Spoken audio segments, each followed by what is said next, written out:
This episode from the life of Sherlock Holmes will be transmitted to our men and women overseas by shortwave and through the worldwide facilities of the Armed Forces Radio Service. Petri Wine brings you Basil Rathbone and Nigel Bruce in the new adventures of Sherlock Holmes.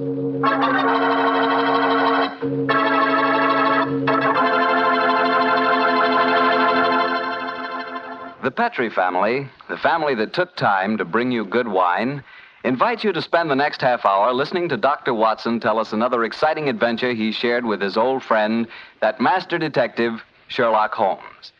And say, let me tell you something I found out just the other day. Steaks are really back again. Good, thick, juicy porterhouse steaks. That's for me. A thick, tender steak on the rare side, together with a glass of Petri California Burgundy. You know, Petri Burgundy is a perfect mealtime wine. And with meat or any meat dish, it's the very last word in good eating. Honestly, when you taste the wonderful flavor of that rich red Petri Burgundy, you're tasting one swell example of the art of winemaking. It's full-flavored and just about the most delicious wine that ever poured from a bottle. Try it the next time you have steak or chops, or the next time you have hamburger or pot roast. Believe me, Petri Burgundy is the best friend a good meal ever had.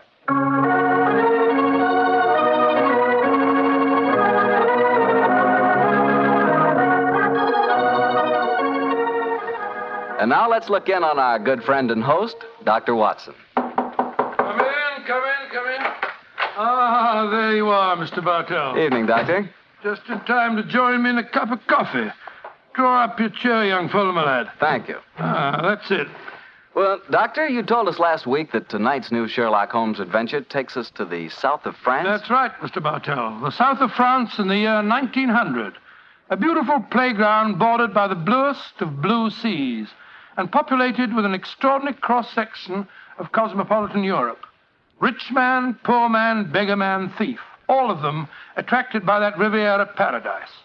All of them drawn by the magical spell of a small white ball spinning round the rim of a roulette wheel. Now, don't tell me that you and the great Sherlock Holmes were there on a gambling spree. We were not, Mr. Bartell. At the time my story begins, we just concluded an extremely delicate mission. A mission, I may say, that concerned the safety and good name of a very prominent member of the royal family. Say, Doctor, you don't mean... One story at a time, Mr. Bartell. In any event, my boy, I'm afraid that's a case about which my lips are sealed for all time. But to return to tonight's adventure, one June evening, I persuaded Holmes to accompany me to the gambling casino at Fréjus, not far from Cannes, where we were staying. It wasn't quite as fashionable as a casino at Monte Carlo, but as I intended to do a little modest gambling myself, it seemed an establishment more suited to my means. As we stood there at the green baize-covered tables, the chatter of voices and the melodic chanting of the croupiers as they called the results of each spin of the wheel formed a background to a quiet conversation that Holmes and I were having.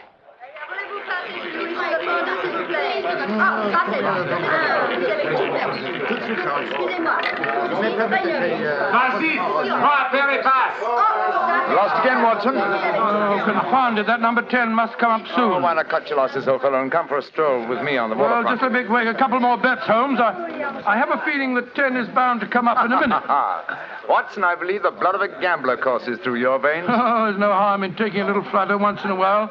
Why don't you risk a few francs, Holmes? No, thanks you, my dear chap. The law of averages convinces me that my money is safer in my pocket. In any case, I'm a little dubious as to the integrity of this particular casino. Oh? What makes you say that? Well, you will observe that this roulette wheel has a double zero. Most continental wheels have only a single one. It would indicate that this house is extremely concerned with its percentage. Mesdames et messieurs, faites vos jeux. Oh, just two more turns of the wheel, Holmes, and I'll take that walk with you. Oh, Mrs. Here spielen. Why do you not play from the other side of the table? Why must you always stand next to me? Hello. The trouble up there? I've placed my bet, so let's go and see. I ask you, sir, why do you play here beside me? I'm afraid I don't see any reason why I can't play wherever I... Squish, you've broken my luck. Ever since you come to the table, I've done nothing but lose. Please to move away. Well, move away yourself if you don't like my company. Heinrich, why do you not stop now? You've already lost more than we can afford. One more throw, Elsa. I can win it all back if only this young man will move away. Why should my husband move? He's had a bad run of luck, too. Rien ne va plus. Neuf. Rouge, impérimment. You've lost again, Watson. Heinrich, you must stop now. I must stop, Elsa, because I've lost everything. I hope you're satisfied, Mr. American. You've broken my luck and ruined me. I hope that you and your turn will be ruined too. Heinrich, wait for me. I never heard such rubbish in my life. Were you listening to him, sir? I heard his last few remarks, Mr. Gilbert. Roger Gilbert. And this is my wife, Helen. How do you do? My name is Holmes, and this is my friend, Dr. Watson. How do you do? How do you do? Didn't you think his remarks were a little out of place, Doctor? I certainly did, Mrs. Gilbert. I don't see how he can possibly blame your husband for his run of bad luck. I didn't like the look on his face as he left the table, though. Have you any idea who he is? His name is Schneemann. He's staying at the same hotel as we are. I've never spoken to him, but I've heard him being paged there. Well, he shouldn't gamble unless he can afford to lose. Well, I'm losing, darling, and I can't afford it. Oh, but I can let you have more money. You know that. No, Helen, I may have married an heiress, but I'm not going to use her fortune to gamble with. Oh. I'll lose my own money, and then I'll quit. Mesdames et messieurs, faites vos jeux. Your last bet, Watson? Yes, Holmes, this time I know that number 10 is going to come up. It's got to.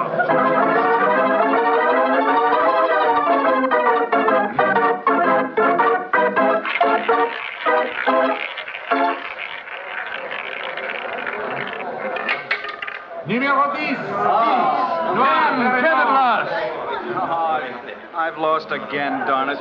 Helen, this is my bad night. Well, why don't you stop now, dear? Holmes, I've made 350 francs. On this throw of the wheel, old fellow, but as you've lost some 500 francs doing it, I can't say that your profits stagger me. Oh, Mr. Holmes, I can see that you're no gambler. I'm afraid not, Mrs. I Gilbert. wouldn't say that, Holmes. You may not like roulette. You've taken a good many chances in your life with long odds against you, too. Well, nevertheless, old chap, in the sense Mrs. Gilbert means it, I'm not a gambler. Say, what's the commotion over there? That German woman with a crowd forming around her. Yes, the wife of that man that said I ruined him.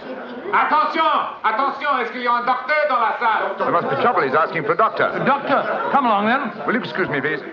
Thank you. Excuse me, madame. Mon ami est docteur. Monsieur, cette dame a besoin d'un docteur. What happened, madame? It is my husband. Is he ill? I just found him lying out in the garden. Please come with me at once, gentlemen. Of course we will, madam. What seems to be the matter with him? Herr Doctor, I think he is dead.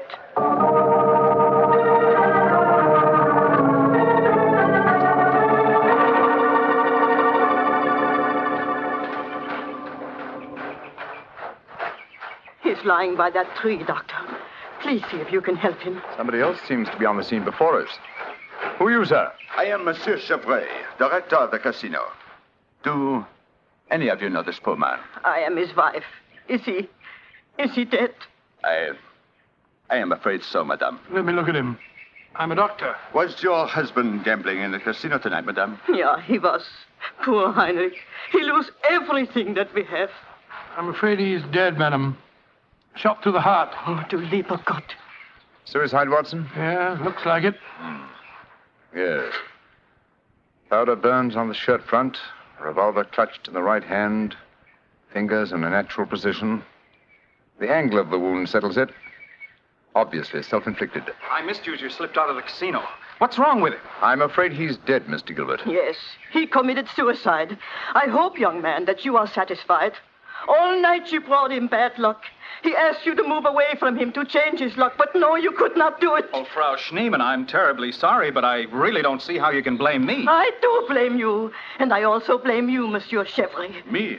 But what have I done, madame? Why do you let a man lose all his money at your tables? Is life so cheap to you, and money so important, that you cannot close the tables to someone before he's ruined? Madame, I am all sympathy for you in your tragic loss.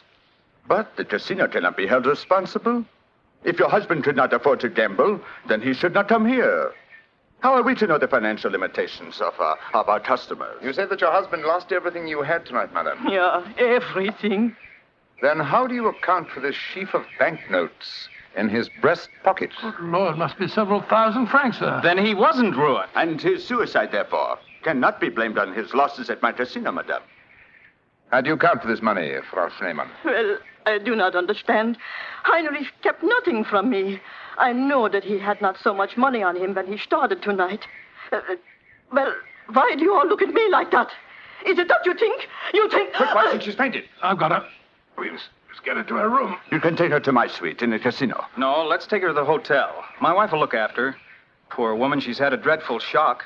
She can probably do with another woman's company. That's very considerate of you, Mr. Gilbert. Where are you staying? At the Hotel Crillon. It's quite near here. I'll get a cab, and while I'm doing that, Watson, see if you can revive her, will you? Yes, Then we'll take her to the Hotel Crillon.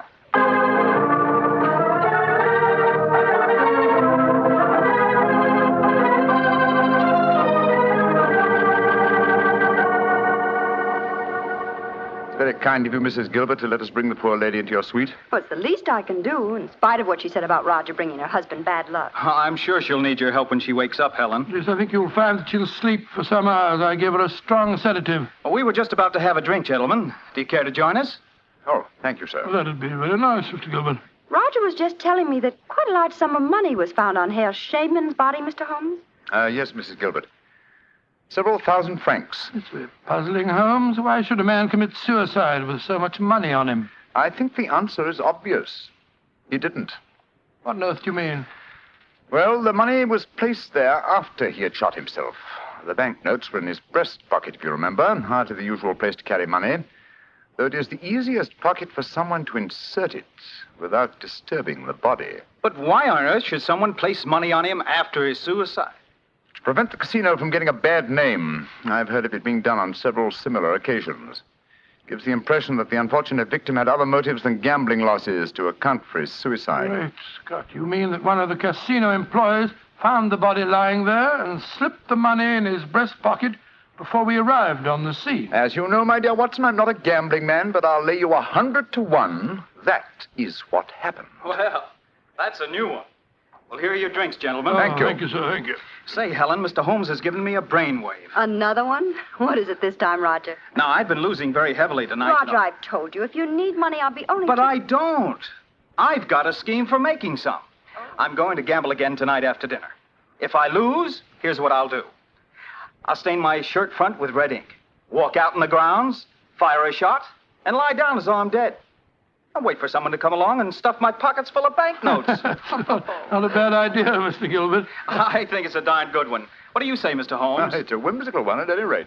Who knows? You might even be successful. Roger, you're not really going to do it, are you? Sure. Perhaps I'll get some of my losses back that way. Well, let's drink to it, gentlemen. At least I may have hit upon an idea of making money.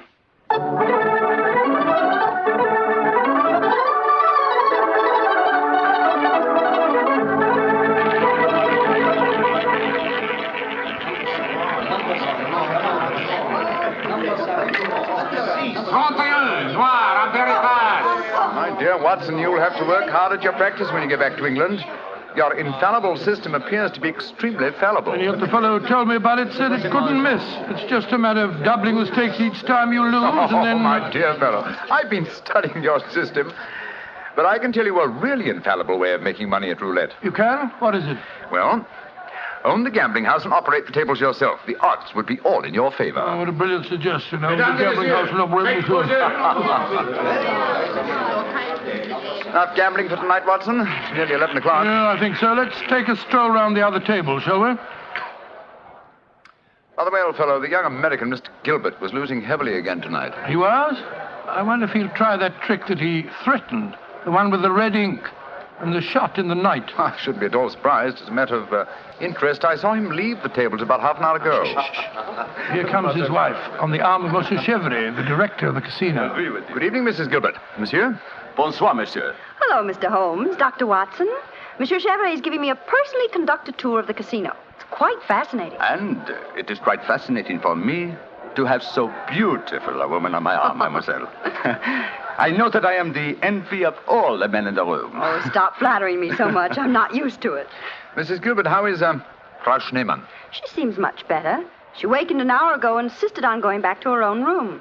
I wanted her to spend the night with us in our suite, but she wouldn't hear of it. I think I should drop in and see her before I go to bed. Oh, you have finished the gambling for tonight, perhaps, Doctor? No, perhaps about it, Monsieur Chevry. I've had a bad run at the tables. Oh, I am so sorry. Has anyone seen Roger? He left the tables about half an hour ago, Mrs. Gilbert. After doing as I did and losing quite heavily. So he lost again, did he?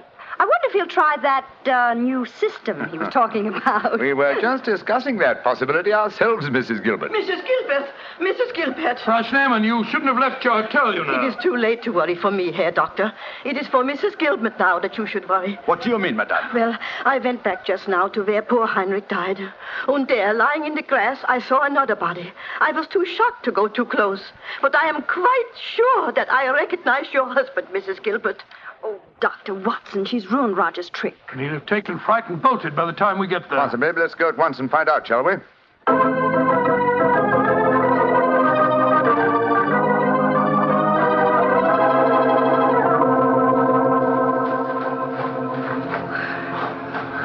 He hasn't gone. He's still lying there. It's a most convincing spectacle. That red ink really does look like blood.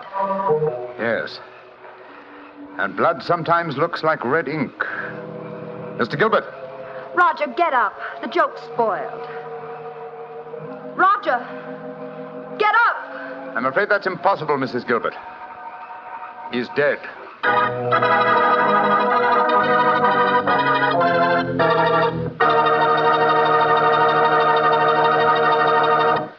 Dr. Watson's story will be continued in just a second, which is all the time I need to tell you that the easiest way I know to transform a simple meal into a feast is to serve that meal together with Petri California Sauterne.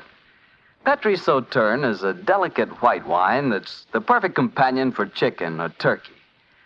Turkey. Ah, yes. Turkey and Petri Sauterne. That's the heart of any Thanksgiving dinner. Look, why not make this Thanksgiving dinner the best one you ever had?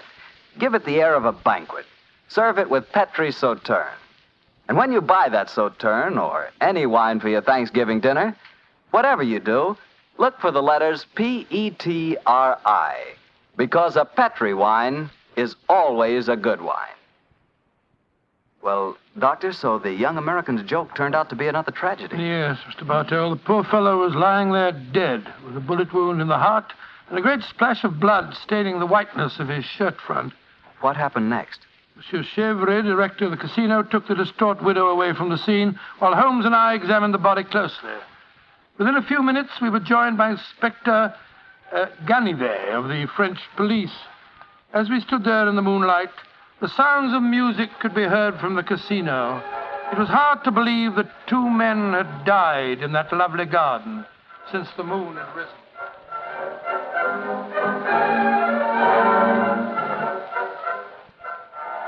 Monsieur Holmes, you and Dr. Watson have concluded your examination? Yes, Inspector Ganivet. Will you favor me with your observations?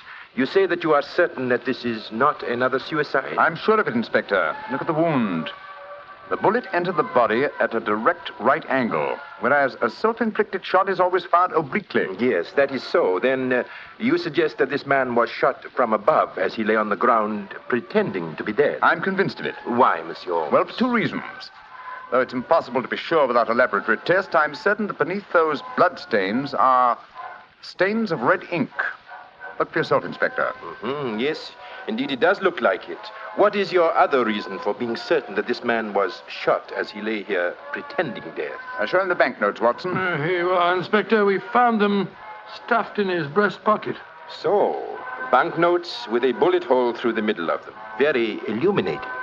Tell me, gentlemen, how many people knew of this little plot you have told me about, this plan of the dead man's to pretend to be shot? Just 3 people, Inspector. Dr. Watson, myself, and Mrs. Gilbert. Alors, then the answer is obvious. You and your friend are innocent. It must be the wife who killed him. No one else knew of the plot. I'm not so sure of that.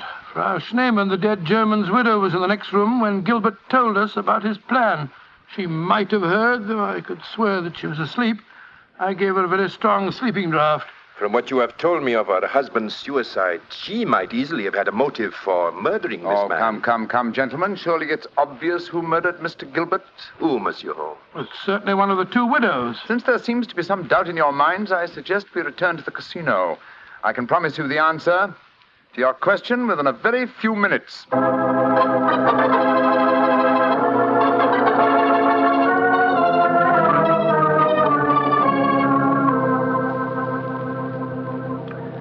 Well, Monsieur Chevrolet. Now that we're all assembled in your office, I shall sit down quietly and let Inspector Ganivet conduct his examination. No, Monsieur Holmes. No, you have handled the case so far. Please to continue it to the end. Yes, Mr. Holmes. I should appreciate it. On behalf of the casino. Very well, gentlemen. It won't take me long. Frau Schneemann. Ja, Herr Holmes. What time did you leave your hotel tonight? Well, I do not know what time it was. Well, what made you leave it? I could not sleep. I knew that they had taken poor Heinrich's body away, but I felt that I must walk back there. It was the last place I saw him alive. How close did you come to Mr. Gilbert's body when you saw it lying there? Oh, close enough to see who it was. Then I ran into the casino to tell his wife. I knew what had happened. How did you know? You say you didn't come close to the body. I could tell by every line of the body as it lay there. I could tell because I knew that poor Heinrich's death would not be avenged. Thank you, Frau Schneemann. That will be all. You may go. Monsieur Holmes, she has no alibi. Surely you should stop her. Ganivet, if I'm to conduct this investigation, I must do it my own way. Pardon, Monsieur Holmes. Please continue. You may go, Frau Schneemann. Mrs. Gilbert? Yes, Mr. Holmes. Where were you prior to our meeting in the casino tonight, just before we discovered your husband's body? After I left the hotel, I walked over here along the seafront. Can anyone verify that statement? I suppose not. I didn't meet anyone that I knew. And what did you do when you arrived at the casino? I played a little chemin de fer. A few moments later, Monsieur Chevrolet came over to the table and asked if he might escort me over the club. 10 minutes after that, we walked into you and Dr. Watson. That is quite true, Monsieur Holmes. I can swear to it. Thank you, Mrs. Gilbert. I'm sorry to distress you with these questions. You may go. I'll wait outside, Mr. Holmes. I must know what happened. Wait for me there, madame. I shall join you in a few minutes and escort you home. Well, another suspect with a poor alibi, eh, Ganivet? I must say, Monsieur Holmes, your methods puzzle me. It seems to me that both those women should be watched. Yes, I agree with the inspector, Holmes. Please don't worry, Inspector. I've asked 2 of your plainclothes men to keep an eye on the ladies. And now, Monsieur Chevrolet, I'd like to ask you a few questions. Ask me any questions you wish, Monsieur Holmes. Thank you. You will agree that it is the custom of the casino to put money on the bodies of suicides after their death, to give the impression that gambling losses were not responsible for the tragedy. Well, I do not think... Oh, come now, Chevrolet. I know that is a fact as well as you do. Exactly. Now, on those rather gruesome occasions, whose responsibility is it to secrete the money? Yours? Or do you entrust the matter to an underling? I do it myself. I see. Did you place the money on Herr Schneemann tonight? Yes, monsieur, I did. And did you also perform the same service on the body of Mr. Gilbert? No. I knew nothing of that death until a German lady, Frau Schneemann, come running into the casino. Excuse me interrupting, Monsieur Holmes. Of course, Inspector. What is it? I think that you are wasting time. It is obvious that Madame Gilbert committed the crime. She knew of her husband's plot, she had no alibi, and she had the motive. For is not marriage itself the greatest of all motives for murder? Oh, my dear Inspector. How very cynical. Madame Gilbert did not kill her husband. I know it. And what is your opinion, Watson? Well, it's that German woman. She had no alibi either. And remember, she was half mad with grief. Mr. Chevrolet, you say that you know Mrs. Gilbert is not guilty. How do you know? I was with her myself at the time the murder was committed. Oh, indeed. How very interesting. And what time was the murder committed? Well, it was... Our investigations have never established what time the murder was committed, Monsieur Chevrolet. I'm afraid you've walked into my trap. You've given yourself away. Great Scott, Chevrolet, it was you. Chevrolet, I've known you a good many years, and this is going to be a hard thing to do. I am going to arrest you. Oh, no, you're not, Ganivet. Put down that revolver, sir. Do not be frightened, Doctor. I am not going to shoot you. Chevrolet, why did you murder Roger Gilbert tonight? Surely you know that too, Monsieur Holmes. Because I am in love with his wife. She's young, beautiful, and rich. It did not occur to me until I saw the young fool lying there tonight pretending to be dead. In my profession, it is natural that I should carry a revolver. What was simpler? Mr. Gilbert gave me the perfect opportunity. I could not resist it. Put down that revolver, Chevrolet. Why are you all so frightened? Surely you know how I am going to use it this time. I think so, monsieur. But it's a coward's way out. What an unperceptive remark for such a perceptive man.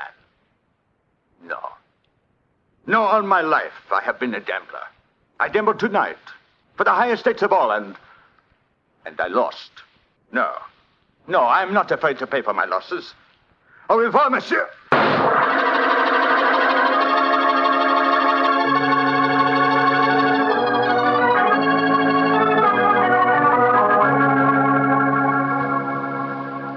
What an extraordinary case, Holmes. I never suspected Chevrolet. And I, old chap, suspected him from the beginning. Well, I wasn't the only one who was stupid anyway. Inspector Ganivet thought it was the wife. True. Very puzzling conclusion for a detective inspector to arrive at. Well, it seemed logical enough to me at the time. No, my dear Watson. Cold logic should have told you otherwise. Roger Gilbert had been losing heavily and had planned this hoax. He obviously had no money on him. Therefore, the money was planted in his pocket by Chevrolet. After he shot him? No, my dear fellow. Before. Before? The bullet hole through the banknotes provided that. Now, had the money been put there innocently, Gilbert would have, come back to life as soon as the person placing it there had left. He would not have remained lying on the ground for a murderer to find him. Then Chevrolet must have bent over him as he lay there, placed the money in his breast pocket, and then fired. Precisely, Watson. Well, Holmes, I must say you solved it very neatly. You've told Inspector Ganivet that you wanted no credit in the case. Naturally, publicity would be unfavorable. If you remember, no one is supposed to know that we're in the south of France. I'm certain that the inspector learned a few tips about detection tonight. Possibly, old fellow. And I hope that you have learned a few things about gambling. How do you mean, Holmes? Well, you're backing the wrong color. A gambler is usually superstitious, and superstition... Well, I should have told you what color to follow tonight. I still don't understand you, Holmes. I was playing number 10. Exactly. Number 10 is black. You should have followed a red color tonight, old fellow. The color of red ink. Red ink. And blood.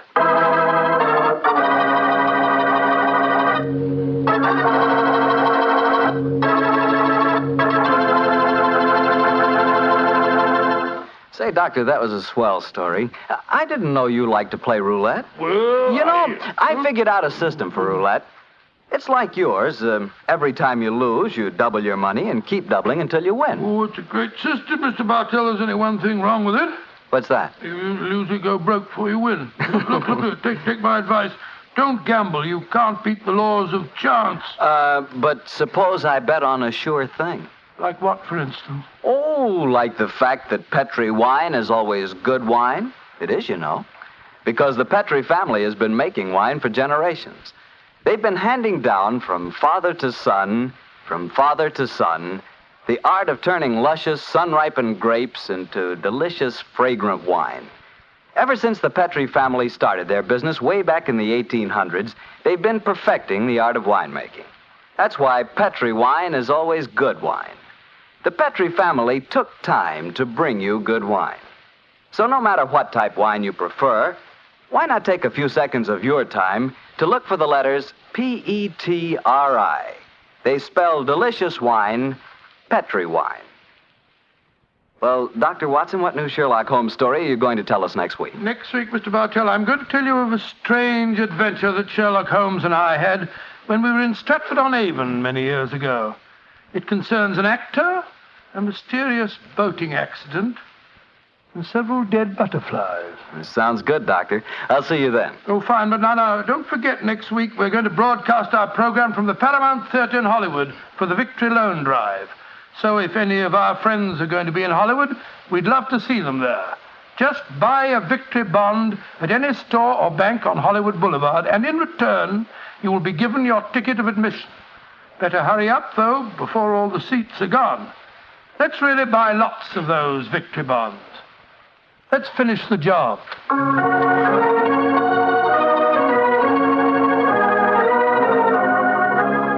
Tonight's Sherlock Holmes adventure is written by Dennis Green and Anthony Boucher and was suggested by an incident in the Sir Arthur Conan Doyle story, A Study in Scarlet.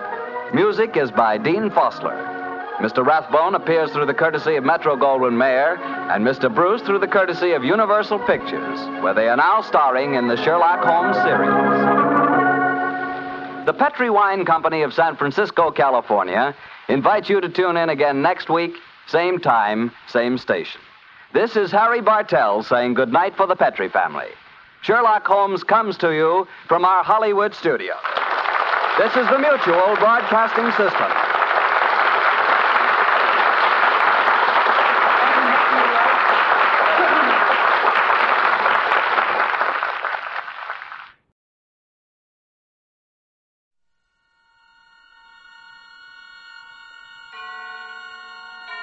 And now, tonight's presentation of radio's outstanding theater of thrills, Suspense.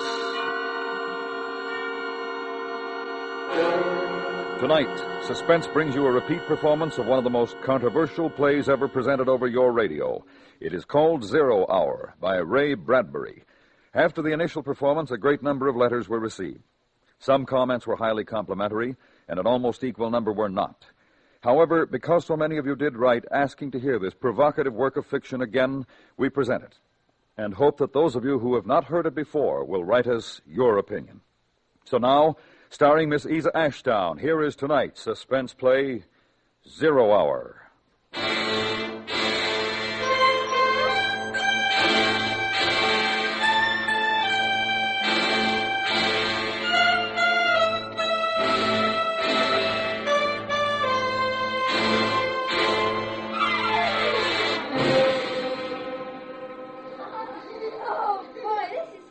What a game. Such excitement they hadn't known in years. Mink talked earnestly to someone near the rose bush, though no one was there. Then the two little girls, shouting, laughing at each other. Such fun, such tremulous joy. Mink ran into the house all dirt and sweat. For her few years, she was loud and strong and definite. And her mother, Mrs. Morris, peeling vegetables at the sink, watched with amusement as her daughter threw into a sack old pots and tools and things which were relegated to child play. Oh, my goodness, Mink, what's going on? Oh, the most exciting game ever, just ever. Oh? It's all right, I take these things, Mom. Well, just don't dent them and it's all right. Thanks, Mom, we won't. Bye. All right, dear. Oh, what's the name of the game, dear? Invasion. Invasion? Invasion. And in the garden now, a serious concentration. Mink with an assortment of pots, pans, and wrenches, forks, spoons. And her friend Anna, a little younger, tongue in teeth, taking notes on a pad. This, and this. What's it say next? Wait a minute, Mink. Well, hurry up. 4, 9, 7, A and B and X. 4, 9, 7, A and B and X. A fork and a string and a hexagonal. A fork and a string and a hexagonal. What do we do next, Mr. Drill? And then Mink talking to the rosebush again. And to her own satisfaction, at least, receiving some kind of answer which she relayed to Anna. Triangle. How do you spell it? Oh, any old way. Doesn't matter. Now write beam. I haven't got triangle yet. Well, hurry. 0 hours by 5 o'clock. We haven't got all day.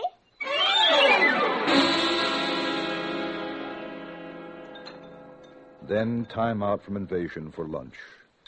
Mink bolted down the soup and coincidentally crammed a sandwich into her mouth. Now you slow down, Mink. Whatever's waiting will wait a few minutes longer. But I can't. Drill's waiting for me. Drill? Well, that's a peculiar name. Is he a new boy in the neighborhood, dear? He's new, all right. Well, I don't think I've ever seen him. Which one is Drill? Oh, he's just around. You'll make fun. Everybody makes fun. All the kids do. Well, I don't think that's very nice. Is Drill shy? Well, yes, in a way. I don't know. I gotta go now, Mama, if we're gonna have the invasion. Now, you finish your milk, miss. Who's invading what? Martians invading Earth from up there. Oh, I see. And, Drill's a Martian? I think so. He's had a very hard time getting here. I should imagine. They couldn't figure out a way to attack Earth. How to get in or something. And Drill says they have to do it by surprise. And even get help from your enemy. Oh, a fifth column, huh? Uh-huh. And all this time they haven't been able to figure out how to attack until one day they thought of children. Well, that was bright of them. And they thought of how grown-ups are so busy, they never look under rose bushes or on lawns. Oh, that's where Drill is now, under the rose bush? Uh-huh, with all his friends, too. And there's something about kids under 11 with imagination. It's real funny to hear Drill talk. Well, it must be. You better run along out if you want to have your invasion before dark. Oh, and bath tonight. School tomorrow, you know. Drill says I won't have to take any more baths. Oh, he does he? And we can stay up till 10 o'clock. Well, your friend, Mr. Drill, had better mind his P's and Q's, or I'm going to call up his mother. That's just it. Drill says you're dangerous because you don't believe in Martians. Just like you think Drill's a kid. Well, he's not. And they're going to let us run the world when they get in. All of us kids. And I might even be queen. Well, that's nice, dear.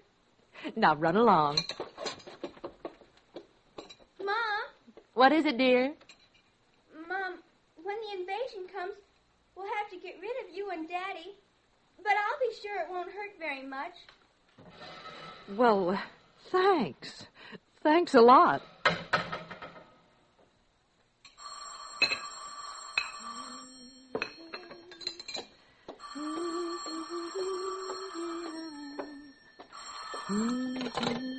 Hello? Hello, Mary. How are things in New York? Oh, Helen, how nice. Are you in town? Oh, no, I'm in Danbury. I was just thinking of you and thought I'd call. Oh, it's long distance, though. You shouldn't. Oh, I can afford 3 minutes. How's Henry? Fine. And Bill? Oh, just fine. What about Mink? Oh, wonderful. Noisier than ever. Oh, she's got a new game now. It's taken the place of hopscotch. Invasion. Is she playing that, too? Well, yes. Are yours? Same thing. Some kind of geometric jacks, I suppose. Isn't it a scream? You know, all the kids their age are playing it up here. Timmy's got a crush on some guy named Drill. I think that's what it is. Oh, it must be a new password. Mink likes him, too. Oh, I didn't know it got to New York. Word of mouth, I suppose. You know, kids. Funniest thing, I got a letter from my sister in Boston. She says her kids are playing it, too. It's just sweeping the country. Well, I wonder where they learned it. Don't ask me. All I know is what Timmy told me at lunch. 0 hours at 5 o'clock. When? Today. That's when the invasion's going to be. Oh, these kids and their imagination.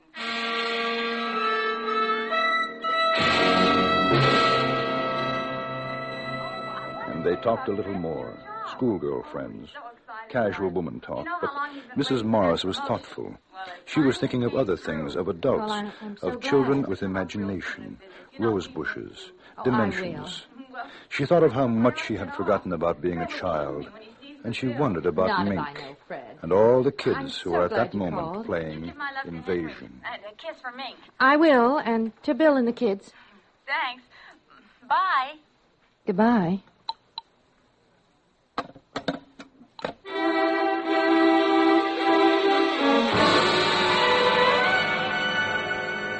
An hour drowsed by. It was 3 o'clock. There was an occasional hum inside the coolness of the house as a car passed outside. The street was lined with good, green, and peaceful trees. And all across the city, in other gardens, in other places, children under 11 were excitedly playing a game, talking to rose bushes and grass lawns, trees and shrubs. Even children in apartment houses, high in the air, conferring with potted plants, cactus, and ivy. Mrs. Morris finished her housework and went to the kitchen. Oh, hello, dear. Hi, Mom. Can I have a glass of water? Of course, I'll get it. Pi r squared, 27. A over 56 to the 7th degree, xt7. What, dear? Oh, nothing, Mom. Oh, here you are. Thanks. How are things going? Huh? The, invasion. Oh, that. Yes, that. Almost finished. When everything's right, Drill said we should be ready on time. 5 o'clock? That's right. How'd you know? Helen called me from Danbury. She says that, Timmy's playing it, too. Hey, that's keen. I guess all the kids are, aren't they? No, not all of them. Not guys like Jimmy Wood and Bob Wilson. They're growing up and they make fun of us. They're worse than parents.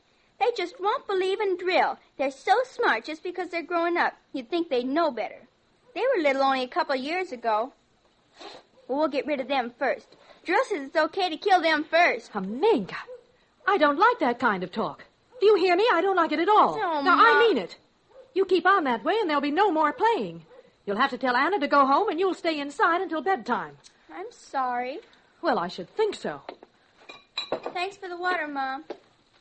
Mink, Yes, Ma? what did those numbers mean? What numbers? Those numbers you were saying to yourself before. Oh, that. They're the things we have to do to get Drill and his friends out. That's all. Look, dear, why don't you and Anna go down to the drugstore and get some ice cream? You don't even have to use your allowance. I'll pay for it. Haven't got time, Mom. Thanks. Well, I'd never believe I'd hear you say that. I gotta go now, Mom. Oh, wait a minute. Mink, I want you to tell me the truth. What is this invasion silliness? It isn't silly. It's just a game, that's all. Mom, we're just playing an invasion. Excuse me, I gotta get back now. I'll see you later.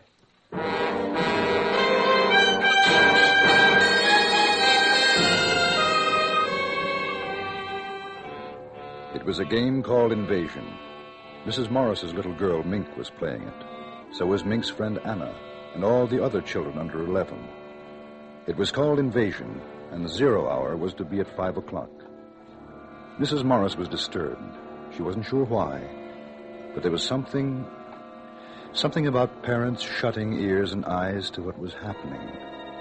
And because she was disturbed, she did something she didn't usually do. She called her husband at the office. Hello, dear. Oh, hello, Henry. I'm sorry to bother you, but Miss Maxon said you weren't busy. Oh, not too. I should be able to get home early today. Everything all right? Yes. You all right? I'm fine. Mink? Oh, she's... Henry? What? Oh, nothing. I just wanted to talk to you for a minute. That's all. Listen, are you sure you're all right? Oh, yes. Mink been getting on your nerves? Not really. Well, you tell her to behave, or when I come home, she and I are going to have a talk. As a matter of fact, she's been a little fresh lately, and I don't think it's good. Well, she's playing outside. She's fine. Honey, is something wrong? Why, no, I told you I was just thinking about you and wanted to talk, that's all. Nothing wrong with that. Not a thing. You go back to your work, dear. I'll see you soon. All right. What time do you think you'll be home? Oh, about 5, maybe a little earlier. 5. Oh. Hey, what? Come on, what? Well, I was just thinking. Nothing really, just Mink and you and me. Goodbye, dear. You are okay, aren't you? Yes, I'm fine. Goodbye. Goodbye.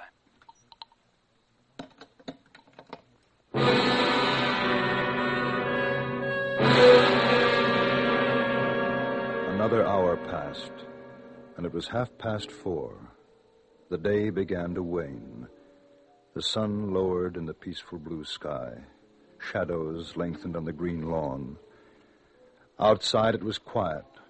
The two little girls more intent than ever upon their endless movement of design and pattern with the implements before them.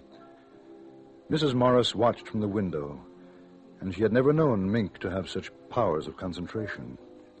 She had turned on the radio and sat drinking a cup of coffee and turned over her thoughts. Children. Children love and hate side by side. Sometimes children love you and hate you all in half a second. Strange children.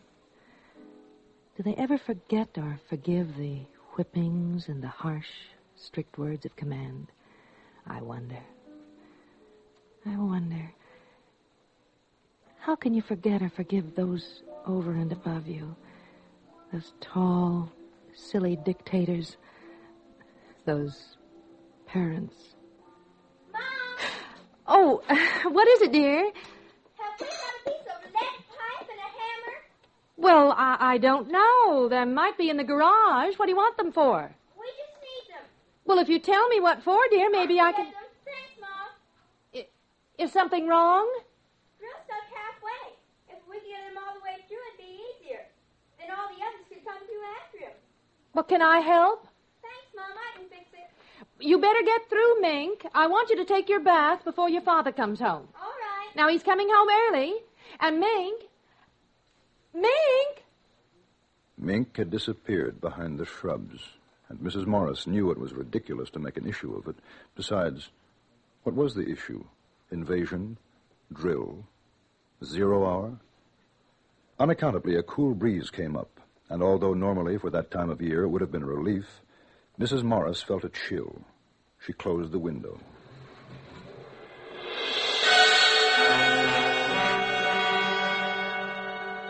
Time passed.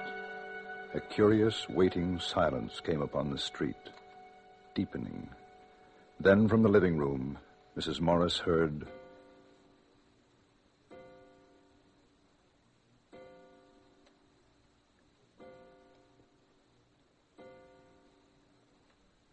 "5 o'clock. 0 hour. 0 hour. It had come, and now it had gone. But was the clock right? And Mrs. Morris, knowing how foolish it was, knowing it, went to the phone and dialed. Silly. It's silly.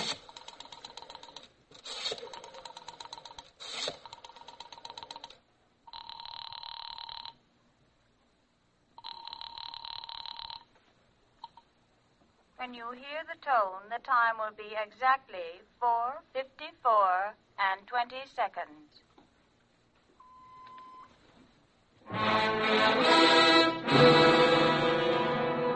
"4:54 and 20 seconds. And Mrs. Morris knew that it wasn't as silly as she had thought, because it wasn't 5 o'clock yet. Not 0 hour yet. Then the car drove up into the driveway. Hi, Mink. How's it going? Hi, Anna. Hi, Daddy. Bye, Mr. Morris. Got a kiss for your old man? Haven't got time now, Daddy. Well, that's a nice thing. What are you doing? We're playing Invasion. Oh, swell. Your mother in the house? Uh-huh. Okay, be good. I will.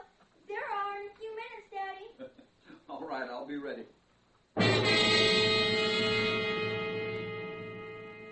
Mrs. Morris heard him chuckle. Then his steps up the walk to the front door.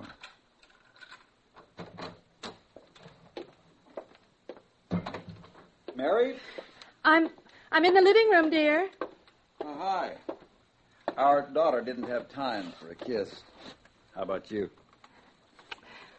A hard day? Not particularly. Would you like a cocktail? Oh, you read my mind. Martini? Perfect.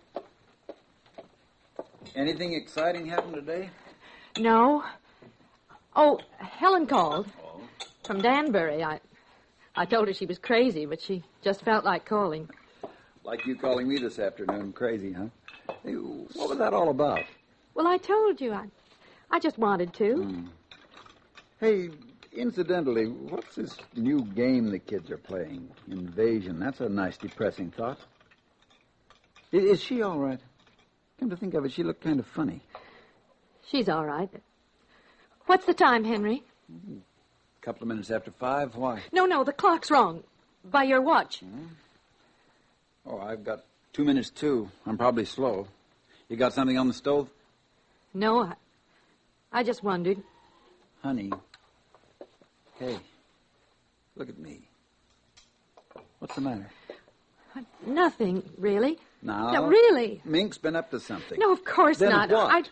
I guess I'm a little tired, upset, that's all. You want to go out for dinner? Oh, no, I've got a steak here. I'll tell you what, I'll barbecue it. How'll that be? Oh, fine. What was that? What? Well, I thought I heard something. Well, I didn't. I must have been imagining it.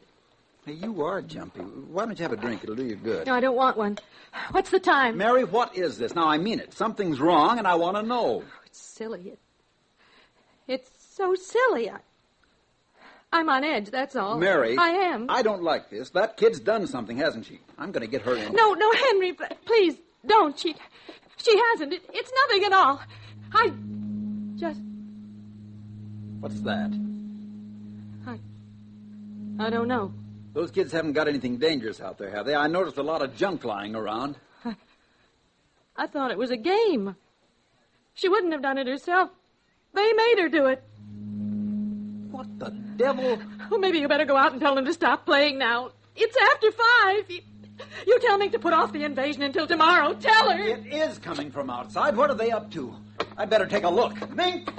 Mink! Good Lord! Bombs! Bombs! They're bombing!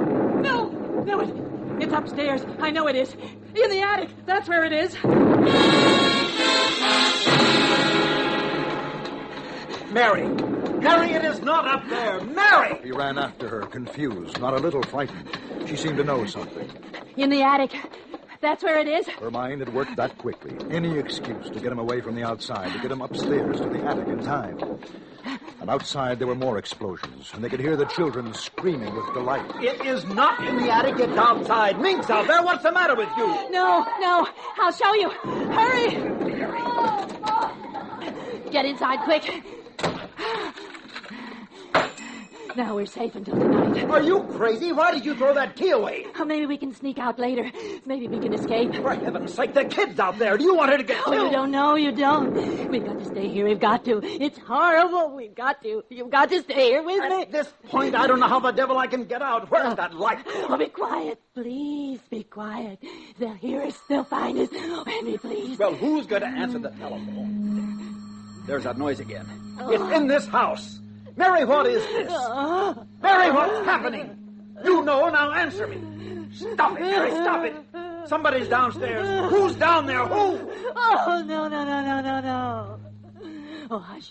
Please be quiet. They might go away. Please.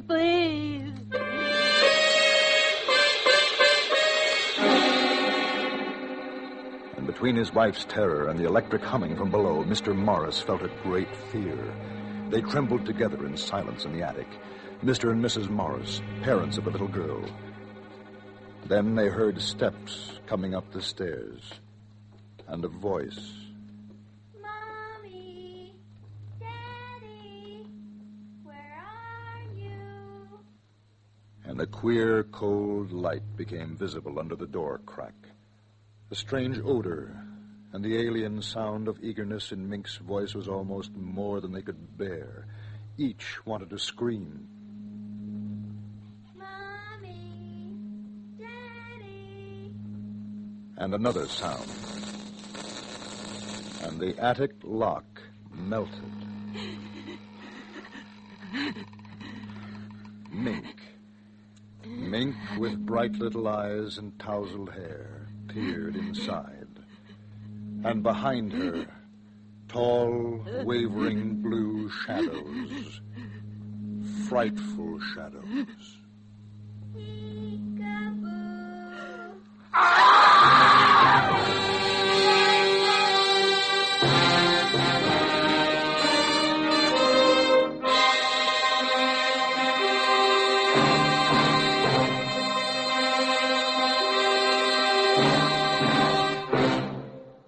Suspense, in which Miss Isa Ashdown starred in tonight's presentation of 0 Hour. Next week, Suspense will bring you the story of a bomb and the man who carried it to its ultimate destination. We call it the Lunch Kit. Be sure to listen to Lunch Kit next week on Suspense.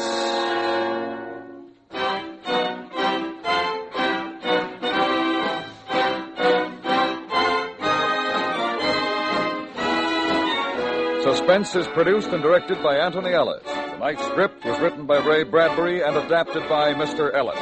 The music was composed by Leif Stevens and Lucian Morwick and conducted by Wilbur Hatch. Featured in the cast were Parley Bear, Paula Winslow, Eve McVeigh, John Daner, and Beverly Hanley. Sound patterns were by Bill James and Ray Kemper. This is the CBS Radio Network.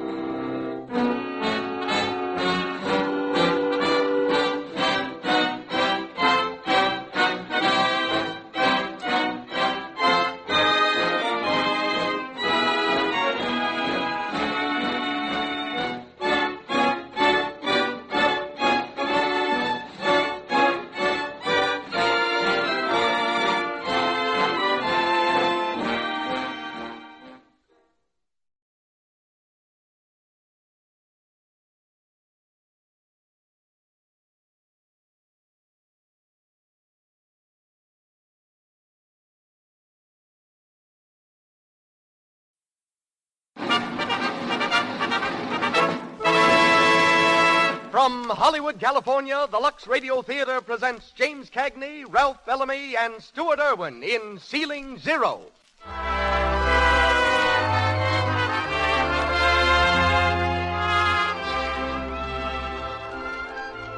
Lux presents Hollywood. It's a romance of the skies we bring you tonight, a thrilling drama of the early days of transport aviation, of the men who made it possible, of the women who loved them. Ceiling Zero stars James Cagney, Ralph Bellamy, and Stuart Irwin, with Boots Mallory and Gene Cagney. Our orchestra is conducted by Louis Silvers, and tonight's special guest is Major Carl A. Culver, Senior Vice President and General Manager of the Douglas Aircraft Company, who will speak on air transportation as it is today. This program comes to you with the good wishes of the makers of Lux Flakes, those gentle flakes that are the safe, thrifty care for all washables. Do you know that the inexpensive large box of Lux holds 12 cups of flakes? That's a lot, isn't it? And a few flakes go so far, just one big box of Lux will take care of many, many nice things for you. Use Lux for everything safe in water alone. Not only for your stockings and underthings, but for your dresses, sweaters, and all the other washables you and the children wear. You'll do that, won't you? Remember, Lux is thrifty. And now, the producer of the Lux Radio Theater. Ladies and gentlemen, Mr. Cecil B. DeMille.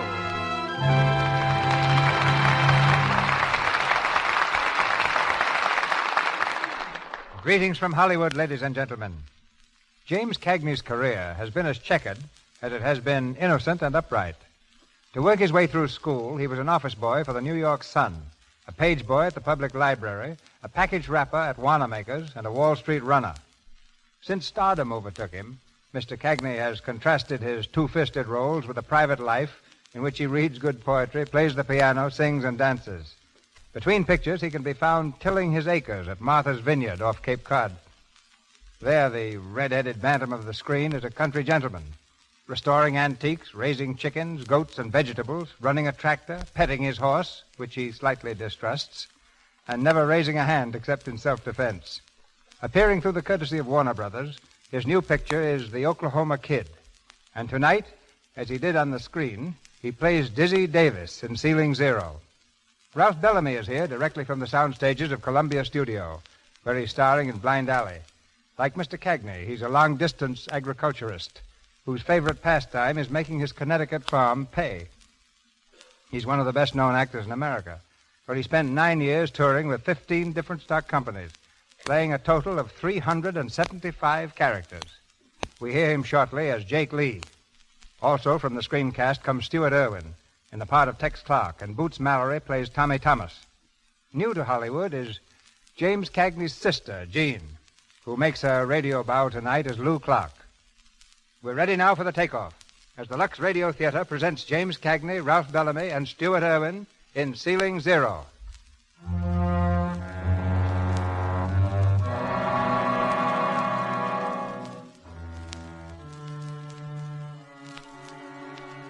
It's a gray winter afternoon a few years ago.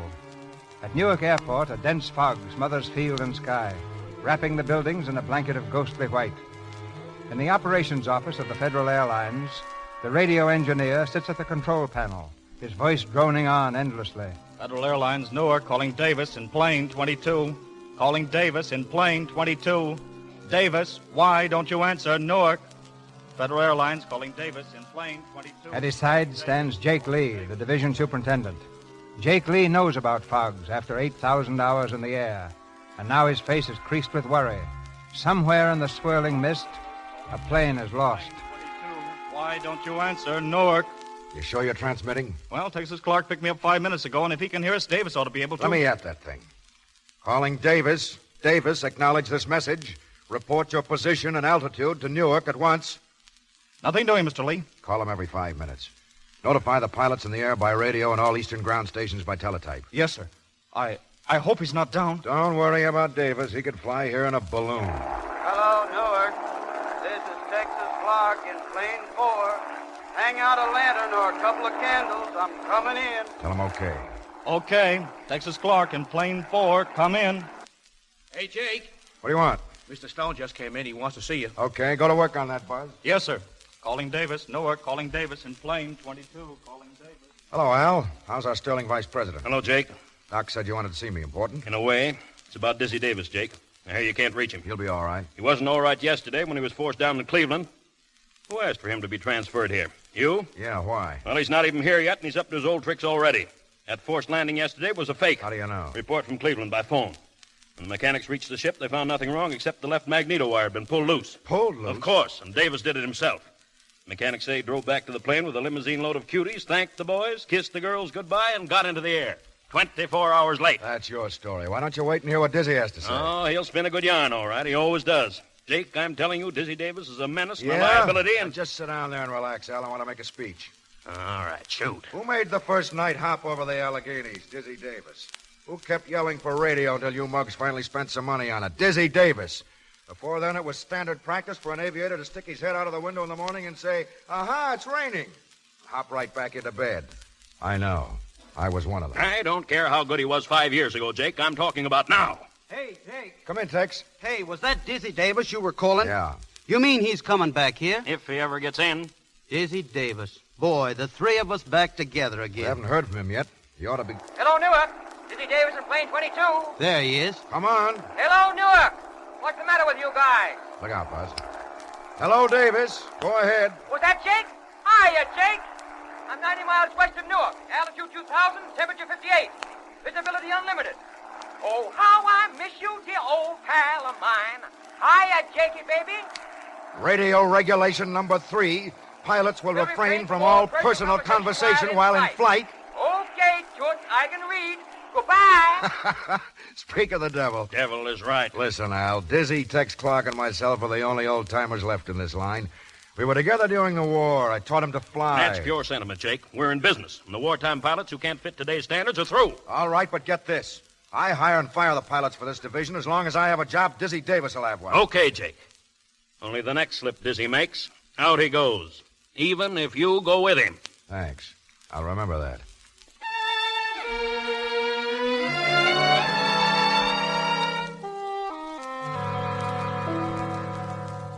Okay, 19. Go ahead, number 6. Lawson in plane 6 to Newark. Go ahead, Lawson. Testing radio in plane 6, ready to land at Newark. The training job with the solo student is heading in, Tay. Take another turn around the field. Okay. Who's flying a training job, Buzz? Miss Thomas supposed to solo this afternoon. Solo, no fooling. Yeah, and she's doing all right, too. Hey, Buzz, hear any more from Dizzy Davis? I'll see. Calling Davis in plane 22. I can't give you anything but love, baby. Cut him off. That guy'll sing us into the commissioner's office. He sure got a rotten voice. Hey, Jake.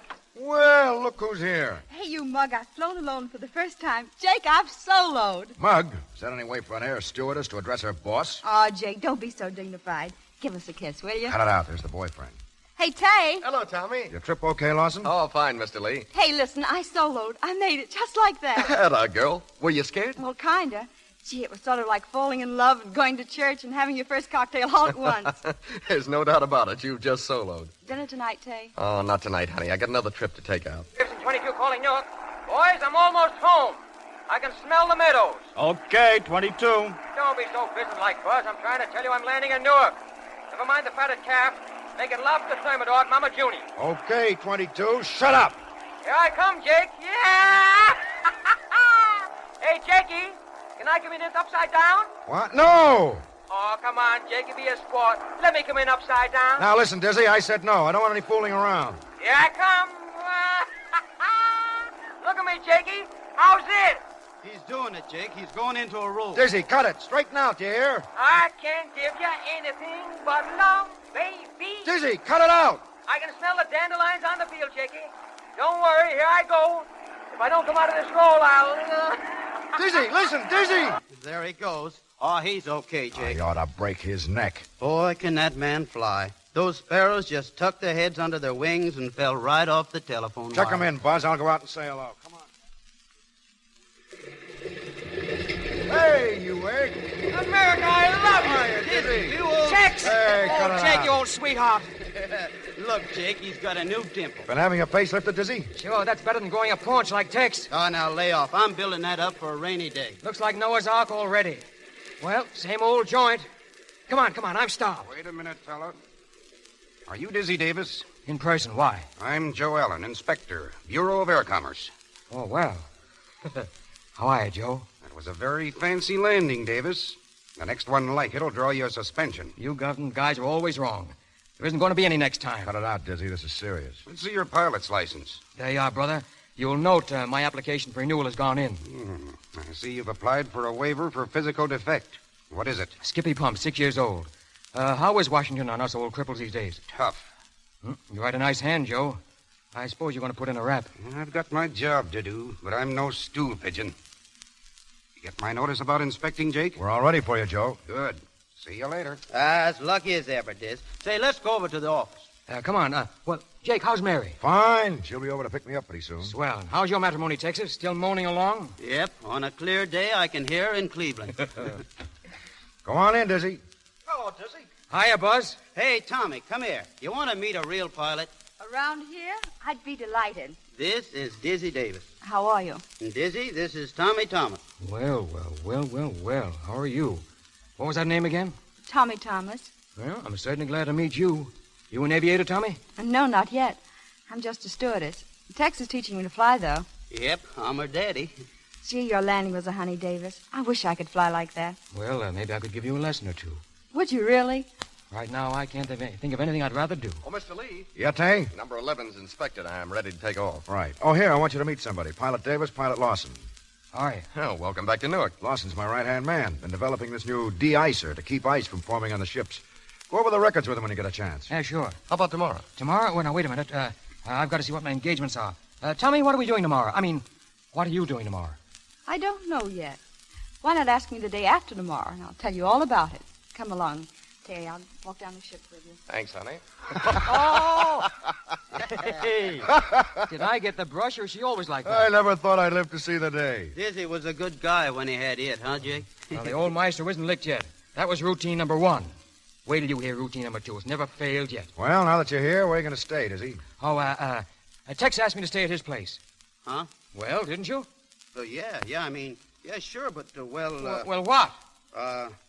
I guess I better phone Lou. Excuse me. Uh-huh.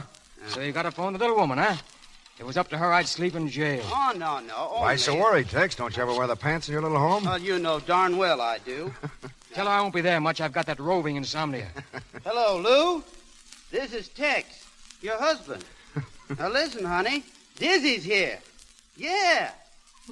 She sends you her best, Dizzy. Nice work. Honey, look.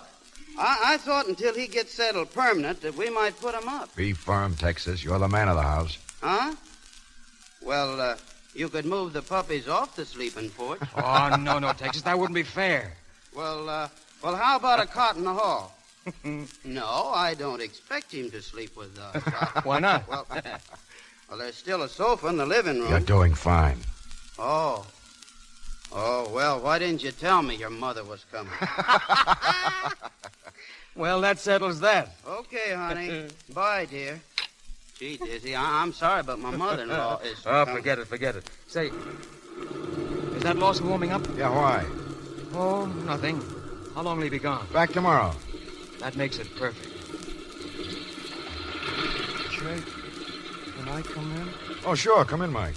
I cleaned up that brass door plate, Jake. Oh, thanks, Mike. You can go home now. Well, okay. Mike, you old son of a gun. You want something? Hey, Mike, it's Dizzy. You remember me? Oh, yes. Dizzy Davis, 59th Squadron, Kelly Field. You remember? Dizzy Davis? Oh, sure. I remember you. You were a pilot. Yeah. I still am. Well, you've been away. Yeah. Out west for a while. Thought I hadn't seen you around. Well, drop by the house sometime. Thanks, Mike. I will. I don't fly anymore. Mm-hmm. I see. I shined that plate, Jake. It looks good. That's swell, Mike. Thanks. Jake's afraid if the front door don't look right. People won't come in. Well, good night. Oh, Jake, you can't do that. Mike's a pilot. He was a pilot. But what happened? Smacked a tree in a fog. You must have heard about it. No, never a word.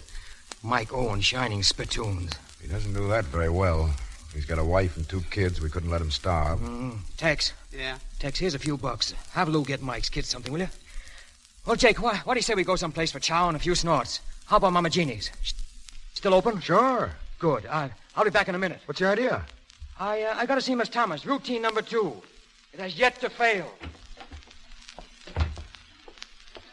Hello. Hello. I thought you'd be coming back this way. I'd like to apologize. For what? Oh, for wisecracking. You know, you really hurt me terribly. I can't begin to tell you how you wounded me. But, I guess I had it coming. All right. Let's forget it. Oh, no, I don't want to forget it. I know I got off on the wrong foot, but I'd like to start all over and show you I'm not as bad as I looked. And how are you going to do that? Well, Tex and Jake are going over to have a bite with me at Mama Jeannie's. How about joining us? Well, you've got to eat anyhow, haven't you? Well, yes. Well, come on, I'll show you that I know which knife to use. It'll be straight from Emily Post. Okay. Swell. Wait a minute. There goes Tay. Yeah, there he goes. Back tomorrow, so I hear. Ready, Miss Thomas? Thank you, Mr. Davis. Dinner is served, honey. Let's go.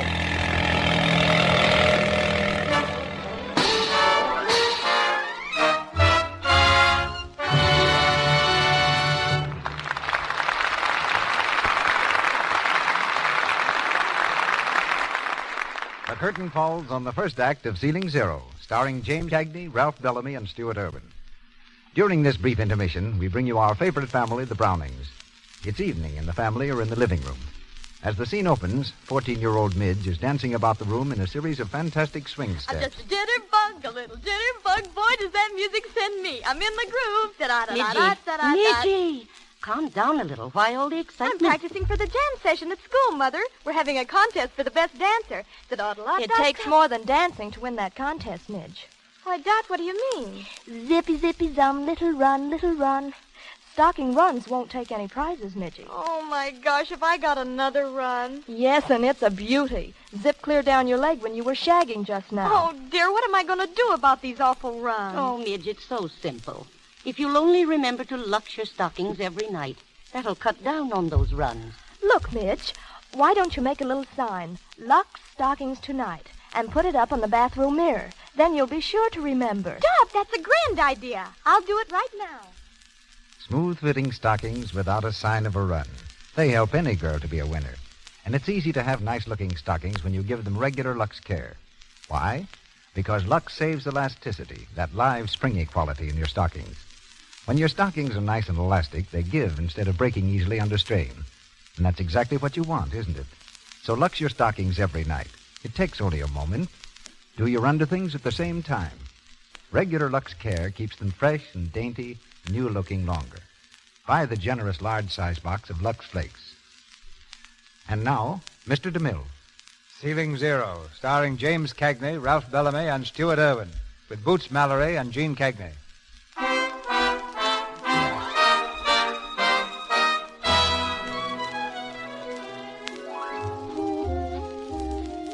It's late the same evening, and Mama Jimmy's, a cafe near the airport, is almost deserted. On the tiny dance floor, Dizzy and Tommy move slowly to the rhythm of the four-piece orchestra. How am I doing? All right. A little close, that's all. Well, that's the way they taught me. When, in the gay 90s? Say, how old do you think I am? I'm only 34. That's an awful lot when you're only 19. But when you're 34, it's nothing. Say, you realize when you're 34, I'll only be 49? What of it? Well, if you think when I'm 49, I'm going to dance with an old hag of 34, you're crazy. Better enjoy yourself while you can. Look up here a second, will you? What's the idea? I'll show you. You're not going to kiss me in public, I hope. Sure. How was that? Not bad. Have another? Oh, I don't think I'd better, thanks. Oh, come on, just one more. Can't hurt you. 1, 2, 3, 4. What's that? My mother always told me to count 10 if I was tempted with something. Can you wait? Sure, if you can. Come on, let's count together.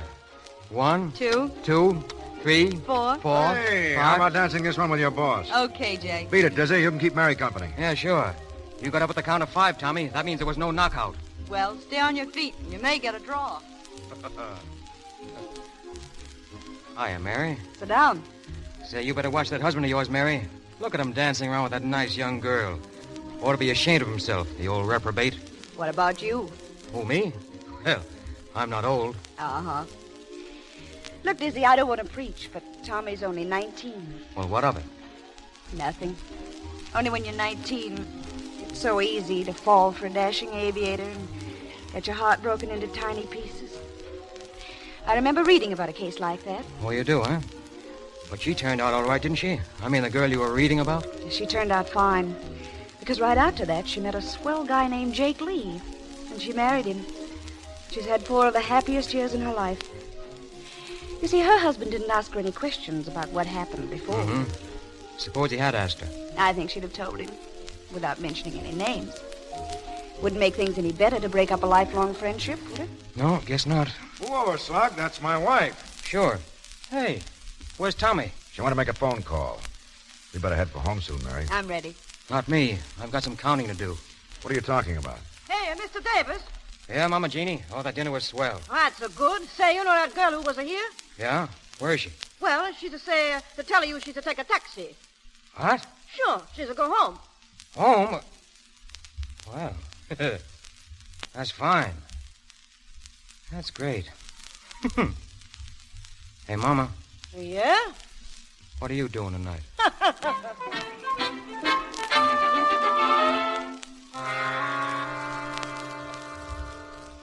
Newark, calling all Federal Airlines stations. Business dispatch. Bad weather ahead beginning this afternoon, affecting Eastern Division only. Passenger runs may be canceled on short notice. Mail pilots will punch in regardless of weather until further orders. WWGR, Newark. Here you are, Tommy. Catch. Hey, watch where you throw things. That's not a thing. It's a book. A little present. What is it? Poetry? No, it's a little arithmetic book I picked up. Got all the numbers from 1 to 10 inclusive. Oh, thanks. Just what I wanted. And after you get those down, I'm going to buy you a little book on etiquette. And do I need that, too? Well, you certainly don't know how to act toward a gentleman. What did you run out like that for? Think I was going to stick you with a check? Well, I'll tell you. You see, you began to look so attractive to me last night. You know the way those soft lights flatter you when you're 35? 34. All right, 34. Anyhow, you looked so attractive that my heart kept going pit-a-pat. I finally got hold of myself and said, but Tommy, how does he look in the morning?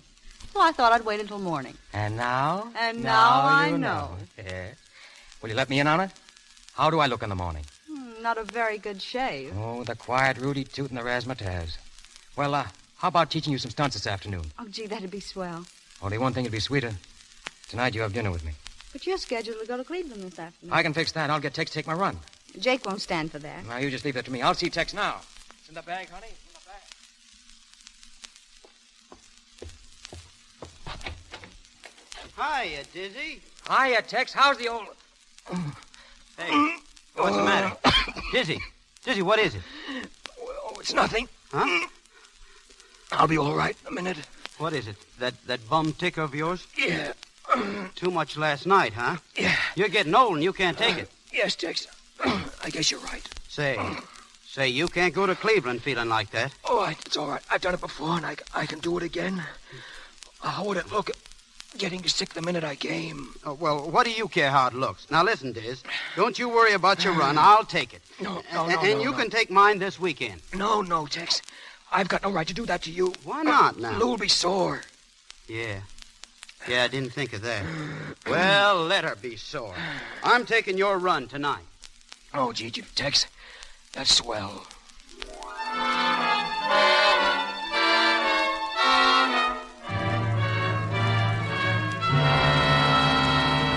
Bureau of Air Commerce, Washington, to all planes and stations, 8 o'clock weather. Colsman barometer, 2980. Temperature, 30. Dew point, 30. Surface wind calm. Heavy fog. Visibility 0. Ceiling 0. Hand me that last report from Belfont. Here you are. This fog is thick enough to cut in chunks. Look at those seagulls. They're walking around. Texas Clark in plane 9, calling Newark. Go ahead, Texas. Texas Clark to Newark, eastbound, 10 miles west of Bethlehem. Flying blind on instruments on Newark beam. Altitude 10,000. Visibility 0. What's the ceiling at Newark? Ceiling here, still 0, Texas. Getting no better. Keep in touch. Okay. Boy, Dizzy should be happy he's on the sick list. He sure handed Tex a sweet run. Dizzy recovered fast. I saw him at Mama Jeannie's having dinner with Tommy. What's that? Is Dizzy at Jeannie's? Yeah. Well, at least he grand this afternoon. I didn't know anyone could handle a plane so smoothly. You know, for a student, you're doing all right yourself. Dizzy, what is it that makes flying so worth loving? You're the first girl I ever heard talk like that. Well, I don't know. When you're up there, it's a one-man show, and the whole world slides under your wings. There's danger and thrills and progress. And what the heck am I doing? Making a speech? Oh, I don't know what it is. All I know is I'd rather be a male pilot than king. But no passengers for mine. You should complain. We stewardesses get the grief. Hey, look at that fog out there. Yeah, it is pretty low. No more ceiling than a dugout. I didn't know Tex was going to be up against that when I asked him to take my run. Tommy, come on, let's hit the office and see how he's making out. Flying blind on instruments on Newark beam. Altitude 10,000. Visibility 0. What's the ceiling at Newark? Ceiling here, still 0, Texas. Getting no better. Okay, as long as the beam's okay. Hey, Dizzy, Texas radio sounds kind of sour. What, do you think he's a mind reader? Tell him about it. Newark to Texas Clark. Check the connections and tubes on your radio set, Texas. Your transmission is blurred. Okay, Newark. You know, Tex would be in a bad spot tonight if his radio went dead. Oh, Tex is an old hand. He'd figure out some way out of any jam. Oh, sure. You know, I've been thinking, Dizzy. I still can't figure out how you did that barrel roll this afternoon. Say, can't you think about anything but flying? When did the bug bite you, anyway? Do you remember the day Bradbury came back from Paris? Yeah, I do, but you don't. You were in your cradle. I was only a kid. But I'll never forget it. You know, they wrote Welcome Home in smoke across the sky and signed it QB. Yeah, you were there, all right. I didn't even know what QB meant. When someone told me about the quiet birdmen, old pilots joining together to help a flying game. Gee, I love that. You know, they seemed apart from ordinary people. They were. That first QB hangar was a great spot. Each QB had his own drinking mug. If he got bumped off, the mug was put on a shelf over the bar, bottom up. Your first drink was always a silent toast to the shelf. How swell. You know, you ought to be proud of the way you feel and all the flying you've done. You're a grand kid. You're sort of goofy and tough and sweet all at once, aren't you? How's your counting? Cut it out, Dizzy. Oh, come on. No, Dizzy, you spoil everything. Oh, now, don't be silly, baby. All right, Big Shot. Now that you've taken one from her, maybe you'd like one from me, too. No, Tay, listen, it's quite all right. It's not all right. What do you think you're doing, Davis? What's that to you? I'll show you. Oh. Never lead with your right, Lawson. Cut it out. Cut it out. Cut it out. What's wrong with you guys? If I catch you pulling this stuff again, you'll both get fired.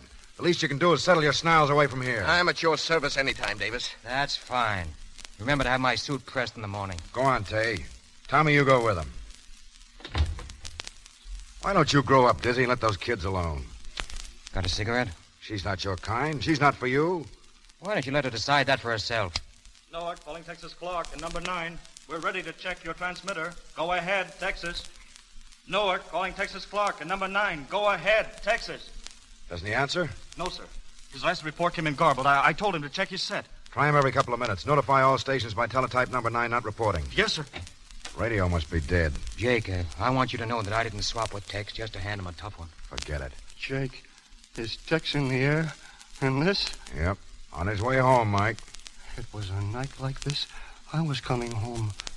I couldn't see the ground, or the trees, or the houses, or anything. Then I hit. I stopped like a train hitting a wall. Then I hurt all over. Take it easy, fella. Yes. Take it easy. I'm all right.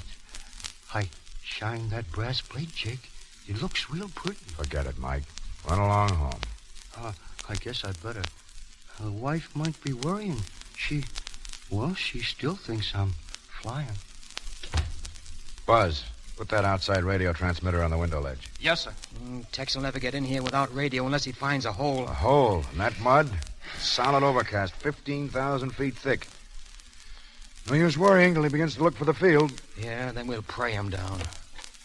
Hiya, Jake. Oh, hello, Smiley. Well, Dizzy, I heard you were back. Hiya, Smiley. What are you doing over here among us common people? I thought you'd quit the racket. Believe it or not, I'm looking for a job. Can you use a good aviator, Jake? You wouldn't want to work for us. Why not? Have to spend at least a year learning the ropes as co-pilot. Co-pilot? I'd hit the Bret line before I'd start riding with some other guy at the controls. Newark, calling Texas Clark and number 9. Newark, calling Texas Clark, and number 9. He still doesn't answer. Keep trying. Well, how you doing, Dizzy? And how are all your gals? I can't complain. Say, whatever happened to that slim brunette you used to chase around with? Am I supposed to know the girl from that description? You know the one I mean. You were going with her when I was testing those new transports. Oh, yeah. You mean, I know. You mean Eileen. Not that one. What was her name? Oh, stop it, will you? I've got it. Mary something. Oh, cut it out. She wasn't my girl. You remember, she lived in a little white house over in East Orange. Mary... Shut up. Was it Mary Miller? Yeah, that was it. Mary Miller. You know her, Jake? Yeah, I know her. I married her. No, not Miller. This was, Mary Dillon. That was it, Dillon. Oh, then I wouldn't know her. No, you never met this girl. Well, if there's nothing here, I might as well be going. So long. Was Mary really under your skin? Oh, now, Jake, you know the way I was, how I used to talk. It was just part of the act.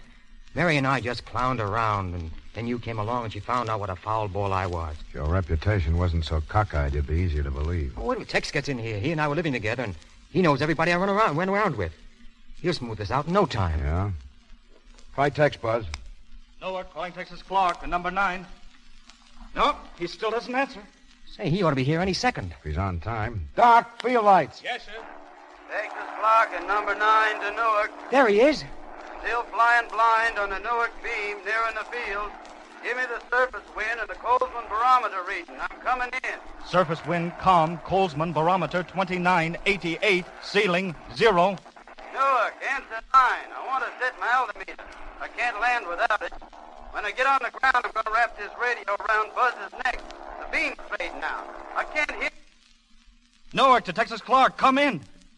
Sounded like he's sending some quid on him. I wish it was me coming here instead of Tex. Bad enough to have Tex up there. If it was you, we'd have an argument about how to get you down. All lights okay, Mr. Lee. Jake, I just heard a plane. It must be Tex. Listen. That's him. He sounds high, Jake. Yeah. Come on, fella, talk him down. This is Jake, Texas. You're approaching the field west of the office. You sound much too high. You must be 1,000 feet. You should be losing altitude very fast. Answer by radio or jazz your motor if you hear me. Come on in, baby. Why doesn't he answer? He's probably getting it, but just can't send. You're much too high, Texas. You're over the edge of the field now. You better circle back and make another approach. Come in much lower. You can't make it this time. You're sure to overshoot the field. Oh, he's going on. Didn't hear a word. He's after fly right on out to sea. He won't pass the coast. He knows he's somewhere near Newark. Tex will bring you in if anyone can. He isn't one of these kid pilots. Hey, Jake, he sounds like he's coming back. Here he comes. Give me that mic. Hello? You are calling Texas Clark. You are calling Texas Clark. Go ahead, Texas. He's lower this time. You won't land on that course. Keep trying. You are calling Texas Clark. You are calling Texas Clark. You are calling Texas Clark. He's passing again. You'll never get in. Tell him to climb for altitude and use his chute. You are to Tex Clark and plane 9. Do not attempt to land. Climb for altitude and go over the side. That's orders. Acknowledge. Hey, Mr. Lee, here comes Newark Tex's wife. Tex Clark. Climb for altitude and hit the silk. Acknowledge. Here comes Tex's wife. How did she... Jake. Come in, Lou. Jake, what is it? What's wrong? I've been at home listening in. What is it? Texas radio's dead. Don't worry. He'll get down all right. Come on, Lou. You don't want to stay here. Let's go home. Home? I've just been there. Not just tonight, but one night after another.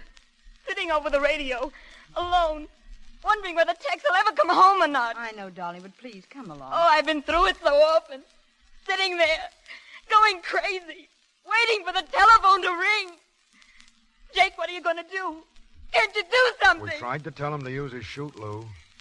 Tex ought not to be flying. He'll make it all right, Lou. Don't worry. Don't touch me. I know why you got Tex to take your place. Because you had a date with Tommy, the great Dizzy Davis, out after another girl. Is that why you switched your run? Jake, listen. He's turned back for the field. You hear that? He's picked up the field lights. You are calling Texas Clark. You are calling Texas Clark. Jake, I'm heading in. At least I think I am. My radio sure is sick. Haven't heard a word for an hour. You're coming into the field, Tex, toward number 1 hangar. You sound just about right. Keep her straight and settle in slow. Why don't you answer me? Are you guys shooting crap or something? You haven't reached the edge of the field yet, Tex. Your altimeter should read about 200 feet. You're headed over the hangars for the middle of the landing area. Keep her straight and steady. Here I come, feeling for the ground. Why don't you answer? It's a wonder you wouldn't help a fella. He can't hear us. He's coming in blind. You ought to be up there. You're a murderer. That's what you are. You're a murderer. You sound a little low, Tex. Let's lift her up about 50 feet. He's too close, Jake. Too low. He's coming right toward us. Pull her up a little, Tex. Pull her up. You sound low. You're still outside the field, heading for the hangars. Watch it. Pull her up, Tex. Pull up, Tex. Pull up. You're too low. You're right on top of the hangar. Watch it. Pull up, Tex. Pull up.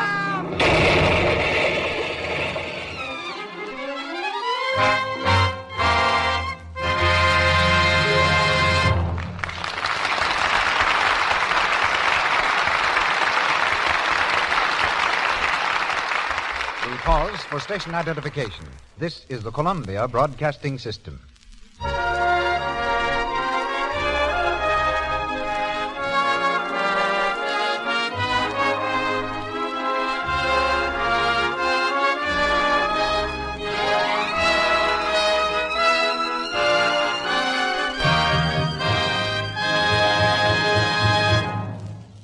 The curtain falls on Act Two of Ceiling Zero, starring James Cagney, Ralph Bellamy, and Stuart Irwin, who will be heard shortly in Act Three.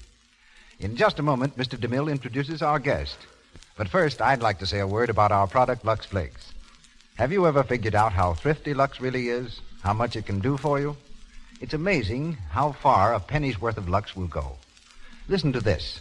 Unless the water is hard, about 1 penny's worth of Lux will do your underthings 3 times. Your stockings 4 times, or your dishes for a whole day. Or you can look at it this way. Just a little more than a penny's worth of Lux does a sweater and a dress. Yes, Lux is thrifty, and it's safe. Safe for anything, safe in water alone. So every time you buy the generous large-sized box of Lux, just think to yourself, it's safe and it saves. Now, Mr. DeMille. As our guest tonight, I thought it most appropriate to present a man from the skies. Someone from real life who can match the color and skill of the pilots of our play. But he's as different from the aviators of our play as the plane which he's flying is different. The swift progress of aviation since the writing of Ceiling Zero has outstripped man's imagination in making air travel safe, and safer still. Right now, in the sky above the Lux Radio Theater, a modern transport plane is circling. At the controls is Major Carl A. Cover, Senior Vice President and General Manager of the famous Douglas Aircraft Company, makers of planes flown the world over. Major Cover trained the men who trained the pilots to fly in the World War, and has had much to do with the pursuit of safety for the past 20 years. But let's hear from Major Cover direct. Are you ready, Major? I've been accustomed, Mr. DeMille, to look up to the Lux Theater. This is the first time I've ever looked down on it. Incidentally, I'm now speaking from a regular DC transport plane, while in the course of routine checkup flight. This plane belongs to the Royal Dutch Airlines. It will soon be delivered for operation in the longest passenger run in the world between Amsterdam and Batavia. Well, as you fly around up there, Major, what picture do you get of aviation today and in the future? Well, I believe aviation has traveled farther in less time than any invention in the world. I think you'll agree that it has made as vast strides in the brief years since the period of Ceiling Zero as it did between its inception and the first showing of tonight's play. Safety and comfort in the air develop so fast that it's almost impossible for the average person to realize the changes. It would be a full-time job to keep up with the progress being made. As a result, only a few technically minded people can appreciate just where we stand today. But doesn't such progress take all the romance and daring out of flying? If you mean romance in the terms of such heroic daredevil performance as you have in Ceiling Zero, then the answer is yes. But there's another kind of romance, the conquest over nature. A conquest made possible by such things as the radio beam, the new altimeter, the icing equipment, the automatic pilot, and the amazing reliability of modern engines. There's romance, too, in the thought that you can fly in the space of a single day from a land of ice and glaciers to the palm trees of the tropics. I'll even predict that passengers will be able to make regular scheduled flights from here to Paris and London within a very few months. I'm not much in the romance angle, but I think that comes pretty close to being the real thing. the world owes you and men like you a deep debt of gratitude for the safety you've brought about and are constantly increasing. I know that most of us in Hollywood, actors, actresses, and producers, are almost as much at home in the air as we are on the ground. We hope so, Mr. DeMille. And now I'm sure you want to get back to Zilling Zero. As for me, I'd like to hear the rest of it, too. Good luck, sir. You've given wings to the world, Major, and to our program. Act 3 of Sealing Zero, starring James Cagney, Ralph Bellamy, and Stuart Irwin, with Boots Mallory and Gene Cagney.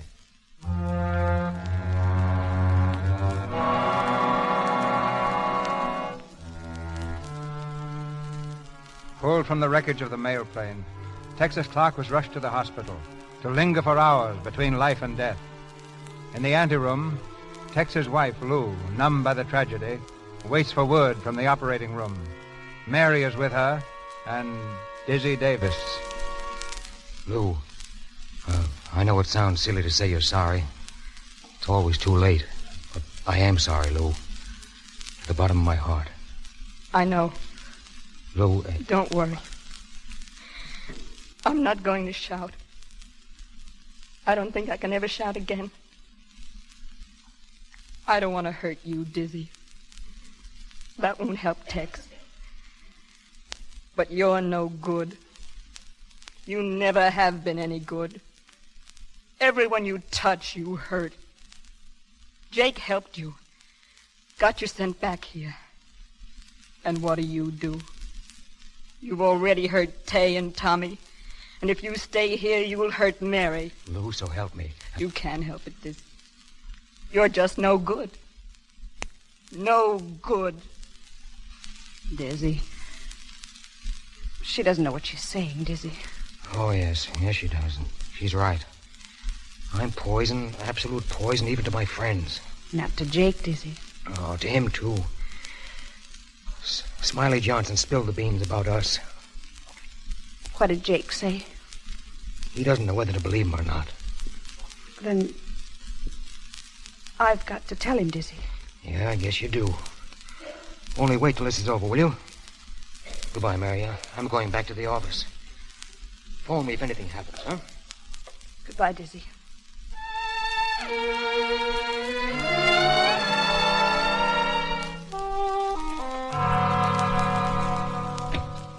Well, any word? He's still unconscious, Jake, but a little stronger. Swell.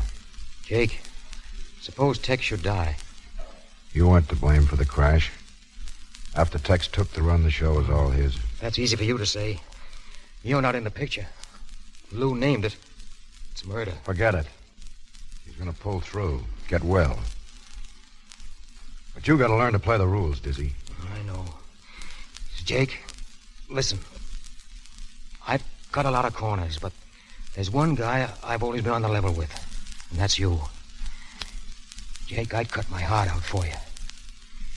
Please don't be mad at me. All right, forget it. What's the latest weather report on Buzz? 0. Ice at 3,000. Have Lawson stand by. You want to push them in night mail through that ice? Probably not, but I never cancel any run in advance. We'll decide when the time comes. Number 7's rigged with those new de-icers. Be worth a crash to find out how they stand up. Do you want me to make the hop? Lawson's scheduled to go. That kid? He won't get from here to the edge of the field. No? Why don't you go out and tell him how? Okay, Jake. I guess you're sickened of looking at me right now. I'll see you later. Dizzy. How are you, Half-Pint? I'm pretty low. Dizzy, I feel so guilty about Tex. Only we hadn't made that silly date. Oh, don't blame yourself. It was my bright idea. Everybody knows that. Dizzy, you mustn't worry about what Lou said. Tex wouldn't want you to do that. He'd understand. Tommy, you're the only nice thing that's happened to me since I got back here. The rest has been bad news. Why don't you go home? It doesn't do any good staying here, making yourself unhappy. I don't want to be alone. I'd go screwy over there by myself. I wish I could help. You could. Could help a lot. How? Staying close and being near me. Till it goes away. Will you? Of course. Sweet. Here's the key to my apartment. 1211 Wellington Road, number 14. You go down there and wait, and I'll be along in a little while. We'll have some drinks and try to drown all this, huh? All right. If you see Tay, will you tell him goodbye for me? Please. I'll tell him with pleasure. Hey, Dizzy. Jake wants you. Right there. Go ahead, kid. Well, Jake? I got a rap for you, Dizzy. Yeah, what? Read this. It just came from Washington. Washington? For me? They turned down your physical waiver, Dizzy. They won't renew your pilot's license. Hey, what? Say, what is this, a gag? No, Dizzy, it's straight. Well, then I'm finished. Washed up. Take it easy. We'll find some way out. Yeah. Yeah, maybe I could get a job like Mike Owens. Don't be a fool. What do I know except to push a plane around? You can hold down this sort of a job. I can fix it. Fix it? To sit around at a desk watching the other guys fly? Gee, that's great. That's marvelous. Federal Airlines, Jake Lee speaking. What? When? Okay, thanks. Was that about Tex? Yeah. He's gone. Oh. Oh. Don't let it throw you. You've seen hundreds of crashes. A lot of swell guys go west. It's all part of the game. Yeah. Dizzy, pull out of it. Oh, don't worry about me. What about Lou? I better go see her. Take over the duty watch, will you? Sure. Hold the night mail. We're sure to cancel. Okay. Dizzy. Listen, Diz. Sometimes a guy gets to thinking he's fair and big. When he's in love with a woman, he can be pretty small. I don't know what got into me. I was jealous, I guess. Forget I ever said anything about you and Mary, will you? I never heard a word of it. Swell. So long, Diz. So long, Jake. Tex. Oh, my God. I killed him. I sure did. Hey, Dizzy. Yeah? That kid Lawson's getting ready to leave. Is the trip canceled? Canceled? Yeah, it's awful bad up there. Ice all over the place. I guess the trip's out, huh? Yeah. No, wait. Where's Lawson? He's down by the hangar. I'll go down there and see him. Hold everything. Hey, Lawson. You seen the weather map? Yes. I'll take another look before I shove off. From here to Cleveland, it's bird walking weather. These days, planes fly when birds only sing. Yeah. Hey, look. You really love that Tommy kid? What's it to you? Nothing much. You going to marry her? Yes, I expect to marry her. You know where she is now? Well, I guess she's home. Yeah. Now, what's the dope on these new de-icers? An old hand like you should know all about that. Answer my question. I'm in charge here. Well, you know how they work. We've been running wind tunnel tests. Now they're installed on 7 here, ready to try out. Suppose they don't click? If it gets too bad, I'll go over the side. Lawson, come on. Let's cut the squabbling. You're right. Tommy is swell. Too swell for me. You mean that? Yeah, sure. You kids are just getting started. Here you are. Here's all the happiness on earth. Well, thanks, Dizzy. That's darn swell of you. So long, kid. Have a good hop. Thanks. Nope.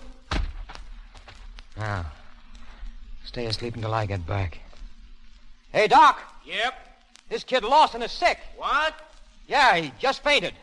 Come on, pick him up and take him inside, will you? Gee. Hey, Baldy, put that ship up. Oh, no, you don't. The ship stays. I'm taking the kid's trip. You can't, Dizzy, not in this weather. I'm giving orders here, and I'm taking that trip. Yeah, but... Now, go on. Do as you're told.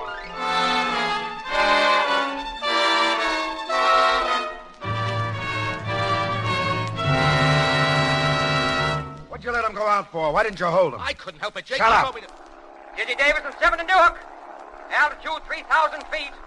Flying blind on the Newark beam for Cleveland. Light ice forming on wings and tails. These new de-ices don't quite break it up. Tell him to turn back and land at once. Newark calling Davis and 7. Go ahead, Newark. Davis and 7 return to Newark and land at once. Division Superintendent's orders. Tell Jake to come to the mic. Dizzy, this is Jake. Here. Here's the dope on these new de-icers, Jake. Never mind the de-icers. You know you can't fly through that stuff. Get on the ground. Come on, get this. Take this down, Buzz. The pressure has got to be doubled. The rear tube should be moved back 8 inches so the ice won't form behind it. And you need tubes on the tail, too. 1 on each leading edge. They'll work then like $1 million. Right now, the tubes are frozen flat. That's all, Jacob. Okay, Dizzy. Now get back to Newark. There's not much chance of that. Unless you send me up a skyhook. Ship's getting heavy. Losing altitude now. Dizzy, leave the ship. Don't wait until she begins to spin. Drop your flares and go over the side. Bail out. Hit the silk. No can do, baby. She's got ice all over her. Sure builds up in a hurry. Jake, when Dizzy got into that ship, he didn't wear a chute. What? He didn't. He wouldn't wait. Dizzy, isn't there some way? Can't you nurse her down? Slide in on a wing so it'll be an easy crack up? Do something, Dizzy, anything. She's falling pretty fast, Jake. The ice looks a foot thick on the leading edges. I'm down to 1,500 feet on the beam. Don't look for the crash tonight. Dizzy, listen! She's getting wishy now. I'm going to put her into a spin to see how that affects the ice. The ice still sticks to the ship, Jake. She won't answer the controls. Here she goes. So long, Jake. Don't be mad at me. Newark to Davison 7. Newark to Davison 7. Answer 7. Answer 7. Davis! Dizzy! He's crashed.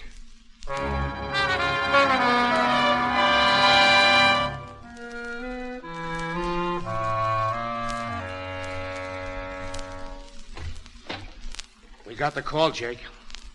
They find the ship? Yeah, pretty bad. Dizzy. He's gone, huh? Uh-huh. In the seat. Sure. He would stick it. You want to speak to the boys? No. Not now. Beat it. Okay. Jake. Yeah. What, Mary? Jake, I've got something to tell you. Something I should have told you a long time ago. Yeah? It's about me. Dizzy. You don't have to tell me anything about Dizzy.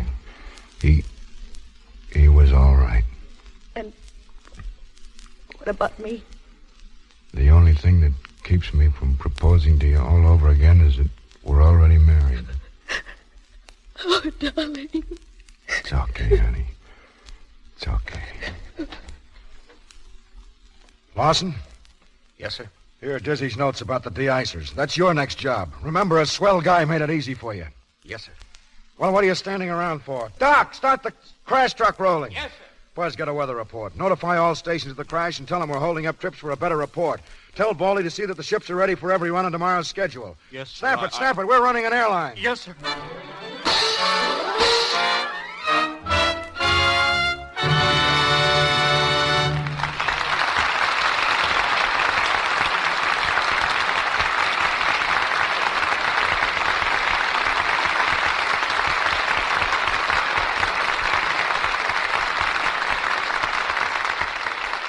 Ring down the curtain on Act 3 of Ceiling Zero, starring James Cagney, Ralph Bellamy, and Stuart Irwin.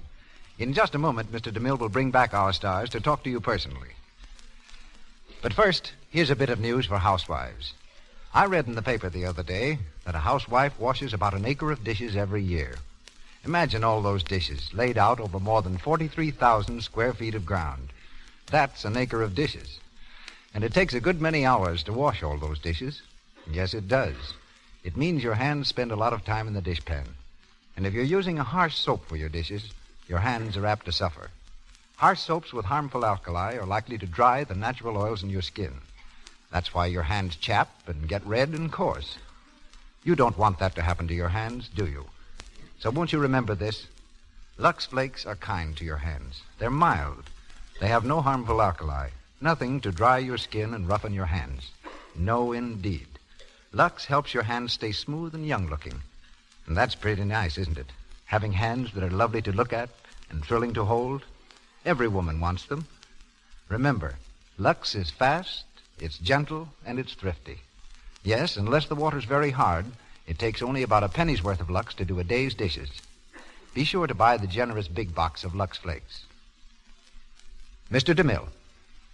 After spending the last week in the vigorous company of Messrs. Cagney, Bellamy, and Irwin, I'm sorry for only one thing. Look out, boys. Here it comes. No, it's not what you're thinking, Mr. Irwin. My lone regret is that all of you want with Barbara Stanwyck, Joel McCrae, and me in the making of Union Pacific. You mean we're too late? Gosh, what'll you ever do, Mr. DeMille? Well, there's nothing to do, I guess, but hope. Hope that when the next one comes along, you'll be in the cast. Say, I'd like to cast it for you right now, if I might. Of course, the first thing you'll need is a leading man, a hero. You know, somebody like Bellamy. Gee, that's white of you, Jim. Darn white. Well, yeah, but not exactly like Bellamy. What you want is a guy a little on the tough side, hard-boiled, fast-talking, see? Quick with his hands. He's okay on the inside, but on the outside, he's all brass knuckles. You mean somebody like James Cagney? No, like Stu Irwin. Well, I don't doubt that Mr. Irwin has a heart of gold. Oh, but... boy, that's the truth. There's so much gold in my heart that every time it thumps, it whispers, 16 karat, 16 karat. Anybody like to listen? All right, so you got a heart of gold. But how tough can you be? How tough can I be? Listen, Bellamy, just put up your hand. Sure I will, Smarty. Just as I figured, wide open for a kick in the shins. Careful, Mr. Irwin. Ralph's in pretty good shape after working that farm of his. Well, that's not quite as accurate, Mr. DeMille, as I'd like it to be. So relax, Stu. You see, we had a flood back there, and my farm went down the Connecticut River. Flood ruined everything except a couple of crops, but they're doing fine. Watermelons and watercress. Hope you're having better luck on Cape Cod, Jimmy. Oh, I'm learning, Ralph, learning. I don't think I'll ever be a menace to the landed gentry, but come a few years, and I think I'd be able to live off the place if I had to. Of course, I might get a little tired of eating kohlrabi and rutabaga 3 times a day, but then I'm learning. Mr. DeMille, I got a great kick out of doing Ceiling Zero, and I hope we can all get together again sometime. Many thanks. Good night. Good night. Good night and happy landing.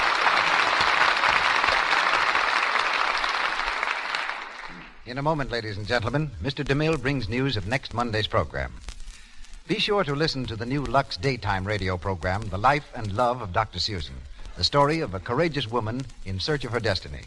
You can hear it over most of these stations in the United States every afternoon, Monday through Friday, at 2:15 Eastern Time, 1:15 Central Time, 3:15 Mountain Time, and 2:15 Pacific Time. This new daytime program, The Life and Love of Dr. Susan, comes to you in addition to the Lux Radio Theater.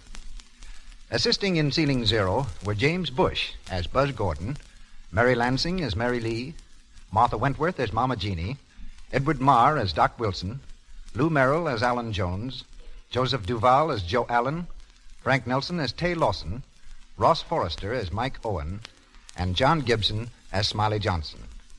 Ralph Bellamy appeared through courtesy of Harry Cohen. Louis Silvers is from 20th Century Fox Studios, where he directed music for Wife, Husband, and Friend. Now, your producer. The program planned for you next Monday night, like all programs in the Lux Radio Theater, is one in which you, too, play a major part. Just as we are occupied every day in the week preparing these productions, you are making them possible by bringing Lux Flakes and Lux Toilet Soap into your homes each day. This cooperation enables us to present plays and stars of the caliber in store for you a week from tonight, when you'll hear Norma Shearer and William Powell. A great hit on the screen, our play is the dramatic story of an infinite love, one-way passage.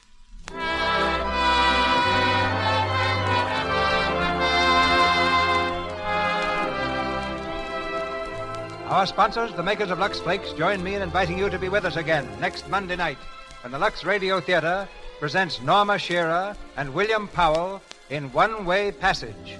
This is Cecil B. DeMille saying good night to you from Hollywood.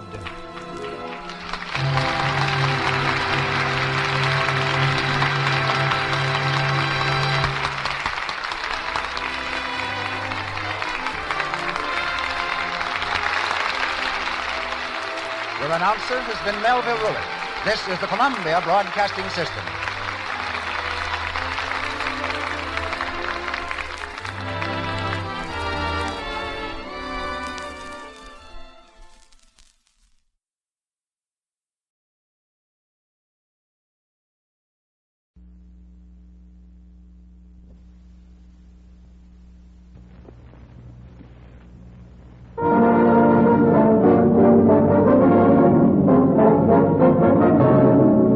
International Silver Company presents the Silver Theater.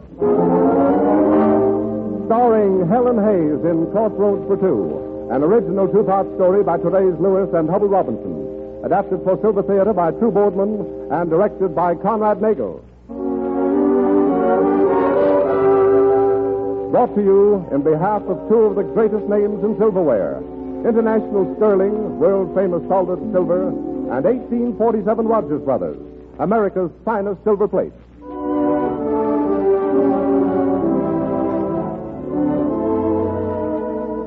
Good evening, ladies and gentlemen. This is Conrad Nagel bidding you welcome to the first of two New York performances which celebrate the return to Silver Theater of that brilliant star of the American stage, Miss Helen Hayes.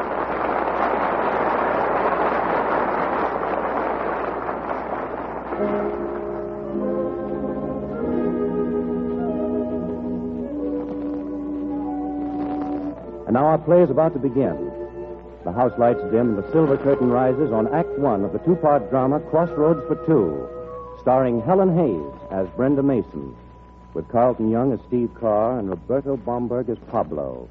The premiere of a new play has just come to its end. And as the curtain falls on the last of a score of curtain calls... Brenda, it was beautiful. Never given such a performance. You've got a hit, Brenda. Well, thank you. You're grand, all of you, and the swellest cast of work with I've ever known. And now, what time is it? 11:20. Good Lord, I'll never make it. Excuse me, everybody. I've got a train to catch. What about the train? Where are you going? Oh, Miss Brenda, that show tonight? Well, I want to tell you. Then tell me later, Ellen. I just have time to make it if I don't change. Hand me that coat, please. Oh, yes, sir. Brenda, you decent? Oh, it's Mr. Barton, Miss Brenda. Yes, come in, Lee. Brenda, my dear, it's superb. What happened to you tonight? You're outdoing yourself. And not even Brenda Mason has the right to be better than Brenda Mason. It did go all right, didn't it, Lee? All right, with 20 curtain calls? Why, half of Washington's out there to meet you. Do you know that? And I've got... Miss Brenda. I'll be right there. Taxi? Lee, darling, this is the one night I can't meet anyone. I'll be back for the show tomorrow, but I've simply got to catch the 11:30 for New York. New York? But why? For just about the most important thing that ever happened to one Brenda Mason. Yes? I meant to tell you before, but, well, somehow I haven't told anyone. I've adopted a son, Lee. You... Brenda. He's a refugee, a 9-year-old war orphan from Barcelona. I found him through the former Spanish consul in New York. Then you've never even seen the child? No. His boat docks tomorrow morning at 8 o'clock. That's why I've got to go now. I don't intend to have Pablo arrive in America without his brand new parent being on hand to meet him. Now, wait a minute. You're not going down to meet that boat all by yourself. Why not? I seem to do a great many things for myself. Well, not this. I'll come to New York later tonight. I'll fly in. If you become a foster mother, that ought to make me sort of a foster uncle. Oh, Lee, that's wonderful, and you can bet you're elected.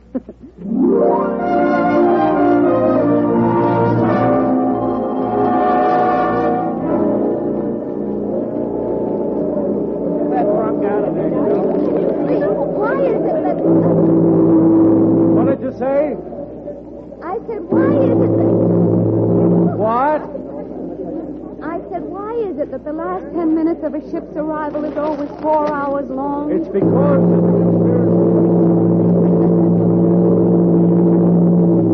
Oh, so that's why it is. Brenda, you're shivering. Are you cold? I'm scared. Scared stiff. Any minute now, Senor Ortega will walk down that gangplank with him. Oh, Lee, what if he doesn't like me? You know, it must be awful traveling all the way across the Atlantic, wondering about the person who's going to be your new mother. And maybe I won't be the kind of person he imagined at all. Of course you won't. You'll be a lot finer. Do you suppose you'll know any English? Or will we just have to stare at each other? Talk sign language? Now, look, will you stop worrying? No. Brenda, why are you adopting this boy? After all, there's been nothing to stop you from, well, marrying the right man and having children of your own. Mm-hmm. Nothing except the absence of the right man, Lee. And as for my adopting a child, why shouldn't I? I've got money, success, all any woman could ask except one thing. Someone who needs affection. Someone who needs me. If I were only 9 and spoke Spanish. Look, Lee. They're coming. Senor Ortega and Pablo. Hey, this is going to get me. Look, at the first sign of a weep out of me, kick me or something, will you? Yes, but then who's going to kick me? Oh, look at him, Lee. He's beautiful. Easy now, Brenda. I'm all right. Oh, Miss Mason. How do you do, Senor Ortega? This is... Yes, this is Pablo. Hello, Pablo. How do you do, Miss Mason? And thank you for bringing me to America. I love America. You darling, you do speak English. ¿Cómo? You see, I was afraid you wouldn't, Pablo, and that I couldn't make you understand how glad I am to have you. I am afraid he still does not. What he said was a single speech that all of them were taught on board. As yet, he has but little English. Chiquito, ¿no hablas inglés? No, señor. Hablo poquito. ¿No puedo quedarme aquí si no hablo inglés? Sí, Chiquito, no te molestas. He wants to know if he will be sent back if he cannot speak more English. Oh, tell him no. I did. And he will learn quickly. You engage the governess I suggested. She's at my apartment. Then there should be no difficulty. You may take him now. I shall have to contact you later regarding the final legal details. And now I must see to the others. Adios. Adios, Pablo. Adios, senor. Goodbye, Mr. Ortega, and thank you. Well, we'll go now, Pablo. We're going home. Do you understand? Home? Sí. Home. Comprendo. Do you want to take my hand? ¿Cómo? I have not words. Oh, Pablo, if your heart is anything like mine, we don't need words at a time like this.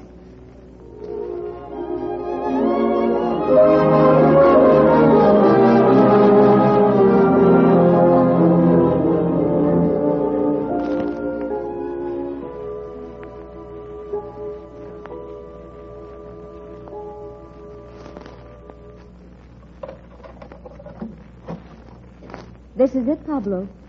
This is where we live. Sí, señora. Lee, he's so quiet. Do you suppose... Will you quit worrying? It's all new to the youngster. You going to have him stay here? Until the player comes into town next week. The governess will sort of help him get adjusted. Mercedes!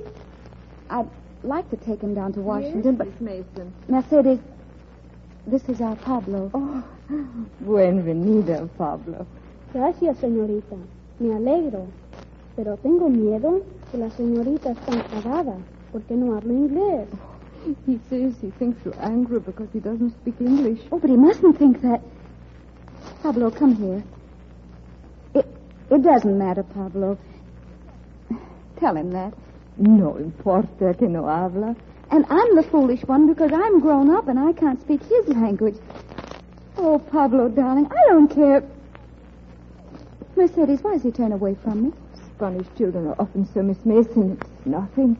He is maybe a little afraid as yet. Of course. Let's show him his rooms. Come, Pablo. This will be your bedroom. Todo, Pablo. Sí, comprendo. What's this on the walls? A regular mural in miniature. The Adventures of Don Quixote. I had Carl Miller paint it. En los muros. La vida de Don Quijote, ¿no? He recognizes it, Miss Mason. Rocinante es falso en color. Oh, but he says Don Quixote's mule is the wrong color. Oh, I'll have it changed tomorrow. And now, this is the playroom, Pablo. Everything in here is yours. Just for you. What did you do? Buy out a toy department? Does he like it, Mercedes? Why doesn't he say? Como le gusta. Pablo. Como le gusta. Pablo. Oh, Pablo. I'm sorry, Miss Mason. Wait a minute, Brenda. But I've got to go to him. Oh, that's the one thing you mustn't do. If you really want to know, Pablo's crying in there. And the last thing in the world he wants is for you to see him doing it. Crying? But why? Any idea how you would feel if every crazy dream you'd ever had suddenly came true? I don't know. There's something in his eyes from the first moment I saw him. A sort of fear. Or even resentment. I've got to lick it, Lee. Pablo and I have to be friends. Otherwise, nothing will have changed for either of us. We'll both just go on being lonely.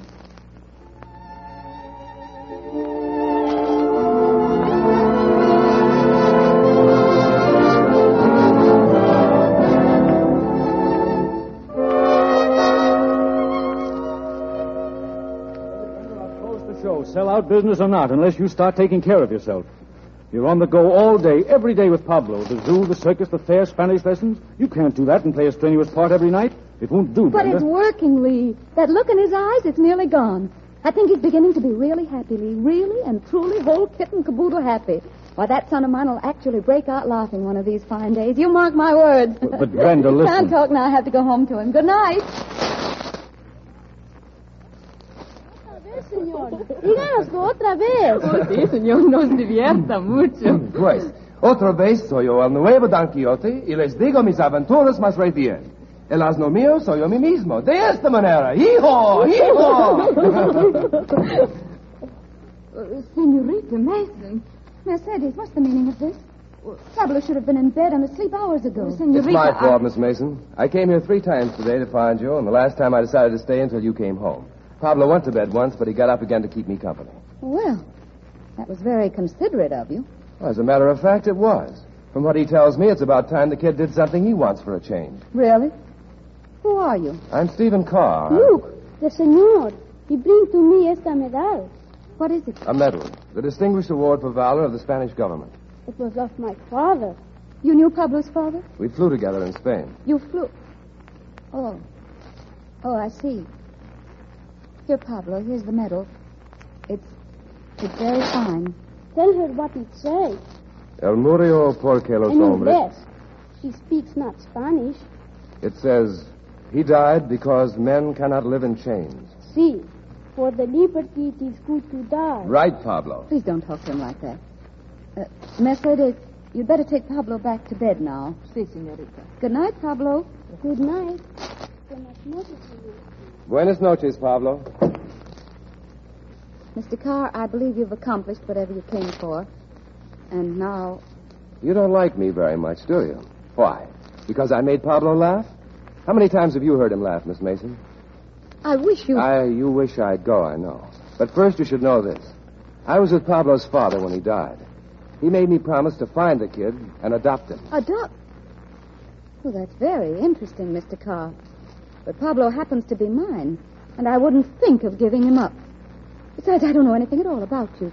You've suddenly turned up here out of the blue. Out of Spain. Very well, then, out of Spain. And I'd have been here sooner, except that I was helping to fight a war. You knew there was one. Yes, I did know. And if there's anything I hate worse than war, it's outsiders who can't wait to get mixed up in the fighting. I read about that somewhere, Miss Mason. You gave an interview. I've given a great many. I do whatever I can for peace. It's rather a lost cause, but not to me. You fight for peace, is that it? Work for it, yes. It may sound odd, but I like to think I do the same. It does sound odd. We can't decide this tonight. But I'm glad to know you believe in settling things peaceably, Miss Mason, because I'm going to do everything I can to take Pablo away from you. You see, I've got an idea that what the kid really needs is a father. Don't let those interviews of mine deceive you, Mr. Carr. I'm not a pacifist about things like this. You'll find that out if you try to get Pablo away from me. I'll give you a good fight, Mr. Carr. And I'm ready to start whenever you are.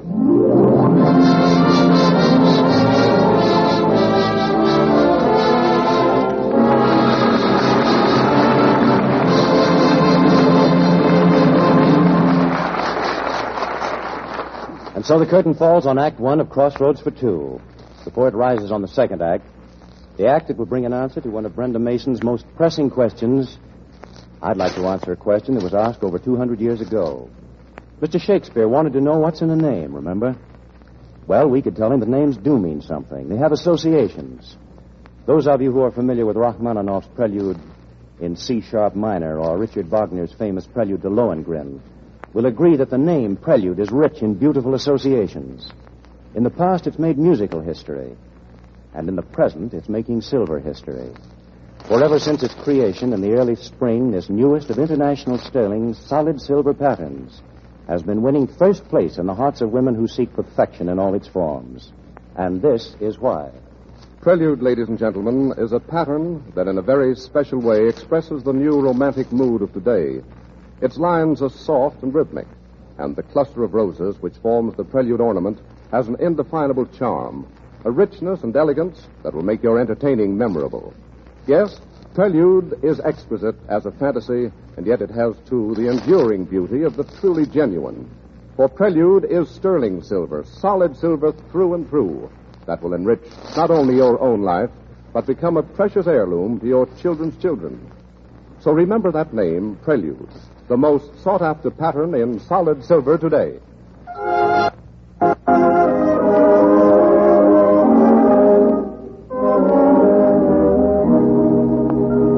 The silver curtain rises on the second act of Crossroads for Two, starring Helen Hayes as Brenda Mason. 3 hectic, anxious weeks have passed for Brenda, with Steve Carr trying in every way to assume custody of Pablo, Brenda's adopted child. Then finally in the courtroom of a Supreme Court judge one afternoon. Here is a certified copy of the decree of the Spanish court allowing my client, Miss Brenda Mason, to adopt the child. It is completely in order, executed in accordance with the necessary... It was written by Pablo's father, Your Honor, a soldier dying in battle. It says that I was to find the boy and look after him. That's true, Your Honor. When I'm touring in a play, I am out of town for long periods of time. But at least I'm in this country. Mr. Carr's all over the world fighting for any country that hasn't... Having heard the testimony and examined the evidence, this court is convinced that Miss Mason has and should retain legal custody of Pablo de Corsia. Mr. Carr, unless Miss Mason permits you to do so, you must make no further efforts to see the child. Mr. Carr! Mr. Carr! Wait before you go. Yes? It wouldn't be honest to say I'm sorry. There's one thing, though, I'd like you to know. I won't give Pablo to you, but I want you to feel free to visit him whenever you wish. Well, that's a pretty quick switch, Miss Mason. I'm a realist, Mr. Carr. I have Pablo legally, but there's a lot more to this than wherefores and whereases. He's still talking about your visit with him that night. You're the one real bond he has with his father, and that's important.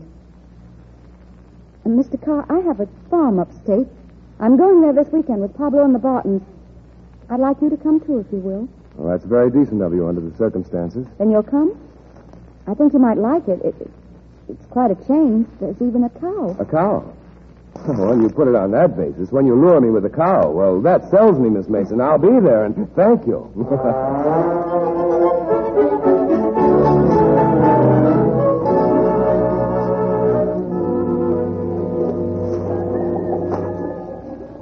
Good morning. Oh, hello, Mr. Carr. Sleep all right? Perfectly, thanks. Are you always up at this hour of the morning? Well, it seems my son comes from a long line of early risers. Since I've so little time to be with him, I've started turning out early, too. Right now, he's taking the cow down to pasture. Let me help with that digging. No, Here, give it to me. Why, what's the matter? It's nothing. It's a little crazy, in fact. What is? When you took that spade away from me just now, Well, have you ever had something happen, and just at that moment you get a flash that the identical scene had happened sometime before? Sure, I know what you mean. It hasn't, of course, just a retroactive imagination. At least that's what they taught us in psychology. Where'd you go to school? Kansas State, when I went, that is. Half the time I was hanging around airfields or trying to put old jalopies together. I'm still at it, too, more or less, only now it's a new kind of combat plane. Oh. I tested the ship in Spain, but it wasn't sound. So now I'm making changes. If they work out all right, I'll take it abroad and try again. You'll fly for some country while you're doing it? Sure. Which one? Oh, I don't know. Maybe China. Maybe some little European nation that's either got to build up its Air Force or else. Or else what? Or else some big friendly neighbor will take it over. War happens to be your business, Mr. Carr.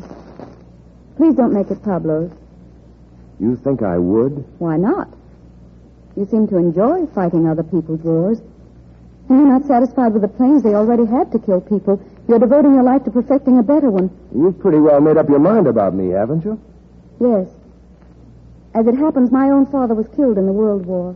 I learned then about needless destruction, and I've hated it ever since. So while you're my guest here, I ask you not to talk to Pablo about war or any of your deadly little mechanisms that make it possible. Will you agree to that? All right, Miss Mason. It's a bargain. And now, do you suppose we can have breakfast, or aren't your guests allowed to talk about food either? On the contrary, Mr. Carr, I often say a man's best friend is his breakfast.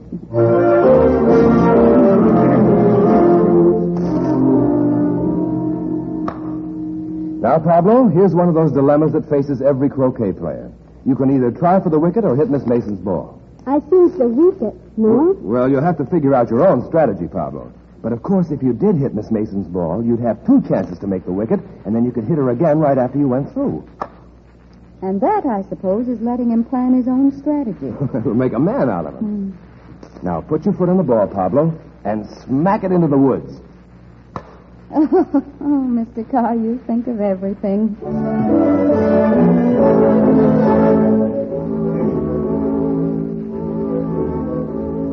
It's been swell, Miss Mason. I don't mind admitting I hate to leave. But why do you? The Bartons and I have to go, but you can stay and visit Pablo. Spend the week. We'll be out again after the show Saturday night. Si, Senor Steve. Senor, stay. Say that you really stay.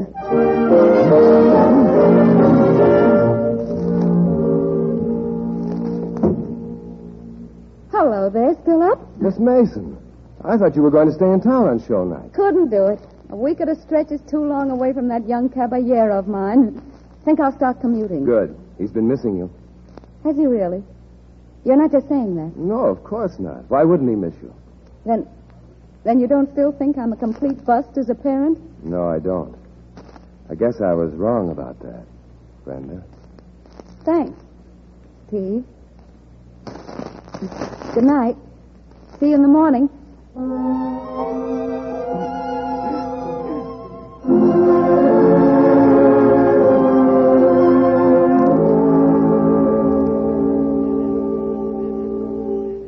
So, you see, Pablo, when people say, what is a picnic? You say, sandwiches, sunburn, potato salad. And red ants. And this is what I meant when I talked about quiet paddling. Regular Indian style. Can't even hear a swish. Now listen. Pablo. He's asleep. Yeah. Swell day. Swell night. Where's that music coming from? I don't know. Somebody's radio across the river, I guess. Want me to paddle? No, that's my job. You lie still. Don't forget, you have a show tomorrow. Uh-huh. Brenda,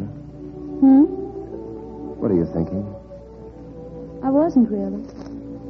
Just looking up at the stars and, well, wondering about the person who made them, and this river, and this night. Boss architect. Uh-huh, exactly. The boss architect. He must be very proud of designing a night like this. I've seen a few other designs he couldn't be very proud of. Maybe those weren't his fault. Whose were they then?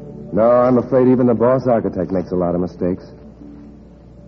For one thing, he put the North and South poles too far apart.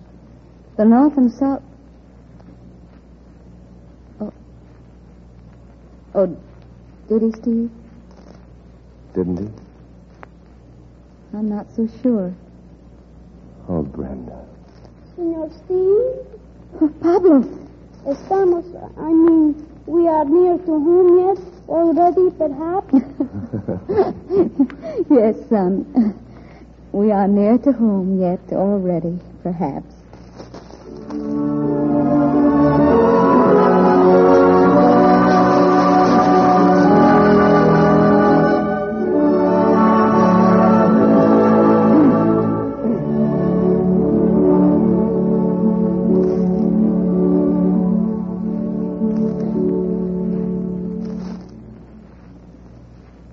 There you are, darling, all tucked in.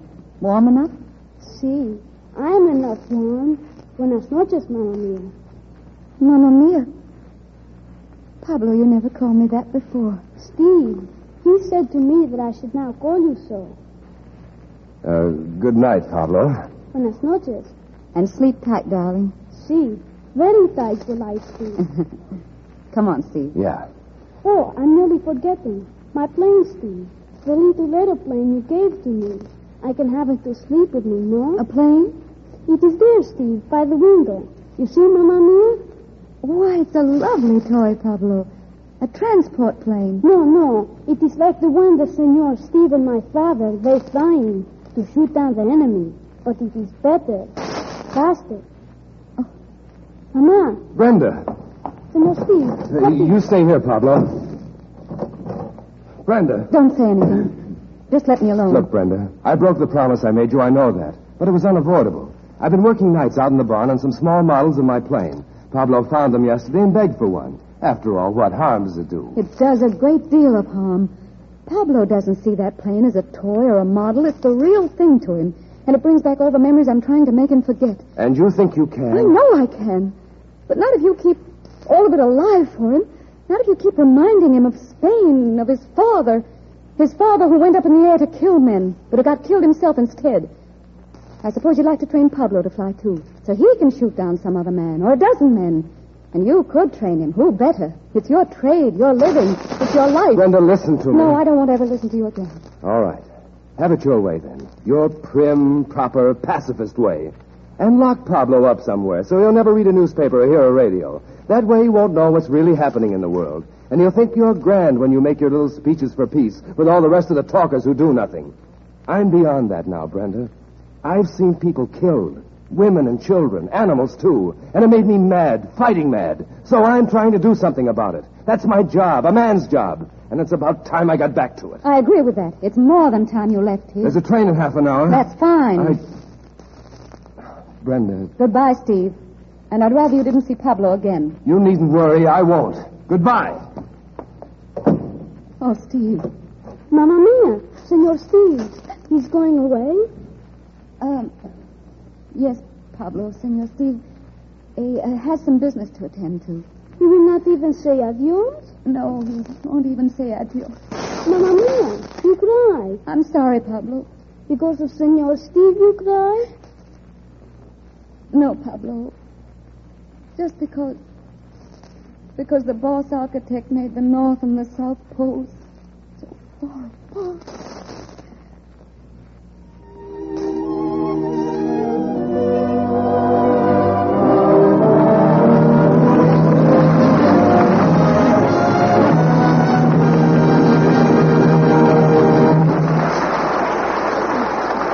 Well, we hope you enjoyed tonight's performance of Crossroads for Two, and that you'll be back to your radios next Sunday to hear the stirring finale. We hope, too, that you remember what we told you about International's new Prelude Sterling. For believe me, ladies and gentlemen, few of your possessions can give you the feeling of background, the inner satisfaction and pleasure which sterling silver can give you. Because the beauty of sterling is permanent. It's solid silver, through and through. Standing beside me now is a young man who can answer your most down-to-earth questions about sterling silver. Be sure to listen to him. All right, Frank Gallup? Ladies and gentlemen, many of you would have sterling silver in your homes today if you realized how easily and practically it would fit into your budget. For instance, a formal dinner service of Prelude sterling, complete for 12 or 24 persons, can be purchased out of income like your radio or automobile. Or you can start a service with single place settings as low as $16.75 apiece. A place setting consists of 6 finely wrought pieces: luncheon knife and fork, salad fork, butter spreader, teaspoon, and cream soup spoon. And there are other payment plans which your silverware dealer will be glad to explain if you'll drop in and see him tomorrow. So take advantage of his friendly invitation. Remember the date, tomorrow, Monday. Remember the pattern, International Sterling's new Prelude.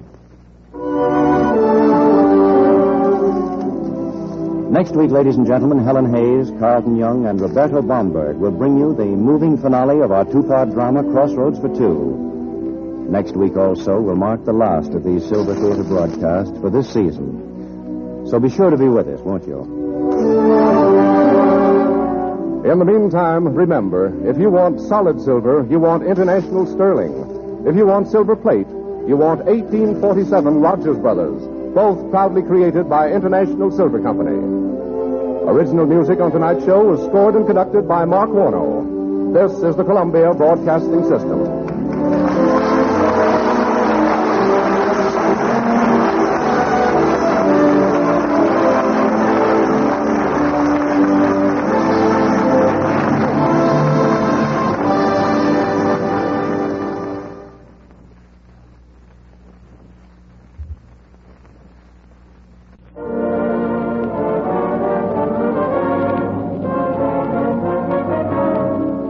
International Silver Company presents The Silver Theater.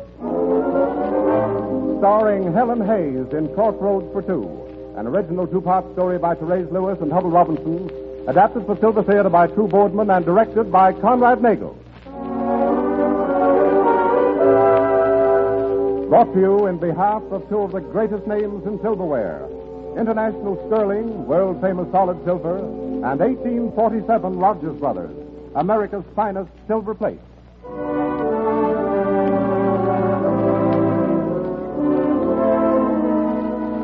Good evening, ladies and gentlemen. This is Conrad Nagel welcoming you to the final performance of Silver Theater series of dramatic productions until next fall.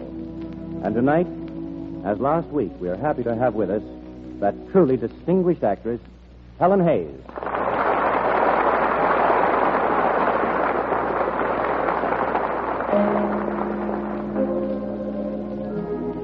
The house lights dim and the silver curtain rises on the concluding episode of Crossroads for Two, starring Helen Hayes as Brenda Mason, with Carlton Young as Stephen Carr and Roberto Bomberg as Brenda's adopted son, Pablo. Our scene, the private office of Lee Barton, Brenda's manager and oldest friend, on a morning in July.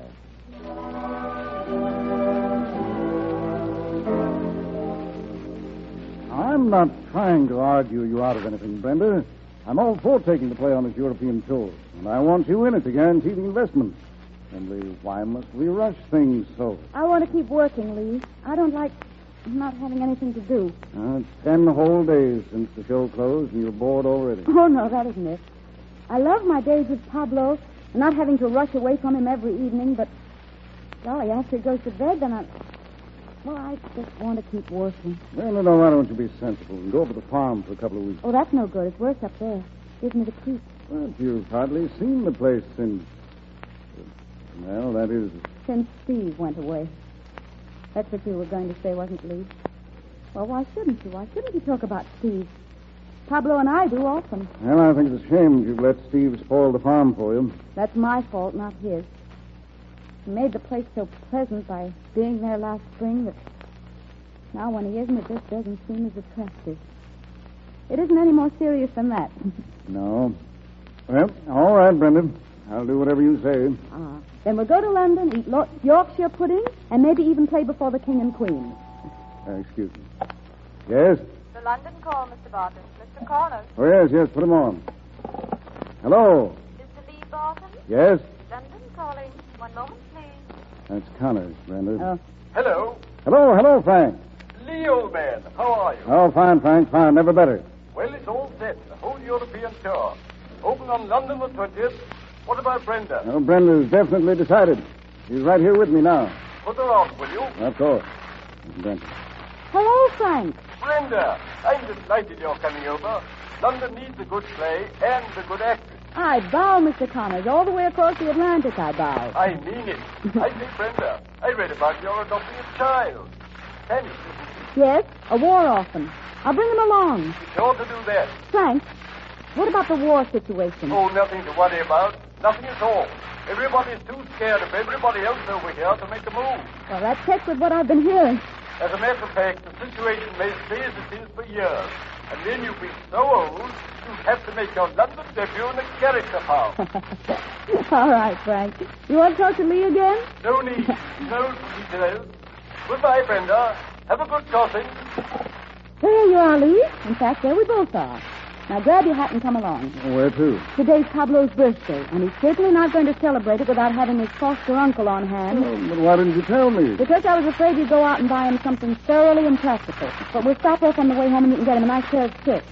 Silk? What an extraordinary thought. I don't see why. What's wrong with silk?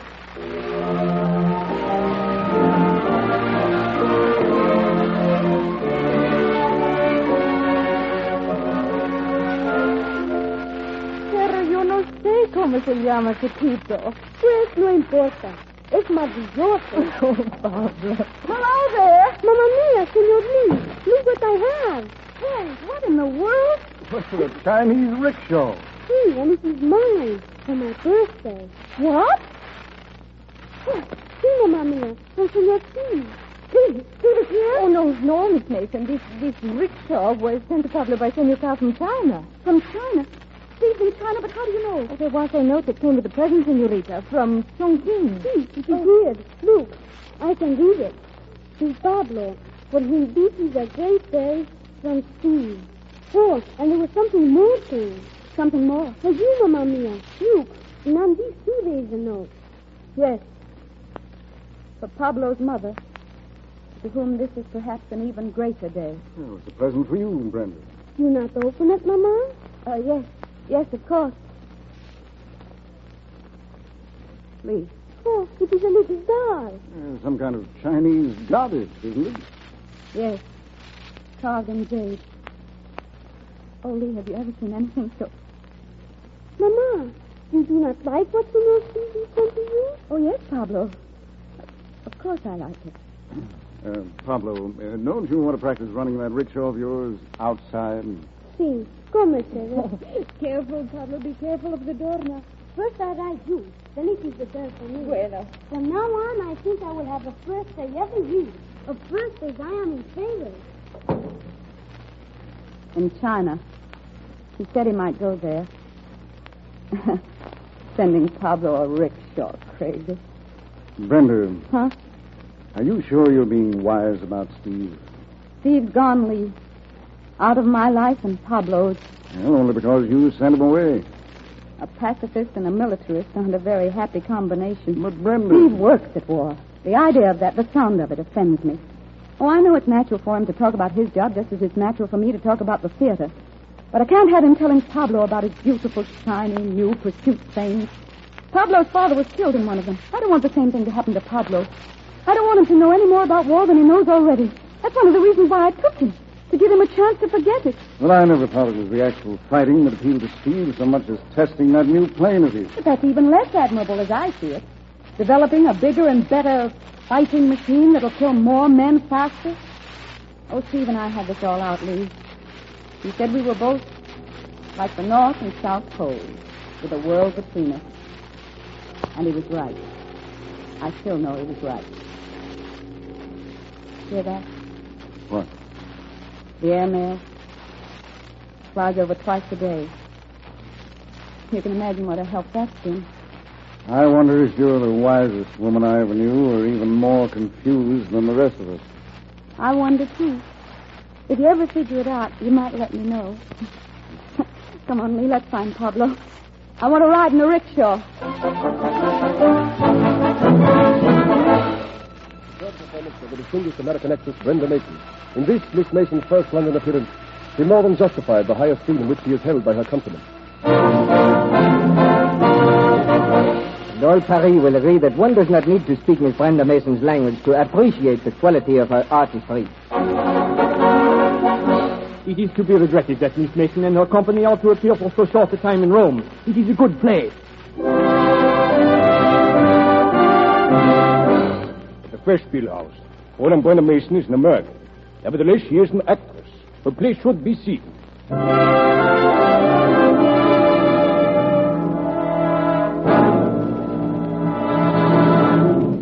Cancelled, Brenda. Nearly every booking left on the tour. Telegrams have been coming in ever since last night. From Prague, Bucharest, Sofia, Warsaw. Well, what's happened? Maybe after 4 months in Europe, they've suddenly discovered we don't speak their language. Now, this is no joke, Brenda. Oh. There's something up.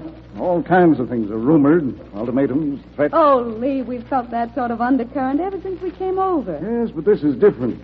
Now, even the people in the streets show it. There's a tension in the air. And these cancellations, well, how do you account for them? I don't know. But it looks as if our brilliant European tour has gone a little sour. Well, the only place left for us to go at this point is home. You can take the company back, Lee. But I promised Pablo I'd show him the rest of Europe. And I want to do it while there's still a Europe for him to see. Brenda, I don't want to leave you here. There may be real danger. Oh, you go on. And don't worry. I gave Pablo a book the other day about the ancient Greeks. And ever since he's been calling himself Hercules. After all, you can't hire that kind of protection these days.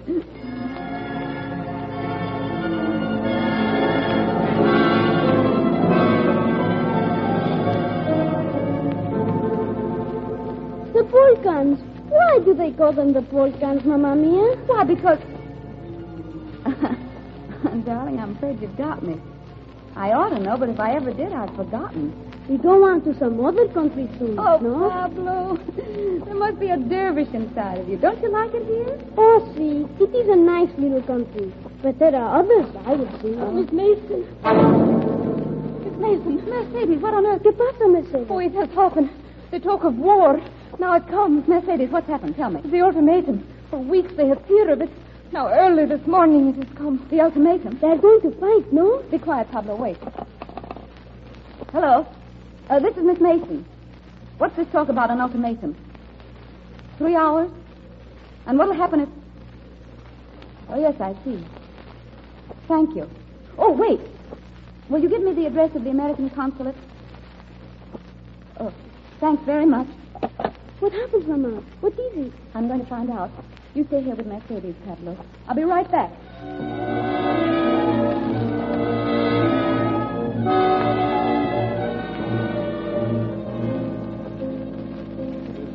Mason. There's so little we can do. Appealed for assistance several hours ago.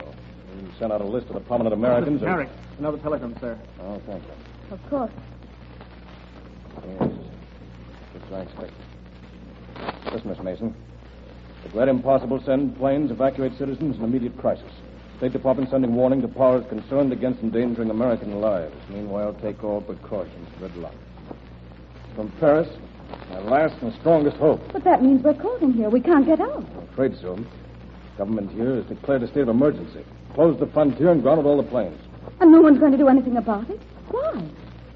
Do thousands of people have to be killed before the diplomats of the world choose to see that something is wrong? Nothing more than I can... Mr. Carrick, sir, I'm sorry, but this man insisted Carrick? on... Steve Carr, what are you... Hello, Brenda. Where's Pablo? At the hotel with Mercedes, but how did We'll you... go get them. Mr. Carrick, I'm Steve Carr, and I've just flown in from Paris. I have a plane that will carry 3 more passengers. You pick out the people you want to go and have them at the airport in 15 minutes. Oh, yes, Come on, Brenda.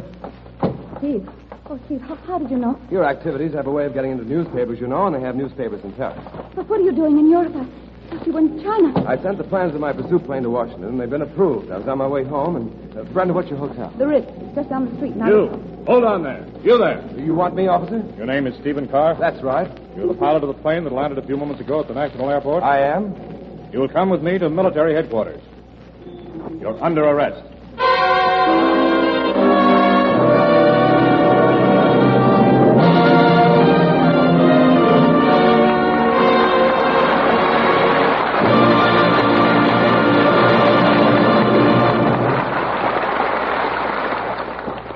So, ladies and gentlemen, we come to the end of Act One of tonight's Silver Theater story, Crossroads for Two.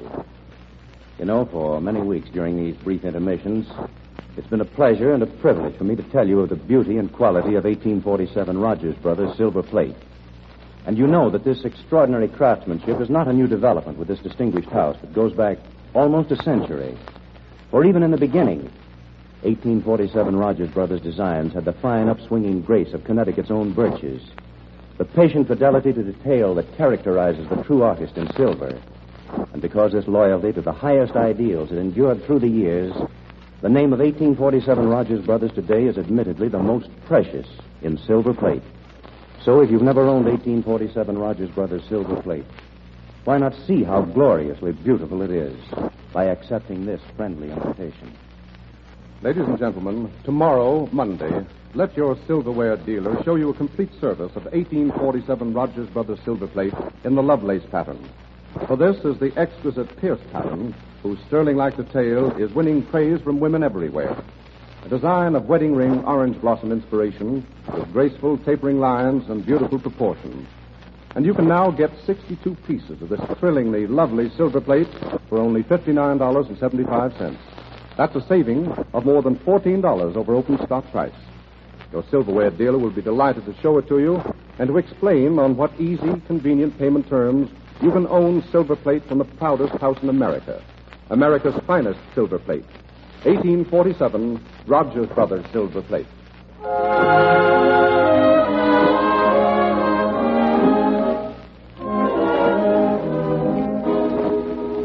The house lights dim, the silver curtain rises, and here is the concluding act of Crossroads for Two, starring Helen Hayes as Brenda Mason.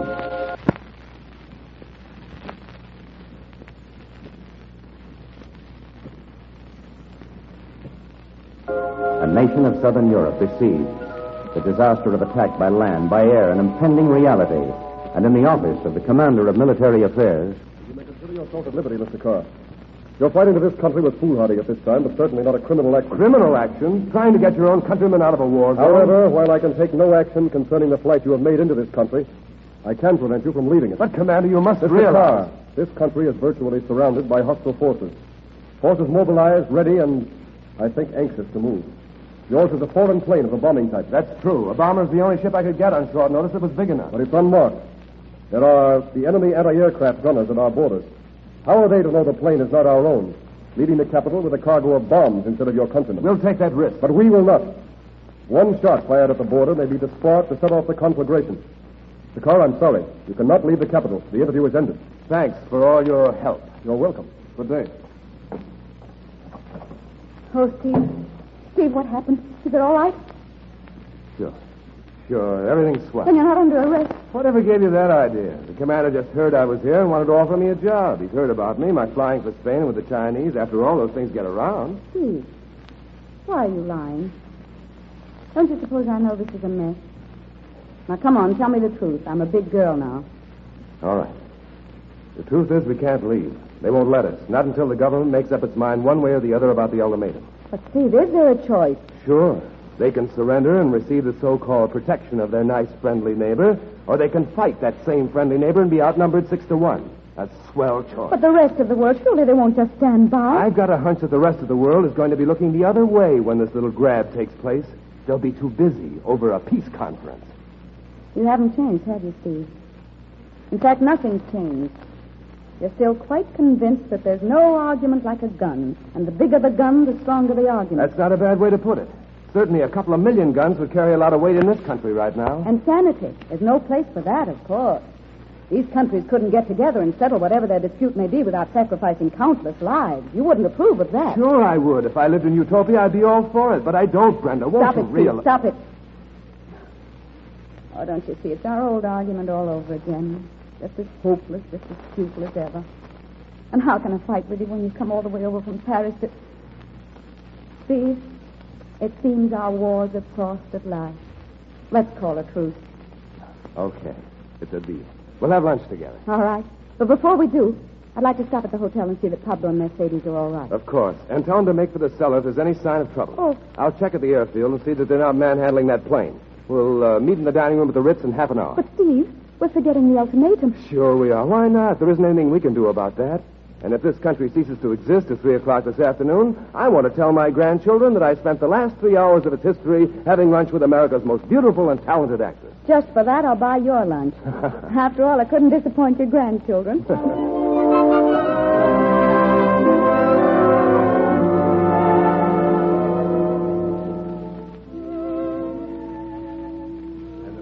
How's the farm, Brenda? Does the cow ever moo in my memory? What's her name? Hezekiah? Hepzibah. Oh, well, how is the old girl these days? We didn't get together much after you left. Every time I looked at her, I thought of you. Brenda, that's one of the nicest things you've ever said to me. My wife is awful for her. She's in Switzerland. I must get to her. Anne is not well and she'll worry for me. I'm doing everything I can, Doctor. Believe me. My Anne is sick for myself. Oh, Steve, that poor old man. Don't think about it. Tell me about the rickshaw, Brenda. Did Pablo like it? Did you like it? Yes. So don't get carried away. No. Oh, really? Pablo adored the rickshaw. He wanted to hire it out as a taxi. He said if the Chinese made money that way, why shouldn't he? How did you handle that one? I told him he should keep his amateur standing and I'd raise his allowance. Well. The other present that came from China was charming, Steve. Well, that's okay. It's the loveliest jade figure I've ever seen. You know who she is? No. One of the 8 Chinese immortals. The only woman in the bunch. They call her the Goddess of Mercy. I see.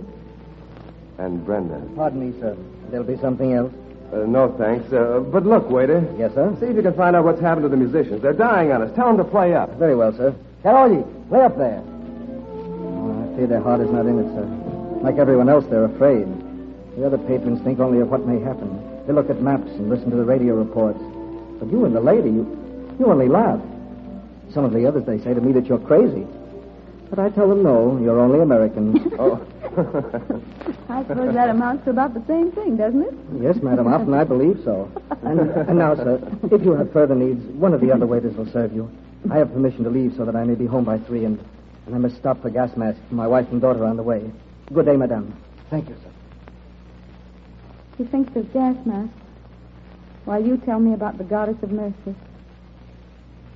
You know, it's a good thing for an actress to see the world, Steve. To find out that things like this can happen to people overnight, just like that. They don't happen that way on the stage. There's always a reason. Where's the reason here? Greed. Somebody reaching out. Somebody wanting something that doesn't belong to them. Steve, what time is it? 10 and 3. Well, that siren... Waiter. Oh, waiter. Yes, sir. That signal. A warning, sir, to make for cover. Does that mean an air raid? I don't know, madame. No one knows. Waiter! They probably want the streets cleared by 3, just in case. Steve, we got to get back to my hotel to Pablo. Come on, there's so little time.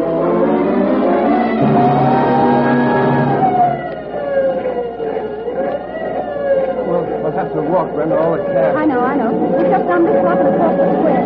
Steve, all those troops. Home guard, last line of defense. But they look like boys. They are. Their fathers are already at the border. You can't cross the square. It's been ordered cleared. You'll have to go around. Listen, will you? We're Americans. Sorry, sir. I have my orders. My son is at the hotel. I've got to get to him, please, officer. Well, ma'am, Oh, thank you. Come on, Steve. Turn his back. Nice work, Brenda. Better run, Steve. Run. Going up. That's all. Full car. Next car, please. All guests are advised to take refuge at once at the hotel bomb shelter. Floors, please. 9, please. Brenda, your floor. 4. Jim's been trying to get through the Foreign Office all day. But it's been busy. Oh, if it only stopped that siren. Why don't they stop? They forgot to pack his heavy sweater. I don't know how to get it to him now. Last week at this time, we were at the festival. Little did I think... Fourth floor.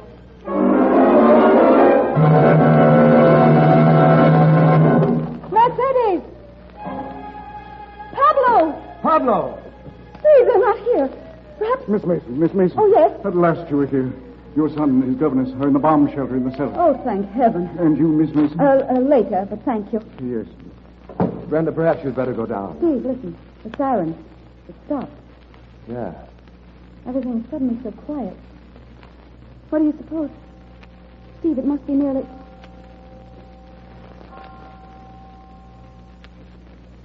The time has come, the walrus said. To talk of many things. Oh, Brenda, it's good. Good to see you. I'd have been frantic if you hadn't come. Frantic. I followed your tour in the papers. I kept track of you. You did? Yeah. Pablo. I hope he's all right. Attention, all citizens. Attention. Steve, listen. Yeah. There's a loudspeaker out there in the square. It must be connected with the government radio. Come out on the balcony. Yeah. All citizens, at 2:35 p.m., your government sent its answer to the ultimatum received this morning. That answer was refusal to surrender your liberty. The hour named is now past, and as yet the troops massed beyond our borders have not marched. However, continued caution is advised. Maybe I was wrong. I guess the hour hasn't come. But what now? Who knows? 6-1, and they're ready to fight. How can they? They can't. It would be suicide. But these people have been independent for centuries. They want to stay that way. They've got a lot of heart. Yes, but what they haven't got is just about 2 million more men to back them up. Well, that announcement seems to have broken the tension. They're all out on the streets again. Yeah, and that's not a very smart thing to do. What did I tell you?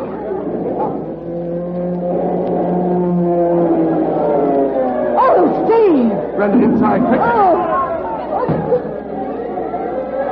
Steve, they can't. All those people have just come out. You'd better get back in and fast. You two, come on, Brenda. And don't watch it, please don't. Now listen to me, Brenda. Listen. Steve, they didn't have a chance. They're helpless. Oh, look, there's our little waiter from the hotel. He's trying to get away. Let me run for it. Yes, run, faster. Oh, he'll never make it that way. Look out!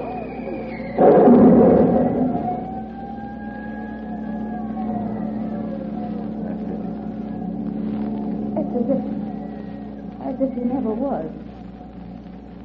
But he had the gas mask. He had gas masks for his wife and his daughter, and... Oh, do something!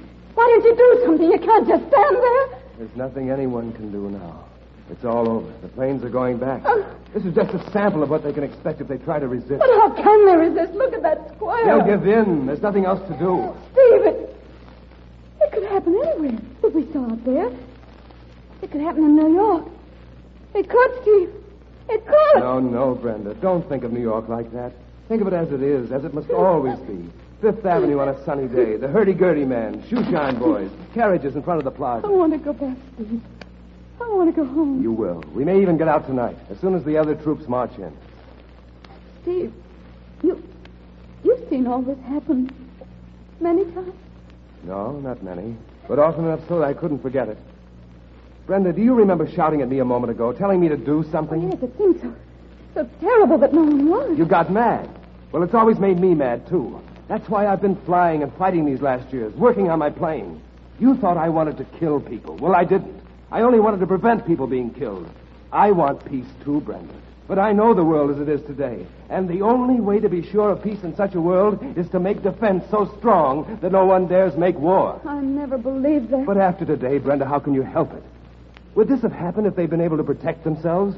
I guess you're right, Steve. I haven't seen things as they are, only as I wanted to see them. You couldn't have, darling. You didn't know. You couldn't. All along, I thought you were so wrong. I love you, Brenda. Oh. You know that, don't you? Even when we seemed farthest apart, I loved you. I do know, Steve. Because nothing was right for me after you went away. We'll go home together. And this time, I'll stay. Oh, Steve. If you only knew how long I've wanted to be like this. They got the window, Mamma. Where did they see Bellamy? I could have seen Bellamy. Oh, no, Pablo, you must not. Senorita, Pablo thinks he's now a soldier. You see, it is you. Hello, Pablo. Oh, Pablo, give me that balloon. Give it to me. Where is my gun? I'm a soldier. You're not a soldier. You'll never be a soldier, do you hear? Mamma. But, Brenda, after what we just said, I thought you... You thought I understood. And I do, Steve, I do.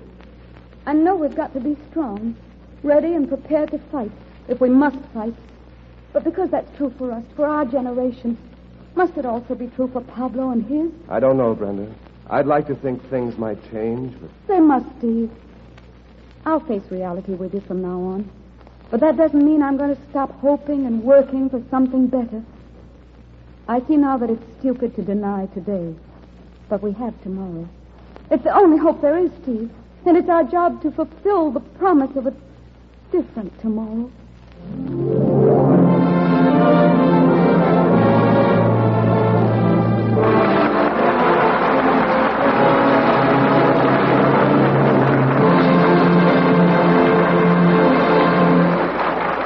Ladies and gentlemen, I know I'm speaking not only for myself, but for all of you when I say thank you, Helen Hayes, for making our final Silver Theater performance a truly memorable one. And thank you, everybody, and you especially, Carlton Young and Roberto Bamberg, for your fine support. You were really grand. Helen, before you go, would you tell us if there's any truth to the rumor that you're going out to California? That couldn't mean a picture, could it? No. It's for a play Charles MacArthur wrote with Ben Hecht called Ladies and Gentlemen. Herbert Marshall will be in it, too. We'll probably open in San Francisco sometime in July and then bring it here in the fall, if it's a hit. Well, I know it will be. And after you've settled down for a nice long run, I hope we'll be lucky to have you with us again on Silver Theater. I'm looking forward to it, Conrad, because I've really enjoyed appearing on these Silver Theater broadcasts. And I've also enjoyed seeing 1847 Rogers Brothers' new Lovelace pattern. It's really beautiful silver plate. Well, thank you again, Helen, and for a grand show. Good luck to you.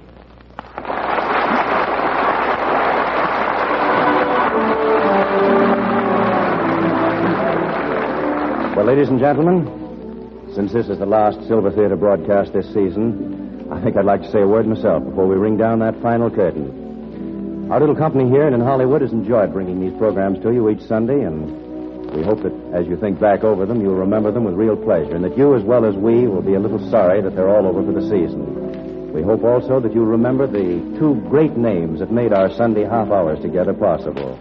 1847 Rogers Brothers, creators of America's finest silver plate, and International Sterling, creators of world-famous solid silver. In their behalf, we want to say a sincere thank you. Thank you, our audience, for listening, and you, our cast, who helped to make the Silver Theater program so entertaining. We hope to be back on the air again in the fall. So until we meet again, may we also hope that you will remember the words that make silver dreams come true. If you want solid silver, you want international sterling. If you want silver plate, you want 1847 Rogers Brothers, both proudly created by International Silver Company. This is the Columbia Broadcasting System.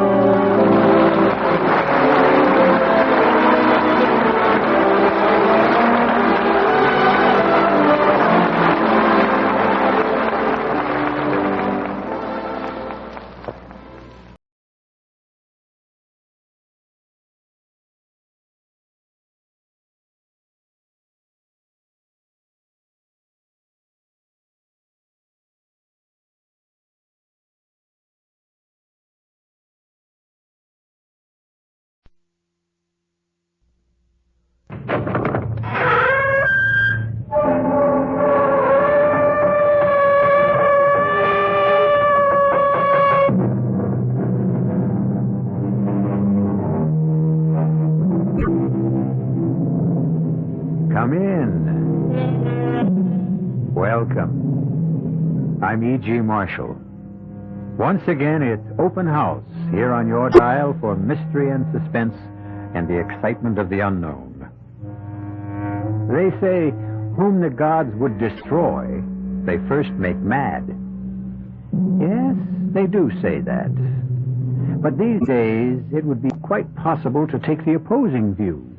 One could also say, whom the gods would preserve, they first make mad. More and more, we find our world dominated by the senseless, the irrational, the incongruous, the incredible. And if this is the way things are truly headed, perhaps a touch of madness may be absolutely necessary for survival. I'm sorry I crashed in on you like this, sir. Oh, I hope you're not injured. No, I'm fine. Your plane? I'll examine it in the morning. Then you'll join us for dinner, won't you? Thank you. If you'd like to go to bed early, we have a room ready for your convenience. You're very kind. Well, we don't usually have much here in the way of entertainment. We're so far away from everything. But if you care to stay up tonight, you're very fortunate. Really? Yes, you might enjoy it. Enjoy what? Tonight's entertainment. Oh, what is it? It might turn out to be a hanging.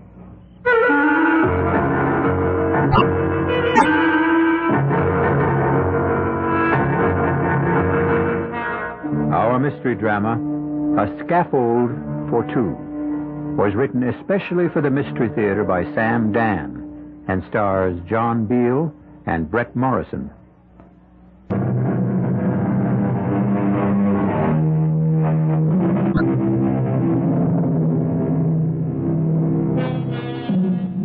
It is written, where men are innocent, laws are unnecessary. Where men are corrupt, laws are useless. It stands to reason, therefore, that laws are intended for that great mass of us who are in the middle, neither completely innocent nor entirely free of corruption. It's a subtle philosophical point, and there are times when Charles Farnsworth would enjoy discussing it over a drink and a roaring fire. However, this is not one of those times. For the last 2 hours, Charles Farnsworth has been fighting for his life. His tiny single-engine plane is being buffeted without mercy by a ferocious thunderstorm. His radio has gone dead. His instruments are useless. He has been blown off his course. He has no idea of where he can be. And the needle of his gas gauge is hovering at empty. And now, suddenly as interrupted, the storm subsides. There is brilliant moonlight, bright twinkling stars. And just below him, he can make out a long, gently rolling meadow. He has no choice. He directs the faltering plane downward.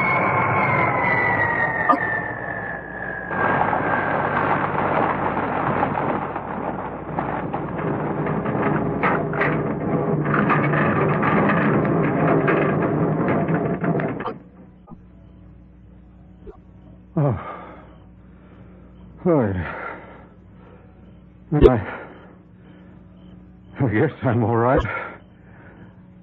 I guess everything's all right, but where am I?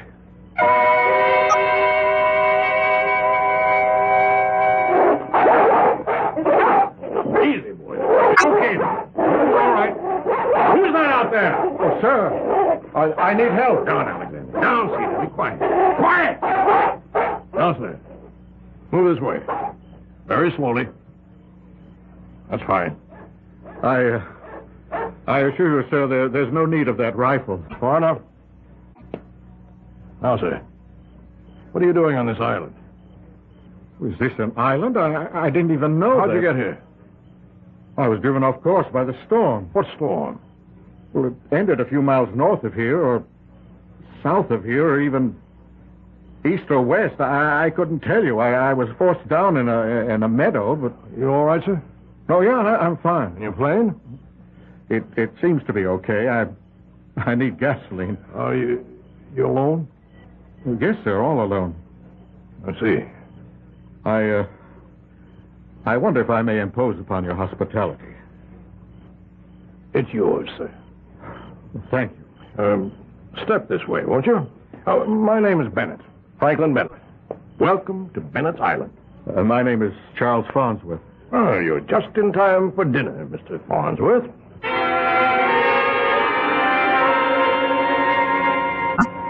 This is Mr. Farnsworth, who will spend the night with us.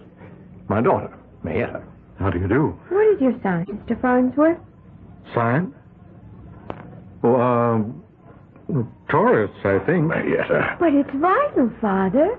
How's a man to be saved if he's unaware of his sign? And this is my nephew, Conrad. How do you do, sir? Hello. Mr. Farnsworth was forced to land his plane in the South Meadow. I knew it. I could tell he had the earth sound. Mayetta, that's enough. Conrad. Sir? Is there gasoline in the garage pump? It's full, sir. Good.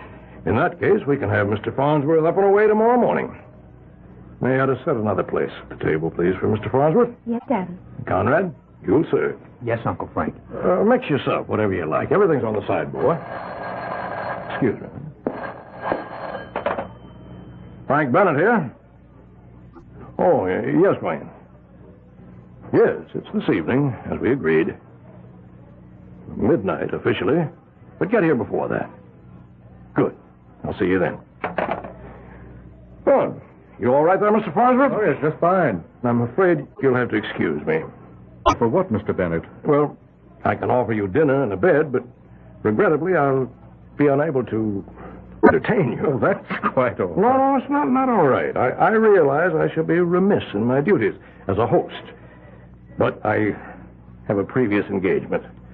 A matter of great importance. Well, I hope I won't be in the way. Oh, not at all, sir. You won't be in the way at all.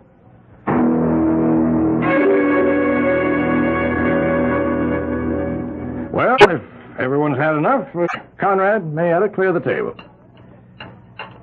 Charles Farnsworth. Where have I heard that name before? Well, I'm an attorney. Oh, yes, you're that Farnsworth. You're the lawyer that gets all those guilty people acquitted. Oh, that's impossible. Impossible? If a person is acquitted, it's proof that he's innocent. Oh, you know what I mean. No, I'm afraid I don't. Well, you usually get these people, rabble-rousers mostly. They go around, they commit murder. How do we know that? Because we know it. We just know it. It's a matter of pure common sense. Guilt or innocence is a matter of law. Most of these people you defend are against the law. Most of them are out to overthrow the government. And anyway, they're dirty. They're unkempt. Oh, I wouldn't say that. I would. Mr. Bennett, I defend a great many people. Some of them happen to be associated with unpopular causes, and some of them, I admit, are personally quite unappealing, but what would you have? Everyone's entitled to counsel. I know. It's just that I hate to see people get away with murder. If they don't get away with it, if a judge and a jury acquits them, that means they didn't commit murder. That's what's wrong with the system. Well, you could also say that's what's right with the system. Well, I'm doing something wrong right now. I'm having an argument, a serious argument with a man who's a guest under my roof. I apologize. Oh, please, I don't feel in the least. I'm a deep believer in the law, Mr. Farnsworth. And to me, the most sacred of all laws is hospitality. When a man is your guest, in no way should he be made to feel uncomfortable or under a strain. Forgive me for what I said to you before. No, I felt in no way insulted. That's very kind of you. Conrad, Mayetta, come in here, please. Mr. Farnsworth, I'll have to excuse myself for the night. I hope you understand. Yes, of course. Conrad, my guests are beginning to arrive. Show them into the library, will you? Yes, sir. And Mayetta, conduct Mr. Farnsworth to the guest suite. Now, Mr. Farnsworth, you must excuse me. I hope to see you at breakfast in the morning. Good night, sir. Good night. You want some more coffee? Oh, no, thank you. When I asked you your sign, I didn't mean the signs they have in the zodiac, you know? I think so. There are the 4 basic signs, and they're earth, air, fire, water. Oh? Is this some new kind of science? Oh, no. It's an old kind of religion. I see. It's mine. I'm the head priestess. Are you? Yes. I'm maybe the only one. You see, I don't know anyone else who's a member. Oh. No. Most of the folks we have around here are Methodists. We also have some Congregationalists and some Catholics and some Jews. But I can't find anyone who's a member of EWAF. EWAF? Yes. The 4 elements. Earth, water, air, and fire. So far, all we've got is Conrad and me. Well, you can never tell. Maybe there will be more one day.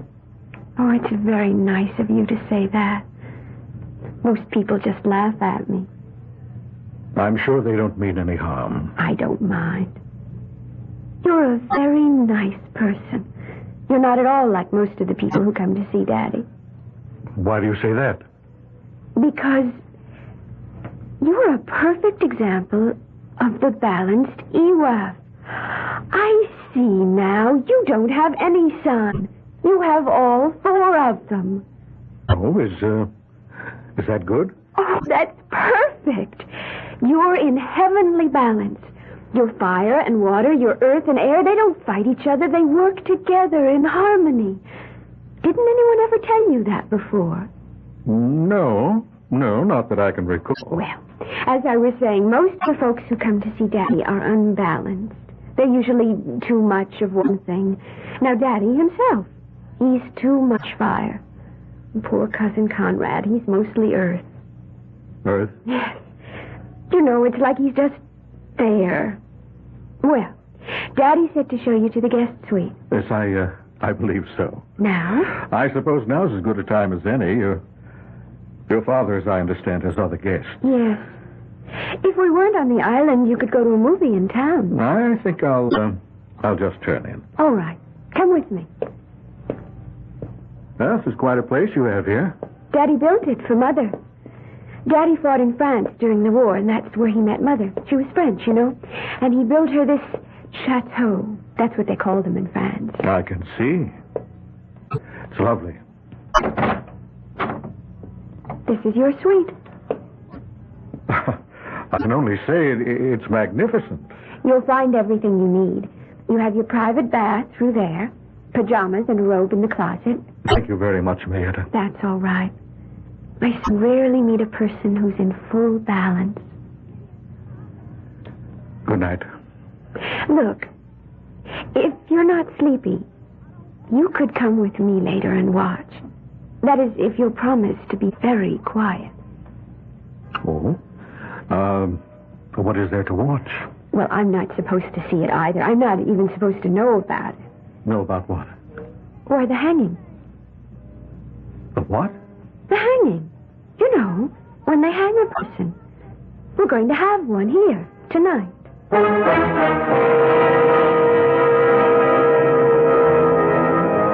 Just like that. How would you like to blunder into this kind of lodging for the night? Charles Farnsworth looks at Mayetta. She's young, but not a child. It's true she babbles a bit and has several, offbeat ideas, but she seems sane enough.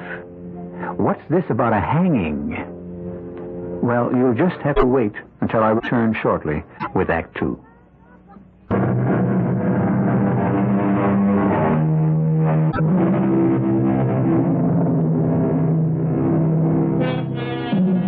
What we consider solid reality is usually, on close examination, a very thin crust. Civilization, rules, laws. We think these are the powerful defenses that protect our lives from anarchy.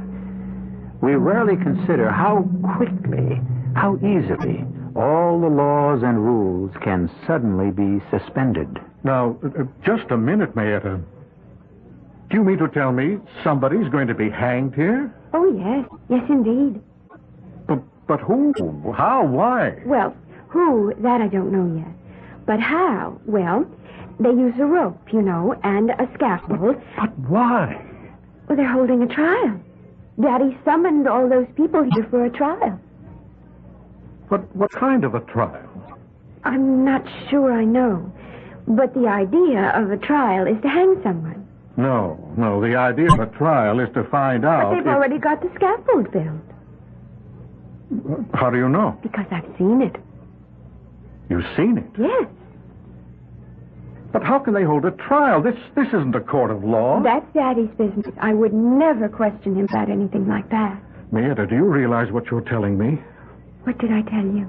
About the hanging. I wasn't supposed to say anything about that. But And since I wasn't supposed to say it, I didn't say it. Mayetta, please, now listen. And since I didn't say it, then you don't know anything about it. But I do. And since you don't know anything about it, then it's not going to happen. But you did tell me. That's what EWAF is truly about.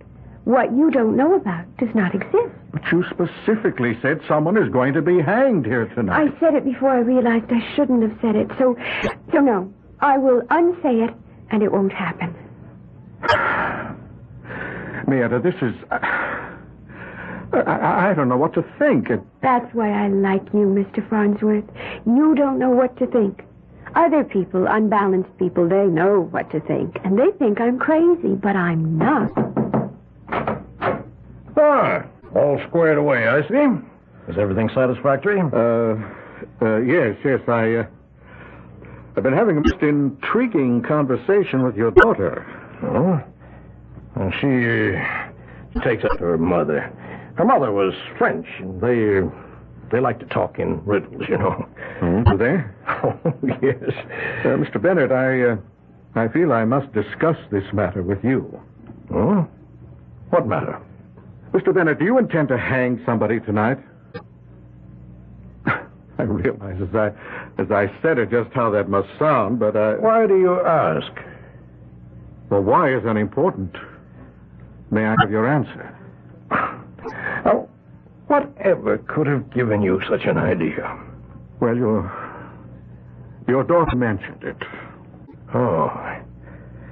Well, so, Mayetta said we're going to hang someone tonight. Yes, sir. Well, she thinks so. May I ask why? I love my daughter, Mr. Farnsworth, but I'm not blind to what is obvious to everyone else. And what is obvious? Oh, you've seen it yourself. She's not like everyone else. You're not like everyone else, are you, Mayetta, honey? No, Daddy. And you see things and hear things and believe things that other folks don't. Now, isn't that true, darling? Yes, Daddy. Yes. You just run along to bed now. Yes, Daddy. Good night, Mr. Farnsworth. Good night. She has a problem, Mr. Farnsworth. She was born that way. I'm sorry. And I realize I'm in a very embarrassing position. Well, let's say no more about it. Well, you're probably wondering now what this gathering is about. Well, We're having a reunion tonight. My old army outfit. Each year, we become fewer and fewer. Well, I hope you have a good time. Oh, we will. Sir, you spoke of the law of hospitality. All the obligations are not centered on the host. The guest is also obliged to make things easy. Well, thank you. I'll see you in the morning. Sleep well. Good night. Good night.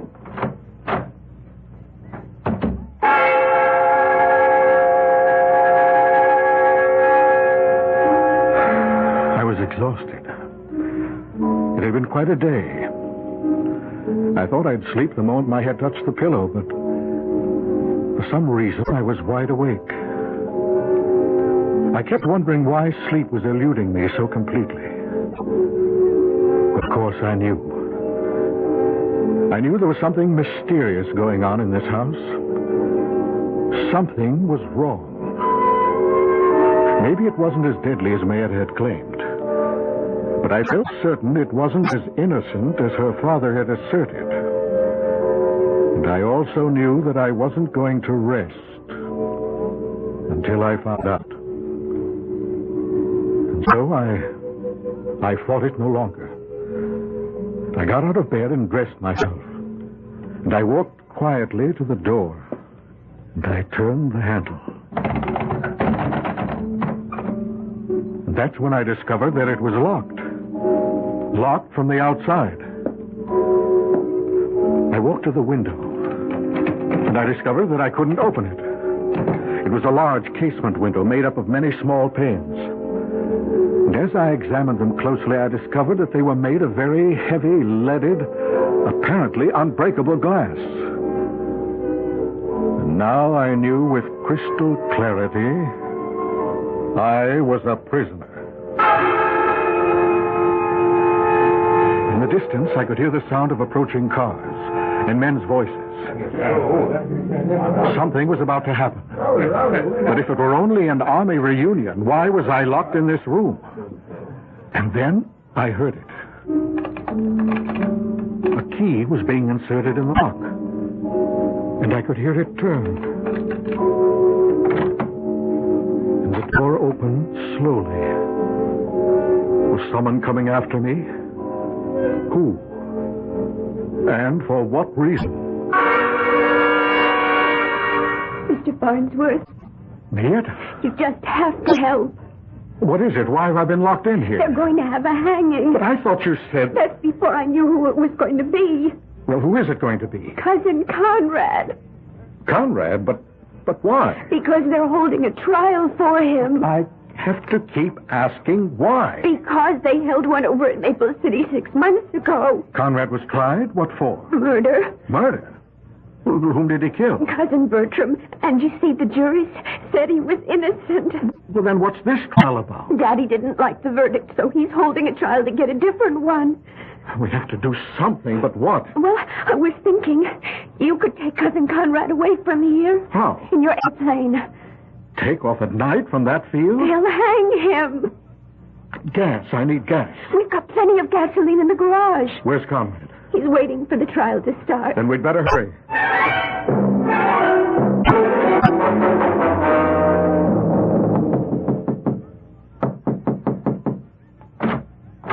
Conrad? Does Uncle Frank want me to come to the library now? He said he'd sent for me. No, it's me and Mr. Farnsworth. Conrad, what's supposed to be happening here tonight? I'm to be tried for murder. But I understand you've already stood trial in a court of law. Yes, sir, but Uncle Frank doesn't think it was a fair trial. Well, you were acquitted. I know, sir, but... Well, he doesn't think the people of the state got a fair trial. But There's something to what he says. What are you saying, Conrad? Well, sir, I had a very smart lawyer. But the lawyer for the state, he really wasn't much good. Well, are you innocent? Oh, Well, are you or aren't you? Did you kill him or didn't you? I wanted to kill him. And that's the worst kind of imbalance, but...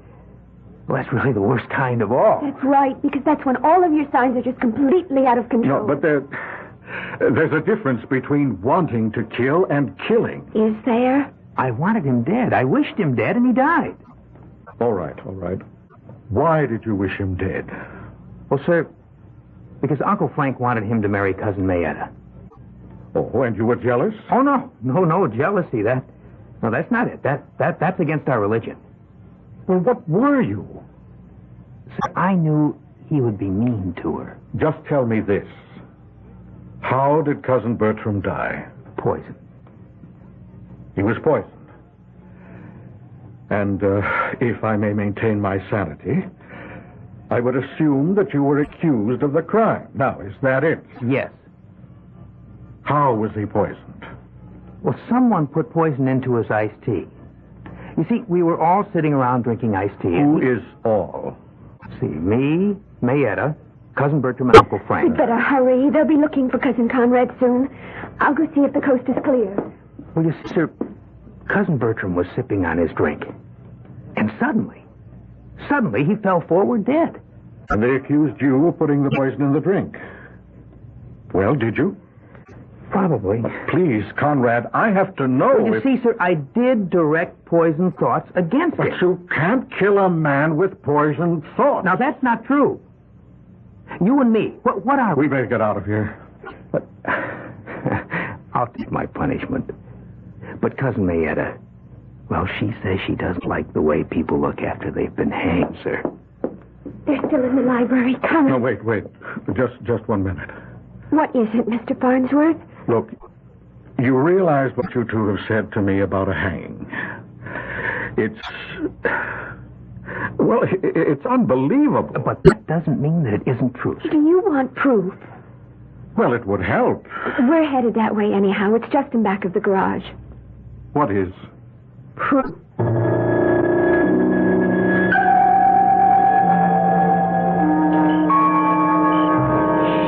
mustn't make noise. Now, right here.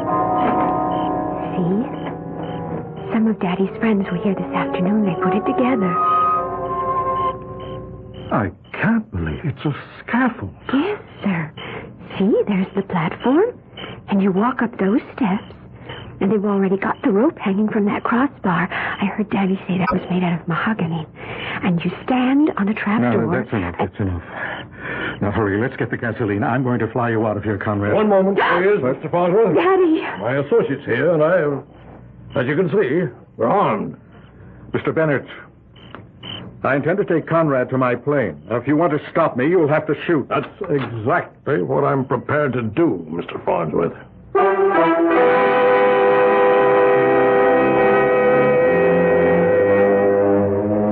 Well, something has got to give.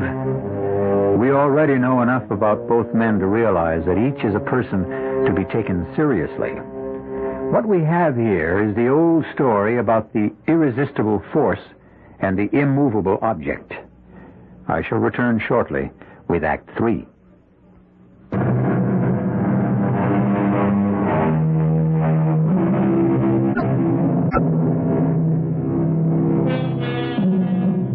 Right now, on remote Bennett's Island, we are having what can be considered a confrontation.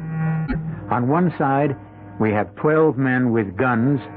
On the other, we have 2 men and a young lady who are completely unarmed. At first glance, the advantage would seem to be with the group that has the weapons. And a very grim and determined-looking bunch they are, too. But there are times when you may need more than a gun to win a fight. Mr. Farnsworth, I said I would shoot you down if you took one step toward your airplane. Yes, I heard you. But before you take that first step forward, Mr. Farnsworth, yes, you have to realize that you're committing each of us to a position he doesn't want to be in. Well, what do you suggest?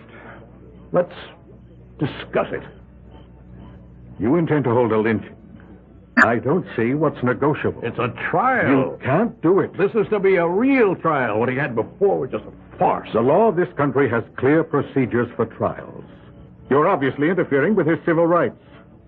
We have a federal involvement. Tell me more. Each one of you who is involved in this activity will be arrested. All right, I listen to you. Now you listen to me. You lead here. You tell that story, and who do you think is going to believe you? Who? Oh, I see. Yes. I'm the biggest taxpayer in the county. I own a mill that's the largest employer in Maple City. Yes? Well, I hope that you're beginning to get the picture. The people here with me, all upstanding, law-abiding citizens. Law-abiding. We're interested in seeing that the laws aren't twisted and perverted. We want laws that punish the guilty. We'll deny every word you say. Upstanding, law-abiding, respectable citizens and willing to commit perjury. Who's going to believe? Is this what you wanted to discuss? Now, you give me your word of honor, Farnsworth. Your oath as a gentleman. That you'll never mention any of this to a living soul. But I thought you didn't have to worry about all that. Well, why take chances? Give me your word. And you can gas up and fly out of here. Alone? Alone. You know I can't do that. Oh. Then I'm afraid you can't leave this island. Wayne, Bob, a couple of you. Get some rope. Tie him up.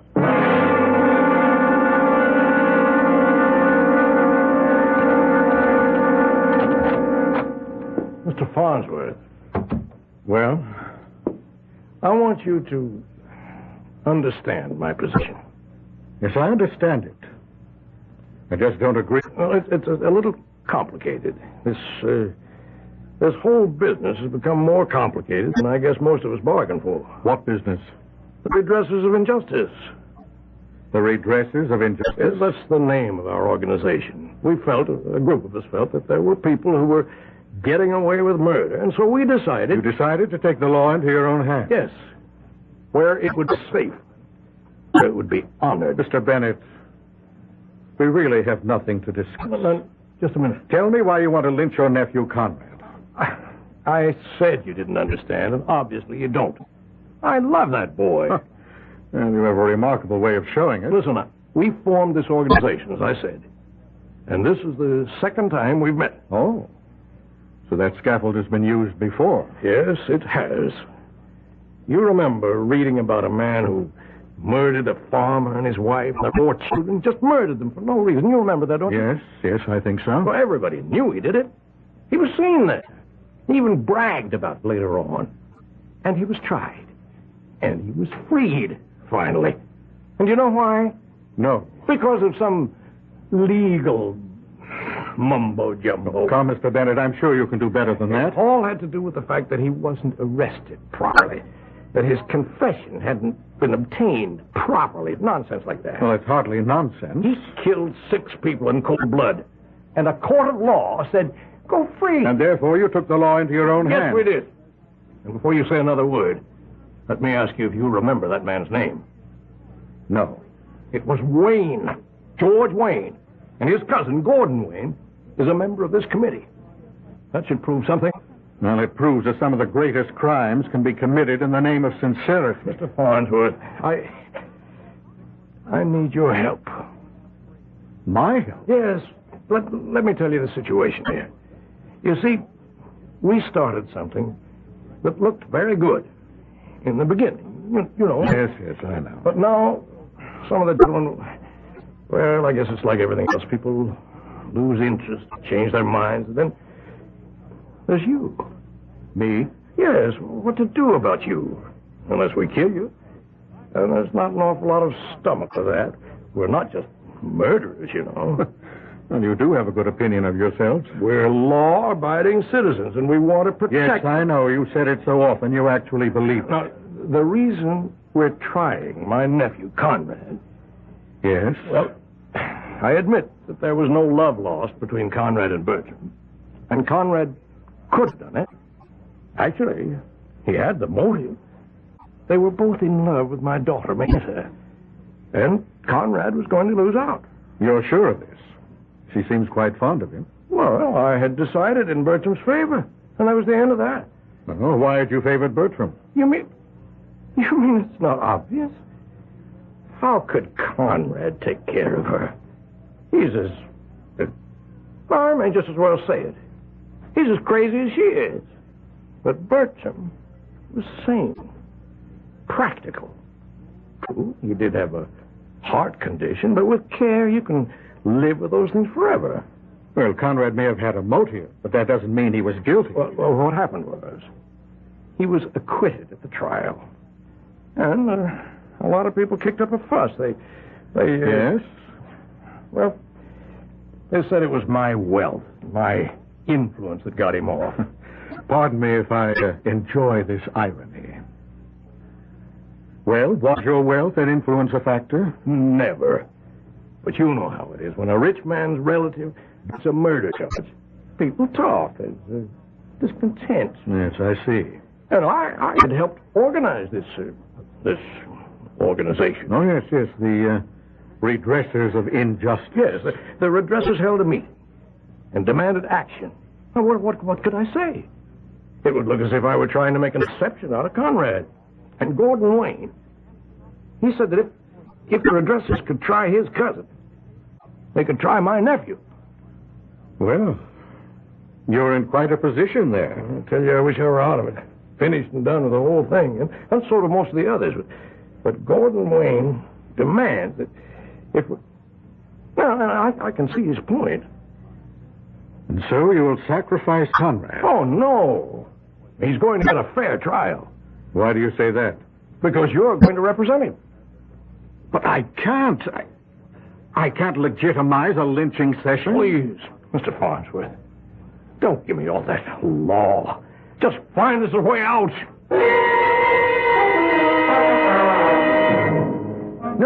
No, I don't see why Conrad should have a lawyer. Just a minute, Wayne. Just a minute. Now, you wait a minute. I thought the reason this committee was to get together was to get away from lawyers and their shenanigans. A man's entitled to counsel. I object to that. All right, we'll put it to a vote. All in favor of Conrad's having counsel, raise your hands. All opposed? The vote's 9-3 in favor, counting mine. All right, why don't we proceed? Who wants to speak against Conrad? What's to speak about? And we know Conrad hated Bertram. Did you, Conrad? It was my one weakness, sir. Now, the idea of losing Mayetta drove him wild. Didn't it, Conrad? Yes? Okay, now, Conrad, did you or did you not poison Bertram's drink? I did, sir. Well, then why isn't that the whole ball of wax? Just a moment. Here comes the lawyers to steal it. What do you mean by poison?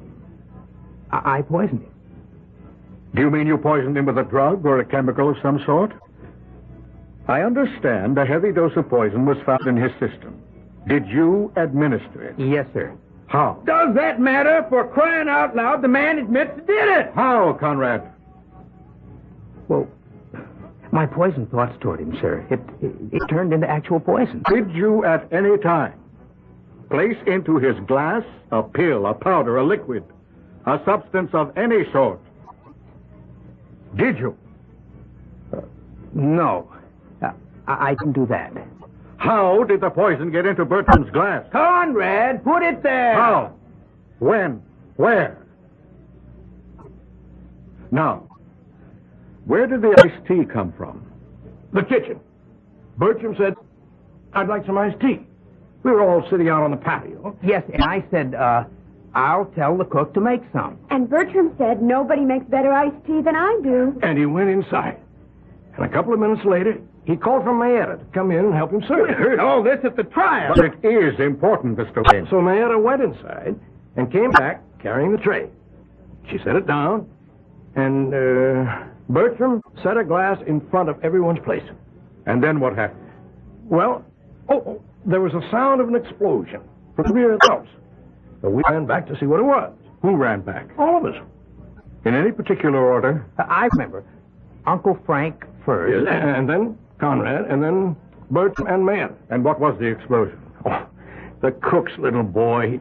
He'd found a firecracker left over from the 4th of July. I see. And then what did everybody do? Well, we all went back to the patio. And everyone picked up his glass and started to drink. And then, in a few minutes, Bertram just keeled over. Then how did the poison get into Bertram's glass? Conrad, put it there. He admitted it. But when? And how did he have a chance? He couldn't do it in the kitchen. Only Bertram and Mayetta were there. He couldn't have done it on the patio because someone would have seen him. He did it when they went out to investigate the noise. How? He was second man out. Bertram and Mayetta were still on the patio. When they came back. Did you all come back together? Yes, we did. This is the same kind of hocus pocus the lawyer pulled at the trial. Now, Conrad admitted it. He can admit anything he pleases. It doesn't work unless and until we can show he put the poison in the glass. The thing was put into the drink after the glasses were set out. No, it wasn't. Mayetta, what do you say? Yes, Mayetta? Well, you all should have asked me. Nobody ever asked me before. As I came into the kitchen, I saw Cousin Bertram place a pill into one of the glasses. A pill? Well, he always took pills for his heart. I didn't think anything of it. But then we set the glasses down. I saw him put the one with the pill in it in front of Cousin Conrad. Uh-oh, I thought. He made a mistake. So I just put the glass with the pill in it back in front of his chair.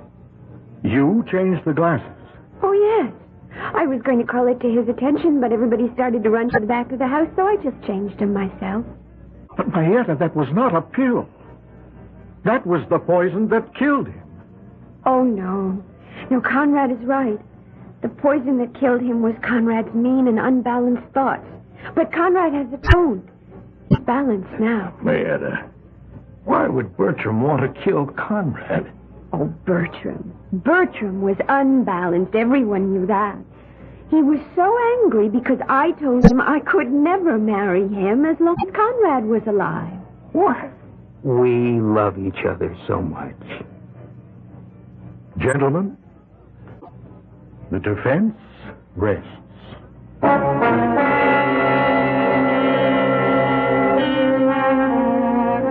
It's tempting to consider people like Mayetta and Conrad as being somewhat out of focus.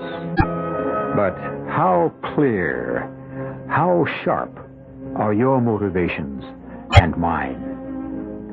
I may tell you that the redressers of injustice have been disbanded. That is, I think they have been. The weirdest of urges and desires and motivations can still make any number of people go bump in the night.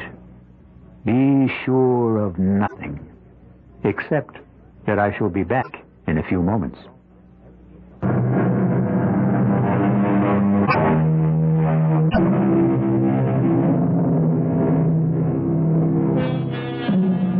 As they say, you take the law in your own hands only to manhandle it.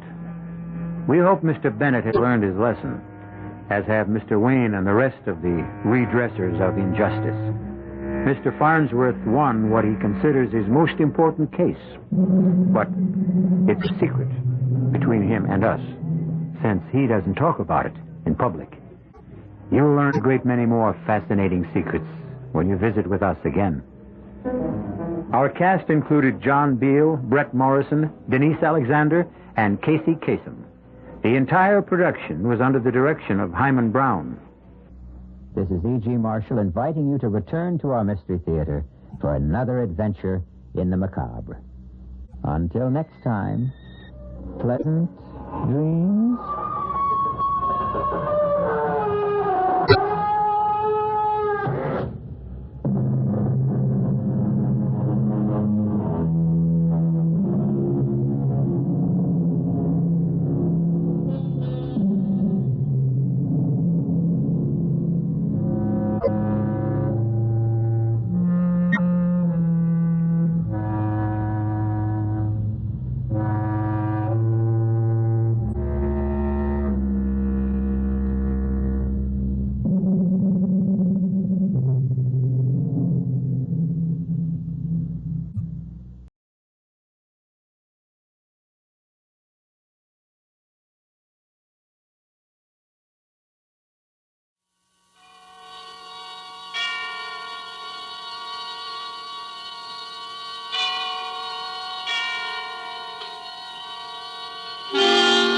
Suspense.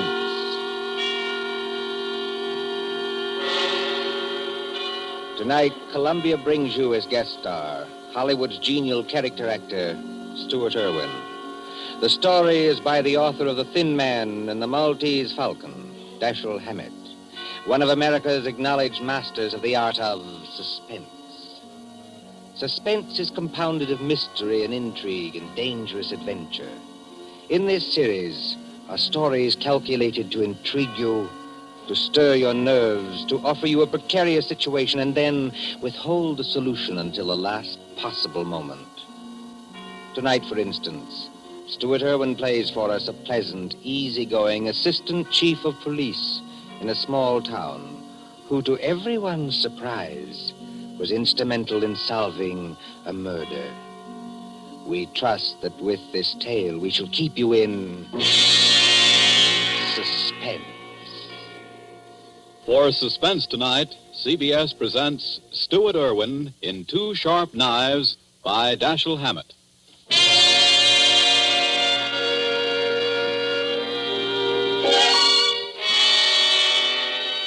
Shortly after 2 a.m., a poker game had just broken up at Ben Camley's, the doctor coroner of Deerwood City.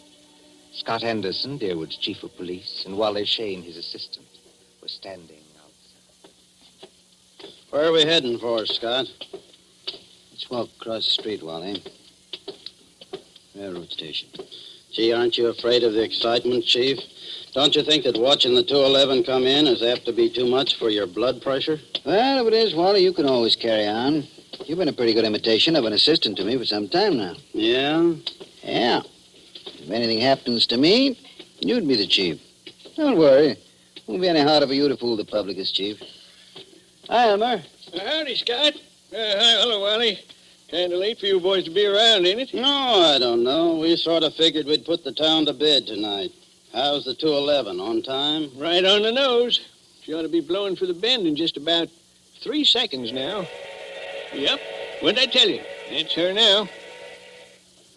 Expecting anyone on her, Scott? No, Elmer, I'm not expecting anyone. Wally and I just thought we'd come over and watch you come in, that's all. You know, Elmer, you never can tell who might get off, though. Dick Turpin, Henry Morgan, Jesse James, Jack the Ripper, or 6 officers of Murder Incorporated, or even your Aunt Gussie. I guess you're right, Wally. Well, here she be. Pardon me, gents, but I gotta be rolling the wagon out to the baggage car.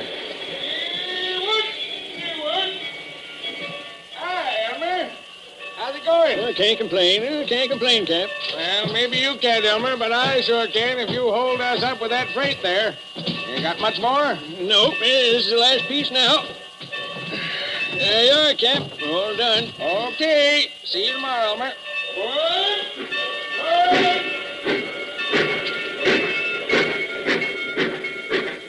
Hey, Scott, do you see what I see? I mean, do I see the man who just got off that train? The answer's yes. Well, he's a ringer for the guy we got a picture of. That is the guy. Well, then, what do we do now? We take him, Wally. My car's at the corner of the alley. But, Scott... We'll tail him up the street. Okay, Scott.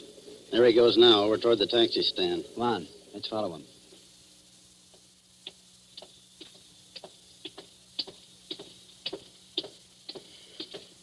Hello, Furman. Huh? Oh, I don't You're believe Mr. Furman, aren't you? Yes, I am. Philadelphia? Yes. I'm Scott Anderson, Chief of Police. What? Chief of... What's happened to her? Happened to who? Oh, no, you don't. No. Let me go. Hold You on. think you can pull that sort of stuff with Okay, me? You're Scott, very let me much get a mistaken. crack at that mug. No. Wait a minute. No. Wait a minute, Hold it, gentlemen. Wally. Well, Furman?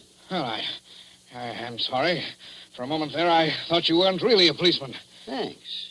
It's nice to know I look almost human. Yes, it was silly of me. I'm sorry. Well, let's get going now before anything else happens. Okay, Furman, get in the car. I'll drive, Scott. In you go.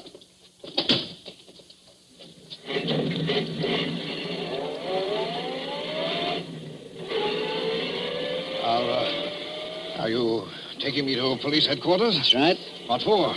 Philadelphia?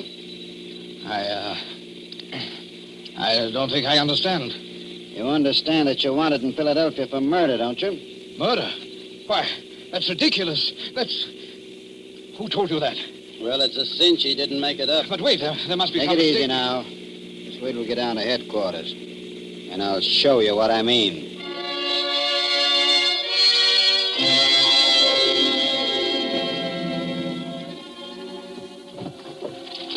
Now then, here's the circular on Lester Furman. It was sent out by the Trans-America Detective Agency in Philadelphia. Take a look at it. Oh, $1,500 reward for the arrest and conviction of Lester Furman, alias Lloyd Fields, alias J.D. Carpenter, for the murder of Paul Frank Dunlap in Philadelphia on December 8th, 1942. Well? It's a lie. You're Furman, aren't you? Oh, yes, but... That's your picture on the circular, isn't it? Oh, yes, but I... Well, Scott, I see you and Wally got Furman, huh? Oh, hello, George. You lucky stiffs. Now you two split $1.50 reward. I never seen nothing like it. You know, if it ain't vacations in New York at the city's expense, it's reward dough. Judge, someday, if you don't remember you're the jailer around here, not the D.A., you're going to be wearing your teeth on the outside of your lips, and I'll be the guys who arrange them that way. Savvy? Just because you caught a guy who's hot in Philadelphia. It's a lie. It's a frame-up. You can't prove anything. There's nothing to prove. I never killed anybody. I won't be framed. Take it I won't easy, be framed. Furman. Take it easy. You're wasting your breath on us. Save it for the Philadelphia police. We're just holding you for them. But it's not the police. It's the Transamerica We Detective... turn you over to the Philadelphia police. Mr. Anderson, Well, then there's nothing I can do now. There's nothing any of us can do till morning. We'll have to search you now, then we won't bother you anymore till they come for you. But Wally, you look through his bag. I'll see what he's got in his pockets. Okay, Scott. Well, all he's got on him are some business cards, a few letters, $160, a book of checks in the Philadelphia bank, and a few odds and ends. What's with the bag, Wally? Not much. A couple of changes of clothes, some toilet articles, and... Oh, here's a .38. Loaded. Pretty little thing, isn't it? Okay, put those things in what I got in the vault. All right, George. You can take Furman now and lock him up. This is the most ridiculous Come thing on, darling, come on. We ain't had nobody in our little hooscow for 3 days running. Hey, yeah? You'll have it all to yourself. Just like a suite at the Ritz. But Go on, in you go. I tell you, you're making a mistake. I demand to be allowed to get in touch with my lawyer. Hey, how about you boys cutting me in on a little of that blood money, huh? Oh, sure, George, sure. I'll forget all about that 2.5 you've been owing me for 3 months. Make Furman as comfortable as you can, George. Take good care of him. He's valuable, huh? Yeah, now, if it was some bum that didn't mean a nickel to you... George, any day now, I'm going to forget that your uncle is county chairman and throw you back in the gutter just to see how high you'll bounce. Remember that. Oh, Scott, I didn't mean nothing. That's all, George. Never mind the rest. I'm going home now. If anything's urgent, I can reach there. But get this. I don't want to be disturbed. Unless it is urgent.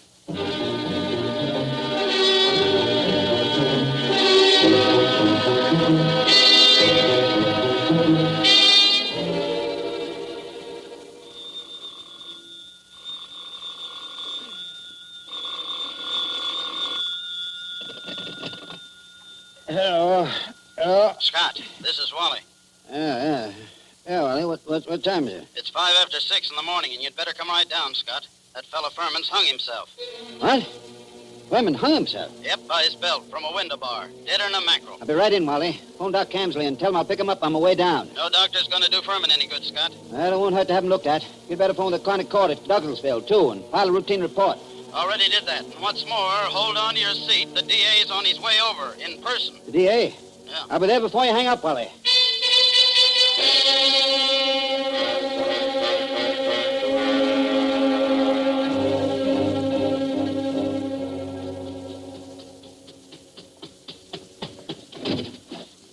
Come on in, Chief. Ted Carroll, the DA's here, and he's plenty hot under the collar. What's he burning about? Oh, he's just mad. Running up quite a phone bill on us, too. Been calling Philadelphia every couple of minutes since he got here. What kept you so long? I couldn't get my car started. Well, let's go in and see the old buzzard. Oh, Ted? Listen, Scott, what is all this? Oh, what? There's some funny business going on here. What's funny about it? Man hangs himself. Just another case of suicide. Sure, it was suicide. But I just telephoned Transamerica. Dug a guy out of bed there. And he said they'd never sent out circulars on Furman. Didn't know about any murder he was wanted for. All they could tell me about him was he used to be a client of theirs. You don't know what to say, Ted. I don't either. Oh, a fine chief of police you are.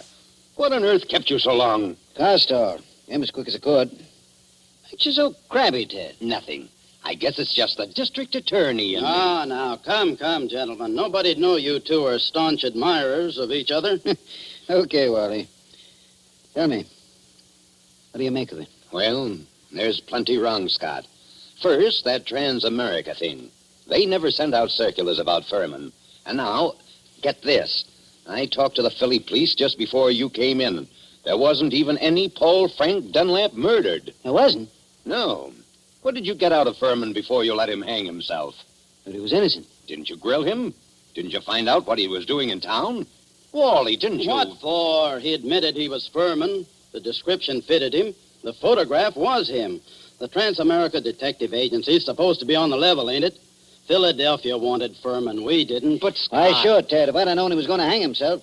Yeah, but then if your aunt wore pants, she'd be your uncle. You said Furman had been a client of Trans-America. They tell you what the job they did for him was? His wife left him a couple of years ago, and he had them hunting for her for 5 or 6 months. But they never found her. They're sending a man up here tonight to look things over. Yeah, huh? Yes. Mm-hmm. Well, I'm going out and grab a quick bite. But I might as well tell you, Scott, there's going to be trouble over this. I know that, Ted. There usually is when somebody dies in a jail cell.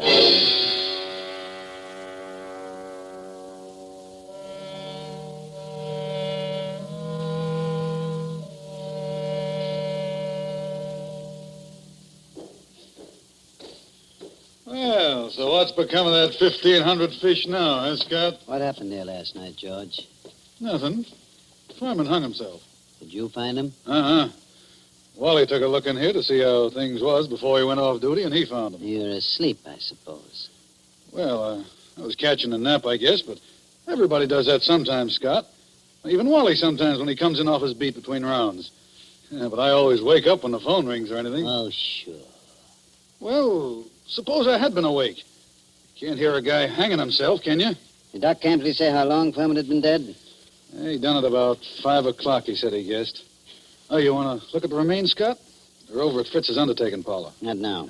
Hey, and speaking of Furman, what are you going to tell the guys from Trans-America when they show up here tonight?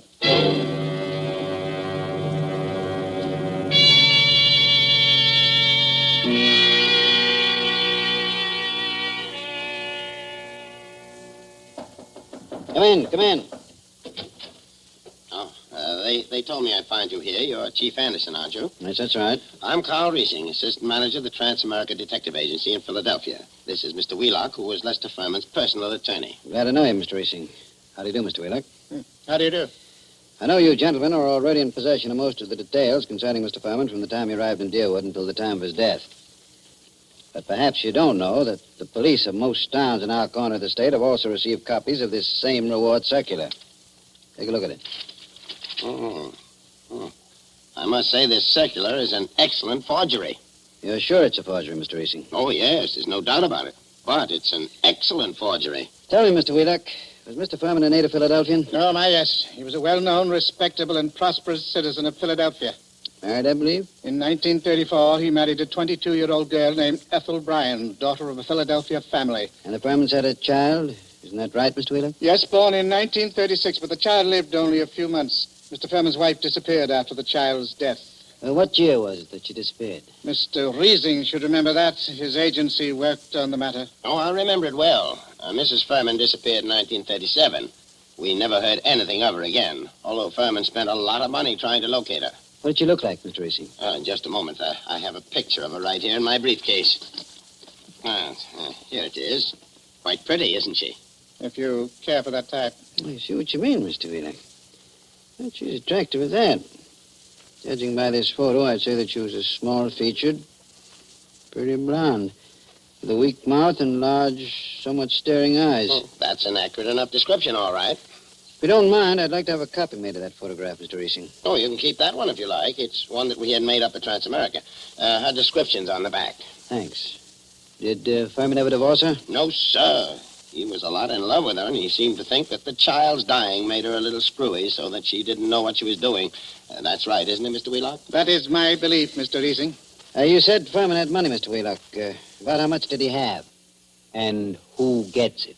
I should say his estate will amount to perhaps $500,000 left in its entirety to his wife. Mm-hmm. It's quite a handy sum for anyone to have, I'd say. Mr. Wheeler, everything shows that somebody framed Furman into the Darewood jail. And that frame-up drove him to suicide. But there has to be something else. A lot else. Well, then, what are you going to do? I'm going across the street to the undertaking parlor and have a look at Furman. I'll see you later.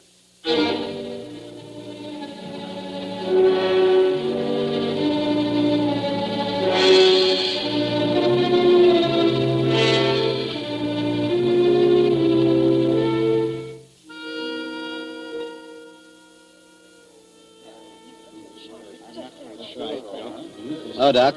Hi, Scott. I figured you'd come over here to the undertaker's pretty soon. What's in your mind, Doc?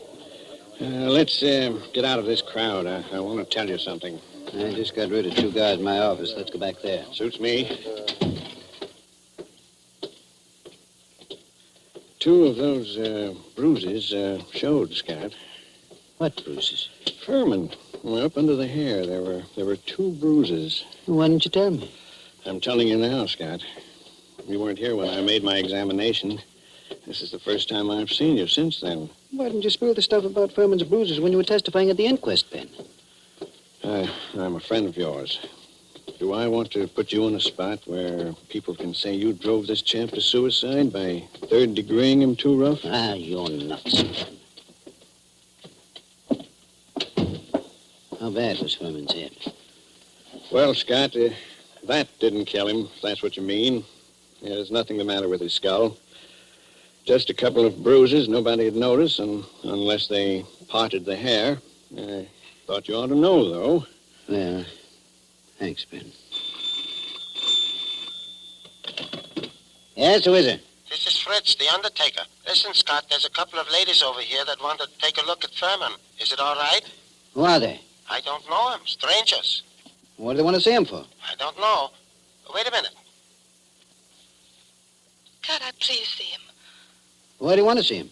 Well, I'm his wife. Furman's wife? Yes. Oh, certainly. I'll be right over. So long, Ben. I've got to go back to the undertaker's. So long, Scott.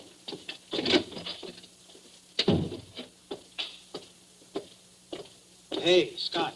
What do you want, Wally? I want to talk to you a minute. Over here where we won't be seen. Okay, what is it? A couple of dames came into Fritz's undertaking place just as I was leaving. One of them's Hotshot Randall, a babe with a record as long as your arm. She's one of that mob you had me working on in New York last summer. Does she know you? Sure, but not by my right name. She thinks I'm a Detroit rum runner. I mean, did she recognize you just now? I don't think she saw me. Anyway, she didn't give me a tumble. You don't know the other one? No, she's a blonde, kind of pretty. Okay, Wally. Stick around a while, but stay out of sight. Maybe I'll be bringing these dolls back with me. Whatever you say, Chief.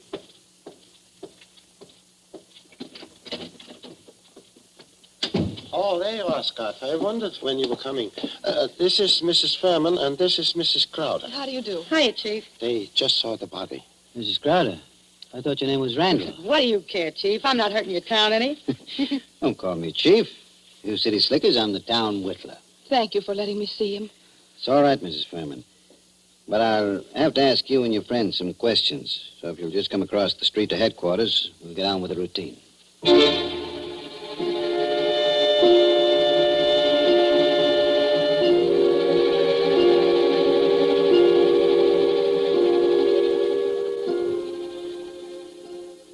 Before I ask any questions, I want to tell you something. Mrs. Furman, your husband didn't commit suicide. He was murdered. Murdered? Ah, Chief, we got alibis. We were in New York, and we can prove it. And you're likely to get a chance to. What brought you down here, anyway? Murdered? Well, who's got a better right to come down here? She was still his wife, wasn't she? She's got a right to look out for her own interests, hasn't she? Mm-hmm.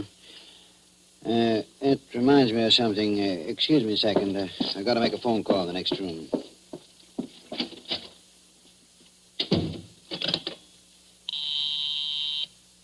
Officer Hamill speaking. This is Scott. Yes? Is Wally around? No, he's not here. He said you told him to keep out of sight. I'll find him for you, though. Right. Tell Wally I want him to go to New York tonight. Send Mason home to get some sleep. He'll have to take over Wally's night trick. Oh.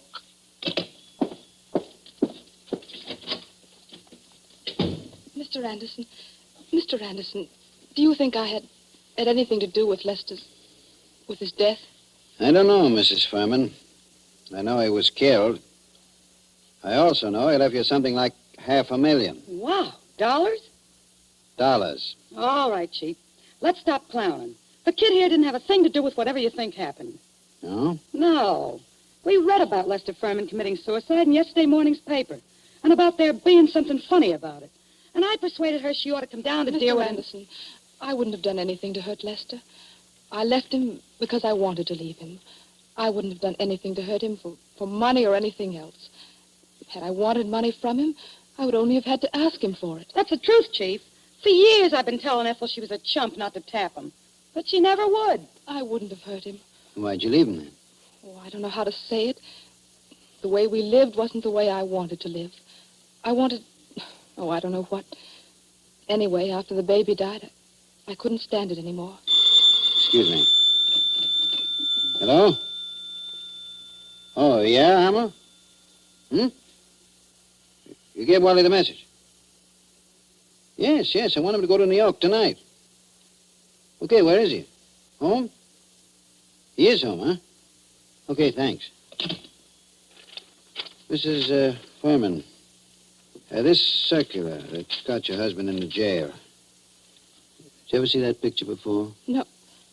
Why, that can't be. It's a snapshot I have. It's an enlargement of it. Who else has one? Nobody that I know of. I don't think anyone else could have one. You still got yours? Yes. Don't remember whether I've seen it recently. It's with some old papers and things. But I must have it. Well, Mrs. Furman, it's stuff like that that's got to be checked up. Neither of us can dodge it. Now, there's two ways we can play it. Yes? Mrs. Furman, I can hold you here on suspicion until I've had time to investigate things. Or I can send one of my men with you to check up in New York. Yes? I'm willing to do that if you'll speed things up by helping them all you can. If you'll promise you won't try any tricks. I promise. I'm as anxious as All you right, are. all right. How'd you come down? We drove down. We got a great big car. That's my car, see? That big green job across the street. Yeah. Yeah. And my man can ride back with you, but no funny business. Oh, don't worry, Chief. Come on. We're going to see Wally Shane, the man who's going to drive to New York with you.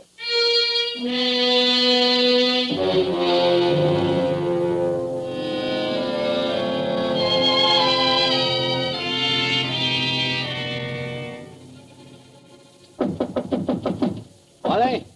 Who is it? Scott, Wally. Come in. Ladies first. Harry.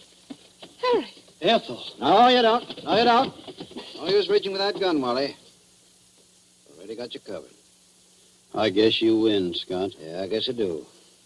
Come along back to headquarters with me like a good little boy. Wally, you're under arrest for murder.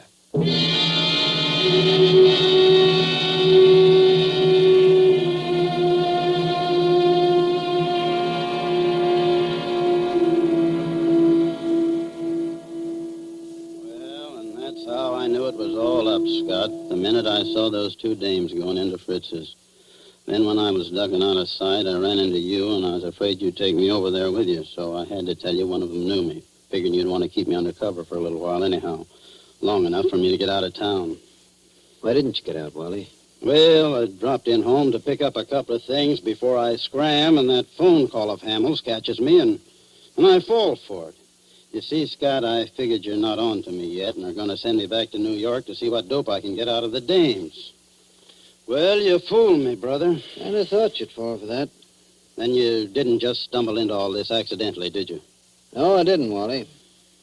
I figured Furman had to be murdered by a copper. The no reward circular is well enough to make a good job of forging one. Incidentally, who printed that Furman circular for you, Wally? I'm not dragging anyone in with me. It was only a poor mug that needed dough. Okay, Wally.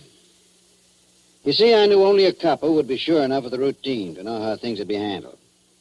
Only one of my coppers would be able to walk into Furman's cell, bang him across the head, and string him up on the... Those bruises showed, you know, Wally. They did? I guess I should have wrapped 2 towels around that blackjack. Oh, gee, Scott. I seem to have slipped up on a lot of things. So that narrows it down to my coppers and... Well, you told me you knew the Randall woman.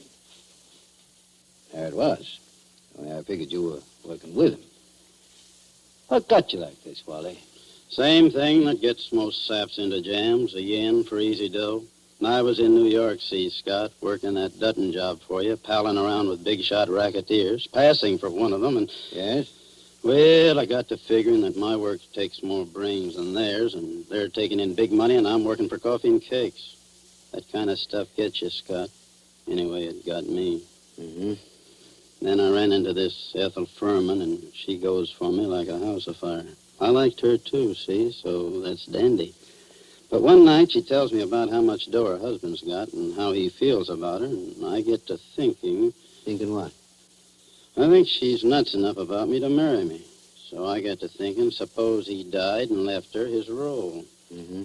I see. So I run down to Philly a couple of afternoons and look Furman up, and everything looks fine. I took my time working out the details, meanwhile writing to her through a fellow in Detroit. Go on. Finish one. Well, I decided to do it. I sent those circulars out to a lot of places, not wanting to point too much to this one.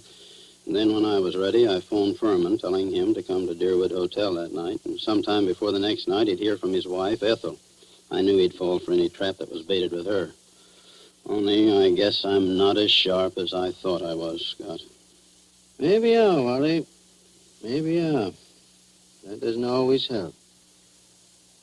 Old man Camsley, Ben's father, used to have a saying, to a sharp knife comes a tough steak.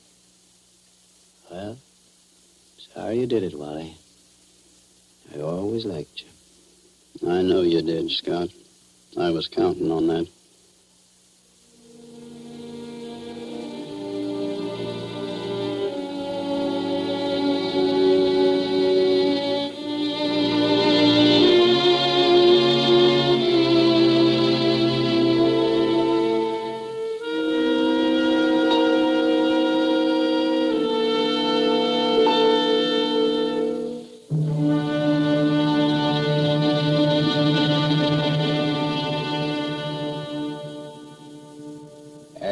So ends Dashiell Hammett's Two Sharp Knives, starring Stuart Irwin.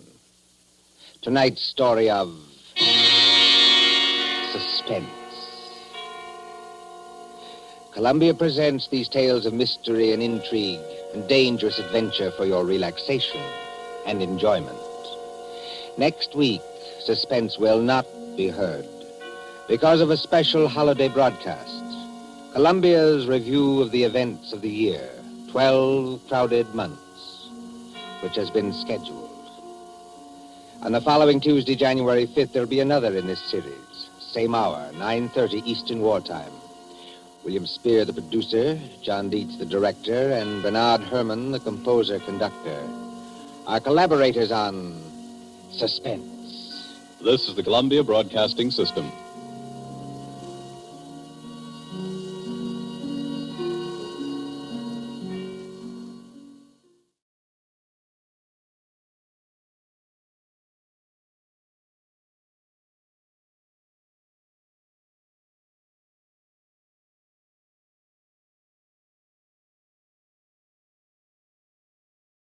The Jack Benny Program, transcribed and presented by Lucky Strike, the cigarette that tastes better.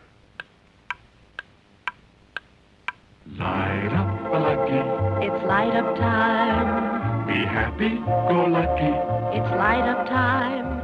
For the taste that you like, light up a Lucky Strike. Relax. It's light up time. This is Don Wilson, friends, and I certainly agree. There's no time like right now to light up a Lucky and find out firsthand what real, deep-down smoking enjoyment is. I mean the enjoyment that comes from better taste, because a Lucky tastes better every time. And the reasons why are world famous. First of all, LSMFT, Lucky Strike means fine tobacco. So fine, so light, so mild, it just naturally tastes better. And then something very important happens to Lucky's fine tobacco. It's toasted. It's Toasted is the famous Lucky Strike process that brings Lucky's naturally good-tasting tobacco to its peak of flavor, tones it up to make it taste even better, cleaner, fresher, smoother. So right now, while the show gets underway, or whenever it's light-up time for you, be happy. Go Lucky. Enjoy Lucky Strike, the best-tasting cigarette you ever smoked. For the taste that you like, light up a Lucky Strike. Right now. Light up a Lucky. It's light up time.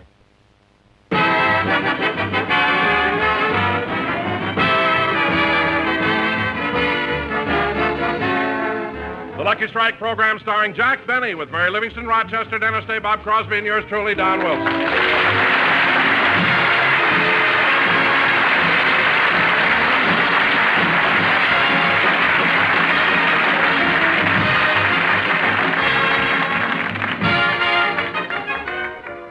And now, ladies and gentlemen, we come to the last Jack Benny show of the month.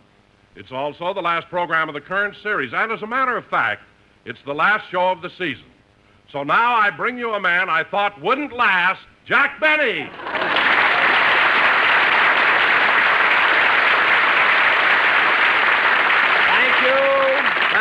Thank you. Hello again. This is Jack Benny talking. And Don, I know that you're trying to be clever on the final show, but how could you possibly have thought that I wouldn't last? After all, a man my age is just in the prime of life. I guess you're right, Jack. They've been priming you for 20 years.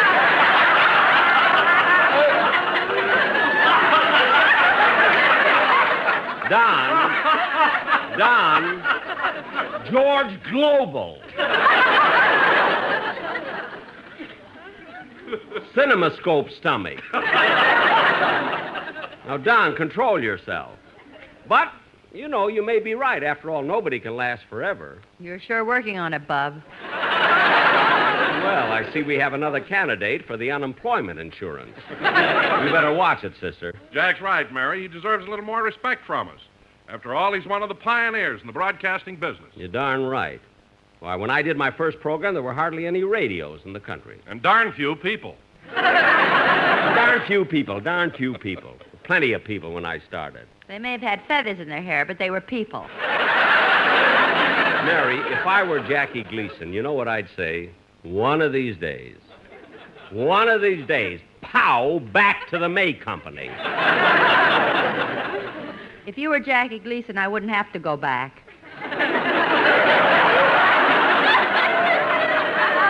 All right. Oh, Jack, why are you so touchy? Can't you take a joke? Certainly I can take a joke, but here we're doing our last program of the season, and everyone comes in and insults me. I didn't insult you, Mr. Benny. Huh? Oh, hello, Dennis. Hello, sir. Well, you see, Mary, Don, Dennis knows how to treat me with respect. Certainly. I feel that when a man keeps you working all these years, he deserves respect. Well, naturally. A man doesn't get to be the star of a radio and television program unless he has ability and talent. Thank you, Dennis. No star can keep a loyal following of fans loving him through all the years unless he's an outstanding personality. Well. Can I go now, Mr. Benny? Why? I can't keep reading this stuff. It's making me sick.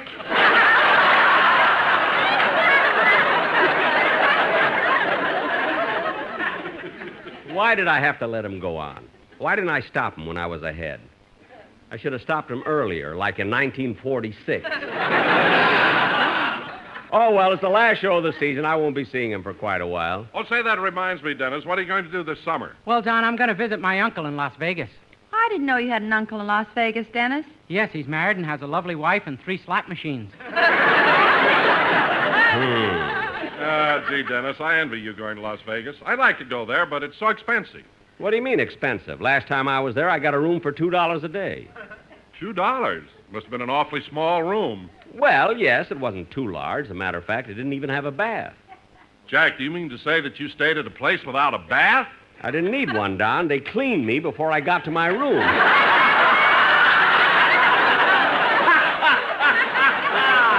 Hey, say, that's a funny joke. It may have feathers on it, but it's a joke. All right, anyway, I'm going back to Las Vegas this summer and stay at the Flamingo Hotel. Say, Mary, what are you going to do this summer when we're off the air? Well, I think I'll just stay around the house, spend all of my time in the backyard and my garden. Well, that should be nice. Here in California, you can grow some wonderful flowers. I'm going to grow vegetables. I got to eat.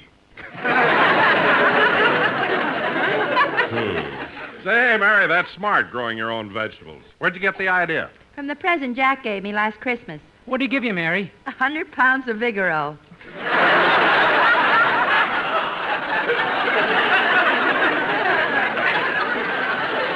Gift wrap, yes. Now, wait a minute, Mary. I think you're going just a little too far. That's right, Mary. How can you say such things about a man who's so nice, so generous, so nice, so generous, so nice, so generous, so nice? Dennis, turn the page already. For heaven's sakes. Anyway, Dennis, time for you to do your song. And since this is the season's final show...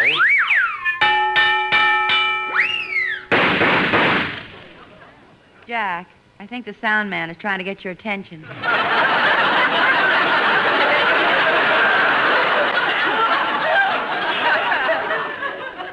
Oh, yes, he is. What is it, Twombly? Well, this is the last show of the season, and all my relatives is listening in. Well, that's nice. No, it ain't. All they're hearing is people talking. They want to hear sound effects. Look, Twombly. A guy imposes on all his friends and relatives and gets them to listen to this program, and what do you hear? Yakety, yakety, yakety, yakety. Look, You may not know it, but in Canoga Park, I'm a big man. For heaven's sake, Twombly, there are sound effects at the end of the show. Yeah, but all you got is ordinary ones, like a knock on the door, a telephone rings. I want something complicated that'll let me show my artistry. But look... I like them dramatic shows. Can't you do a show like a Tale of Two Cities? 'Tis a far, far better thing I do than I have ever did before. Goodbye. That's the guillotine.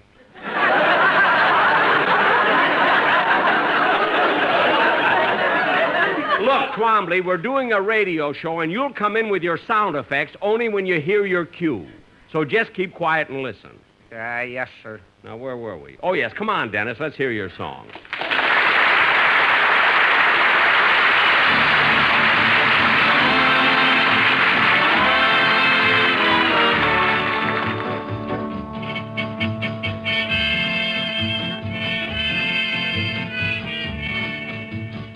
Lady of Spain, I adore you.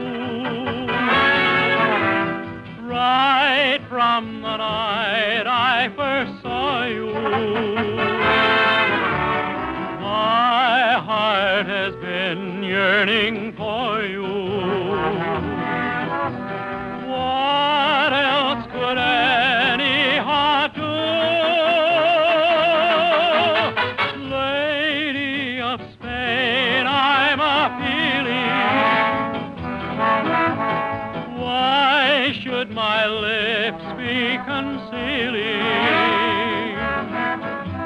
all that my eyes are revealing?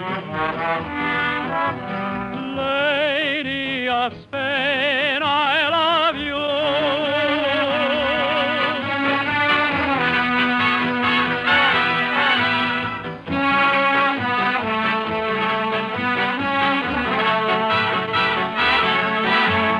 My heart has been yearning for you.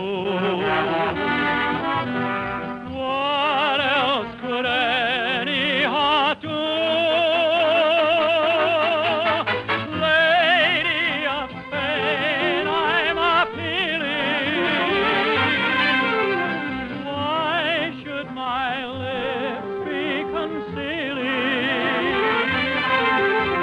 all that my eyes are revealing?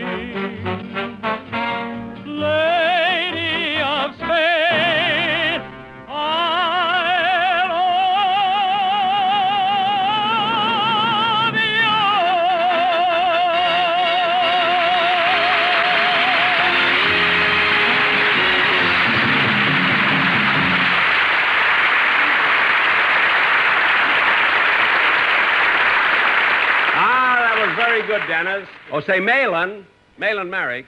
Yes, Jack? That was really a wonderful arrangement the orchestra had for Dennis's number. Thanks. I also want to thank you for the discipline you brought to the band.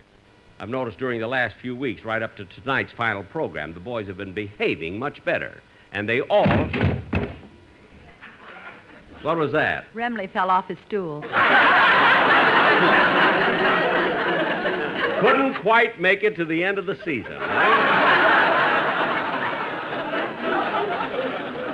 Well, isn't anybody going to pick him up? No, Jack. We usually let him lie there during the summer. The rest does him good. Well, okay, let him stay there, but I want him up when we go back on the air next fall, you see. And Malin, rub a little cheese on his face so the mice will keep him shaved. Imagine Remley falling off his stool like that. To the rest of the world, it might have been Remley who fell, but in Canoga Park, they know it was me. Not from that reading, they didn't. Now, look, Twombly, this is your last warning. I don't want any more talk from you. You're a sound man, so all we want out of you are sound effects when we give you the cue. Yes, sir. Tell me, Malin, what are the other boys in the band going to do this summer? Huh? Well, most of them are taking summer jobs, all except Bagby. He's going on a pleasure cruise to Hawaii. Oh, Charlie's going to take an expensive vacation like that. Isn't he going to work at all? What does he have to work for? He hasn't even spent half the money he got from that Brinks job in Boston.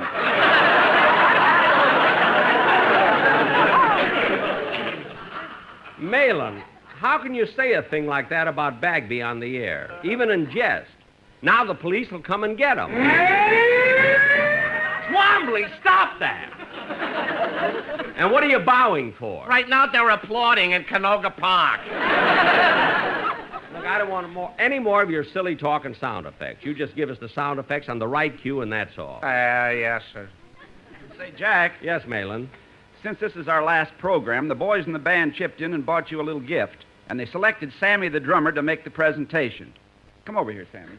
Okay, Miller. Mr. Benny, on behalf of all the boys in the band, it gives me great pleasure to present you with this token of our esteem. Well, thanks, Sammy. Thanks a lot, fellas. Let me see what it is. Oh, isn't that nice? It has my initials on it, too. Yeah. Just what I've always wanted. A monogrammed ice cube.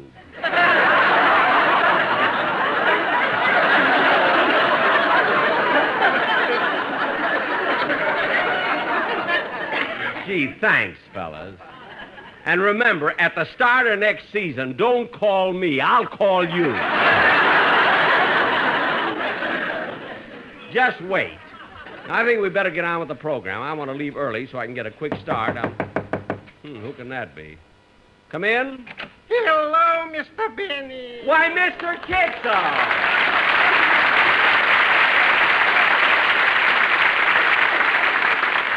Mr. Benny, pardon my intrusion, but I just dropped in to say goodbye. Well, that was very nice. And wait a minute. How'd you know I was going away? Of this I was ignorant, but I know I'm going away. Oh, really? Where? I'm going to Europe to visit my relations. Oh, that's wonderful. What country do they live in? Ireland.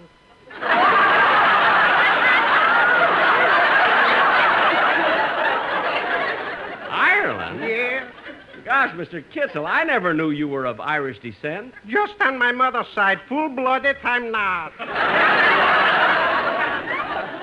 Oh, I see. And then from there, I'm going for a full week to Paris. Paris? This is in France. I know. Tell me, Mr. Kitzel, while you're there, you're going to see some of those Paris nightclub shows? Ooh. I'm planning to go every single night. Every night, but the whole show is in French. You won't understand a thing. Mr. Benny, I'm going for looking, not listening. You know, this I understand in any language. I know. Yes, I know. And then while I'm over there, and since it'll be summer, I think I'll swim the English Channel. Swim the English Channel? That's right. But, Mr. Kitzel, you can't try a swim like that on the spur of the moment. You gotta train and train and train.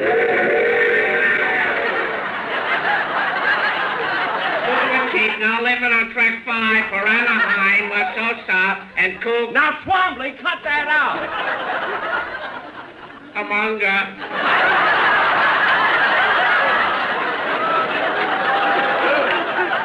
Now, look, that's the last straw. Another interruption like that, and I'll have you fired. And I don't care how strong your union is. I'm sorry I lost my temper, Mr. Kitzel, but this has been going on all day. Oh, that's all right. I was just leaving anyway. Oh, well, goodbye and bon voyage. Thank you. Me Kiko McGuire was a man of fire, and he came from County Cork.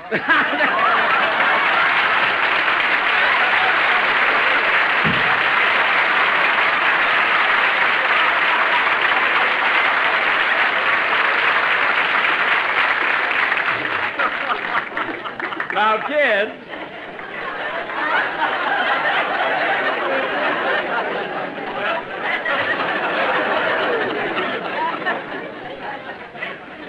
No use writing anything. They read anything they want. Now, kids, as I was telling you, I want to get an early start on my vacation trip, so I'm going to call... Oh, wait a minute, Jack. Wait a minute. Hold it. Oh, what is it, Don? Well, before you leave, I want you to hear the commercial the sportsman and I have prepared for the last show. Is it a good one, Don? Yes, it's the boys' farewell to you because they're going to Europe. Oh, to Europe, like Mr. Kitzel. All right, fellas, let's hear the song.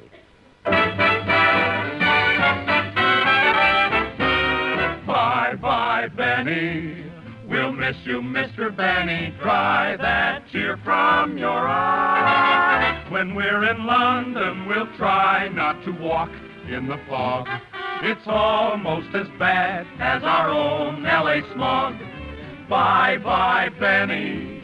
Thanks for the new halfpenny we had borrowed to spend. We'll buy some crumpets and tea, if the crumpets are for free, but somehow, Benny, we'll get by. We've got Luckies, those better tasting Luckies, and enough for our friends. We'll tell them Luckies are round and so firm and fully packed. A Lucky is made of that fine light tobacco. Oh, I say, old chappie, you'd make me bloomin' happy if you'd spare a lucky strike, eh, what? And every Frenchman would love to have a carton of those better tasting Lucky Strikes. Vive la Lucky! You can travel in style. A Lucky keeps you smiling. It's the toasted cigarette. That's right, Governor. Light a Lucky. It's light up time.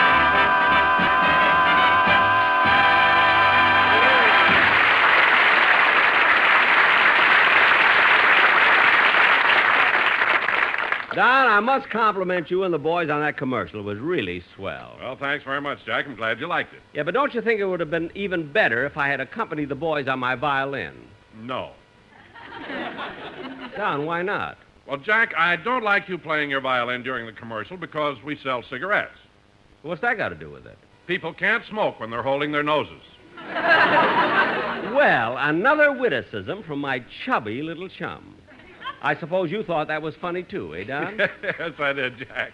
Well, Don, at this point, I think it's only fair to remind you of that old Chinese proverb, which goes, and I quote, "When employee make joke about employer, then E soon find out that fire him."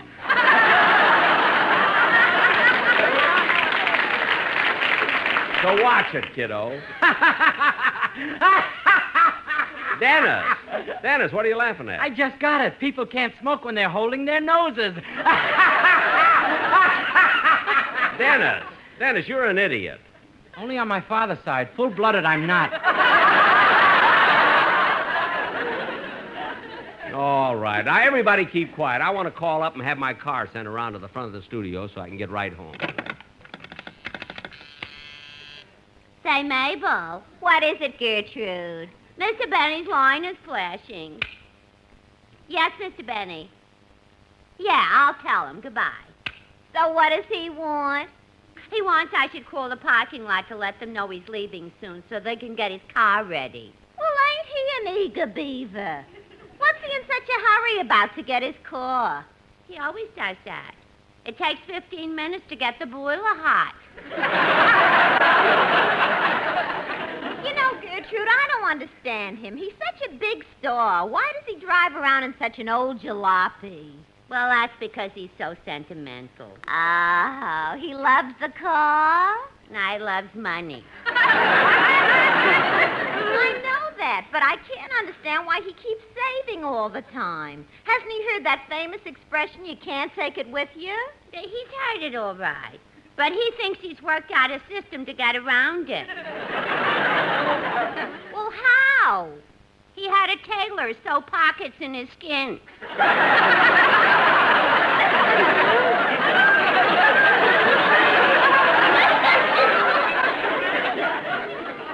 Well, you know, everybody can kid Jack about being cheap, but I happen to know he has a generous side, too. What makes you say that? Well, the other night we were having dinner at the Sportsman's Lodge, and you know how most people only leave 10% of the bill for a tip? Uh-huh. Well, Jack insisted I leave 15. Oh, how nice. Hello? Oh, I'm sorry, Mr. Betty. The line to the parking lot is busy. I'll keep trying and tell him you want the car. It'll be ready by the time you are. Oh, thanks a lot. Thanks a lot, Gertrude.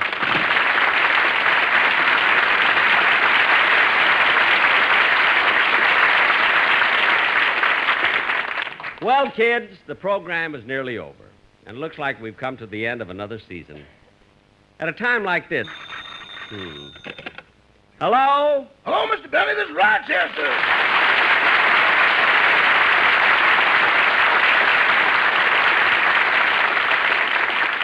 What is it, Rochester? Nothing important. I just want you to know that I've got all your things packed and ready for your trip.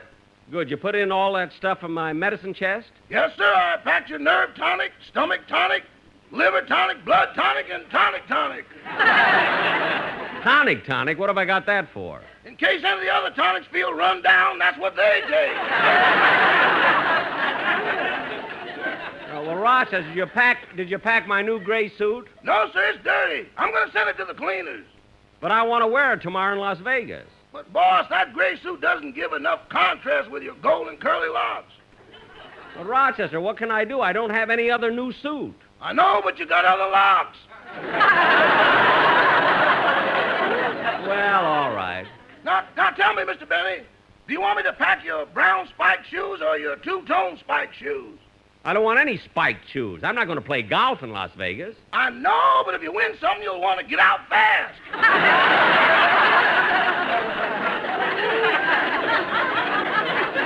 Gee, I didn't think of that. Pack the brown one. Yes, sir. And, Mr. Benny, I think you ought to get some new luggage. This bag you got here is old and it looks awful. Rochester, I'll have you know that bag is genuine cowhide. Oh, boss, this is cowhide? Well, only on its mother's side. Full-blooded, it's not. Now, Rochester, I hope you memorized that nightclub act I taught you.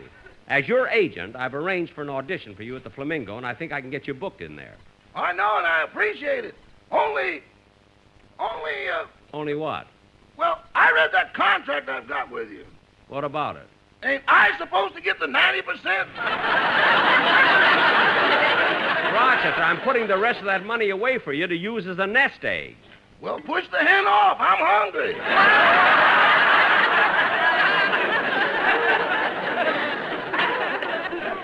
Stop worrying about it. You'll get everything that's coming to you. Now, I'll be back as soon as the program's over, and we'll leave right after dinner. Okay. Goodbye. Goodbye. Goodbye.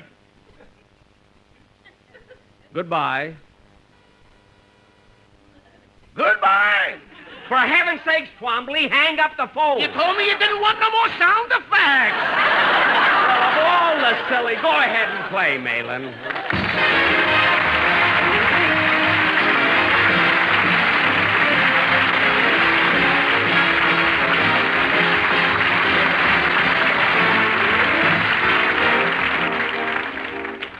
Jack will be back in just a minute, but right now, here's a suggestion for you. Light up a lucky. It's light up time. Be happy-go-lucky. It's light-up time for the taste that you like. Light up a Lucky Strike. Relax. It's light-up time.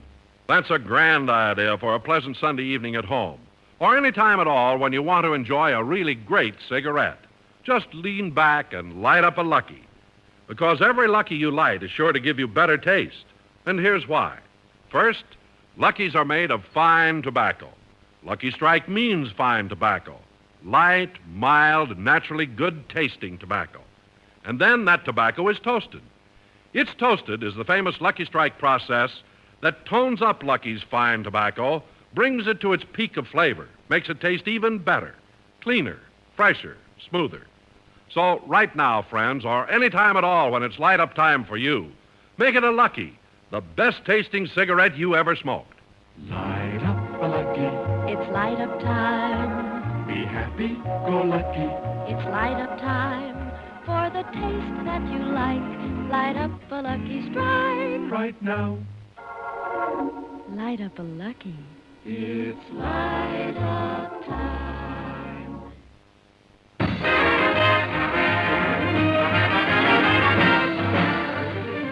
Ladies and gentlemen, although this is called the Jack Benny program, I'd like to say that its success is due to the competent people I have working with me, my wonderful cast, the great supporting players I have, my producer, my engineer, my sound man, my capable writers, my fine musicians.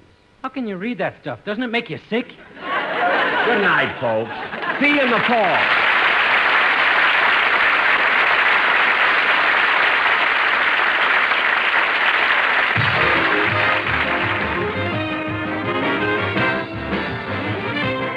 The Jack Benny program is written by Sam Perrin, Milt Josephsberg, George Balzer, John Tackerberry, Al Gordon, Hal Goldman, and produced and transcribed by Hilliard Marks. Filter smokers, here's the true tobacco taste you've been looking for. Filter Tip Tarleton gives you all the full, rich flavor of Tarleton's famous quality tobacco, and real filtration, too. Filter Tip Tarleton incorporates activated charcoal, renowned for its unusual powers of selective filtration and used far and wide to purify the air we breathe, the water and beverages we drink. Look for the red, white, and blue stripes on the package. They identify Filter Tip Tarleton, the best in filtered smoking. The Jack Benny program is brought to you by the American Tobacco Company, America's leading manufacturer of cigarettes.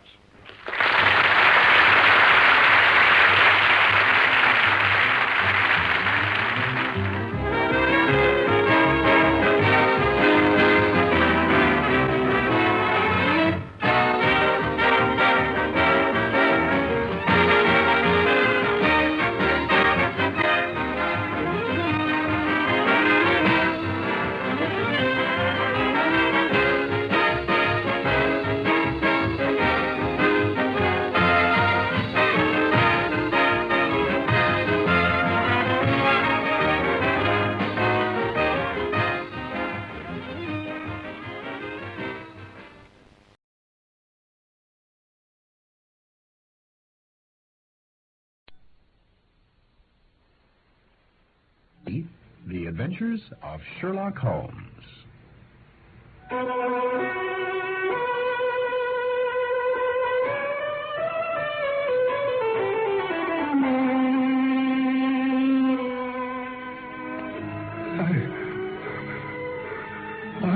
Father, what is it? I must tell you where the treasure is. It is hidden in... No! Keep him out! There at the window. What is it? That face! The sign of the fall. I can still hear those words echoing in my memory, for in a sense they changed my life. My name is Watson, Dr. Watson, and I was privileged to share the adventures of Sherlock Holmes. I will tell you how we first came across the sign of the four. I can see it still. Our rooms in Baker Street and Sherlock Holmes, and in such detail you will be there yourself. If I may collect my thoughts for just a moment.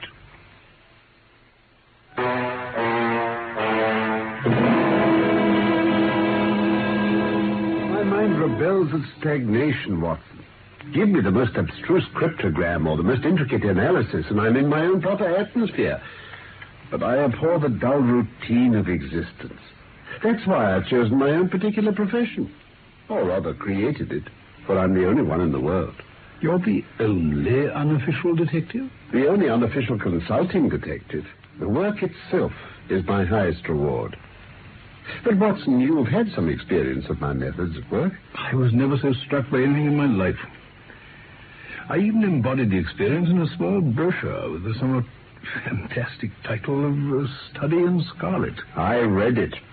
Honestly, I cannot congratulate you on it. Oh? Detection is or ought to be an exact science and should be treated in the same cold and unemotional manner. You have attempted to tinge it with romanticism, which produces much the same effect as if you worked a love story into the fifth proposition of Euclid. But the romance was there. My practice has extended recently to the continent. I was consulted last week by Francois Lavilla, who, as you probably know, has come rather to the front lately in the French detective service. He's now translating my small works into French. Your work?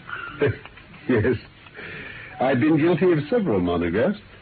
Here, for example, is one upon the distinction between the ashes of the various tobaccos.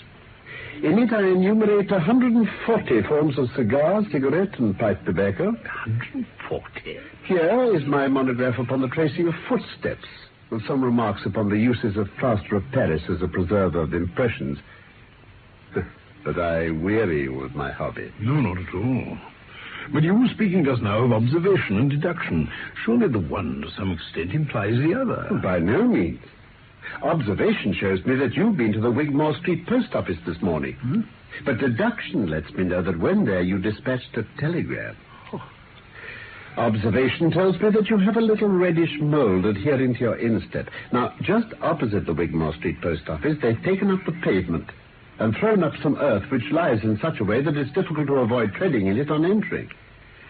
The earth is of this peculiar reddish tint, which is found, as far as I know, nowhere else in the neighborhood. Bravo. But how did you deduce the telegram? Well, of course, I knew that you'd not written a letter since I sat opposite you all the morning. I see also in your open desk there that you have a sheet of stamps and a thick bundle of postcards. Well, what could you go into the post office for, then, but to send a wire? Eliminate all other factors, and the one which remains must be the truth.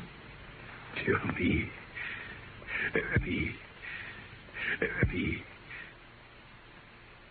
See, Watson, how the yellow fog swirls down the street and drifts across the dun-colored houses? What could be more hopelessly prosaic and material? What's the use of having powers, Doctor, when one has no field upon which to exert them? Crime is commonplace, existence is commonplace, and no qualities save those which are commonplace have any function upon earth. What is it, Mrs. Hudson?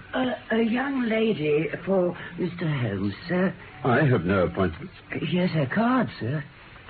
Oh, Miss Mary Morstan. No, I have no recollection of the name. Oh, very well. Ask her to step in, Mrs. Hudson. Very good, sir. Will you go in, please, Miss Morstan? Thank you. Pray come in, madam.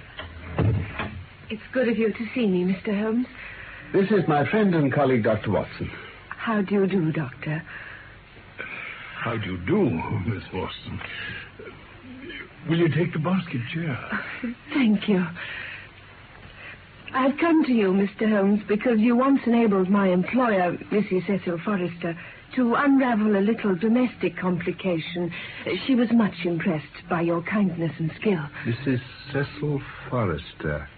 Oh, yes, I believe that I was of some slight service to her. Mr. Holmes, I can hardly imagine anything more strange than the situation in which I find myself. Then pray state your case. Briefly, the facts are these. My father was an officer in an Indian regiment who sent me home when I was quite a child. My mother was dead, and I had no relative in England. So I was placed in a comfortable establishment in Edinburgh. When I was 17 years of age, my father arrived in London on leave and directed me to come down at once. On reaching the Langham Hotel, I was informed that Captain Morrison had gone out the night before and had not returned. From that day to this, no word has ever been heard of my unfortunate father. The date? He disappeared on the 3rd of December, 1878. 1878. Nearly 10 years ago. His luggage? There was nothing in it to suggest a clue. Had he any friends in London? Well, only one that we know of. Major Sholto of his own regiment, the 34th Bombay Infantry. Sholto. Major Sholto had retired some little time before my father came home. He lived at Upper Norwood. Upper Norwood? We communicated with him, of course, but he didn't even know that his brother officer was now in England. I see. I haven't yet described to you the most singular part. About 6 years ago, in 1882 to be exact, an advertisement appeared in the Times asking for the address of Miss Mary Morstan. 1882. I had just entered the family of Mrs. Cecil Forrester as governess, and by her advice, I published my address in the advertisement column. The same day, there arrived through the post a small cardboard box addressed to me. It contained a very large and lustrous pearl. Remarkable. No word of writing was enclosed. Every year since then, on the same date, there has come a box containing a similar pearl, without any clue as to the sender. You can see for yourselves that they are very handsome. This is most interesting. Has anything else happened? Yes. This morning I received this letter. Oh, thank you. The envelope too, please. Of course. Thank you. Postmark London, SW, date July 7th. Man's thumb mark on the corner. Probably postman. Best quality paper. Envelopes at 6pence a package. Particular man in his stationery. No address. What's it say, though, Holmes? Be at the third pillar from the left outside the Lyceum Theatre tonight at 7 o'clock. If you are distrustful, bring 2 friends. You are a wronged woman and shall have justice. Do not bring police. If you do, all will be in vain. Signed, your unknown friend. What do you intend to do, Miss Morstan? That is exactly what I want to know, Mr. Holmes. We shall most certainly go. You and I and... Yes, Dr. Watson's the very man. We've worked together before. You're both very kind. If I'm here at 6, will it do? You must not be later. No. Oh, there is one point, however. Is this handwriting the same as that upon the pearl box addresses? I have them all here. You're certainly a model client. Let's see now. These are disguised hands. But they're undoubtedly by the same person. Well, we shall look out for you at 6. Au revoir, then. Au revoir. Good afternoon. I say, what a very attractive woman. My dear Watson, it's of the first importance not to allow your judgment to be biased by personal qualities. I assure you that the most winning woman I ever knew was hanged for poisoning 3 little children for their insurance money. Yes, but in this case... I never make exceptions. An exception disproves the rule. Well, I'm going out now. I have a few references to look up. I shall be back in an hour. No, my dear Watson, there's no great mystery in this matter. The facts appear to admit of only one explanation. But you haven't solved it already. I've just found on consulting the back files of the Times that Major Sholto of Upper Norwood, late 34th Bombay Infantry, died on the 28th of April, 1882. I may be very obtuse, Holmes, but I fail to see what this suggests. No? You surprise me. Captain Morstan disappears. His only acquaintance in London is Major Sholto. 4 years later, Sholto dies. Within a week of his death, Captain Morstan's daughter receives a valuable present, which is repeated from year to year, and now culminates in a letter which describes her as a wronged woman. Why should the presents begin immediately after Sholto's death, unless it is that Sholto's heir knows something of the mystery and desires to make compensation? Yes, but the letter speaks of giving her justice. What justice can she have? It's too much to suppose her father is still alive. There are certainly difficulties. But our expedition of tonight will solve them all. I think that's a four-wheeler. Yes. And there's Miss Morstan inside. Are you all ready? I'm ready, Holmes.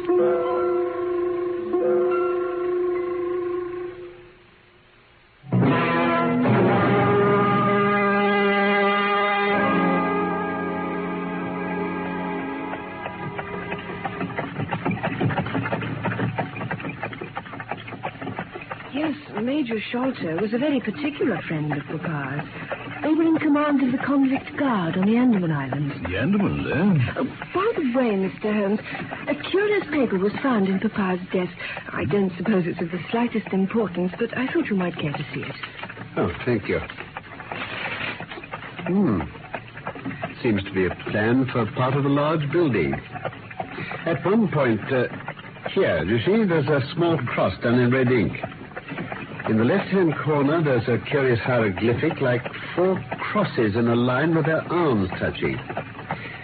And beside that, there's written in very rough and coarse characters, the sign of the 4. Jonathan Small, Mohammed Singh, Abdullah Khan, Dost Akbar. Preserve it carefully, Miss Morstan. I shall. I suspect that this matter may turn out to be much deeper and more subtle than I at first supposed.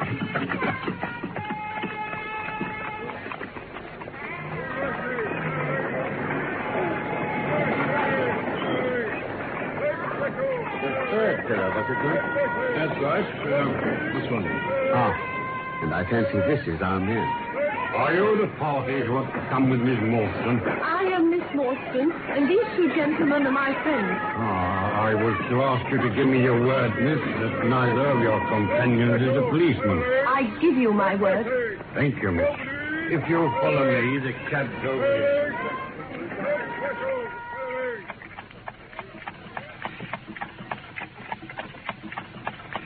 Oh, I lost my bearings ages ago.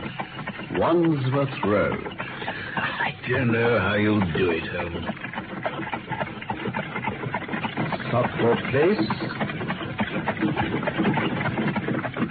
Cold Harbor Lane. Dear me.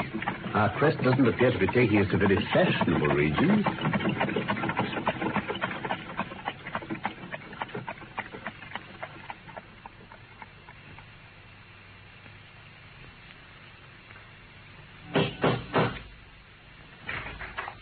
The staff awaits you.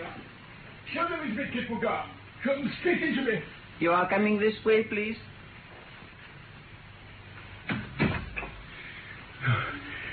Your servant, Miss Morstan. Your servant, gentlemen. Pray step into my little sanctum. My name is Thaddeus Sholto. These gentlemen? This is Mr. Sherlock Holmes, and this Dr. Watson. How do you do? Oh, a doctor, eh? I'm a great sufferer, and I've long had suspicions as to my mitral valve. Had your father, Miss Morstan, refrained from throwing strain upon his heart, he might have been alive now. Really, sir, pray have some consideration for the lady. I knew in my heart that he was dead.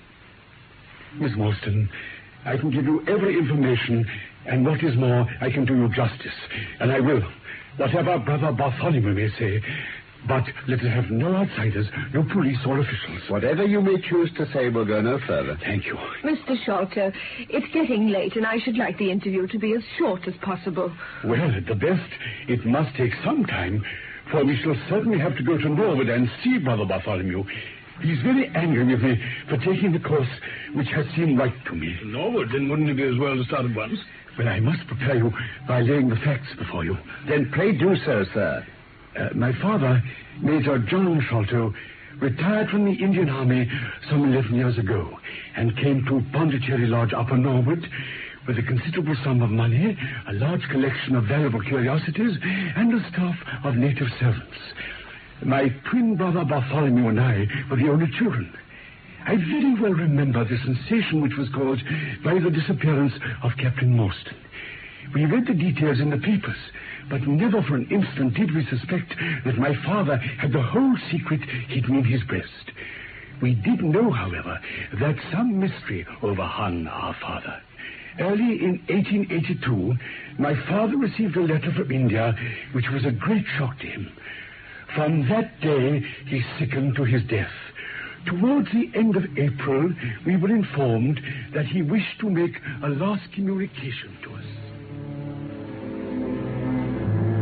Sons, the only one thing which weighs upon my mind at this supreme moment is my treatment of poor Morrison's orphan, Mary. At least half of the treasure should have been hers.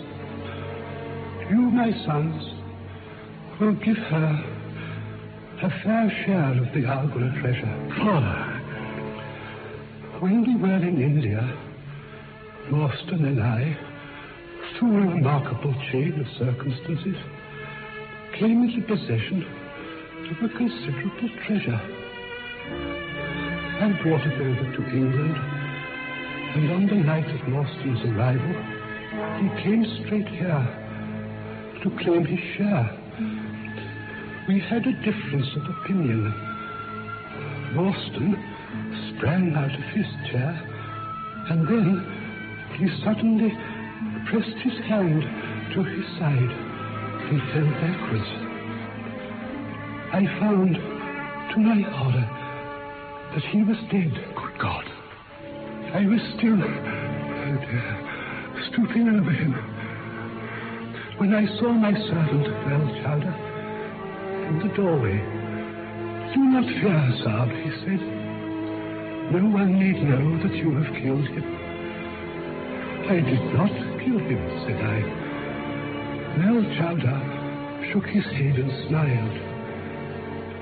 I heard you quarreling, Saab, said he. And I heard enough to decide me.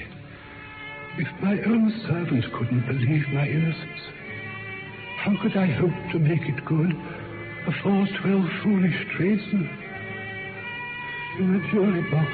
And then, well, Bellamy and I disposed of the body that night. And within a few days, the London newspapers were full of the mysterious disappearance of Captain Morrison.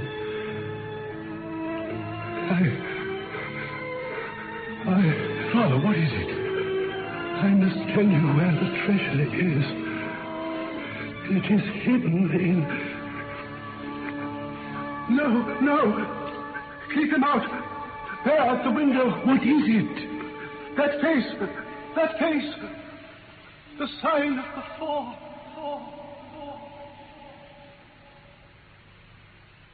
Can you describe the face at the window, Mr. Sholto? Bearded, hairy, with cruel eyes, and an expression of concentrated evil. When we returned from the window, we found that my father's pulse had ceased to beat. In the morning, we found his window open, his cupboards and boxes rifled, and on his chest there was fixed a torn piece of paper with the words, "The sign of the four." Ah, sign of the four. And the treasure? For weeks and months, my brother and I dug in every part of the garden. Oh, it was maddening to think that the hiding place was on my father's lips at the very moment he died. To this day, I have seen only one piece of it, that little chaplet over there. This? Yes, Doctor. Some of the pearls are missing from it. Well, after my father's death, I persuaded Bartholomew to let me find out Miss Morrison's address and send her a detached pearl at intervals, so that at least we might make part of the restitution my father had wished. That was a kindly thought, Mr. Sholto. Oh, not at all. We were your trustees. Well, that was the view I took of it, though Bartholomew could not altogether see it in that light. So I left Pondicherry Lodge. And may I ask now, Mr. Sholto, exactly why you brought us here this evening? Because yesterday I learned that the treasure had been discovered. Discovered? It only remains for us to drive to Norwood and demand that Brother Bartholomew give us our share. I explained my views to him last night, so we shall be expected, if not very welcome. Mr. Sholto, you have done well. We had best put the matter through without delay. Very well, Mr. Holmes. A cab will be waiting outside. How did your brother find the treasure? Oh, Bartholomew is a clever fellow. He worked out the cubic space of the house. He found that the height of the building was 74 feet. But on adding together the heights of all the separate rooms and the spaces between, he could not bring the total to more than 70 feet. The 4 feet unaccounted for could only be at the top of the building. He knocked a hole in the ceiling of the highest room, and there, sure enough, the treasure chest stood in the center. He computes the value of the jewels at not less than $500,000 sterling. $500,000? Oh, no. Then Miss Morstan must be about the richest heiress in the country. I believe you're right, Watson. Well, let us be going. Perhaps we shall see for ourselves. Who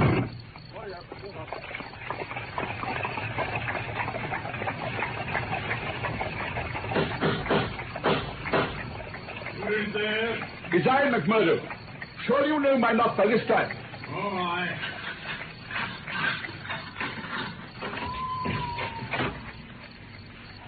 That you, Mr. Thaddeus? But who are these others with you? Well, I told my brother last night that I should bring some friends. I'm very sorry, Mr. Thaddeus. I don't know any of your friends. Oh, yes, you do, McMurdo. Eh? Not Mr. Sherlock Holmes.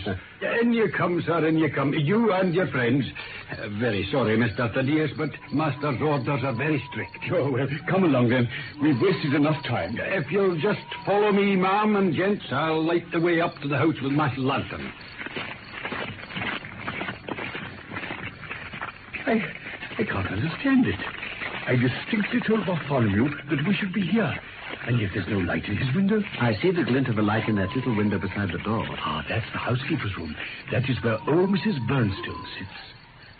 What's that? What? I was sure I could... Yes, listen. Huh? It's a woman crying. You're right, by Jove. Oh, Mr. Holmes, something seems to be amiss. Oh, will you come into the house with me, please? Certainly.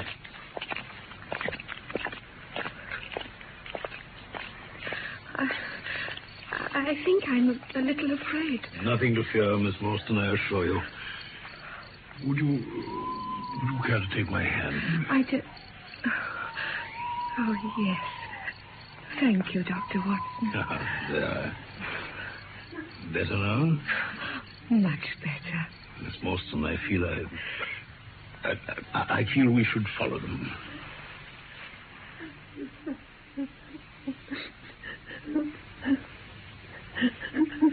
Oh, no, Mrs. Burnstone. What is the matter? Oh, Mr. Thaddeus, sir, there is something amiss with Mr. Bartholomew. My brother? He's locked himself in and won't answer me. All day I've wanted to hear from him, and so an hour ago I went up and peeked through the keyhole. You must go up quickly. You must go up and look for yourself. Oh, dear. Give me your lantern, McMurdo, and you stay here with Miss Morstan. Yes, sir. Mr. Salter, Watson, come with me quickly. There's his room, the first door on the left. How can we see into it if there's no light in there? Well, there's plenty of moonlight. Let's see. Good heavens. Something damnable. You take a look, Watson. He's just sitting there with a horrible smile on his face. He looks inhuman. Oh, dear me. The door must come down. Right. Together, then. Once again. Now, this time. Now we shall see. Oh, dear. Oh, dead. Oh, terrible.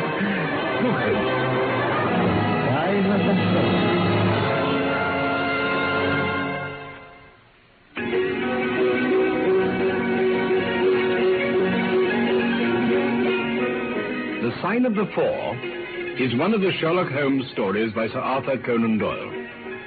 We're presenting it in 3 parts. You've just heard part 1. My name is Norman Shelley. My friend Carlton Hobbs played Sherlock Holmes, and I was Dr. Watson. Michael Hardwick wrote the script for this BBC production from London. Of course, I look forward to the pleasure of your company again very soon for part 2 of The Sign of the Four.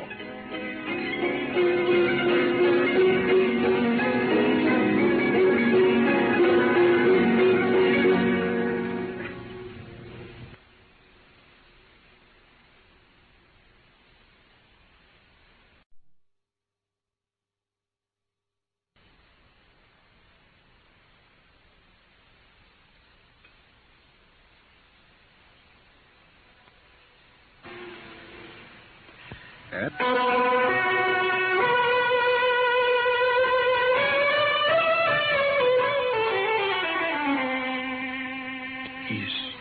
just sitting there with a horrible smile on his face. He looks inhuman. The door must come down. Right. Together, then. Again. Now, this time. Look. Sign of the four. So, was the sign of the four again to be the sign of death? A further mystery for my friend Sherlock Holmes. My name is Watson, Dr. Watson, and I was privileged to share the adventures of Sherlock Holmes. First, I will refresh your memory on the case so far, and then I will tell you what happened next in our investigation of the sign of the four.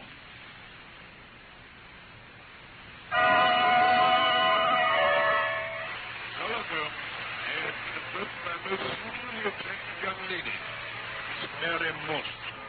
Concerning the disappearance of her father, Captain Morrison, 10 years earlier.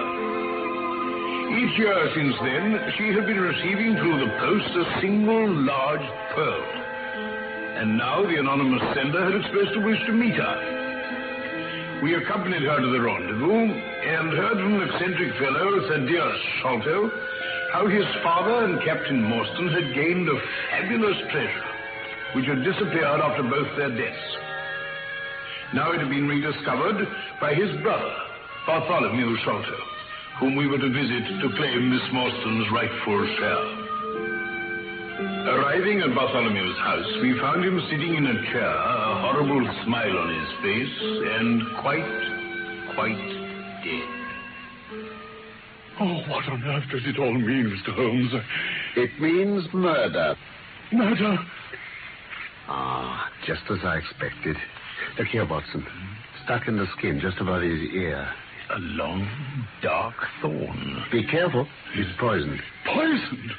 Oh! What a fantastic mystery, Holmes. On the contrary, my dear Watson, I only require a few missing links, and I shall have an entirely connected case.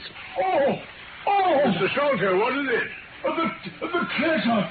It's gone! Are you sure? Oh, there is the hole in the ceiling. We lowered it through. I helped him to do it. I left him here last night, and I heard him lock the door. The treasure was locked in this room with him. What time did you leave? It was 10 o'clock. Oh, dear me. Now the police will suspect me of having a hand in it. Take my advice, Mr. Sholto. Drive down to the police station and report the matter. The police station? Offer to assist them in every way. We shall wait here until you return. But please do as I say. It will be for the best. Oh, very well. I suppose you know best. Oh, dear. Now, Watson, we have a little while to ourselves. Let us make good use of it. Very well, Holmes. In the first place, let us consider how these folk came and how they went. Now, Sholto reckoned the door hasn't been opened since last night. Then how about the window? No, it's fastened on the inside. Solid framework. I'll just open it. No water pipe near. Roof quite out of reach. Yet a man mounted by the window. How do you know? Here is the print of a foot in the mold upon the sill. And here is a circular muddy mark. See here again on the floor. And here again by the table. But that's not a footmark. It's something much more valuable to us. These are the impressions of a wooden stump. A wooden-legged man. But there's been someone else here. Oh? Could you scale that wall yourself? Let's see. Whoa, certainly not. A good 60 feet from the ground and not a foothold all the way. But supposing you had a friend up here who lowered you that good stout rope which I see in the corner. Then, if you were an active man, you might swarm up wooden leg and all.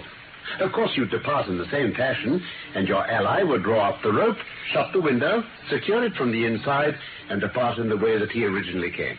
Yes, but look here, this accomplice, how did he get in? The door's locked, the window is inaccessible. Did he come down the chimney? The grate's much too small. Well, then, how?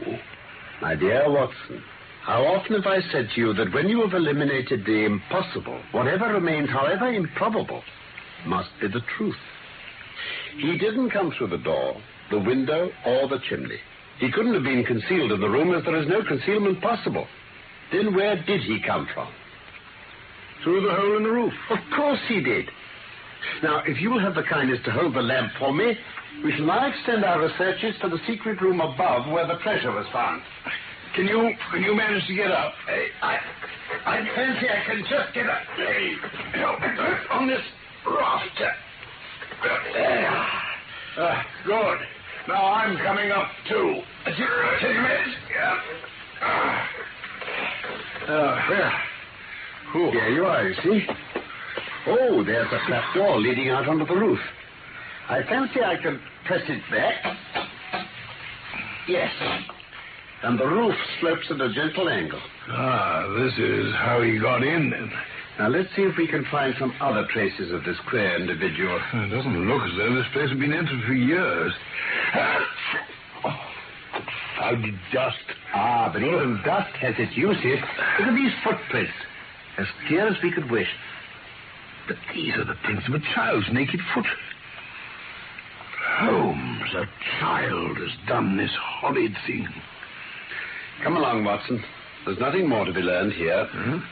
If my memory hadn't failed me, I should have been able to forestall this. Now, where did I put my lens? Here it is. Oh, thank you. Yeah, we're certainly in luck. What is it now? Our naked-footed friend has had the misfortune to tread in this creosote that has leaked out of the carboy there in the corner. You can see the outline of the edge of his small foot here. What then? Why, we've got him, that's all. I know a dog that would follow that scent to the world's end. Hello, here come the accredited representatives of the law. Now, before they come, Watson, just put your hand here on this poor dead fellow's arm. Yes. And here, on his leg? Yes. What do you feel? The muscles are as hard as a board. Quite so. They're in a state of extreme contraction, far exceeding the usual rigor mortis. Coupled with this distortion of the face, what conclusion would it suggest to your mind? Oh, death from some powerful vegetable alkaloid. Some strychnine-like substances which produce tetanus. As you saw, I discovered a thorn which had been driven or shot with no great force into the scalp. You observed that the part struck was that which would be turned towards the hole in the ceiling if the man were erect in his chair. Now then, examine this thorn. You go first, Mr. Shoulder. It looks as though some gummy substance has dried on it. Quite so. But is that an English thorn? Oh, no. No, it certainly is not. Then with all these data, you should be able to draw some inference. But here, the regular, so the auxiliary forces may beat a retreat. Here's a pretty business. The house seems to be as full as a rabbit warren. Mr. Jones. You must recollect me. Indeed I do. It's Mr. Sherlock Holmes, the theorist. Remember you? I'll never forget the Bishopsgate jewel case. But what's all this? Bad business. Stern facts here. No room for theories. Lucky I happened to be out at Norwood on another case. What do you think the man died of? Oh, this is hardly a case for me to theorize. No. Still, we can't deny that you hit the nail on the head sometimes. Door locked, I understand. Jewels worth $500,000 missing. How was the window? Fastened. But there are footmarks on the sill. Well, if it was fastened, they could have had nothing to do with the matter. Oh, I see. I've got it. These flashes come upon me at times. Just step outside, Sergeant. Yes, sir. And you, please, Mr. Sholto? Oh, very well. I shall go mad. I'm sure I shall go mad. Inspector, this is my friend Dr. Watson. How do you know? He's assisting me. May he remain? Yes, I suppose so. Now, Mr. Holmes, Sholto was with his brother last night. The brother died in a fit, and Sholto walked off with the treasure. How's that? Upon which the dead man very considerately got up and locked the door on the inside. Yes, there's a flaw there. You're not in possession of all the facts here. This splinter of wood, which I had every reason to believe to be poisoned, was in the man's scalp. where you still see the mark. There, you see? Ah, yes. This card, inscribed the sign of the 4, was on the table. How does all that fit into your theory? If this splinter's poisonous, Thaddeus may well have made murderous use of it. The card is some hocus-pocus, blind as like as not. I see. The only question is... Oh, there is a question, then. The question is, how did he get out? Ah, of course. Here's a hole in the roof. You see, facts are better than theories after all. There's a cracked door communicating with the roof, and it's partly open. I opened it. You?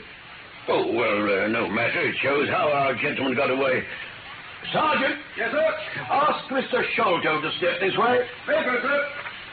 This way, sir, if you please. Mr. Thaddeus Sholto? Yes? It's my duty to inform you that anything which you say may be used against you. I arrest you in the Queen's name as being concerned in the death of your brother. Oh, there now. Didn't I tell you what they would say? Don't trouble yourself, Mr. Sholto. I think I can engage to clear you of this charge. Oh, you can, Mr. Holmes. Don't promise too much, Mr. Theorist. You may find it a harder matter than you think. Not only will I clear him, Mr. Jones, but I'll make you a free present of the name and description of one of the 2 people who were in this room last night. His name, I have every reason to believe, is Jonathan Small. He's small and active, with his right leg off, and wearing a wooden stump which is worn away on the inner side. He's been a convict. As for the other man... Ah, the other man. He is a rather curious person. I hope before very long to be able to introduce you to the pair of them. Oh, a word with you, Watson, please. Yes, coming, Holmes. Watson, you must escort Miss Morstan home. Oh, delighted. Then I want you to go to number 3, Pinchin Lane. Yes. Down near the water's edge at Lambeth. The 3rd house on the right-hand side is a bird stuffer's. Sherman is the name. Sherman, yes. Knock old Sherman up and tell him with my compliments that I want Toby at once. You'll bring Toby back in the cab with you. Toby? A queer mongrel with the most amazing power of scent. I'd rather have Toby's help than that of the whole detective force of London.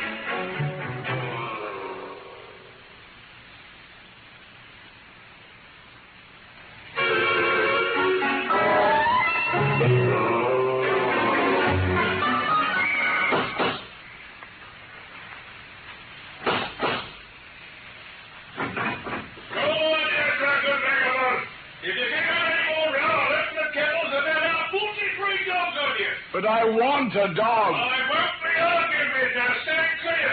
When I says 3, there goes this viper snake on your head. Mr. Sherlock Holmes, What?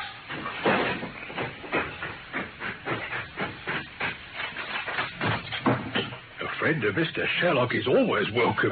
Thank you. Step in, sir.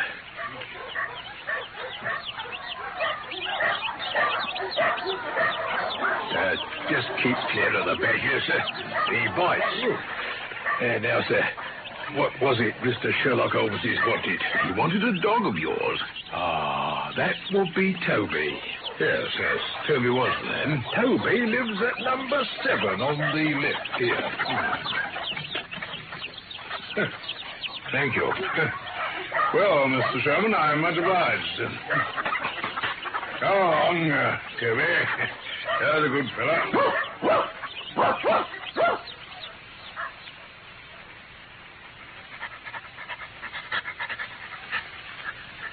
Ah, you have him then, Watson. Leave the dog here and come up. Yes, I'd better tie him to this banister, I suppose. Oh, boy.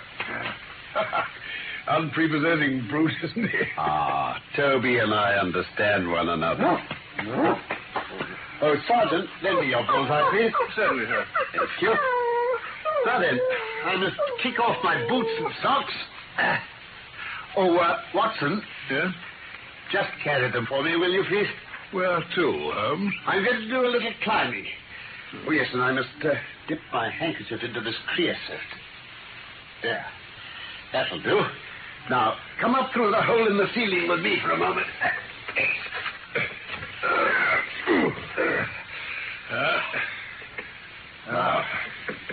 you observe anything noteworthy about these footmarks? Well, only that they belong to a child or a small woman. Apart from the size, what's the chief difference? Well, your toes are all cramped together. The other print has each toe distinctly separated. That is the point. Now, would you kindly step over to that roof window and smell the edge of the woodwork? I shall stay over here, as I have this handkerchief in my hand. Yes. By Jove, yes, there's a strong, tarry smell. That's where he put his foot in getting out. If you can trace him, I should think Toby will have no difficulty. Thank you. Now, while I get out onto the roof, you run downstairs and wait for Toby in the garden below. Very well, Holmes.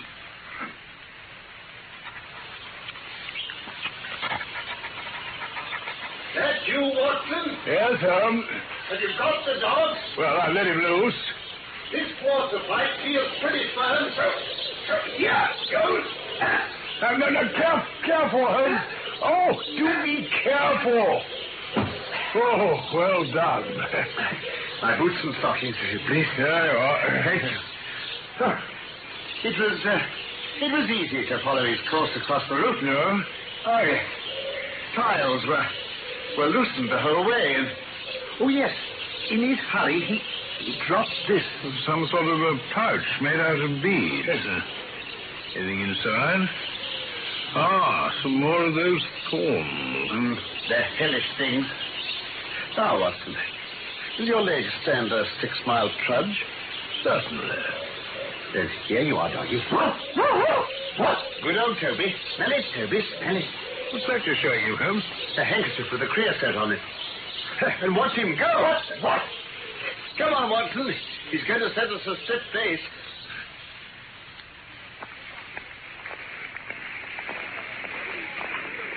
Well, I think we can allow ourselves a breather. We've had no very heavy rain since yesterday. They had 28 hours fast, but their scent will still lie upon the road. Holmes, how would you describe the wooden-legged man with such confidence? The simplicity itself. 2 officers who were in command of the convict guard learned an important secret as to buried treasure.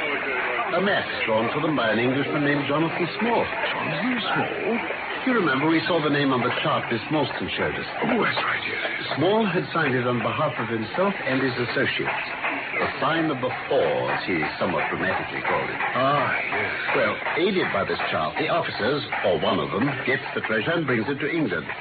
Now then, why didn't Jonathan Small get the treasure himself? The answer is obvious. Oh? Is it?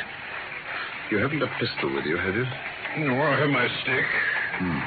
I shall leave Jonathan to you, but if the other turns nasty, I shall shoot him dead. Come along now. Toby's anxious to be getting on.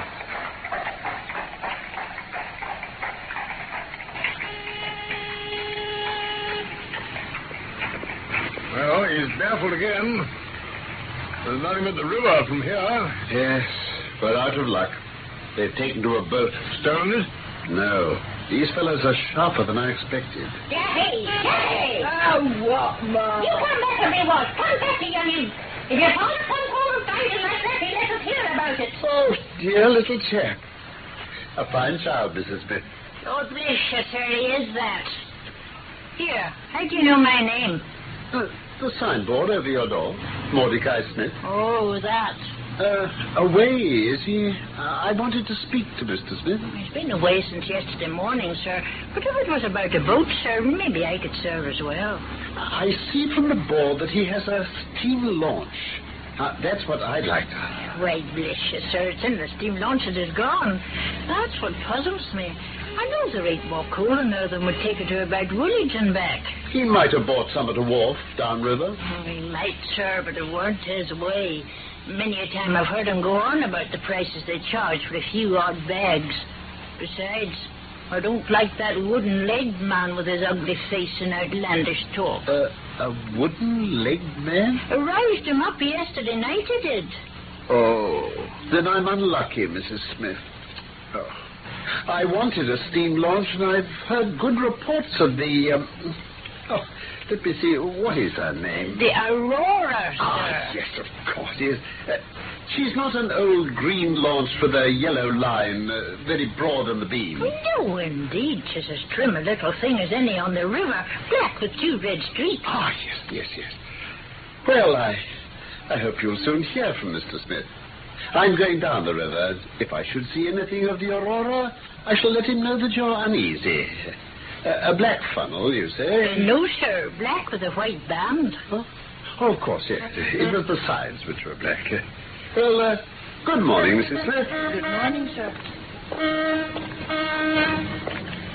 Clever, Holmes. The main thing with people of that sort is never to let them think their information can be of the slightest importance to you. If you do, they'll instantly shut up like an oyster. Well, our course seems pretty clear now. What would you do, then? Well, I would engage a launch and go down the river on the track of the Aurora. My dear fellow, it would be a colossal task. She may have touched at any wharf on either side of the stream between here and Greenwich. Employ the police, then. Worse and worse. What are we to do, then? I want you to take a hansom and return Toby to his owner with my compliments. Then drive home, have some breakfast, and get an hour's sleep. It's quite on the cards that we may be afoot tonight again. Very well. I must send a wire. To whom? You remember the Baker Street irregulars whom I employed in our study in Scarlet King? Oh, those little ragamuffins. This is just where they might be invaluable. The wire will be to my dirty little Lieutenant Wiggins. I expect he and his gang will be with us before I have time to finish my breakfast.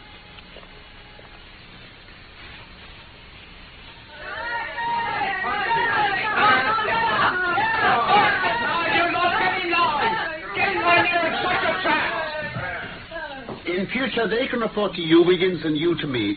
I cannot have the house invaded in this way. Horrible rabble, sir. Stay in, Ron, I'm warning you. However, it's just as well that you should all hear the instructions. Now then, I want to find the whereabouts of a steam launch called the Aurora. Black with 2 red streaks. Funnel, black with a white band. Owner, Mordecai Smith.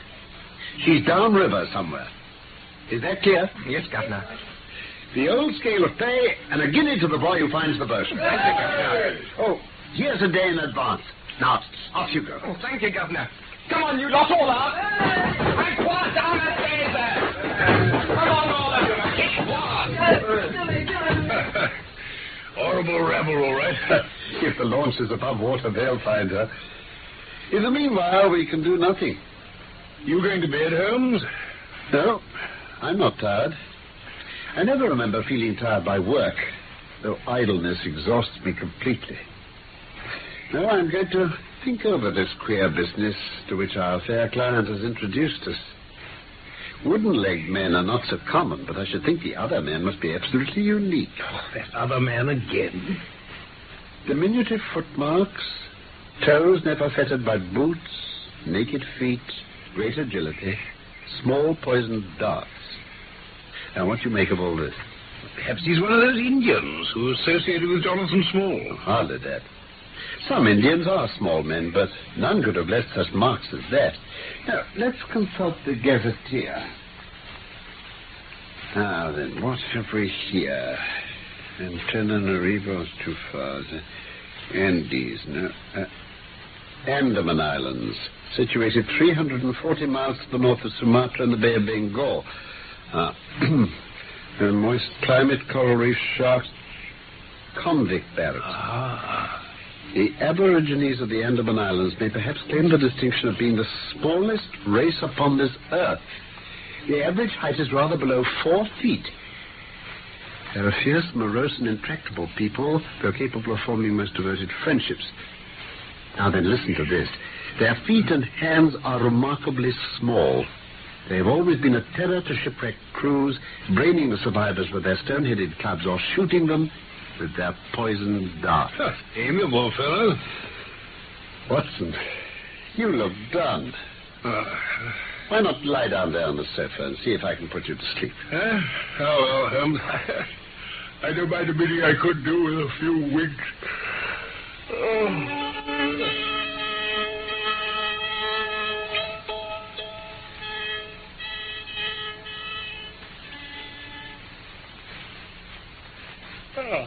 Oh, my dear Watson. You slept soundly. I was afraid our talk would wake you. Talk? I heard nothing. Oh, Wiggins has just been up to report. He says no trace can be found of the launch. Can I do anything? I'm perfectly fresh now. We can only wait.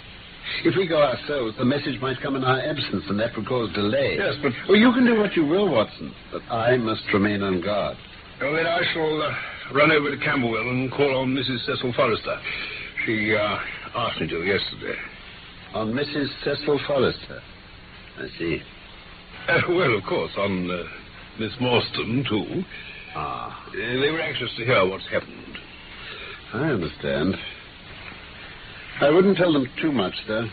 Women are never able to be entirely trusted. Not the best of them. What's an atrocious sentiment, Holmes? Don't be too late back, my dear Watson. I expect to hear something definite before the night's out.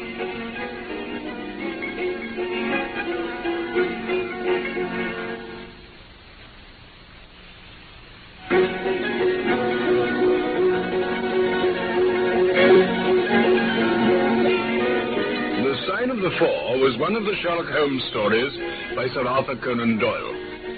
We're presenting it in 3 parts, and you have just been listening to part 2. My name is Norman Shelley. My friend Carlton Hobbs played the part of Sherlock Holmes, and I was Dr. Watson. Michael Hardwick wrote the script for this BBC production from London.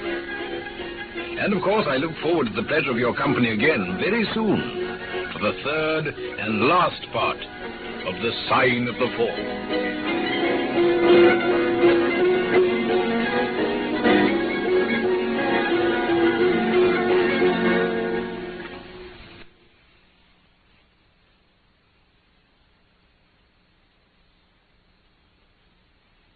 From the BBC, The Adventures of Sherlock Holmes.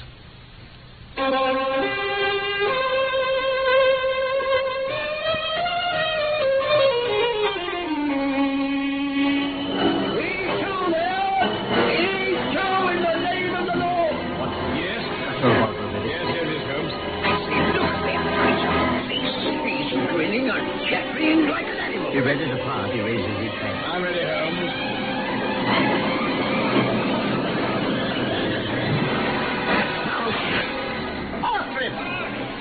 Action and danger were a frequent climax to the investigations of Sherlock Holmes. My name is Watson, Dr. Watson, and it was my privilege to share the adventures of Sherlock Holmes. First, let me refresh your memory concerning the case so far, and then I will tell you what happened in the end of The Sign of the Four.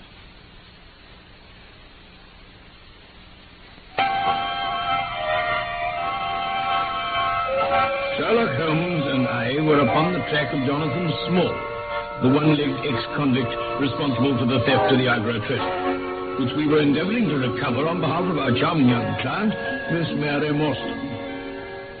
The scent had led us to the River Thames, upon which it seemed the thief and his mysterious accomplice were preparing to escape in the steam launch Aurora. After instructing his young Baker Street irregulars to find where this vessel at present lay, Holmes restlessly awaited the news that would lead to the resumption of the chase. Oh, here I am, Holmes. Anything happened? Nothing yet, Watson. You're just in time to take over watch, though. I say, what's the idea of the sailor outfit? I'm off down the river, Watson. I've been turning it over in my mind, and I can see only one way out of it. Well, surely I can come with you, then. No. You can be much more useful if you remain here as my representative. Some message may come early in the morning. I want you to open all notes and telegrams and act on your own judgment. Can I rely on you? Yes, certainly. Well, get some sleep while you can. If we're in luck, you may have news of some sort before I get back. Oh, very well, Holmes. I should be going with you, but best luck to you. Here's your breakfast, Dr. Watson. Ah, thank you, Mrs. Hudson. Oh, and Mr. Anthony Jones is here to see you, sir. Ah, come in, Mr. Jones. Thank you, Mrs. Hudson. Thank you, sir. Good morning, Dr. Watson. Mr. Sherlock Holmes is out, I understand. Yes, he's been out all night, and I can't be sure when he'll be back. Take that chair and join me in a cup of coffee. I don't mind if I do. How's that? There you are. Now, may I know what brings you here so early? Well, I got a wire from Mr. Holmes this morning. Yes? What does he say? Go to Baker Street at once. If I have not returned, wait for me. I am close on the track of the Sholto gang. You can come with us if you want to be in at the finish. Sent from Poplar. He's evidently picked up the scent again. Then he's been on a false chase too, has he? Well, even the best of us are thrown off course sometimes. This may prove to be a false alarm, you understand. But it's my duty as an officer of the law to allow no chance to slip. Isn't that someone come to the door? Perhaps it's Mr. Holmes.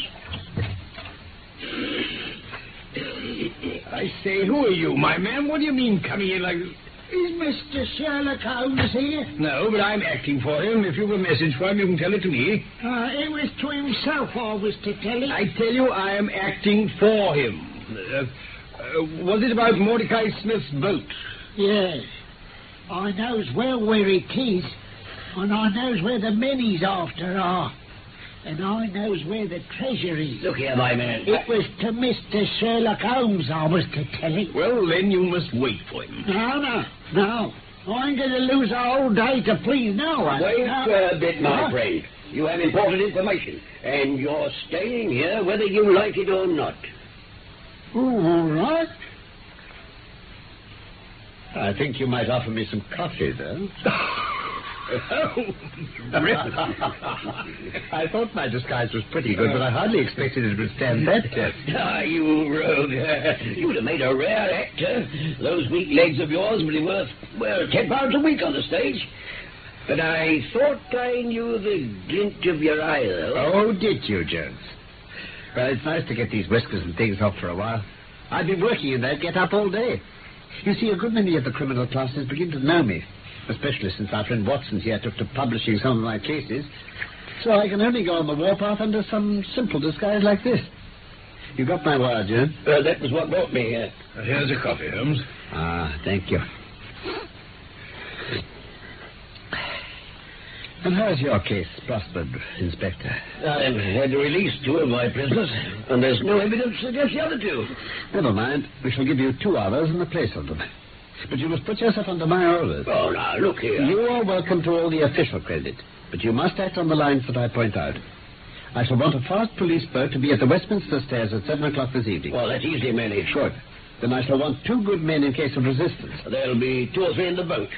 What else? When we secure the men, we shall get the treasure. I think it'll be a pleasure to my friend here to take the box round to the young lady to whom half of it rightfully belongs.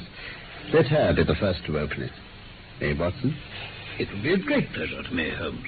Rather an irregular proceeding. However, the whole thing is irregular.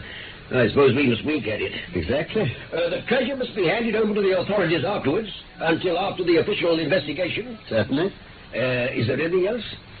Only that I insist upon your dining with us before we set out. Oh, well... I have oysters and a brace of grouse with something a little choice in white wines. Watson, you never yet recognized my merits as a husband. Oh, by the way, Watson. Yes, Holmes. You'd best clean that old service revolver of yours. It's as well to be prepared.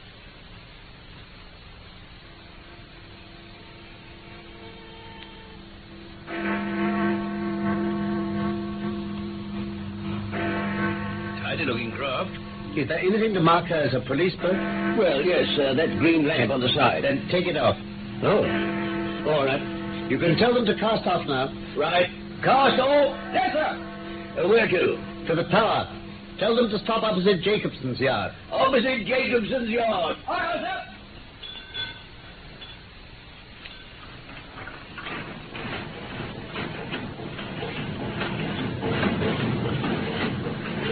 Splendid craft. We ought to be able to catch anything. Get that river steamer well behind us. There aren't many launches to beat this, I can tell you. Still, she'll need to be smart to catch the Aurora. She has a name for being a tripper. Now, I'll tell you how the land lies. Yes? How would Small conceal the launch until he knew how the police inquiries were shaping? If I were in his shoes, I might hand her over to some boat repairer with directions to make a trifling change in her. She would then be removed to his shed or yard, and so be effectually concealed, while at the same time she'd be available again at a few hours' notice. Yeah, that seems logical enough. At Jacobson's yard, I learned that the Aurora had been handed over to them by a wooden-legged man with some trivial directions as to her rudder. At that moment, who should come down but Mordecai Smith, the missing owner. But how did you recognize him? Oh, he bellowed out his name and the name of his launch. I want it tonight, said he, at 8 o'clock sharp, for I have 2 gentlemen who won't be kept waiting. I was lucky enough to pick up one of my boys on the way, so I stationed him as a sentry over the launch. He's to stand at the water's edge and wave his handkerchief to us when they start. I should have had a body of police in Jacobson Yard and arrest them when they came down. Which would have been never.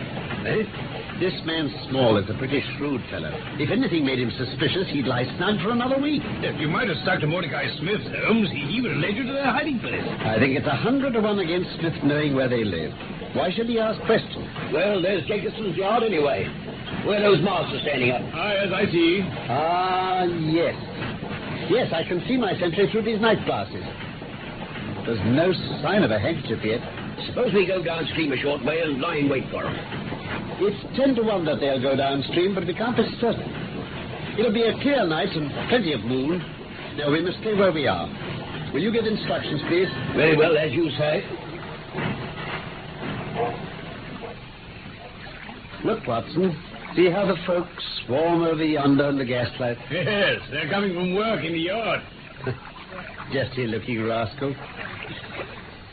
But do I see a handkerchief? There, surely there is a white flutter over yonder. Yes, I can see it plainly. Yeah, and there's the Aurora, and going like the devil. Full speed ahead, engineers. Make out for that launch for the yellow light. I shall never forgive myself if she proves to have the heels of us. She's very fast, Miss Holmes. I doubt we shall catch her. We must catch her. Keep it on, Scaffold. Make her do all she can. If we find the boat, we must have them.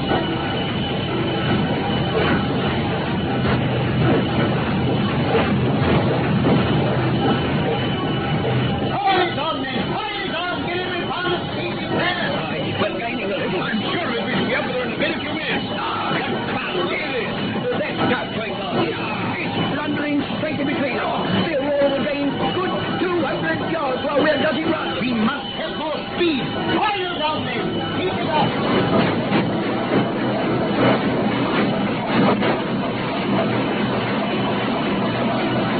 Catching up on them again, Holmes. I can see them plainly now, can't you? Yes, that old Smith something close to his dear life. Who's that in the stern? Looks as though he's busy. He seems to be waving his arms about. Careful, I've had them caught him a time, but nothing to touch with. What's that next little chap in the stern? Looks like a Newfoundland dog. I can tell. We're getting close to the Plumstead marshes. Now we're really gaining on them. Look, see! What? That chap standing up in the stern. A wooden leg. Oh, you're right, Holmes. That being next to him, he's a little black man. I've never seen anything like him. Look at them, a child. I'll give them a hand. He's too there. He's too in the name of the Lord. Yes, Yes, Miss Holmes.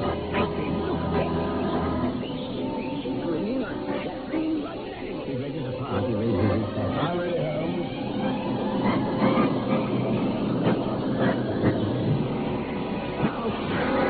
Brilliant.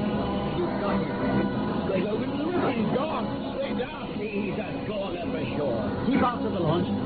Look, wooden leg pulling the tiller over. He's making for shore. He'll run his run. After him.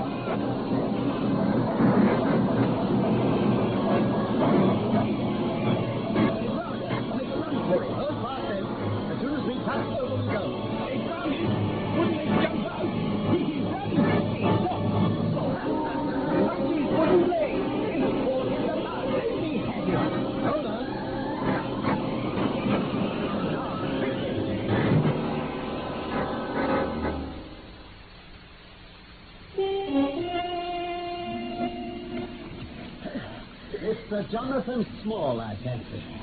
Damn this mud. I'll come quietly. Give me a hand.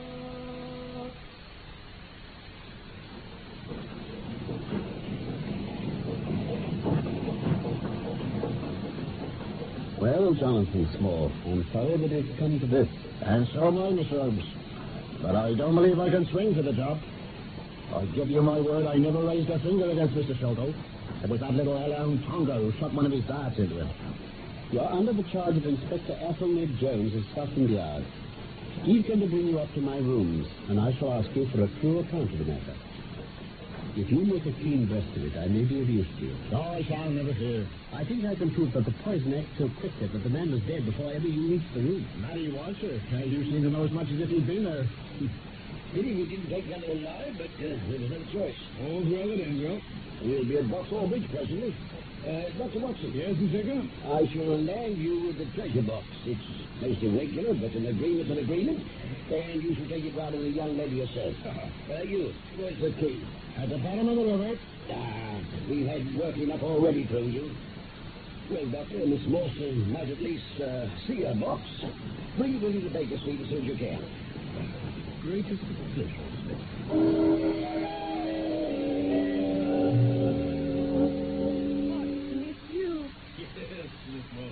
I thought I heard a cab drive up. Huh? What news have you brought me? I brought something better than news. Oh? I've brought you a fortune. Is that the Agra treasure? The great Agra treasure. Half of it is yours and half is Thaddeus Sholto's. You'll have a couple of 100,000 each. There'll be few young ladies in England richer than you. If I have it, I owe it to you. No, it's my friend Mr. Sherlock Holmes whom you mistake. When you sit down, here, beside me, and tell me all about it. No, I have to get round to Baker Street with it as quickly as I can. I just got leave to bring it so that you should be the first to see it. Where's the key, then? It's been mislaid. The police will soon have it open. Don't I to see into it now, Dr. Watson? Well, I don't really think that'd be... Oh, but you can't treat a woman's curiosity in this way. Oh, come on, I insist. The police might... Oh, as part owner of the contents. Would you really? Of course. Now, what should we use? Well, I think that's okay. Well, you have my permission, Doctor. Now then, get the end of it under the heart. Good. Now, use it as a lever. Bravo! Well done. And now, you must lift the lid. Very well. No, I feel quite nervous.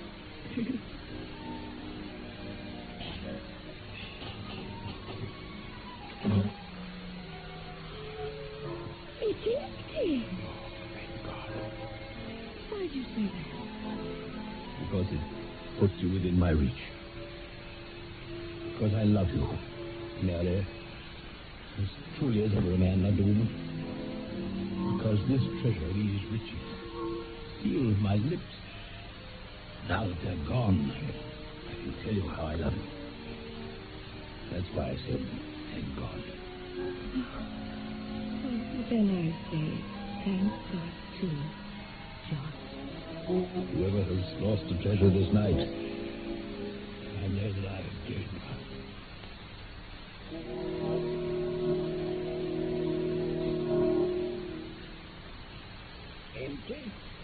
Empty, did you say, Dr. Watson? Yes, Inspector. This is your doing, Smalls. Yes. No living man is any right to it, save 3 men who are in the Andaman convict barracks and myself. And I know they'd have me do just what I done, rather than let it go to Kipper, Kim, or Sholto, or Morrison. Can't ask that bragging. Where is it? You'll find the treasure where the key is, and where little Tonga is. In the river. You're deceiving us, Small. Why didn't you throw the box in as well? The man that was clever enough to hunt me down is clever enough to pick an iron box from the bottom of a river. Now, they're trying to pick up what's scattered over 5 miles or so may be a harder job. This is a very serious matter, Small. If you'd had justice instead of hindering us like this... Justice? Talk about justice. Look how I earned that treasure.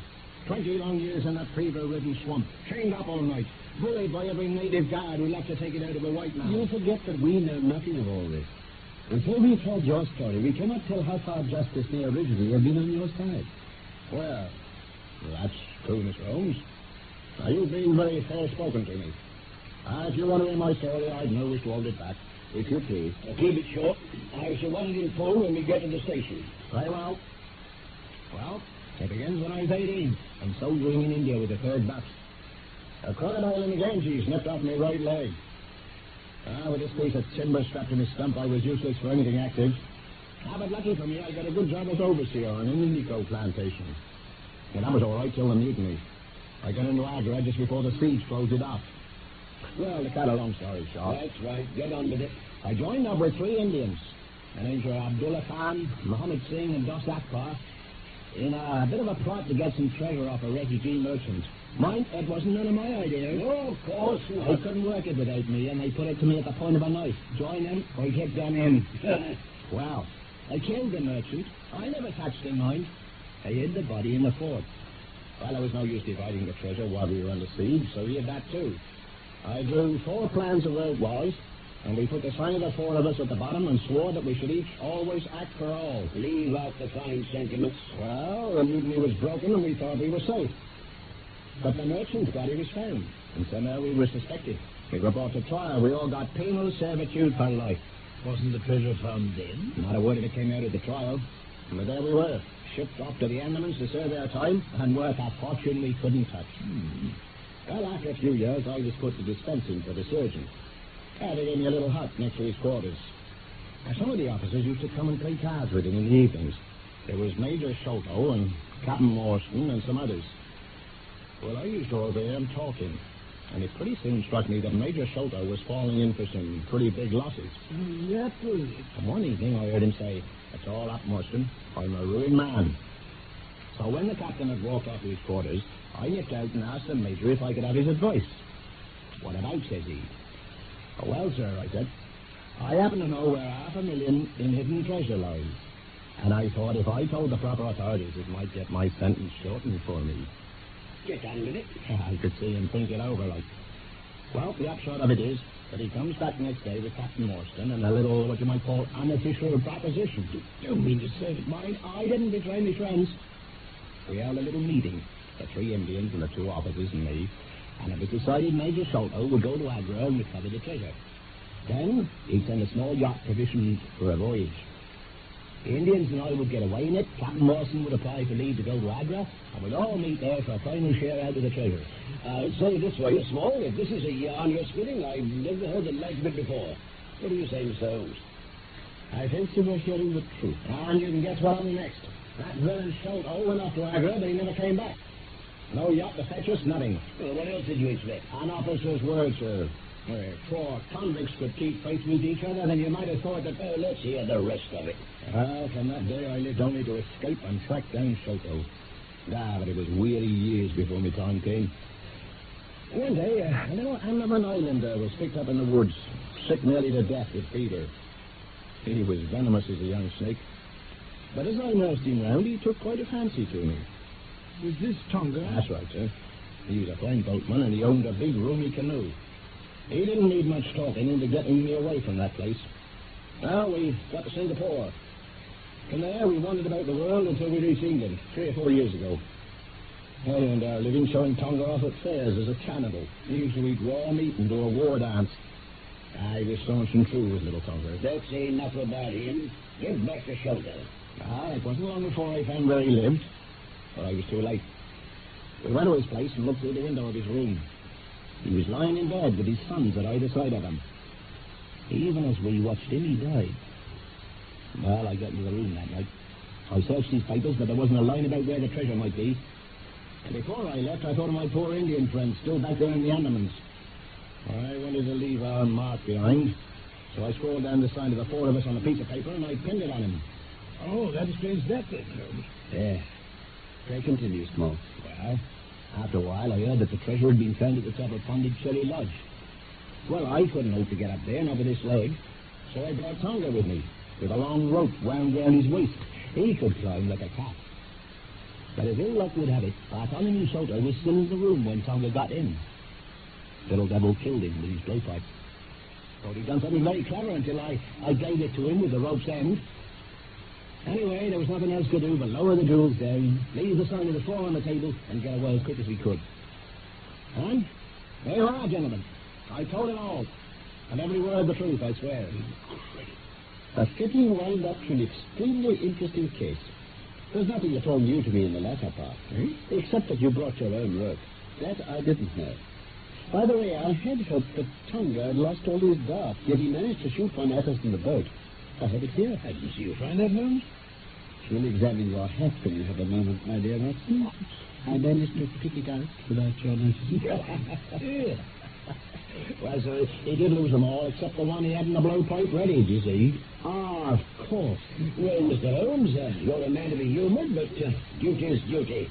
I'll feel more at ease when we have our storyteller here safe under lock and key. All right, I shan't make any trouble. Of course, you'll both be wanted at the trial. Good night, sir. Good night, gentlemen both. Good night. Well, Holmes, there's the end of our little drama. Thank you, Watson.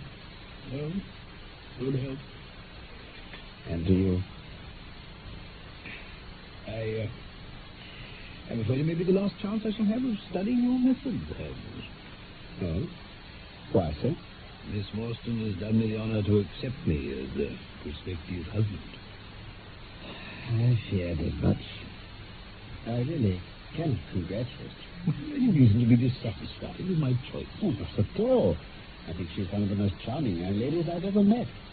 But love is an emotional thing. And whatever is emotional is opposed to that true cold reason which I place above all things.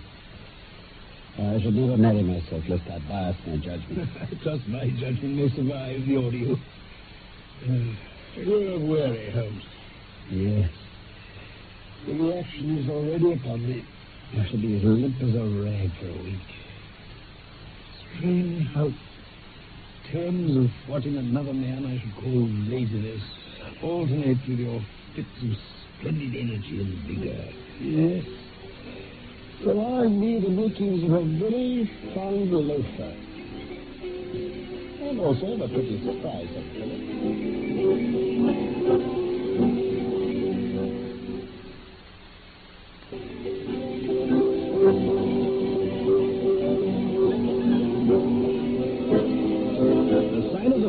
Is one of the stories of Sherlock Holmes written by Sir Arthur Conan Doyle. Now you know how it ended. My name, my real name, is Norman Shelley. My friend Carlton Hobbs played Sherlock Holmes, and I was Dr. Watson. Wedding bells are ringing for me now, it seems. Michael Hardwick wrote the script for this BBC production from London. And need I say I look forward to the pleasure of your company again, and soon, for more of the adventures of Sherlock Holmes.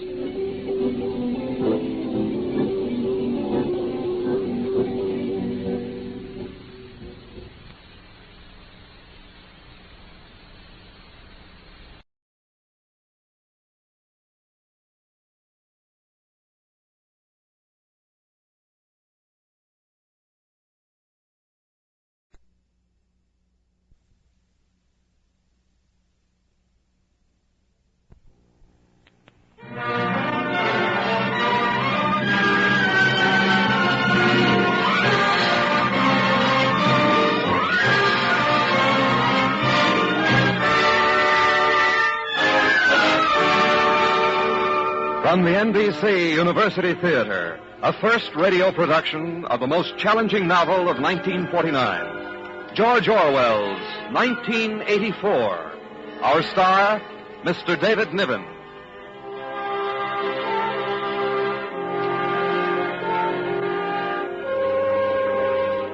Herewith, a disturbing broadcast. A dramatization by Milton Wayne of George Orwell's 1984. In his current and very widely discussed novel, Mr. Orwell has projected the totalitarian techniques abroad in the world today to their terrible extreme. The plight of the individual in this world we leave you to assess for yourselves as you listen to the story of Mr. Winston Smith, portrayed today by the internationally known British actor David Niven. At intermission, we will bring you a commentary on Mr. Orwell's writing by another distinguished author, Mr. James Hilton. Here, then, is David Niven in George Orwell's 1984.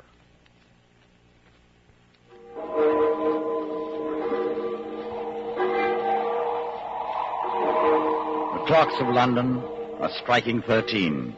On this cold April day, you hurry to escape the vile wind.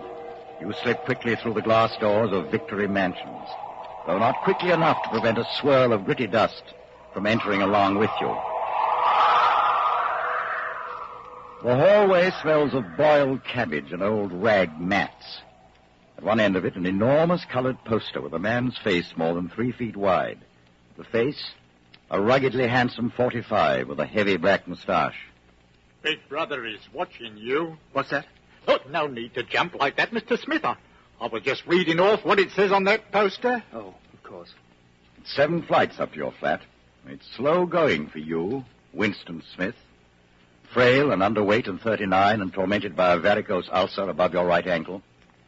You have to rest several times on the way.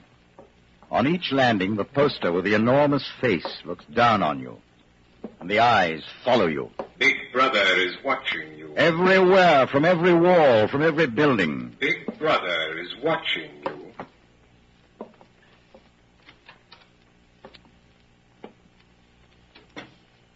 You're in your flat, but you are not alone. You are never alone. Thus, the total production of pig iron is 58,328,912 tons. The voice comes from an oblong metal plaque like a dull mirror which forms part of the surface of the right-hand wall. You turn a switch, and the voice sinks somewhat. But there is no way of shutting it off completely. The telescreen receives and transmits simultaneously. So long as you remain in its field of vision, you can be seen as well as heard. And there is no way of knowing when the thought police might plug in on your wire. There is no way of knowing. You move over to the window.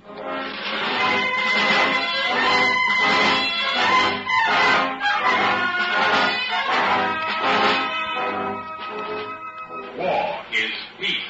Freedom is slavery. Ignorance is strength.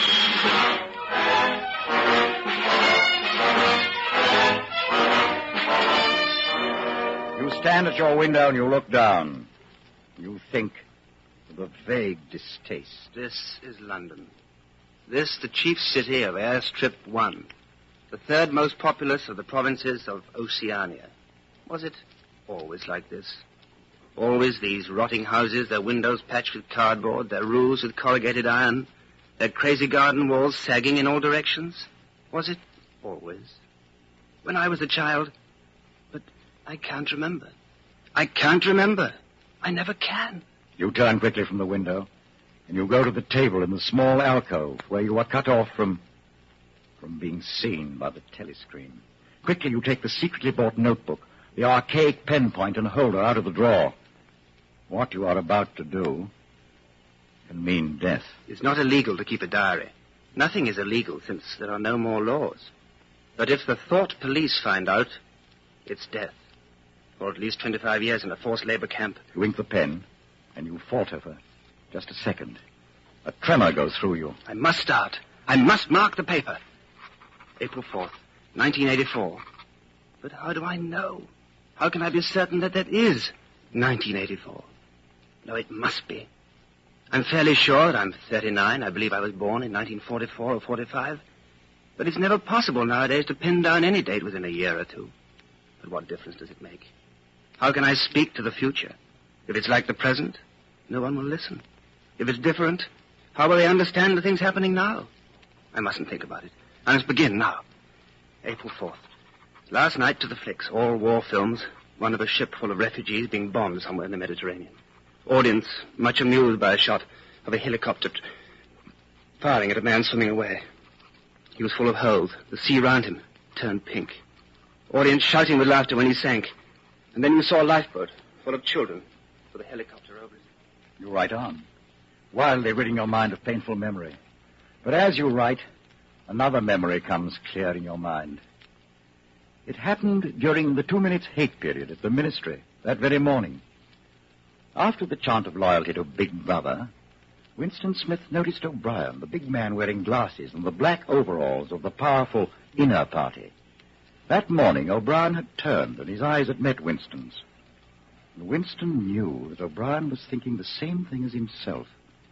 It was as if O'Brien was saying, I am with you. I know all about your contempt, your hatred, your disgust. But don't worry. I am on your side. And then O'Brien's face was as inscrutable as everybody else's. But even that was a memorable event in the locked loneliness in which one had to live.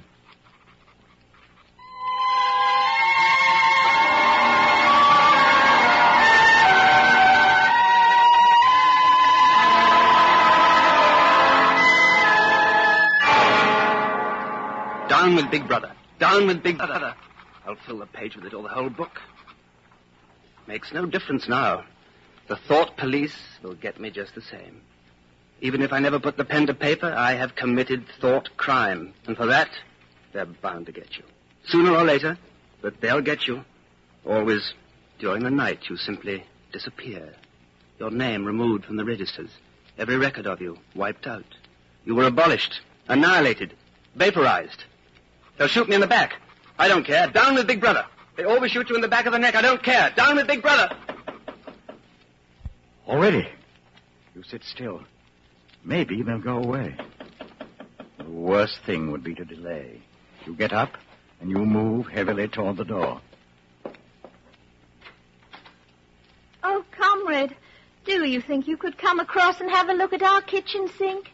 It's got blocked up and... I'll see what I can do, Mrs. Parsons. I'm sorry to bother you. Of course, it's only because Tom isn't home. Amid the clutter of the flat, you notice the banners of the Youth League and the spies on the wall, and a full-size poster of Big Brother. Don't mind the looks of the place. It's the children. They haven't been out today. Have you got a spanner? A spanner? I don't know. Perhaps the children... Up with your hands! The tough-looking boy springs at you with a pointed toy automatic pistol. He is dressed in the uniform of the spies. Higher! Get them up higher! Is high enough? You're a traitor. You're a thought criminal. Freddie, please let Mr. Smith fix the sink. He's a traitor, a thought criminal. Oh, he and his sister are disappointed because they couldn't go to the park to see the hanging of the Eurasian war prisoners. Why can't we go? All the other children are going. Take you next time. Oh, that won't be for another month. There, Mrs. Parsons, I think that does it. Thank you, comrade. Say thank you, Freddie. I will not. He's a traitor. He's a follower of Goldstein.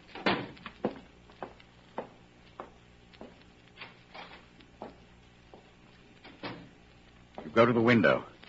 Down in the street, the wind flaps a torn poster with the word Ingsoc.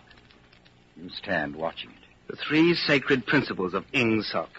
Newspeak, double think, the mutability of the past. What past? The past is dead. The future is unimaginable. I am alone, lost in a monstrous world. What living human creature is on my side? How do I know that the power of the party won't endure forever? Like an answer, the three slogans on the white face of the Ministry of Truth come back to you. War is peace. Freedom is slavery. Ignorance is strength. The telescreen strikes. You have to leave in 10 minutes to be back at your work at 14:30. You see the diary on the table. Who am I writing it for? Only the thought police will read it before they wipe it out of existence and out of memory. But there are things I must say or I can't stay sane. You go back to the table, dip your pen, and write. To the future or to the past. To a time when thought is free, when men are different one from another and do not live alone. To a time when truth exists and what is done cannot be undone. From the age of uniformity, from the age of solitude, from the age of Big Brother, from the age of doublethink, greetings. I am already dead. For I am committing thought crime, and thought crime is death.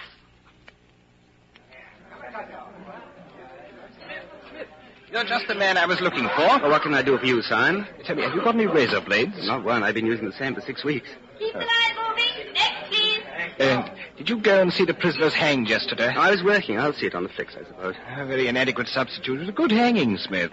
I think it spoils it when they tie their feet together. Next, please. Oh, there's a table over there under the telescreen. Let's pick up a gin on the way.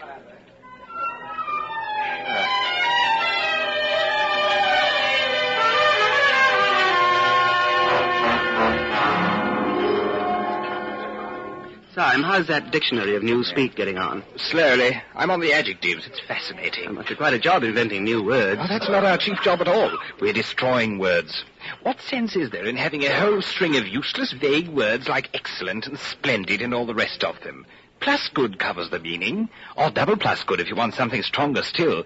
Don't you see the beauty of that, Winston? It was BB's idea originally, of course. Why, no, that's one of Big Brother's most revolutionary ideas. Oh, it's not just words. In the end, we shall make thought crime impossible, because there will be no words in which to express it. Has it ever occurred to you, Winston, that by the year 2050, not a single human will be alive who could understand such a conversation as we're now having? Oh, except the proletarians, of course. Oh, the proletarians are not human beings. Proles and animals are free. The whole literature of the past will have been destroyed. Chaucer, Shakespeare, Milton, Byron, they'll exist only in newspeak versions. Then they'll be changed into something different? Well, even the slogans of the party will change. How can you have a slogan like, freedom is slavery, when the concept of freedom has been abolished? The whole climate of thought will be different. In fact, there will be no thought as we understand it now. Hello. Mind if I sit down? Not at all, Parsons. By the way, old boy, I hear a little beggar of mine gave you a rough time yesterday. I think he was a little upset at not going to the execution. Oh, well, shows the right spirit, doesn't it? Oh, by the way, would you know what that little girl of mine did last Saturday, when the troop was on a hike out Berkhamsted way? She got 2 other girls to go with her, and spent the whole afternoon following a strange man. And then, when they got to Amersham, handed him over to the patrols. What did they do that for? Ah, my kid made sure he was some enemy agent. Might have been dropped by parachute. Pretty smart for a nipper of 7, eh? What happened to the man? That I couldn't say, of course, but I wouldn't be surprised if he was now an unperson. Oh, good. Of course, we can't afford to take chances. Oh, what I mean to say is there's a war on. Oh, I suppose you don't have any razor blades you can let me have? Huh? Not one. Just thought I'd ask you, old boy. I'm sorry. Well, it's back to work, old boy. You sit in your flat, listening to the telescreen voice. The diary is open before you, but you are not writing. Once again, you feel the protest in your stomach, in your skin. The feeling that you've been cheated of something that you had a right to. You try, but you can't remember anything different. You turn to writing in your diary. How can I know what used to be? There is the party slogan. Who controls the past controls the future. Who controls the present controls the past. The party can thrust its hand into the past and say of this or that event, it never happened. And this is more terrifying than mere torture and death. The party says, reject the evidence of your eyes and ears. It is the final, most essential command. Maybe I'm a lunatic. Perhaps a lunatic is simply a minority of one. But the obvious, the silly, the true, has got to be defended. The solid world exists. Stones are hard. Water is wet. Objects unsupported fall towards the earth's center. Freedom is the freedom to say that 2 + 2 make 4. If that is granted, all else follows. It's a dangerous thing you're doing now. You've walked for several miles through the proletarian section where the thought police would have many questions to ask if they found you. Now you find yourself inside the junk store where you had bought the diary. I recognized you on the pavement. You're the gentleman that bought the keepsake album. I was passing. I just looked in. I don't want anything in particular, Mr. Charrington. Nah, it's just as well, because I don't suppose I could have satisfied you. Between you and me, the antique trade's just about finished. Now, there's another room upstairs that you might care to see.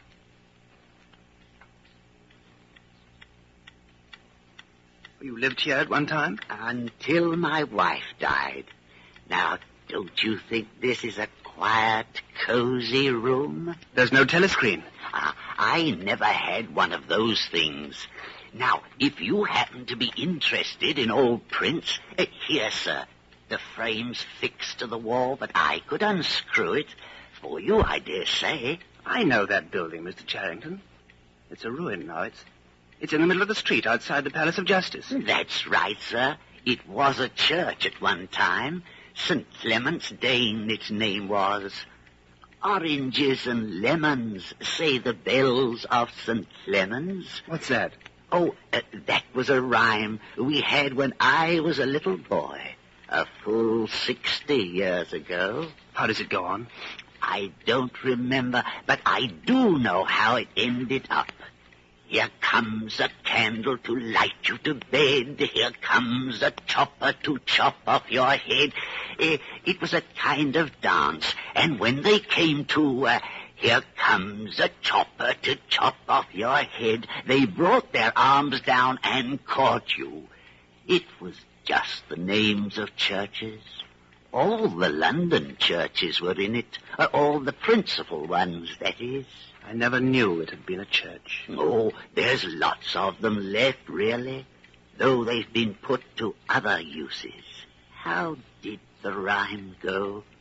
I've got it.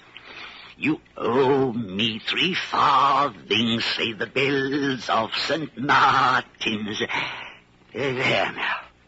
That's as far as I can get. A farthing.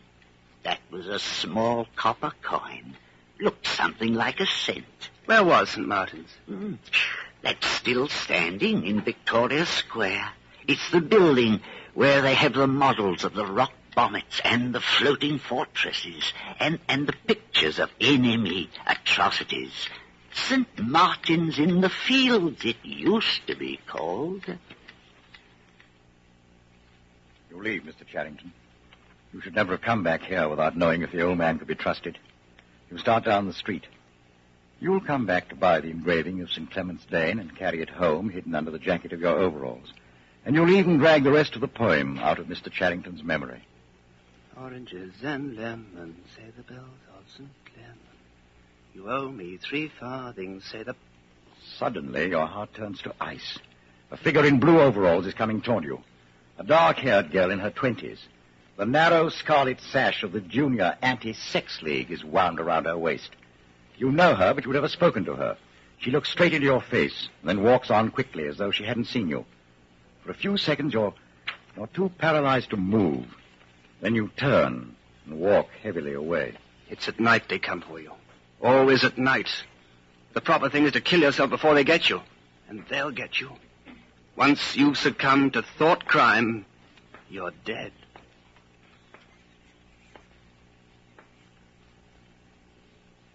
From Hollywood, the NBC University Theater is bringing you David Niven in a radio version of George Orwell's 1984. And now, our intermission commentator, the distinguished author, Mr. James Hilton. George Orwell is a distinguished English writer who is desperately concerned, as many others of us are today, with the shape of things to come. And he is also aware that such earlier prophecies as those of Mr. Wells and Mr. Aldous Huxley were not so much incorrect as incomplete, and are now in need of restatement and revision before a modern audience. Thus, Mr. Wells forecasts the engulfment of modern civilization in total war. But war, says Mr. Orwell, is not all, nor is it quite the worst imaginable thing. And as long ago as 1932, Mr. Huxley satirized the regimented state in his book called Brave New World. But some people in those days probably missed the satire and thought that with all its mass production techniques and scientific management, Mr. Huxley's New World might even be worth looking forward to. But today, no one is so naive as that.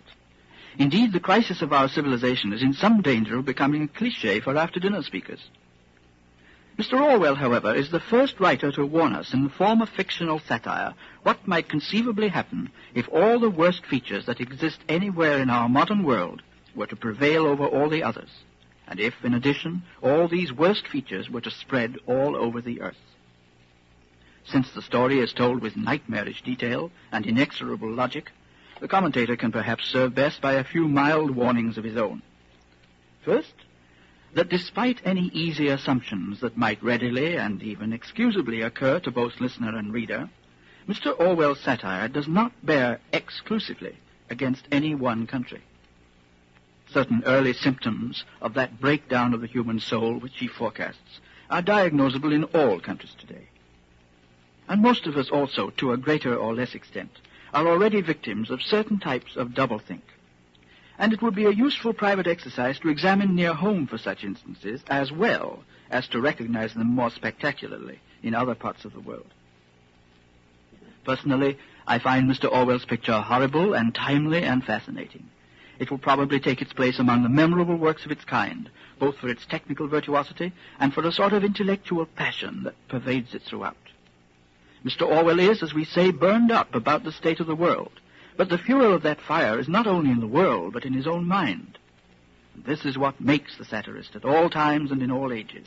And it's why, having read Mr. Orwell's 1984, you may not feel you'd like to meet any of its characters, but you do feel you'd like to meet Mr. Orwell, if only for an argument. Outside of literature, however, it might be said that 1984 suffers from a philosophic flaw inherent in all such prophetic fiction. It does not allow for the fact that history is not an exact science, perhaps not even a science at all, and that any equation of the future is bound to contain many variables. And yet, with all the reservations some of us might make, this book that Mr. Orwell has written deserves our serious attention. It is not a likable story, and one may hope and even believe that it is not a likely story either. But when we think of all that has happened throughout the world during our own lifetimes, it does not seem quite an impossible story. Thank you, Mr. Hilton. It's the middle of the morning, and you've left the work cubicle to go to the lavatory. A solitary figure comes toward you from the other end of the long, brightly lit corridor. It's the girl with the dark hair. 4 days ago, you ran into her outside the junk shop. She's about 10 feet from you. Oh, are you hurt? It's nothing. My arm. I'll be all right in a second. You haven't broken anything? No, I'm all right. It just hurt for a moment, that's all. Here, let me help you up. Thanks. I'll be all right. I only gave my wrist a bit of a bang. Thanks, comrade. She walks off briskly. While you were helping her up, she slipped something into your hand. A scrap of paper folded into a square. You will open it when you are away from the telescreens in the corridor and in the lavatory. Whatever's on the paper, it must have some kind of political meaning. She's an agent of the thought police. They have reasons for the message. Maybe a threat, a summons, an order to commit suicide, a trap. Maybe not that at all. Maybe a note from an underground organization. Perhaps the Brotherhood exists after all. No, absurd. The message means only one thing. Death. 10 minutes later, in your cubicle, you open it. In a large, unformed handwriting. I love you. It's hard to conceal your agitation from the telescreen. I've got to get in touch with her. Arrange a meeting somewhere. But I don't know her name or where she lives. I can't follow her home. That would mean loitering outside the ministry, bound to be noticed. There's one place, the canteen, at a table by herself, not too near the telescreen, with a chatter of conversation all around. For only 30 seconds. For only a few words.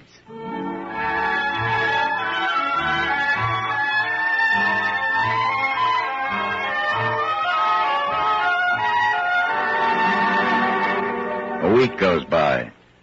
At last it happens. You both sit eating the watery stew. You continue eating, you don't look up. What time do you leave work? 18:30. Where can we meet? Victory Square, near the monument. Full of telescreens. Doesn't matter if there's a crowd. Any signal? No. Don't come up until you see me among a lot of people. And don't look at me. Just keep somewhere near me. What time? 19 hours. All right.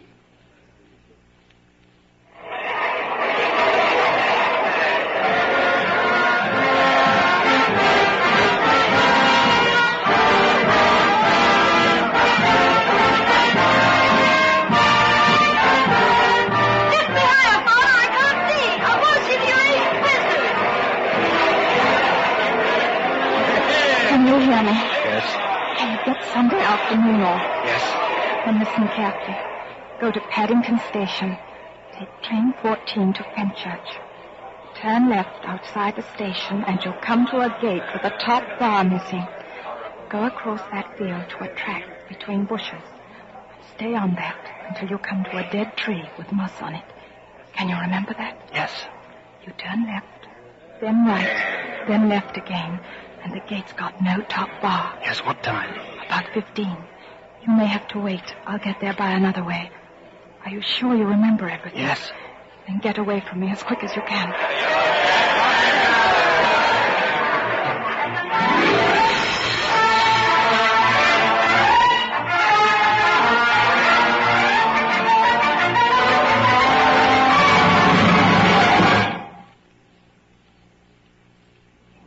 Here we are. I didn't want to say anything in the lane, in case there was a mic hidden there. We're all right here, though. I didn't meet any patrols. I watched for them all the way from the station. Oh, we're safe here. What are you grinning at? Would you believe that till this moment, I didn't know the color of your eyes? Now that you've seen what I'm really like, can you still bear to look at me? Yes, easily. I'm 39 years old. I've got a wife I can't get rid of, I've got varicose veins and I've got 5 false teeth. I couldn't care less. Darling. Oh, darling. Precious. Oh, my dearest, dearest love. We've got the whole afternoon. Isn't it? What's your name? Julia. I know yours. It's Winston. Winston Smith. How did you find that out? I expect I'm better at finding out things than you are, dear. Tell me, what did you think of me before that day I gave you the note? I hated the sight of you. I wanted to hurt you, murder you. If you really want to know, I imagined that you had something to do with the thought police. Oh, no. Not the thought police. Well, perhaps not exactly that, but from your general appearance, merely because you're young and fresh and healthy, I thought that probably... You thought I was a good party member. And you also thought that if I had a quarter of a chance, I'd denounce you as a thought criminal and get you killed off. Yes, something of that kind. Well, a great many young girls are like that, you know. This bloody sash that does it. Wait, I'll rip the thing off. There. Have a piece of chocolate. Where did you get this? Black market. You're very young. 10 years younger than I am. What could attract you in a man like me? As soon as I saw you, I knew you were against them. Against the party. Against the bloody rotten swine in the inner party. Julia, listen. I'm against the purity the party preaches and the goodness. I don't want any virtue to exist anywhere. I want everyone to be corrupt to the bones. Well, then, I ought to suit you, dear. I'm corrupt to the very bones. You never go back to the clearing in the wood. You and Julia can meet only in the streets, in a different place every evening, and never for more than a half hour at a time. You don't even discuss the possibility of getting married. No committee would sanction it, even if Catherine could somehow be gotten rid of. It's hopeless, even as a daydream. What was she like, your wife? She was, you know the newspeak word good, thinkful, meaning naturally orthodox, incapable of thinking a bad thought. I know the kind of person right enough. Everything is always our duty to the party. How do you know that? I've been at school too, dear. Why didn't you shove her off the cliff? I would have. Perhaps if I'd been the same person I am now. Are you sorry you didn't?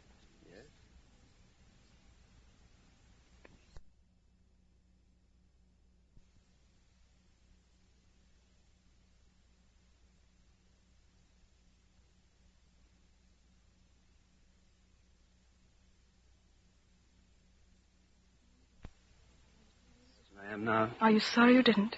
Yes. On the whole, I'm sorry I didn't. But it doesn't really matter. In this game we're playing, we can't win. We are the dead. We're not dead yet. Not physically. 6 months, a year, 5 years conceivably. I'm afraid of death. You're young, so you're more afraid of it. We put it off as long as we can, but it makes very little difference. Oh, rubbish. Don't you enjoy being alive? Look, darling, I'm real. I'm solid, alive. Don't you like that? Yes, I like that. Stop talking about dying, then. Where shall we meet next time? Julia, I've rented the room for Mr. Charrington. Sooner or later we'll be caught. I know, it's madness. Yes. Wait for me there, day after tomorrow.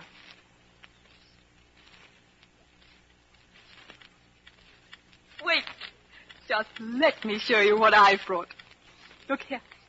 Go on, open it. Sugar. Real, not saccharine.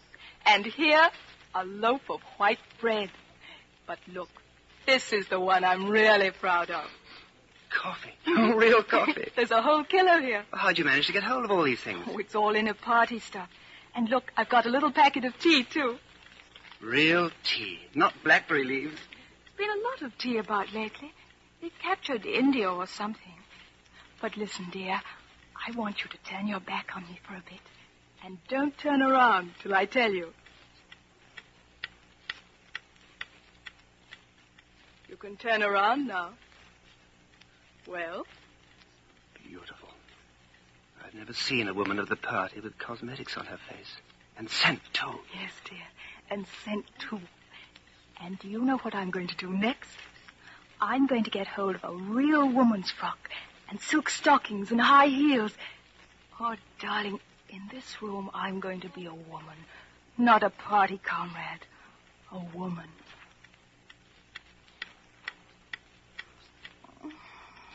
I'll make some coffee in another moment. We've still got an hour. What time do they cut the lights off at your flats? 23:30. It's 23 at the hospital. Hi! Get out of there, you filthy brute! What was it? A rat. I saw his beastly nose. Oh, there's a hole down there. Rats? In this room? Oh, they're all over. Some parts of London are just swarming with them. A woman daren't leave a baby alone for 2 minutes. It's the great, huge brown ones that do it, and the brutes always come... Don't go on! Darling, what's the matter? Oh, of all the horrors in the world, a rat! Oh, no, darling, no. Now, don't worry. We're not going to have the filthy brutes in here. I'll stuff the hole before we go. Oh, come on. Help me make the coffee. Darling, I've been meaning to ask you. That picture over there on the wall, would that be about 100 years old? More. 200, I dare say. One can't tell. It's impossible to discover the age of anything nowadays. What is that place? I've seen it before somewhere. It's a church, or at least it used to be. St. Clement's Dane, its name was. Oranges and lemons, say the bells of St. Clement. You owe me 3 farthings, say the bells of St. Martin's. I can't remember how it goes after that. But anyway, I remember it ends up, here comes a candle to light you to bed. Here comes a chopper to chop off your head. Who taught you that? My grandfather. He was vaporized when I was 8. I wonder what a lemon was. Oh, I can remember lemons. They were quite common in the 50s. They were so sour it set your teeth on edge even to smell them. Oh, dear. I suppose it's almost time we were leaving. I should start washing this paint off. I'll get the lipstick off your face afterwards. It happens at last. The expected message comes. We're walking down the long corridor of the ministry. You turn around. It's O'Brien. I was reading one of your Newspeak articles the other day. You take a scholarly interest in Newspeak, I believe. Well, hardly scholarly. I'm only an amateur. I've never had anything to do with the construction of the language. But you write it very elegantly. Have you seen the 10th edition of the Newspeak Dictionary? No, I didn't think it had been issued yet. A few advance copies have been circulated. I have one myself. It might interest you to look at it, perhaps. Yes, very much so. Some of the new developments are most ingenious. Let me see. Perhaps you could pick it up at my flat sometime that suited you. Wait. Let me give you my address.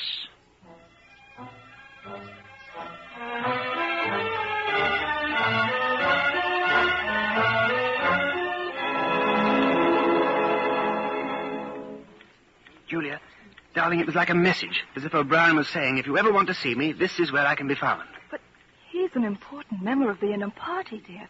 If it's a trap... Darling, this is part of something that happened years ago. First, it was a secret, involuntary thought. Then I started a diary. I've moved from thoughts to words, and now from words to action. Where will it end? In the ministry of love. I've accepted that. The end was contained in the beginning. Has it ever occurred to you that the best thing for us to do would be simply to walk out of here before it's too late and never see each other again? Yes, dear. It's occurred to me several times. But I'm not going to do it all the same. We've been lucky. It can't last much longer.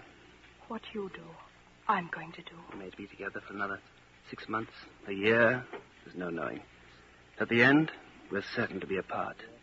Do you realize how utterly alone we shall be? When once they get hold of us, there's nothing either of us can do for the other. If I confess, they'll shoot you. If I don't, they'll shoot you just the same.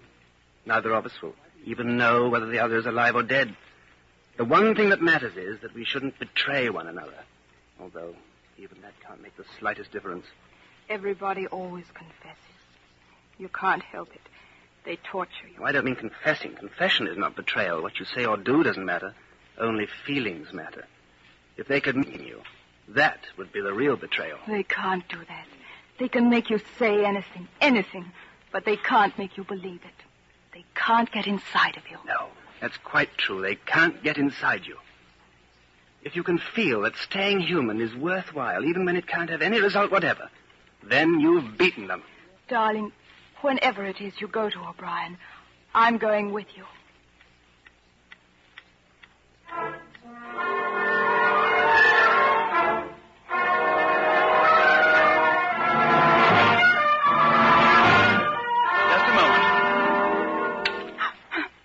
turn it off. Yes, Winston. We have that privilege. Well, shall I say it, or will you? I'll say it. That thing is really turned off? Yes. Everything is turned off. We're alone. All right. We have come here because we believe that there is some kind of secret conspiracy, some kind of secret organization working against the party, and that you are involved in it. We want to join it and work for it. We are enemies of the party. We disbelieve in the principles of Ingsoc. We are thought criminals. We are also adulterers. I tell you this because we want to put ourselves at your mercy. Yes. First, let us all take a drink. I think it's fitting that we should begin by drinking a health. To our leader, to Emmanuel Goldstein. Then there is such a person as Goldstein? Yes, and he's alive. Where, I don't know. And the conspiracy, the organization, it is real? It's not simply an invention of the thought police? No, it's real. The Brotherhood, we call it. You'll never know much more about it than that it exists, and that you belong to it. I'll come back to that presently. Now to the matter. What are you prepared to do? Anything we are capable of. You are prepared to give your lives? Yes. To commit murder? Yes. To commit acts of sabotage which may cost the deaths of hundreds of innocent people? Yes. To cheat, to forge, to blackmail, to corrupt the minds of children, to distribute habit-forming drugs, to do anything which is likely to weaken the power of the party? Yes. You are prepared to commit suicide if and when we order it? Yes. You are prepared, the two of you, to separate and never see one another again? No. No. You did well to tell me. You understand that you'll be fighting in the dark. Later, I shall send you a book from which you will learn the true nature of the society we live in and the strategy by which we shall destroy it. Brotherhood exists, but I cannot tell you. You will get used to living without results, without hope. We are the dead. Our only true life is in the future. Do you carry a briefcase to work? As a rule, yes. What is it like? Oh, black, very shabby, 2 straps. Good. One day soon in the street, a man will touch you on the arm and say, I think you've dropped your briefcase. The one he gives you will contain a copy of Goldstein's book. You'll return it within 14 days. You must leave in a couple of minutes. We shall meet again. If we do meet again. In the place where there is no darkness? In the place where there is no darkness. In the meantime, is there anything you wish to say before you leave? Any question? Yes. Did you ever hear an old rhyme that begins, Oranges and lemons, say the bells of St. Clement? Yes, Winston. Oranges and lemons, say the bells of St. Clement's. You owe me 3 farthings, say the bells of St. Martin's. When will you pay me, say the bells of Old Bailey. When I get rich, say the bells of Shoreditch. You knew the last line? Yes, I knew the last line. And now I'm afraid it's time for you to go.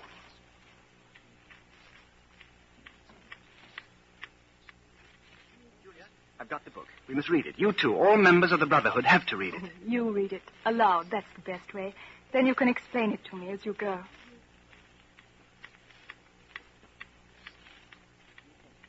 The new movements which appeared in the middle years of the century, Ingsoc in Oceania, Neo-Bolshevism in Eurasia, death worship in East Asia, had the conscious aim of perpetuating unfreedom and inequality.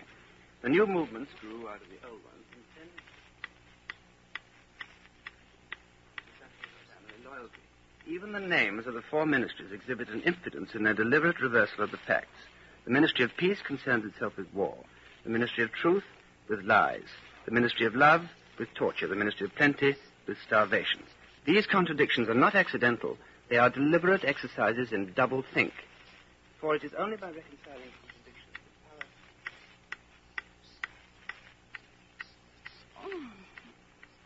power... Oh, I'm hungry. Oh, darling, the stove's gone out. And there's no oil. Oh, we can get some from Old Charrington, I expect. Oh, gosh, but it's cold in here. Do you remember the thrush that sang to us that first day at the edge of the wood? He wasn't singing to us. He was just singing. No, not to us. We are the dead. We are the dead. You are the dead. You are the dead. It was behind the picture. It was behind the picture. Remain exactly where you are. No movement until you're ordered. Now they can see us. Now we can see you. Stand out in the middle of the room. Stand back to back. Clasp your hands behind your head. Do not touch one another. The house is surrounded. I suppose that we may as well say goodbye. You may as well say goodbye. And by the way, while we are on the subject, here comes a candle to light you to bed. Here comes a chopper to chop off your head.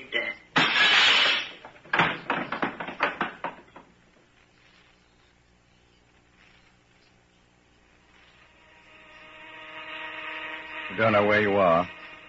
The windowless cell with white porcelain walls might be in the Ministry of Love. Concealed lamps flood it with a cold light. There's a low, steady humming sound. It is the place where there is no darkness. Smith! 6079, Smith W. Hands out of the pockets in the cells. There is a telescreen on each wall. You started to reach into your overalls for stray breadcrumbs. You haven't eaten since you were arrested. Ampleforth. Smith, you too? What are you in for? There is only one offense, is there not? Crime thought. And you have committed it, apparently. We were producing a definitive edition of Kipling. I allowed the word God to remain at the end of a line. I couldn't help it. The rhyme was rod. There are only 12 rhymes to rod in the language. There was no other rhyme. Do you know what time it is? No, I don't. There's no difference between night and day in this place. No talking in the cells.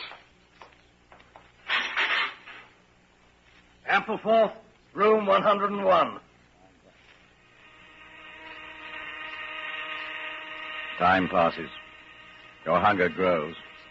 Prisoners, men and women, are brought into your cell and are taken out. To room 101. Then the cell door opens once again. O'Brien and a guard come in. You start to your feet. You forget the telescreen. They got you, too. They got me a long time ago. You knew this, Winston. You've always known it. Guard? Oh!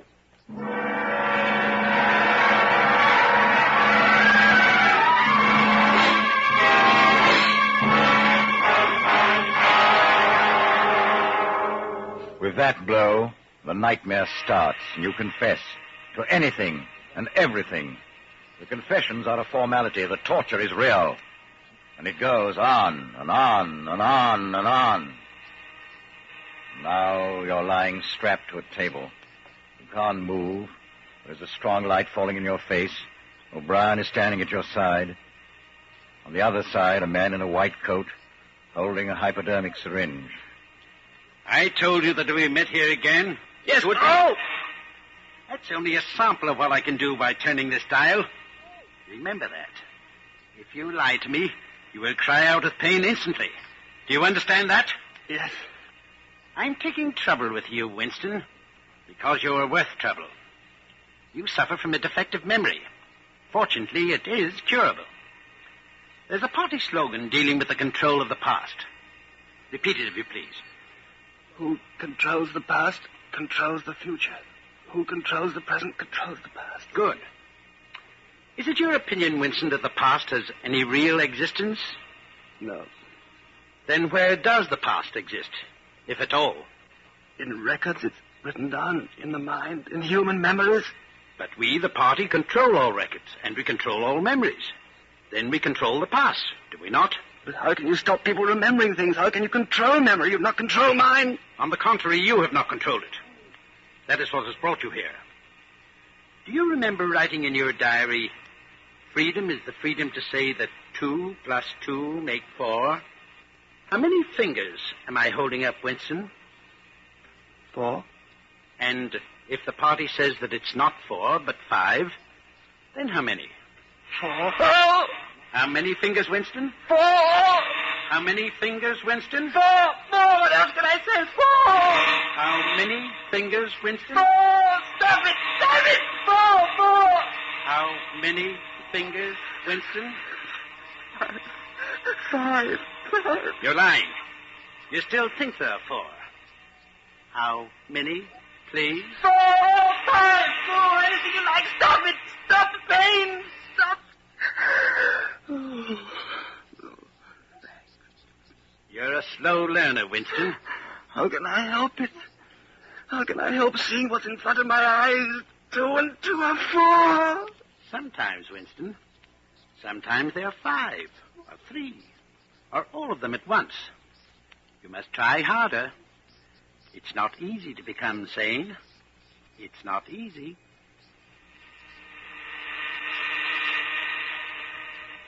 It goes on endlessly.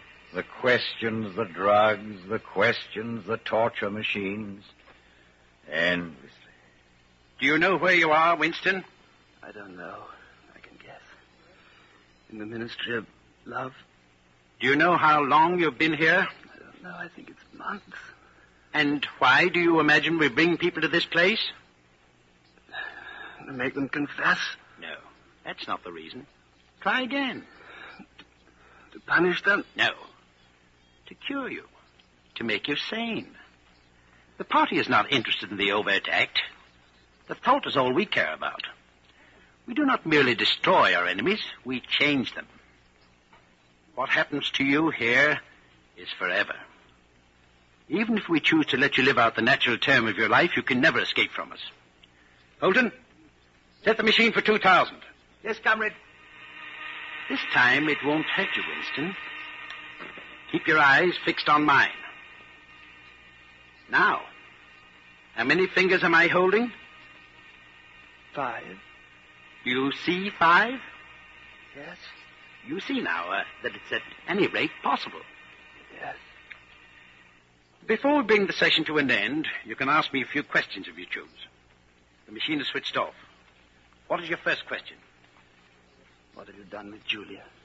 She betrayed you, Winston. All her rebelliousness, her deceit, her folly, her dirty-mindedness, everything has been burnt out of her. It was a perfect conversion. You tortured her? Next question. Does Big Brother exist? Of course he exists. The party exists. Big Brother is the embodiment of the party. Will Big Brother ever die? Of course not. How could he die? Next question. What is in room 101? You know that, Winston.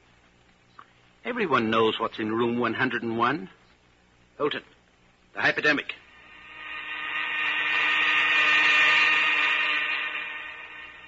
We have beaten you, Winston. We have broken you. Can you think of any single degradation that has not happened to you? I have not betrayed Julia.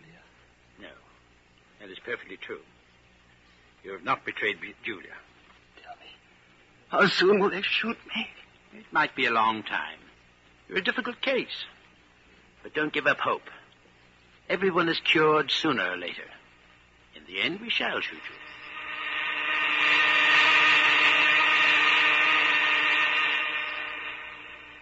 You're much better now. Weeks or months have passed, but you have no way of knowing. And one day O'Brien is in your cell, and with him are the guards. Get up, Winston. Come here. You've had thoughts of deceiving me. Stand up straighter. Look me in the face. Tell me, Winston, and remember, no lies. Tell me, what are your true feelings toward Big Brother? I hate him. You hate him. Good. Then the time has come for you to take the last step. You must love Big Brother. It is not enough to obey him. You must love him. Guard, take him. Room 101.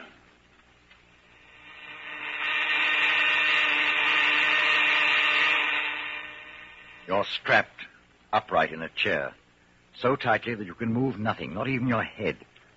There are 2 small tables in front of you, and for a moment you're alone. Then O'Brien comes in. Winston, you asked me once what was in room 101. Everyone knows the answer. The thing that is in room 101 is the worst thing in the world. The worst thing in the world varies from individual to individual. It may be death by fire, by drowning, by impalement, or 50 other deaths.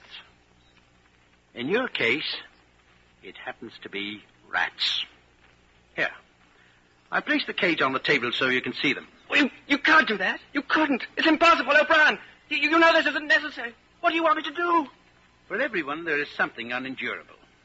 Courage and cowardice are not involved. For you, the unendurable is rats. They're a form of pressure you cannot withstand. You will do what is required of you. But what is it? What is it? How can I do it if I don't know what it is? No, don't bring him any closer. You want to understand the construction of this cage. This mask will fit over your head, leaving no other exit. When I press this lever, these starving brutes will leap at your face. Sometimes they attack the eyes. No, don't bring him closer. No. Do it to Julia. Do it to Julia, not to me. I don't care what you do to her. Tear her face off, strip her the bones. Not me, Julia, not me.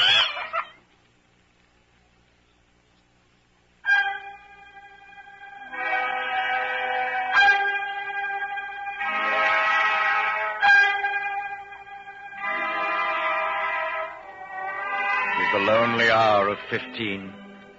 Cafe is almost empty. You sit at your usual place, drinking Victory gin and studying the chess problems and the Times. Nobody pays any attention to you. You've even seen Julia again. There was no danger in it.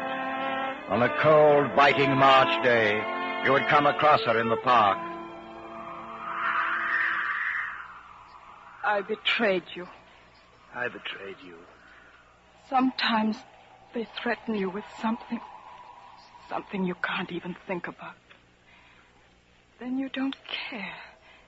You want it to happen to the other person. And that's what you keep shouting. All you care about is yourself. All you care about is yourself. You don't feel the same toward the other person any longer. No, you don't feel the same. What happens to you there is forever. Something is burned out. We must meet again. Yes, we must meet again.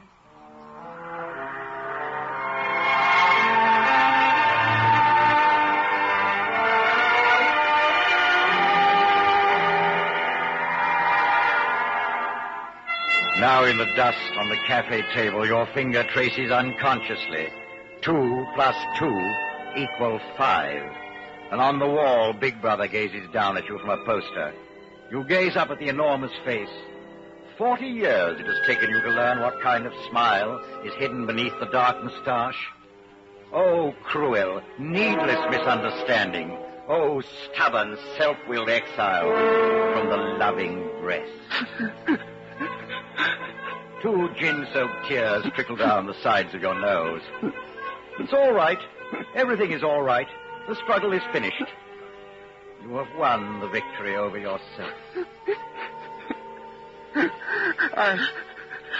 I love you, Big Brother.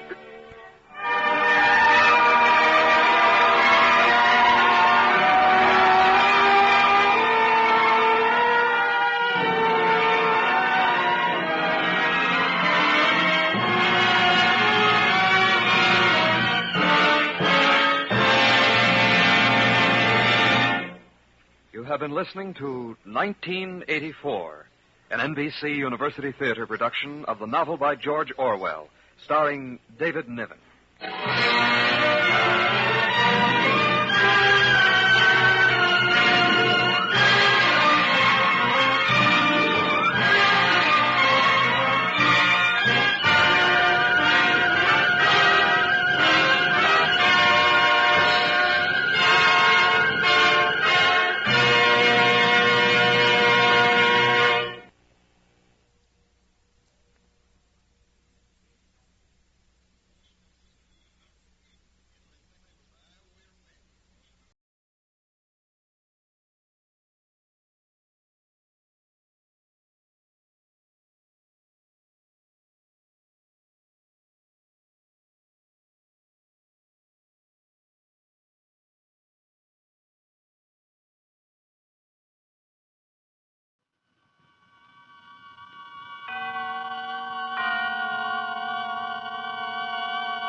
Suspense.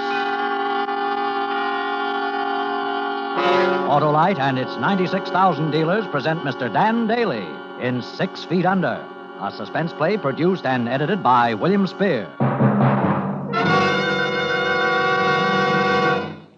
Harlow, did you know that in the springtime a young man's fancy turns to... The world-famous quality and performance of ignition-engineered Autolite spark plugs? Well... Autolite, you know, is the world's largest independent manufacturer of automotive electrical equipment.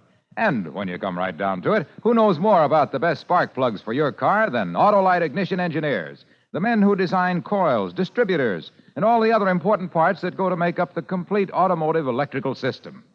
Why, it's the skill of the same Autolite ignition engineers that made possible the practical development of the Autolite resistor spark plug, the greatest advancement in spark plug design for automotive use in the past 20 years. Have you no sentiments about spring? Sure, Hap. Spring into your car tomorrow and see your friendly Autolite spark plug dealer. Have him replace worn-out spark plugs with world-famous ignition-engineered Autolite spark plugs. Whether you choose the resistor type or the regular type, you can't buy a better spark plug for your car, because you're always right with Autolite. And now, with 6 Feet Under and the performance of Dan Daly, Autolite hopes once again to keep you in suspense.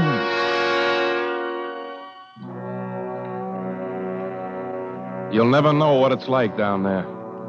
You're 6 feet under 10 hours a day without food or water, with that light on your face so the yokels can pay their dimes and stare down at you. It's like being dead, only you know what's going on. The pump that feeds the air down to you seems to be keeping time with your heartbeat, and you can't help thinking that if it ever stops, the heartbeat will stop with it. You get a lot of time to think down there, to think of all the things that can happen. And when the show closes for the night and they dig you up, you head for the nearest bar to forget all the crazy things you've been thinking. Yeah, what'll it be? Double whiskey beer chaser. Hey, you with the carnival? Yeah. Must be interesting. What do you do? Got a sideshow. Fill this up, will you? Sure. What's your trick, sword swallower? No, I roll over and play dead. Oh, you're the guy that's buried alive. Yeah, I saw you this afternoon at the matinee. Took the kids over. Yeah? What are you raising, a couple of undertakers? Oh, I didn't take them into your tent. Seemed kind of a morbid thing for kids. But not for you. Huh? What do you mean? Skip it. How about hitting this glass again? Okay. Now that people see that act of yours, tent was crowded. I kind of thought it'd be different. How different? Well, paying a dime a head just to look down at you through that glass. It's not a bad racket you got there. Yeah, big, fat, happy racket. Not tough like standing behind a bar and breathing and eating and moving whenever you want to. Well, if you think it's so hot, dig yourself a hole and pull up a coffin. Nobody's stopping you. If you want another drink, call me. Just leave the bottle. I'm still alive. I can pour my own. Suit yourself, friend. They were all the same. They paid a dime to look at you down there. But if they saw you later above the ground, they acted like you were cheating them. Like you owed it to them to stay buried or they weren't getting their money's worth. I used to do another act. A juggling act. An act that took me years of sweat and practice to learn. But nobody came to see that. You had to learn a dog's trick to make a living. You had to trust people. People you wondered about. Hello, Jack. Get looking for you. Go on, get lost, Cliff. Don't follow me around. Miriam sent me out to find you. She knows where I am 10 hours a day. That's more than most wives know. Miriam was my wife. I'd spend a little time with her. You spend quite a little time with her as it is, Cliff. Quite a little time. You're talking through that bottle, Jack. Miriam and I are old friends. Yeah, I heard about it lots of times. You were a stage door Johnny when she worked on burlesque, weren't you? I used to laugh about you. That was before you came to work for us, but now I don't laugh anymore, Cliff. Now I wonder. You're drunk. Am I? What's a guy like you doing around a carnival, Cliff? You were a big-shot accountant with a good business. And all of a sudden you chuck everything to learn to be a barker for a pitch like mine and to dig me out of that hole every night. I'm not complaining. Why should you? Because I figure you gotta have a reason, Cliff. I figure that maybe some night you're gonna forget to dig. Oh, you're being ridiculous, Jack. Sure. Only you still haven't told me why you joined the show, Cliff. That's my business. Well, never mind, I'll tell you. Because you're in love with Miriam and it's killing you to see her married to me. All right, Jack, that's part of it. Sure, I love Miriam, but that isn't what's killing me. A bad heart is the thing that's killing me. What do you mean? I chucked my business and joined the show because I've only got about a year to live. Miriam is the only thing in the world I care about, and I wanted to be near her. That's a very touching story, pal. What am I supposed to do, break down and cry? Jack, I'd do anything to see Miriam happy. And if it meant killing you, I could do it without batting an eye, because I've got nothing to lose. I want you to know that. That's good, Cliff. Now we understand each other. Have a drink. I don't want one. Oh, well, this ain't just an ordinary drink, Cliff. This is a toast to one of us. To the guy who buries the other one. For good.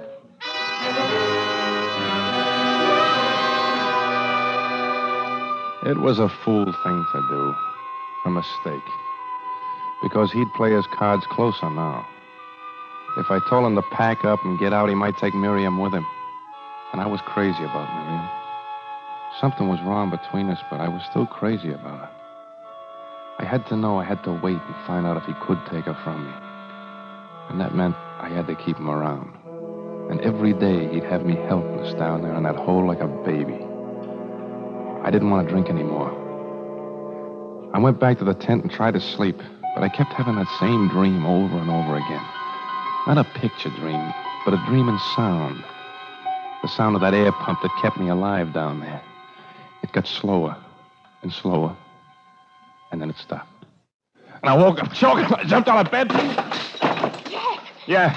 Jack, is that you? Yeah, Miriam. You go back to sleep. Is something wrong, dear? Oh, I had a dream, that's all. Go back to sleep. Oh, well, maybe if I made you some I don't hot want any milk. hot milk. I'm going out for a while. Jack, I hope you're not... Where would I get it this time of night? I'm not going to drink, so save the lecture. You don't have to snap at me like that. That's all you've been doing lately. Have I?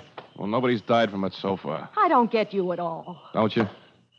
Well, maybe you're not trying hard enough. I'm going for a walk. Jack! Jack!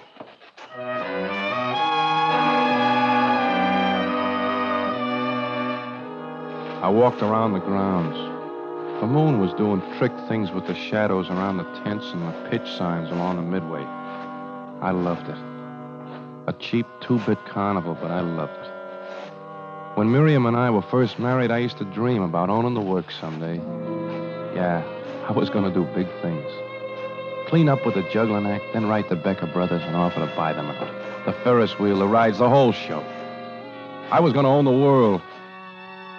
But instead, I wound up with 6 feet of it. They could dig me up out of that hole every night, but I couldn't dig my dreams up anymore.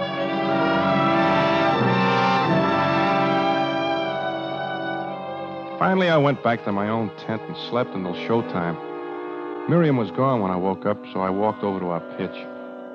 I was going to pull the flap and go in, but then I heard her talking to Cliff. So I listened. Again last night. I hate it when he's like that. I can't stand it much longer. You won't have to stand it after tomorrow night. You'll be away from here. Things will be different. You're sure you want to do this for me, Cliff? I want you to be happy. He suspects something. I know him. If he finds out... He won't find out. Not until tomorrow night. And when he does, it'll be too late. He won't be able to do anything about it. You love your wife and you stand outside a tent and hear her planning to murder you. It wasn't only Cliff. It was her, too. And I knew right then what I had to do. I had to kill them. I had to kill the both of them. And tonight, right away.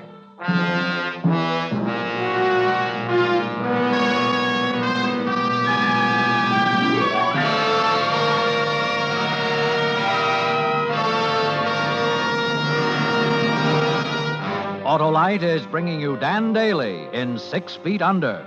Tonight's production in radio's outstanding theater of thrills, Suspense.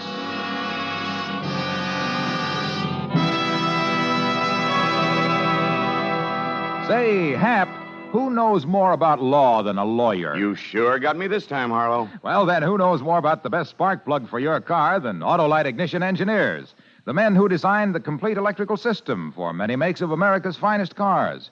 They engineer spark plugs just as they engineer coils, distributors, and all other ignition parts to work together as a perfect team. Go on, Harlow. Well, it's the skill of the same Autolite Ignition Engineers that made possible the practical development of the Autolite Resistor spark plug, the greatest advancement in spark plug design for automotive use in the past 20 years. And the newest addition to a complete line of transport, aviation, marine, and regular automotive spark plugs, engineered by Autolite in sizes and heat ranges for every purpose. I guess I've learned my lesson. So, friends, see your friendly Autolite spark plug dealer. Have him replace worn-out spark plugs with world-famous ignition-engineered Autolite spark plugs. And whether you choose the resistor type or the regular type, you can't buy a better spark plug for your car, because you're always right with Autolite. And now Autolite brings back to our Hollywood soundstage our star, Dan Daly, in 6 Feet Under, a tale well calculated to keep you in suspense.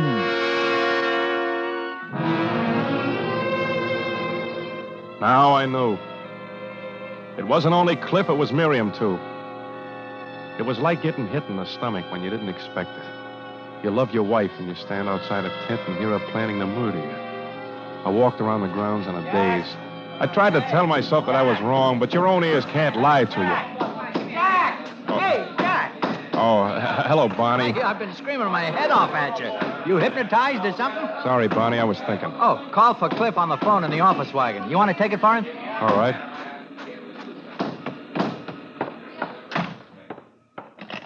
Hello? This is Morton at Trans-Country Airlines. I have your reservations confirmed. Oh, good. 2 seats on the midnight plane to Chicago tomorrow night. Thanks a lot. I know you said you'd come in to pick up the tickets this afternoon, but I wanted to call and let you know it's confirmed. I'm glad you did. You'll never know how glad. Just part of our service there. I'll hold the tickets for you. Now, you're going to enough trouble. You can cancel the tickets. But I thought I'm changing somebody's mind. Nobody's going to Chicago tomorrow night. Nobody.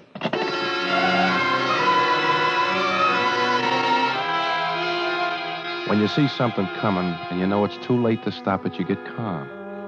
You watch it like it was happening to somebody else. I had to kill them. I had to kill the both of them. Tonight after the show. After they brought me up. I'd have 10 hours down there to think of a way. I went into the tent and watched Cliff getting the hole ready for me. I wanted to laugh. Is this all right now? Yeah, that's deep enough. Cliff, I want that speaking tube hooked up today. What's the matter? Getting lonesome down there? I thought you didn't like to talk to the customers. Today I feel sociable. I had a glimpse into the bright and cheery future. Hook it up. You're the boss. Where's Miriam? Getting a new roll of tickets from the wagon. When there's a crowd out there on the Midway Cliff, Calliope going on the merry-go-round and all, can she hear my buzzer? Well, why wouldn't she? It's hooked up right from the box to the ticket cage. But you never use it, so what difference does it make? It could make a big difference if nobody was in the tent and the air shut off on me. A big difference. Let's check it. All right, there's a button in the box. Press it. Counter's just outside the flap. We can hear it from here. Are you pressing it? You see me, don't you, Cliff? I don't hear anything out there. Neither do I. It must be a loose wire or something. No, Cliff. It's the batteries. Because I checked while you were digging and the batteries are gone. Oh, that's right. I forgot. When we were moving from the last town, my flashlight went dead. I borrowed the buzzer battery. But you forgot to put them back. Well, I'm sorry, Jack. It slipped my mind. You never use a buzzer, so I didn't think of it. You thought of it when we needed the batteries. Jack, I tell you it was a mistake, that's all. Look, the Midway's opening up. There's no time to start an argument. Yeah, there'll be time for that later, tonight. We can talk it over tonight, Cliff. That suits me. Come on. Let's lower the box. All right. I'll go get a new set of batteries. You might as well climb down, slide into the box. I'll cover you when I get back.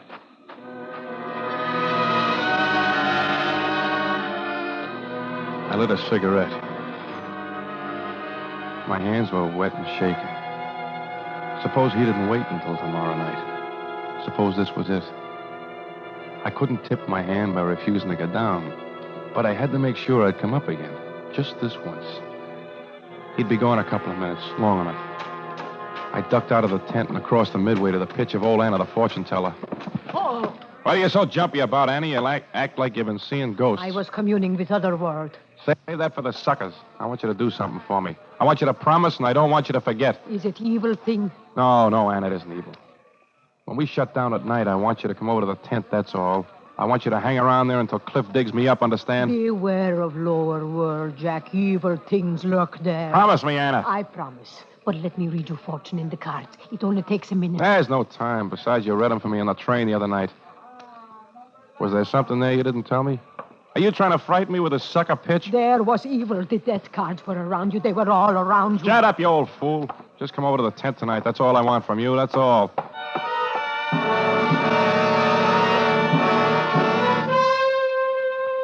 I had to grab a hold of myself. A crazy old woman with a deck of greasy cards. I'd been with tent shows too long to let a thing like that get me. I went back to the tent, got down into the hole, and slid into the box. Cliff lowered the narrow view shaft that the customers looked through. I fastened it to the hole just above my face. Then he started to shovel the dirt in on top of me. I could hear it hitting the box. There isn't another sound like it in the whole world. Then it was all done. Cliff looked down at me through the glass, and the smile on his face made me cold. Then he was gone, and I was alone with the sound of the air pump. In a few minutes, the customers started to come in, and it wasn't so bad. If anything went wrong, they'd be able to hear me through the speaking tube, just as I could hear them. Oh, come on, Mother. Come on, look at it. Oh, you look. It gives me the creeping whizzle-dizzle. Well, you're the one who wanted to come in. Come on, it can't hurt you. Look, you can talk to him right through this here hootenanny. Well, can you hear me down there? Yeah, I can hear you. Is it... Well, are you all right? Yeah, I'm all right. See, just like I told you, there's nothing to it. That's all we see for our money? Sure, the whole darn thing's a jip. Well, so long down there. We'll all join you someday, sooner or later. Oh, Dad, what a thing to say. I think they'd give you a little more for your money, though. That's the way it was. Hour after hour, face after face, until all the faces blurred and ran together. Their voices came down with the same questions and the same disappointed wisecracks. But they kept paying and they kept coming. It was getting on to late afternoon because the crowd was beginning to thin out. Everybody would be headed home for dinner by 5:30, and the gang working on the midway would knock off and go to the commissary tent for chow.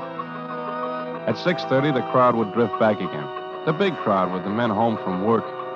And by the time they were gone, old Anna the fortune teller, my insurance policy, would be standing by, and Cliff would have to dig me out whether he wanted to or not. I was glad to see the crowd go for a while. It gave me the next hour alone to think and plan things out. Then it hit me. The next hour alone. I'd forgotten that part of it. I looked up. There were no faces in the viewing glass. I felt around with my hand, and I found the buzzer button in the ticket cage. I pressed it again and again, but Miriam didn't come. Sure. This was it. They were up there now, getting ready to do whatever they were going to do. Then they'd walk away over to the commissary tent, and they'd eat and laugh. Nobody'd suspect them. It'd be an accident. I tried to think of something else. They wouldn't have the nerve to go through with it. And then I knew I was wrong, because all of a sudden there was complete silence. Somebody had cut off the air pump.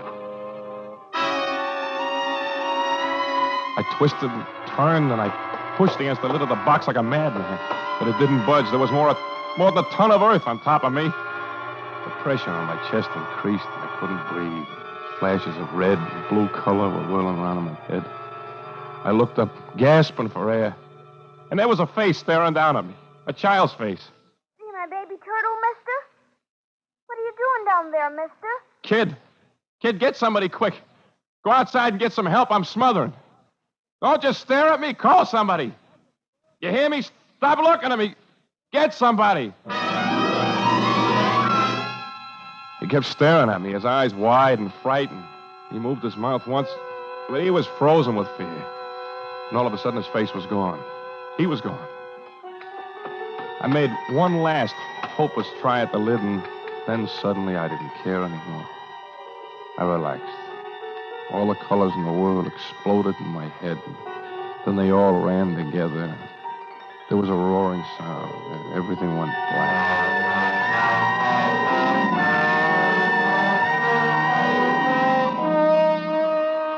I came out of it slowly. The pump was going again. The beat of it keeping time with the throbbing in my head. And they were digging for me. I could hear the sounds of the shovels in the earth. And then finally against the wooden top of the box. We'll get him out. There we are, and give me a hand. Hey, you all right, Jack? Yeah. Yeah, I'm okay now. Oh, no, Booster. Come on, pull it up there. It's all right. Leave me alone. I'm all right. Jack, I'm come over to my tent and sit down. There is evil here. I don't want to sit down. Where's Miriam? Where's Cliff? Somebody went for them to the commissary tent. They will be here soon. Yeah, soon.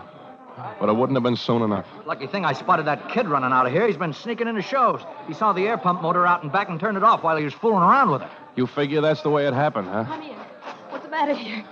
Jack, what are you on top for? What happened? Take a guess, Miriam. There was an accident. Some kid shut off the motor for the air pump. See, Miriam, that's all it was. Just an accident. Nobody to blame. Jack, I should have been here. Yeah, maybe you should have. You could have kept that kid out of the tent. It would have worked out better. Where's Cliff? Around, I don't know. You could have been killed down there. That's what I figured, too. I could have been, but I wasn't. Don't worry about it, baby. It won't happen again. It won't happen to me again.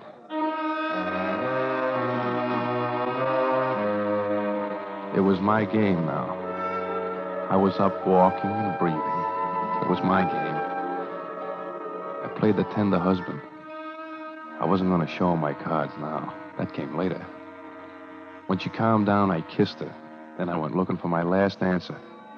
The kid who had turned off the motor. There were kids all over the place, all looking the same, the way kids do. But I'd remember his face. You're bound to remember a face when it might have been the last one you'd ever see. Then I spotted him going into the House of Fun. I nodded to the ticket taker and went in after him. I caught him in the room with the tilted floors and grabbed him. Ow, mister! Let me go. Take it easy, kid. You won't get hurt. I didn't do nothing, honest. Why'd you turn that motor off? I was just fooling with it and it stopped, that's all. I didn't know what it was. Who told you to turn it off? Nobody. Let me go. Stop, Kick. Tell me the truth or I'll give you a buck. I am telling the truth. Tell me. Tell me who told you. Stop biting me and tell me. Oh! I'll tell my pop. He'll fix you. Let me go. I'll let you go when you answer me. What do you want me to say, mister? A man told you to turn that motor off, didn't he? No. I mean, yes. All right, yes. kid. All right. Here's your dollar. I don't want no dollar. I want to go home.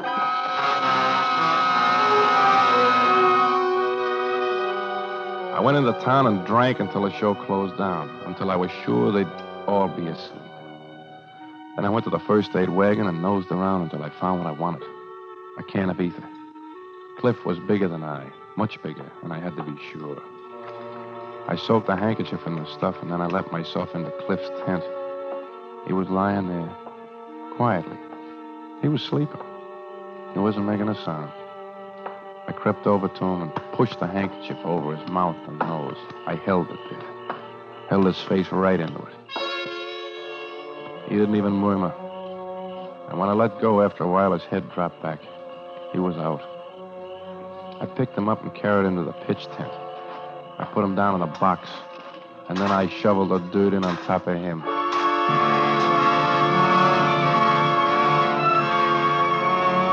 I left the air pump running. I wanted Miriam to see him down there. Him instead of me. Then I could stop it waiting up for me when I went back to get her. Well, it's about time you got back. I've been worried sick about you. Worried about me, baby?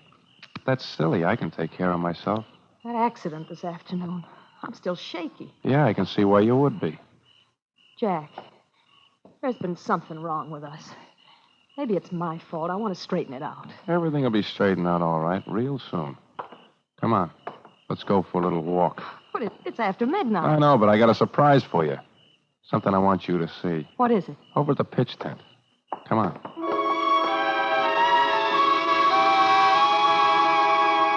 She came.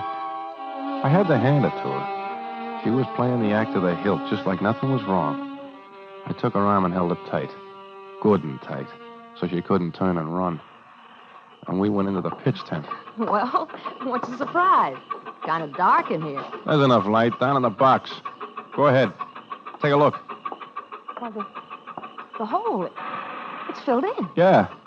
The show has a new star for a one-night stand. Go ahead. Look. Jack, what? No. Yeah, baby. Yeah. How do you like it now? That's the way I was today when that motor cut off. Get him out. Oh, it's my turn to cut the pump off. Only nobody will be able to fix it this time. No, don't you, please. Sure, I just rip these wires out and he gets what I almost got. What are you killing him for? Why? I knew what you were up to. You'll never take that midnight plane tomorrow. You'll never run away with him I now. wasn't running away with him. The tickets were for us. You hear me? For you and me. Well, there you forgot to tell me about it, baby. I couldn't. Cliff was lending us the money to buy the show. He said he'd be mine anyhow someday. I wanted to do it for you because I loved you. Because I hated what's been happening to you down there. Why would he want to help me? Because he loved me, that's why. And he knew you're all I care about. He sent the money for the show to Becker Brothers yesterday, and we were supposed to fly up tomorrow night to sign the papers in Chicago. You're lying. No. Yeah, you're lying. No. You're lying or you'd have told me. Would you believe me? Would you believe anybody? Do something! Do something! The shovels, Miriam. Where are they? Quick. Help me. Miriam, dig. Help me, dig.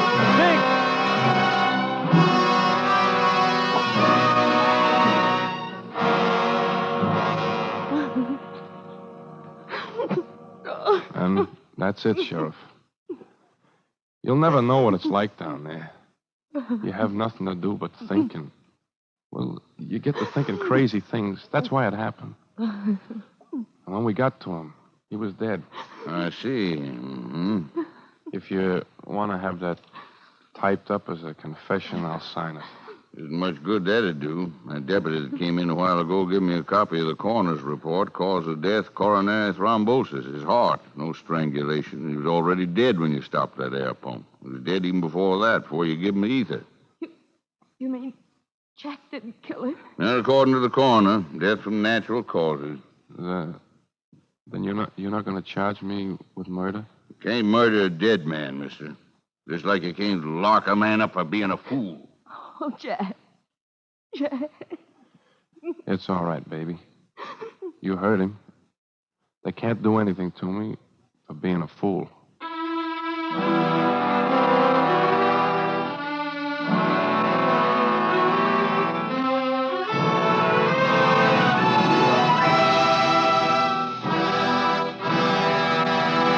Suspense, presented by Autolite. Tonight's star, Dan Daly.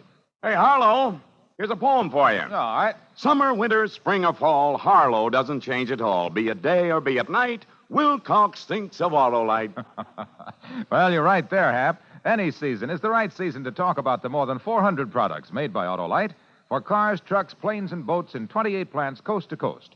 These include complete electrical systems used as original equipment on many makes of America's finest cars. Spark plugs, batteries, generators, coils, distributors, electric windshield wipers, starting motors, bullseye sealed beam headlights. All engineered to fit together perfectly, work together perfectly, because they're a perfect team. So, friends, don't accept electrical parts supposed to be as good. Ask for and insist on Autolite original factory parts at your neighborhood service station, car dealer, garage, or repair shop. Remember, you're always right with Autolite.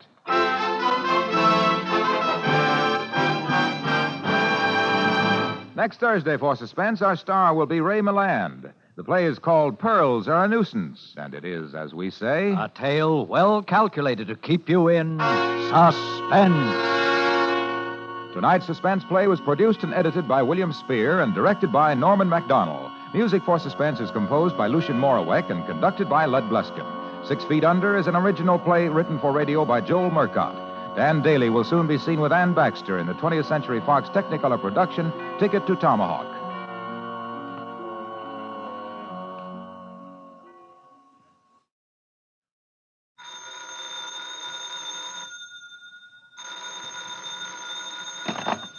You can buy world-famous Autolite resistor or regular spark plugs, Autolite stay-full batteries, Autolite electrical parts at your neighborhood Autolite dealers. Switch to Autolite. Good night. This is CBS, the Columbia Broadcasting System.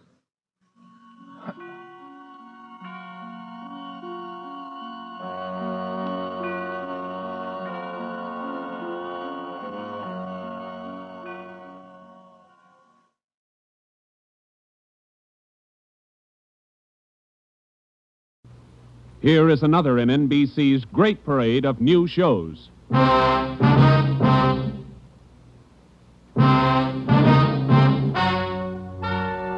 Ladies and gentlemen, the story you are about to hear is true. Only the names have been changed to protect the innocent. NBC brings you Dragnet.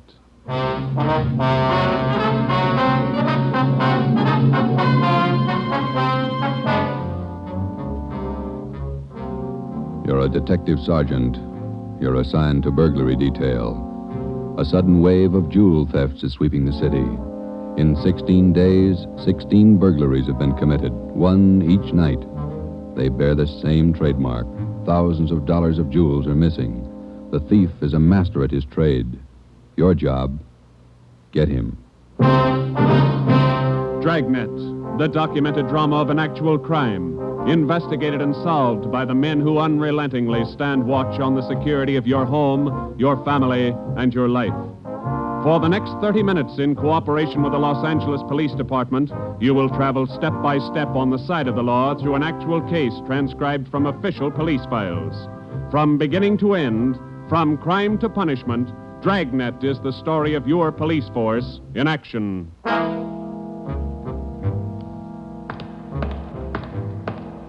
It was Tuesday, June 17th. It was warm in Los Angeles. We were working the day watch out of burglary. My partner's Ben Romero. The boss is Ed Backstrand, chief of detectives. My name's Friday. I was on the way into work that morning, and it was 7:53 a.m. when I got to room 45. Burglary detail. Hi, Joe. How are you, Walker? Gonna be a scorcher out today. Yeah, just like yesterday. Ben in yet? I think he's over in communications picking up the mail. Thanks. You guys been busy? Yeah, kind of. Jewel thefts. Anything big? No big hauls, but he's consistent. 16 nights in a row. Same guy? Think so. Same M.O. Yeah, everybody's got troubles. Gotta check some records. See you later, Joe. Okay, Willie. Burglary Friday. Yeah. Okay, Mike, soon as Ben gets back. He's picking up the mail. Right, bye. Hi, Joe. Hi, Ben. Hannon just called. Chief wants to see us. Take a look at these first. What do you got, overnight reports? Yeah, these two. Yeah. 2 of them. 3 diamond rings, 1 sapphire, 1 necklace, jade. Big haul. Look at the other one. Lady's watch, diamond band, emerald bracelet, tourmaline brooch. What's tourmaline, Ben? I don't know. Must be valuable. It's gone. Let's see. Owner left house about 9 p.m., returned about 1:30 a.m., found property gone, scratches on the door. Probably using the cellophane method. Hasn't missed yet. 2 in 1 night. Well, he's picking up his pace. Must have a bag full of loot somewhere, whoever it is. You get the description sheets from pawn shop detail? Yeah, got them right here. You take half of them. Let's see what luck we got this morning. Yeah, Nothing so far. Me neither. Let's see. I'll get it, Joe. Burglar Romero. Hi, Ben. Chief still wants to talk to you, boys. He's got an appointment at 8:30. Wants to see you before he leaves. Okay, Mike. Just checking some buy sheets. Be right in. Better make it fast. He's in a bad mood this morning. Okay, Mike. Thank you. Backstrand again? Yeah, he's in a bad mood. Come on. Wonder what's bothering him. Something's bad. He doesn't blow very often. Chief of Detective's Office, Hannon. Go ahead in, boys. He's waiting. Thank you, Mike. All right, ma'am. I'll connect you. Friday, Romero, sit down. Wait till I get the phone. Backstrand. Oh, yes, Mrs. Winthrop. Yes, ma'am. We're doing all we can. Yes, ma'am. Yes, ma'am. Yes, I'll do that. Yes, ma'am. Goodbye. Got trouble, Ed? Taxpayer, Mrs. Winthrop. You two ought to remember the name. We do, Skipper. 10 days ago, somebody lifted $2,000 worth of diamonds from her bedroom while she was at the symphony. Last night, she was hit again. A diamond watch, an emerald bracelet, and some kind of a brooch. Tourmaline. I don't care what kind it was. It's gone.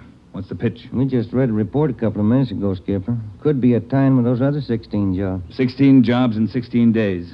You haven't got a lead on the thief yet? Nothing shows up. No prints, nothing. What about the pawn shops? Nobody's tried to soak any hot stuff as far as we know. We double-checked the detail. We got every hock shop in town on the alert. Whoever it is, they've got to try to pawn the stuff sometime. Unless they're going to give diamond rings for Christmas presents. And they haven't tried the pawn shops yet, Skipper. We're sure of that. Look, 16 burglaries in 16 days. Jewels and watches. Good ones. Well, it's got to stop.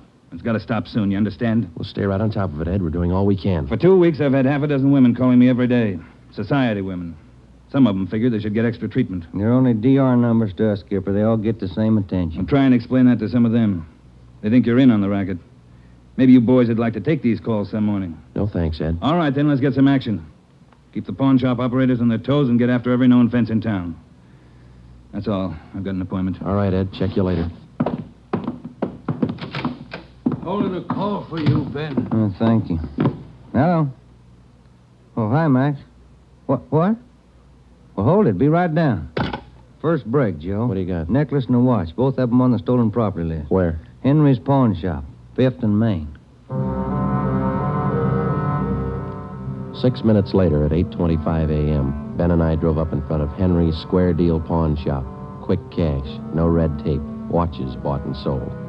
The proprietor was Max Murphy, an old friend of Ben's. Well, pal, of all days, it had to happen yesterday. Took the day off and went fishing up at Big Bear. I left my nephew in charge, Harry. A real knothead, that kid. How do you mean, Max? Joe, if I told him once, I told him 101. Whatever you do, whatever they come in with to Hawk, check it with the list. Check it with the stolen property list. What does he do? He forgot. He forgot. Oh, a real knothead, that boy. How old is he, Max? 32. A real knothead. I checked the slips from yesterday. Then I checked the stolen property list. There it is. Hot stuff. When did the stuff come in, Max, do you know? About 4 o'clock yesterday afternoon. Can we look at it? Oh, sure. Back here behind the counter. There it is. Did you check out the serial numbers on the watch yet, Max? When I found out, yes. They match to a T. All right, let's see. Yeah. Description on this necklace matches, too. Let's have a look at your buy book, huh, Max? Yes, sir, Joe. Here you are. There's a deal right there. Here? Yeah, that's him. That's how he gave his name. Walter Tracy, 132 and a half Blackstone Court, Los Angeles. Let me check the book for the description, Max. Oh, sure. Yeah, here. Mm-hmm. Okay, Max, thanks. We'll be checking with you later. Sure, Joe. Anytime. Sorry. All right, Max. See you later. You fellas take it easy. Right.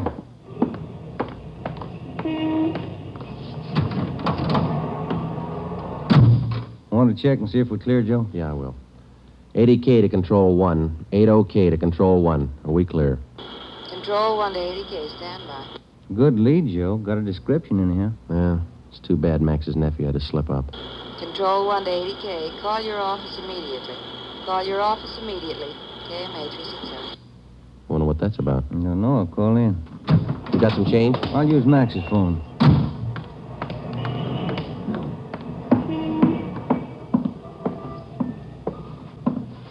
Use your phone a minute, Max. Oh, you, Ben? Sure. Help yourself. Thank you.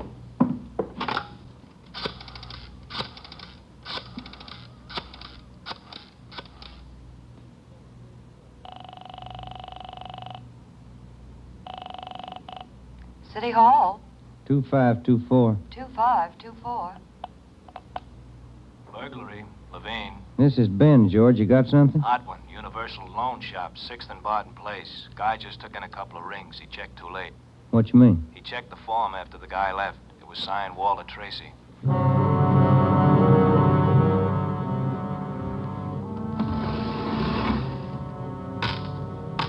There they are, Sergeant. Both rings. Fine quality diamonds. Don't you usually check your stolen goods list before you take in stuff like this? Usually, yes. Last night, no. I don't know what I was thinking about. Can we have a look at your buy book? Right here. There it is. Walter Tracy. 699 Olive Street. 145 pounds, 5'9", dark hair, build, thin. We'll have to slap a hold on these rings. I know. I should have thought. Can you think of anything else that might help us to identify the man? Well, no. Had a light suit on. Nice cut. Very well dressed. Thank you. That's all for now. Here's our card. If the guy happens to drop back, give us a call, will you? Sure will, Sergeant. Say, Yeah? I've got some nice watch bands. Yours look old. Can I interest you? No, thanks. Some other time. Come on, Ben.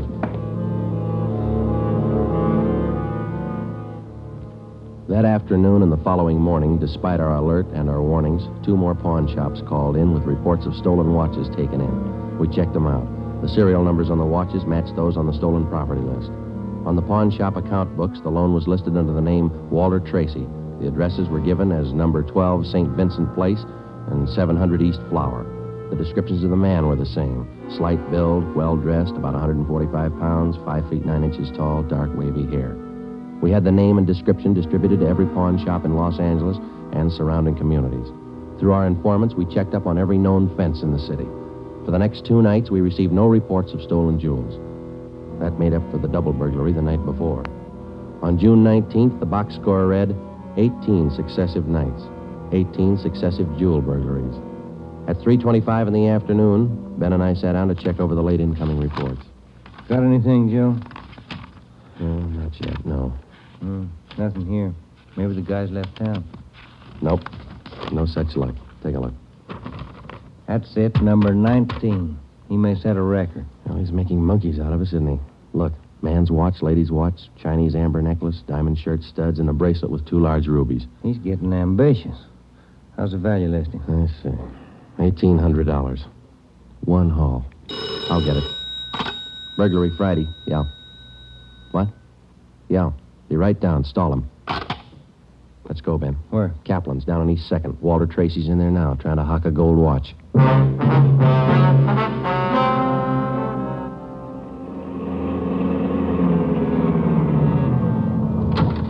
Ben, cover the door. I'll go to look like I'm shopping around. Right, but watch your step. We don't know this guy. Yeah, stay close to the door, huh? I'm sorry, that's the best we can do on the watch. Look, Mac, this is gold. 21 jewels. Well, that's the best I can do. Drop dead. What's the best I can do? Don't get sore. Yeah, sure. See you later. That's him, Sergeant. Walter Tracy. I stalled him as long as I could. All right, I'll check back with you later. Did you spot the guy that just came out? Yeah, I went up straight. Let's follow him. Hustle it. You spot him, Ben? Straight ahead, about 15 yards. He's crossing the street. Yeah, let's get up a little closer. We'll lose him, sure, if the light changes. Come on, run for it. Watch the traffic light. That was close. We might have spotted us as going faster. Come on, Joe, run. Yeah. Don't lose him. This crowd's not helping. Hey, wait a minute. I bet you're a cop. You're chasing somebody. All right, let go of my arm, mister. Let go. Well, you don't have to get tough. Lousy cops think they own the street. I'm going to write the mayor's office. Come on, Joe. He's running for it. Yeah, I see him. Watch the signal up ahead. Hurry, Joe. Almost up to him. Into the parking lot. Hey, you! Stop! Look out, Joe. A gun. Yeah, I see him. Get away. All right, smart guy. It's a nice job. Yeah. He's too fast for an honest man. Let's take him in. When we got back to headquarters, Walter Tracy was under technical arrest. We took him directly to the interrogation room. We searched him thoroughly. We had him take everything out of his pockets and put it on the table. Then we had him take all the money he had in his wallet, count it out, and hold it in his hand. What is all this routine? That's all the money you have on you? $47.17, right? Yeah. Okay, keep it in your hand. Ben, shake him down. All right, Tracy. Take off your coat, shirt, tie, and your shoes and socks. What kind of a pitch is this? I'm no hood. Take them off. Two-bit cops. You're not pinning anything on me. I don't care what you do. Sleeves, pockets, lining. Nothing in the coat, Joe. Get his shirt. Take it light with the threads, huh? Costs money. How about the trousers, Ben? Let's see. Cuffs, pockets. No. Let me get the belt. Zipper on the inside of the belt? No, it's clean. Shoes are okay. All right, Tracy, let's see the soles of your feet. I hope you don't mind. They're dirty. Why don't you take a shower? Let's see. All right, Joe, nothing. Put your clothes back on. Yeah, thanks. All right, you. What's your name? Huh? I said, what's your name? You telling jokes? Walter Tracy, you know that. Your real name. How old are you, Tracy? 27. Where do you live? No place. Just got in town a couple of days ago. Where are you from? Salina, Kansas. Where you been sleeping the last 2 nights? The park, Pershing Square. Clothes don't show it. Pretty natty. I had 'em pressed. Where? Down by the square. I don't remember. You ever been arrested before? No. Where'd you get this gun, Tracy, the one you pulled on us? I didn't know who you were. Could have been a couple of hoods. You kind of look like it. Where'd you get the gun? I won it in a crap game coming out on the train. Where'd you get the watch? Graduation present. You want to run a make on him, Joe? The gun and the watch? Yeah, I'll call him. Go on, check. You can't prove a thing. Pawn shop records, Gilmore. Gil, is Friday. Can you give me a make on a watch? Sure, Joe, go ahead. Time Master, yellow gold, man's wristwatch. Okay. Case number 716F23. Right. Movement number B3. 351-708. Got it. Okay. Now give me a make on this gun, huh? 32 S&W automatic. Serial number 579461. Okay. Call me back? Right. What's your station number? 2572. I'll ring you, Joe. Thanks. Having fun? What'd you do with all those jewels you stole? When do I get out of here? I don't think you're going to get out. You got nothing on me. How tall are you, Tracy? Get your tape measure. 5'9". How much you weigh? 140. I'm 27. My name's Walter Tracy. I come from Salina. I've been in town 2 days, and I don't know what you guys are talking about. You sound smart. You don't act it. And you're flying blind, copper. What'd you do with those jewels you stole? I don't know what you're talking about. What color are your eyes? I don't know. I'm colorblind. What color would you say your hair is? You colorblind, too? You ever been arrested before? Straighten out. He asked me that. I'm asking you. No. You ever done any big time? No. All right, I don't care if you level with us or not. We're going to make you on those prowl jobs, all 19 of them. Sure. You guys are smart. You got in Los Angeles 2 days ago, is that right? Yeah. You don't know anything about any jewel thefts. That's what I said. And how come your name and your handwriting's on the account books in 4 pawn shops in Los Angeles? It's not mine. You can't prove it. We can, Tracy. Come clean. What'd you do with the stuff you stole from 1250 Moraga Drive, June 5th? I didn't steal any stuff. What'd you do with the rings and watches you took from 1400 Placerville Road, June 9th? I wasn't in town. What'd you do with the diamond dress pins you stole June 13th, 123 South Van Ness? Did I do that? You're not only kinky, you're a bad liar. You prove it. Border get you a sawbuck, your prints bounced, Tracy. Our handwriting man's gone to work on those signatures of yours. You haven't got a chance. Now, come on. Where'd you hide this stuff? You can't prove a thing. Where'd you say you've been sleeping the last 2 nights? In the park, Pershing Square. You want a map? Clothes sure look nice. I said I had them pressed. But you can't remember where? No, I can't remember where. That a crime? Friday talking. Joe, this is Gilmore. Here's the stuff you asked for. Let's have it, Gil. No make on the watch, no make on the gun. Okay, Gil. Thanks a lot. Yeah. You're in up to your neck. You said that, didn't you? You're gonna talk, Tracy. Kind of tired. All right, we'll let you sleep on it. Come on, Ben. Let's book him. Right. I'll get your jobs, coppers. Sure. Come on. We took Walter Tracy to the county jail and had him booked on suspicion of burglary. He was still sullen. We knew we had the guilty man. Now we had to prove it. As it often happens, the victims never see the burglar. They only know he's been there. They can't identify him, but they can identify their property. Our job was to find the property. When we did, we'd have Walter Tracy. And the 19 victims would have their property returned. But Tracy wasn't talking, and we knew he'd never talk unless he thought it might help him. We took the problem to Ed Backstrand. Smart punk, Skipper, but he's done time before. How do you know? Tried him out last night when we brought him in. He talks like it and he acts like it. But he won't cop out. Are you sure? He won't talk in 100 years. He knows he's got us in a spot. Well, one thing's sure. We're not going to send him up without finding the loot first. He's planted the stuff somewhere in this city. We've got to find it. Ben and I have got an idea, Ed. It's not going to be easy, but it might work. What is it? Tracy tried to soak some of the stolen property at 4 separate pawn shops in the downtown area. Yeah? At each one of those 4 pawn shops, he gave a local address. Now, we're sure he must have a room or an apartment someplace in town. All right. Where? That's where guesswork comes in, Skipper. Every one of those addresses he gave falls within a certain area. How big an area? Oh, you got that street diagram, Joe? Yeah. Here it is, Ed. From Figueroa here to San Pedro, and from Pico down to 1st Street. The area's about 12 blocks wide, 14 blocks long. That's a lot of territory. How are you going to cover it? On foot. We'll take Tracy with us. Plenty of legwork. You sure it's the answer? We got to find the stuff, and it's the only way we can figure it. Hotels, apartments, rooming houses. There must be hundreds of places he could stay in that territory. It'll take a couple of weeks. Yeah, on foot it will. All right. It's tough, but it's your idea. Go to it. An hour after we left Chief Backstrand, we got Tracy out of his cell in the county jail and started our canvass of the appointed area. We took the usual precautions and handcuffed Tracy's wrists to our own. We started the search for his hideout at 1st Street in Figueroa. It was a warm day in Los Angeles. The temperature was 91. After the first 3 hours, I could tell Ben's feet were ready to give out, and so were mine. We couldn't even have the comfort of complaining. That had encouraged Tracy, and he was cocky enough already. He cursed and threatened every step of the way. My legs off. All right, quit pulling, will you? Come on, Tracy, up the stairs. Another one to check. Warm day, Joe. Yeah, a little. What do you mean, a little? Must be 110. Yes? What is it? You the manager? Yes. Could you tell me which apartment this man has in your house, ma'am? Who, him? Yes, ma'am, this one. Never saw him before. He don't live here. All right, ma'am, thank you. Yeah. Hot, ain't it? When are you going to get wise? Come on, Tracy. Well, that finishes this side of the street. You want to cross over, Joe? Yeah, let's go. I'm hungry. I want to eat. After we cover the other side of the street. You can't do this to me. I'm going to get a lawyer. I'll have your jobs, both of you. Yeah, come on. We only got a couple of hundred places to cover.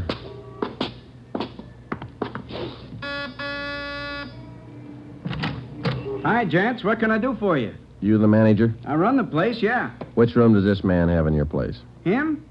You made a mistake. He doesn't live here. All right, thanks. My feet are killing me. Wait till I get a lawyer. I'll burn both of you dumb cops.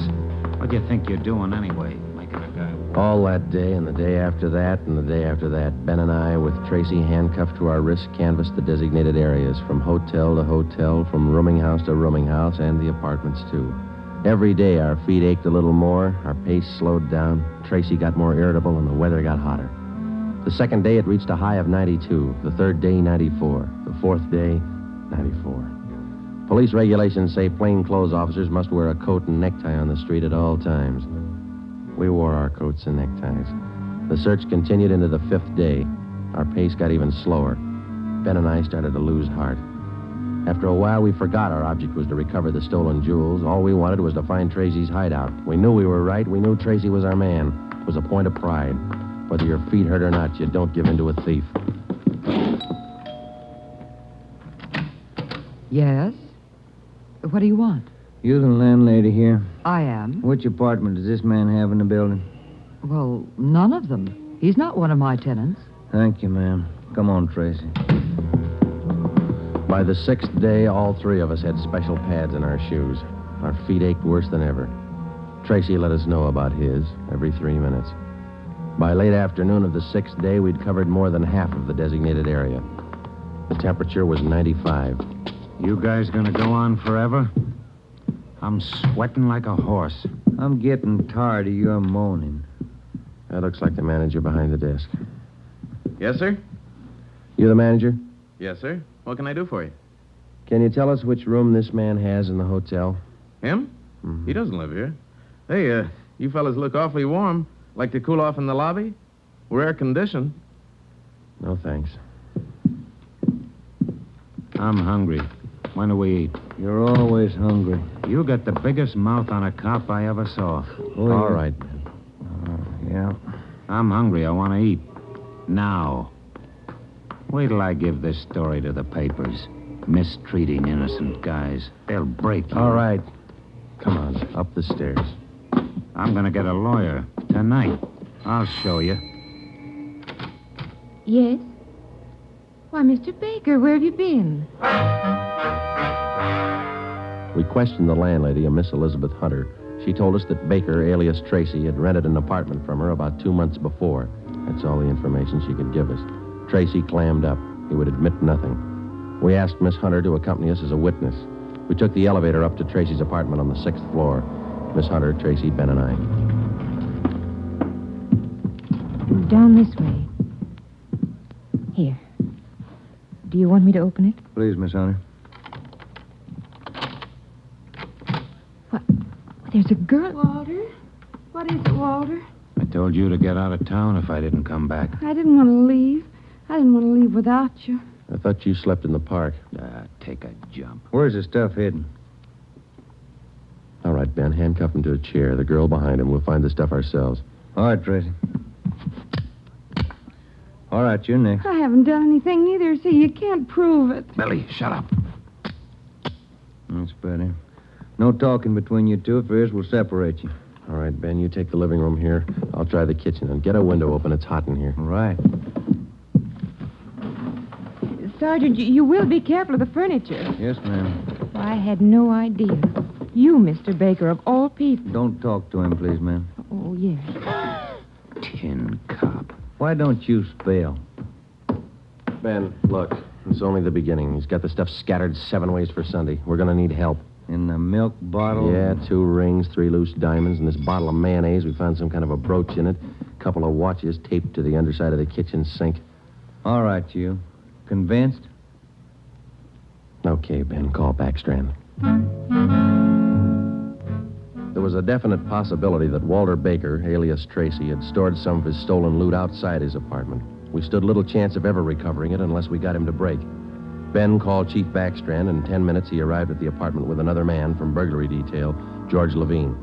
Together we went over the 4-room apartment foot by foot. We found jewelry, watches, loose stones in every conceivable place. In cartons of cottage cheese, in jars of cold cream, in the garbage can, everywhere. Who's your girlfriend? All right, I'll ask her. What's your name? I said, what is your name? Billy. Billy Crawford. He didn't do anything. He didn't. All right, Billy. Maybe you can tell us. Where's the rest of the stuff he stole? He didn't steal. He didn't steal anything. Billy, shut up. Keep quiet, you. Ed, wait a minute. What? Just a minute. I want to look over here. Papers. Taped to the underside of that top drawer. What is it, Friday? No, you can't. You can't. Look at these. All right, you found them. I'll talk. No, Walter, don't. Parole papers. He's an ex-con. Yeah, I'll cop out. Don't do it, Walter. Billy, shut up. Dumb dame. The rest of the stuff, where is it? On the roof. Inside the ventilator, the one near the front, you'll find a couple of paper bags. That's it. Levine? Got it, Chief. I'll check it. Your papers say you did time in Oregon. What for? Fell for robbery. Did 5. I owe him 7. What about the girl? Walter, I'm going with you. Her? I don't know. You figure it. All right, Friday. Romero, take the girl to Lincoln Heights and book her. We'll take him. Right, Ed. Come on, Ben. No, Walter, I want to go with you. I'm sorry, ma'am. This way out. All right, easy, lady. No, wait a minute. Just a minute. Walter? You're a dumb dame, Billy. So long. Walter. All right, come on, let's go. What's the matter? You feel all right? He lied. He said he loved me. He lied to me. Don't feel hurt, lady. He lied to everybody.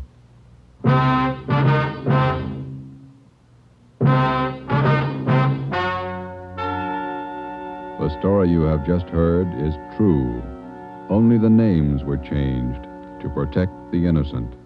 Walter Baker, alias Walter Tracy, was tried and convicted on 3 counts of first-degree burglary and received the maximum sentence prescribed by law. He is now serving out his term in the state penitentiary. A hold has been placed on him by the state of Oregon, where he will serve out 7 years for violation of parole. Billy Crawford, Baker's accomplice, was tried and convicted of receiving stolen property and is now serving time in the state penitentiary for women.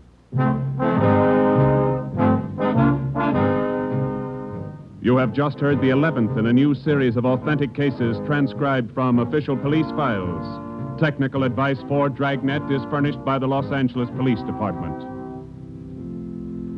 Tonight's program is dedicated to Warden Clarence A. Larkin of Folsom Prison, Sacramento, who, on the evening of September 24th, 1937, gave his life so that yours might be more secure.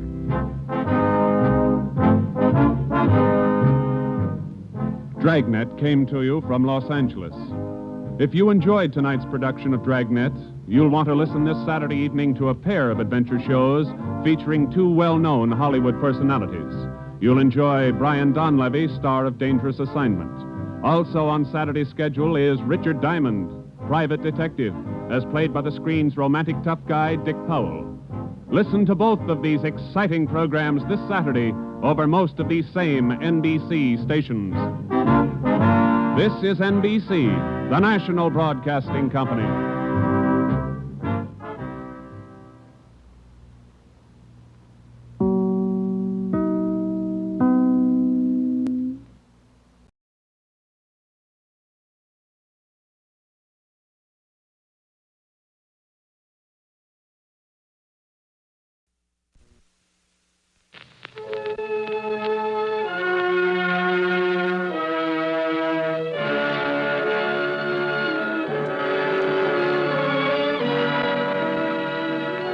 The makers of Campbell Soups present the Campbell Playhouse. Orson Welles, producer.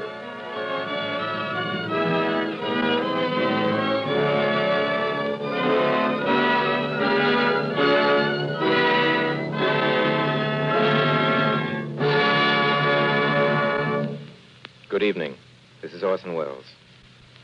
Our offering tonight, the celebrated dinner at 8, is, among other things, an object lesson for the overwhelming number of people who believe that dinner, preferably to be called supper, and primarily a meal to be eaten at the close of day for the purpose of sustenance against hunger, is to be shared, except on rare occasions, only with the members of their intimate family. George S. Kaufman and Edna Ferber, however, setting their play in the semi-rarefied atmosphere of the semi-upper circles of New York society, have preferred to deal with dinner as an almost unimportant part of a weird social proceeding that has come to be known as a dinner party. Actually, we're never shown the dinner in Dinner at 8. But we are shown the highly involved maneuverings necessary to bring the Dinner at 8 dinner party into existence, along with the colorful incidents and the intertwining lives of those who finally participate in it, including Mr. Larry Renault, the once so great film star who made the greatest appearance of his life in the long run by not appearing at all at the dinner party at which he would have been at least a featured player. Our guest stars tonight are 3. Marjorie Rambeau, Hedda Hopper, and Lucille Ball. Miss Hopper, of course, was a distinguished actress before ever she branched out into her present combination career of acting and columning. Miss Lucille Ball is the beautiful and talented young lady whose position in Hollywood is becoming increasingly more important. And Marjorie Rambeau, certainly one of the first talents of the theater, is now carving out for herself a new career in motion pictures, recently cemented by her thoroughly brilliant performance in Primrose Pack. But before tonight's story, Dinner at 8, Mr. Ernest Chappell has a seasonal reminder for the ladies. Mr. Chappell. Thank you, Orson Welles. And that reminder is this. Whether you at your house have dinner at 8 or supper at 6, I hope you're not forgetting the good health rule, hot soup for cold days. Certainly these February days are real soup weather. And there's just nothing more heartwarming than piping hot plates of vegetable soup, the good old-fashioned homey kind. Now, Campbell's vegetable soup is just that kind, and that's why more and more women are giving up making vegetable soup and turning to Campbell's. You see, you can tell instantly that Campbell's vegetable soup is made the good old-fashioned home way. You can tell it in the deep flavor of the rich, slow-simmered beef stock. You can tell it in the taste of the garden vegetables, 15 different vegetables all told. And most of all, you can tell it by the way everybody all around the table enjoys this stout, nourishing vegetable soup of Campbell's. So my cold weather reminder is this. Serve Campbell's vegetable soup just once, and I believe your family will enjoy it so much that they'll suggest you let Campbell's make your vegetable soup for you from then on. You will try it, won't you? And now, Orson Welles in Dinner at 8 with Hedda Hopper, Marjorie Rambeau, and Lucille Ball. Hello? Is this Dr. Talbot's home? This is Miss Jordan, Miss Oliver Jordan. Oh, hello, Lucy. This is Millicent. How are you, darling? Listen, Lucy, dear, I'm giving a little dinner for Lord and Lady Ferncliff. You know they're on here from England. I want you and the doctor to come. A week from tonight, Friday. I'm only asking a few people whom I know they'd like. I'm inviting you informally like this because the time's so short, and anyway, it's only a small dinner. Yes, that's right. Friday the 23rd at 8 o'clock. Oh, that'll be fine. Goodbye. Oh, Gustav. Yes, madam. Mr. Jordan and I will be out to dinner. I don't know about Miss Paul. I'll have to ask her. Hello, darling. You're up early. Hey, Gustav, you must see that my coffee's warmer than this. Very good, madam. We could have had breakfast together if I'd known, unless you think people might talk. You'll be home early, won't you, dear? The way business is, I might just as well not leave home at all. Oh, Oliver, did I tell you I've got the Ferncliffs? What? Lord and Lady Ferncliff, they get in this morning on the Aquitania. I sent them a radio last night, and they're coming to dinner Friday. Wasn't that bright of me? Yes, if you want the Ferncliffs. Oh, just a small dinner. What do you think? 10's a nice number. Ooh, fascinating number. Of course, it's terribly short notice. I thought I'd ask the Talbots, the Doctor and Lucy, the Ferncliffs, and you and I. That's 6. And your precious Carlotta Van... Carlotta? Would you like me to ask her? I haven't seen her since she came back. Now, let me see. I'll need just one more couple and an extra man. I think maybe Look here, dear. If you're looking for another couple, I wish you'd ask Dan Packard and his wife. Ask that woman to my house with the Ferncliffs? Millicent, dear, believe me, I wouldn't ask this if it weren't important to me. You know that. Packard's become a big man the last year or so. I don't want to go into details, but it's very important. Oh, Oliver. Morning. Good morning, What are you Paula. doing lolling about in boudoirs? What's become of the shipping business? Yeah, what I won't indeed? be home for dinner, Mother. Paula, what about this afternoon? I've got to go to the office. Paula, where will we meet? Millicent, you will invite the package, won't you? Oh, well, if it's as important as you say. Believe me, it is. Oh, well. Thanks. Drop you, Paula? Walking. Paula? Yes, Mother. Paula, I'm lunching at the colony, but I can meet you. Oh, Mother, I can't meet you this afternoon. I simply can't. Well, for a girl that's being married in 3 months, you're certainly casual. When do you expect to get things? If Ernest had any idea what... Ernest says I'm a flawless fiancée. Oh, by the way, what was all that about last night? What? Ernest called up this morning in a perfect dither. When you weren't up, he asked to talk to me. Oh, yes? Did I know how you were feeling, and were you any better? He said he brought you home at 10 last night with a terrible headache. Oh, yes, I did have, but I'm quite all right now. I distinctly heard you come in at 4 this morning. Well, I went out again. I took 3 aspirin and my headache vanished, and there it was only 11 o'clock, and Liz called up and said there was a marvelous party going on. So I went out again. Well, I hope you've got charm enough to explain that to Ernest. Where was the party? Oh, around. We went over to 21. 21. Always 21. Hello, Aunt Hattie. Someday I'm going to find out what goes on at 20. Yes, and at 22, too. Mother, I've just got to run. Oh, all right, but I insist that tomorrow you'll take... All right, tomorrow. Bye, Mother. Bye, Aunt Hattie. Bye. Did the Ferncliffs accept? Oh, I got that cable this morning. How many are you having? Only 10. 10's a good number. Oliver insists upon asking those packets, those awful packets. Oh, some business thing or other. Oh, he's bad enough, but his wife, she's his second wife, years younger. Nobody knows where she came from. Of course, with his money. Nobody marries for money anymore, Millicent, because there isn't any. Well, there's one good thing. I've got the Talbots. Oh, but what am I going to do about Carlotta Van? When did she come back to America? A few days ago, I ran into her at the colony, of course. I think she's poisonous. Oh, but I've got to have her here sometime. When I think of the way she behaved that summer at Antibes, you'd think a woman that had been on the stage as long as she had, a woman of her age. Oh, but I've simply got to have her. Have her by all means if you're sure you don't like her. She just fits in. I don't suppose that Packard woman will be up at this hour. Oh, dear, when I think of that voice. Hello? Could I speak to Mrs. Packard, please? This is Mrs. Oliver Jordan. Is Miss Packard up yet? Well, I've got to run, Millie. If you're not at those 14th Street sales by 10, you might as well be dead. Goodbye. Goodbye. Miss Packard? Oh, how do you do, Miss Packard? This is Miss Oliver Jordan. Yes, Mrs. Oliver Jordan.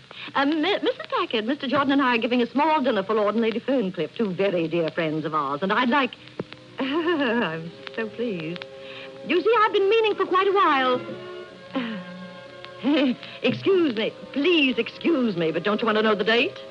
It's a week from tonight, Friday, the 23rd. Dinner at 8. Yes, thank you, Mrs. Jordan. Oh, goodbye. Tina. Tina! Yes, Miss Packard? Oh, what time is it now? 4:30. Oh, when a person has to lie in bed like this, a person forgets all about the time. What did Dr. Talbot say? Is he coming right away? Well, he asked were there any symptoms, and I said no, I didn't think so. So he said, all right, then, sometime this afternoon. Sometime this afternoon. Nobody cares what happens to a person around here. Get me that other box of candy, the big one. Yeah? Not that big one, you dope, the other big one. Yes, Miss Packard. I used to like candy wrapped in different colors. You didn't know what was in each color until you bit into it. Now I know what's in each color. Just as bad as if it weren't wrapped at all. It's worse. You have to take this paper off. Get me the other box, Tina. Yes, Miss Packard. And leave this one here, too. You take a big piece like this. It looks like it's filled with cream. You bite into it. And what is it? Nuts. Jordan, yes, Mr. Fosdick. Just a minute. Young woman, where's Mr. Jordan? I'm sorry, have you an appointment? I don't need an appointment. I'm Carlotta Vance. If you'll sit down, madam, I'll tell him you're here. And don't call me madam. Hey, you can't go in there. No, Fosdick. Oliver, darling. Carlotta, this is a surprise. Excuse me just a minute, dear. This is pretty important. Once again, Fosdick, the Castilian isn't sailing tomorrow. There's no use sending her out when she hasn't got enough cargo to keep her down in the water. She can go next week. Ducky. I don't care about the Santa Clara. She'll have to wait, too. Ducky, you're handsome I as don't ever. care if no Jordan boat has missed a sailing in 60 years. They're going to miss them now. What distinguished gray at the temples. Oh, Oliver, you do look sweet. Excuse me, Fosdick. I'll have to call you later. Look. Lotta, well, you're looking marvelous. Do I? Really, do I? Do I? Sit down. Let me look at you. What are you doing over here? I'm trying to mend the shattered fortune. You picked a good day for it, and the right part of town, too. If you look out at the window, you can see all our financiers sitting on those benches. Now, come on. Who did you come all the way down to the battery to see? Not me. Well, not to deceive you, I came down to see a Mr. Nosy Pants that calls himself a customs inspector. Why shouldn't I own 6 fur coats? Perfectly reasonable. And then, having straightened out Mr. United States Customs Inspector Gestapo, what did I cite but the Jordan line? And I says to myself, maybe the old gent is in. And here you are. I'm delighted, Carlotta. But why really did you... Oliver, darling, I'm as flat as a mill pond. I haven't a sou. Oh, come now, Carlotta. How about all those gilt-edged securities? And your theater? My theater. Why, that theater alone ought to bring you enough to live on. That's my chief reason for coming over, to try to get rid of that rat trap. Oh, what's the matter with it? May I take you for a stroll down 42nd Street and a little look at the Carlotta Vance Theater? It's between the Flea Circus and a chili bowl. It's had 6 weeks of booking in the last 2 years. Special matinees of a Greek actress named Maria Coriopolis playing Sophocles, How Are You, in the original Greek. That filled a long-felt want. 5 months later, they sucked in a little gem entitled Papa Love Mama. 3 days. This season, they haven't taken the lock off the door. It's now known as the Spider's Rendezvous, but you can't collect rent from them. You know, when he gave me that theater, I thought it was a pretty magnificent thing of the old boy. I wish now I'd taken a sandwich. Oh, now, Carlotta, you always exaggerate. I'll bet you're just rolling in wealth. The kind of wealth that I have, that isn't worth a nickel today. What have I got? Railroad, oil, cotton? That's what they gave you in my day. I could only take what they had. Well, I wish there was something I could do to straighten your tangle out for you. I don't think any of my friends needs a theater now. But as far as your stocks are concerned, those things are certainly good. So's your Jordan stock. You're not thinking of selling that? Well, I don't know. Should I? Much rather you wouldn't just at this time. We've been hit as everybody else has. If you sold it now, I'm afraid you wouldn't get what it's worth. Well, I'd expect to lose something on it. You wouldn't want to buy it back yourself, would you? I'd like to, but it'd be pretty difficult just now. I've always thought of you as having all the money in the world. Yeah, I thought so, too, for a few years. Why, when I was a young man... You were so sweet, dear Oliver, and so serious and respectable. I was very fond of you, dear. I was very much in love with you, Carlotta. I was something, wasn't I? Remember, they named everything after me. Cigars, racehorses, perfume, battleships. I never forget the day you were 21, Oliver, and you asked me to marry you. What a young fool you must have thought me. I thought it was sweet of you. I even went home and wept a little. They didn't often ask me to marry them. Yes? Mr. Packard is here now, Mr. Jordan. Oh, send him right in. You won't mind, Carlotta. Dan Packard, quite a fellow. Big Western stuff. Used to be a miner. Oh, I'm just going. Wants no elevator, that's birdcage. Hey, Jordan, what kind of a... I beg your pardon. Lotta, this is Dan Packard, Miss Carlotta Vance. How do you do? Carlotta Vance. Wait a minute, you don't... Well, I knew you. I saw you, Yes, I know. I know what you're going to say. You saw me when you were a little boy. Well, I say you're a liar. Way back when I was a punk in Montana, a bunch of us rode 40 miles into Butte just to see you. Something's Opera House. What was that piece you was in? You wore pants, I remember. Yes, well, we had to have something more than just talent to be an actress in those days. Nice to have seen you, Mr. Packard. I'll be running along before you remember seeing me in a bath. I'll call you, Carlotta. Look here, you're dining with us next week. Friday, isn't it? Am I? Of course you are. So are you, Dan. But I'll see you before that, Carlotta. All righto. Goodbye. Goodbye, Lochinvar. What'd she call me? Sit down, Dan. How have you been? I can only stay a minute. I'm running down to Washington, 5:30. Got to drop up home, pick up a bag. Bunch of us going down. The president needs a little straightening out, looks like. Dan, the reason I asked you to come in, I want to put up something to you. Sure, go right ahead. It's about the Jordan line. We find ourselves facing, it's like this. Go on. What's bothering you? Kind of up against it? Well, you probably know about our business. We're strictly freight carriers. New York, Southern Coast, Havana, Port-au-Prince. I needn't tell you what's happened to trade down there. Of course, it isn't going to last forever. But what I want to know is, if it does take a little longer than we figure, would you be in a position, you and your associates, to sort of tide us over? To tell you the truth, Jordan, I don't think you've got much to offer. Best thing you can do... Now, just a minute, Packard. The Jordan line is one of the best known in the shipping world. I know Our that. boats have traveled the ocean for a century. We started with clipper ships, and we're not going to stop now. I'll tell you what I'll do. You get together some figures on this thing, and you do that balance sheets, assets, total tonnage, what the boats cost when built, list the stockholders. How about that? Pretty widely held? No, it's held quite closely. Half a dozen people in all. Well, let me have a list of them. All right. You understand, Packard. This is confidential. Sure. I just want a list. And it's got to be... You give me that dope, and I'll let you have an answer in 48 hours. That's very kind of you. I'll do what I can for you, Jordan. Everything I can. So long.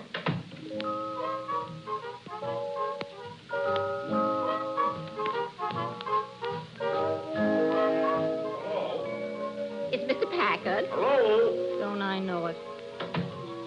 Hey, you in bed again? What's the matter? I don't feel good. And take off your hat when you come into my bedroom. Anyway, tip it. Look at me, never sick a day in my life. I go out and do things. Tina, Yes, Mr. tell Hammett? Charles to pack me for overnight. Yes, Mr. Yes, Hammett. sir, I go out and do things. That's because you're an extrovert and I'm an introvert. What? Dr. Talbot says you're an extrovert and I'm an introvert, and that's why I have to be quiet a good deal and have time to reflect in. Reflect? What are you got to reflect about? I got to think and act at the same time. That's what... You know why I'm going to Washington tonight? Because the president wants to consult me about the affairs of the nation. That's why. What's the matter with him? Everything's the matter with him. That's why he's standing for me. And I'll tell you something else if you want to know. It wouldn't surprise me a bit if he offered me a cabinet job. And what do you know about that?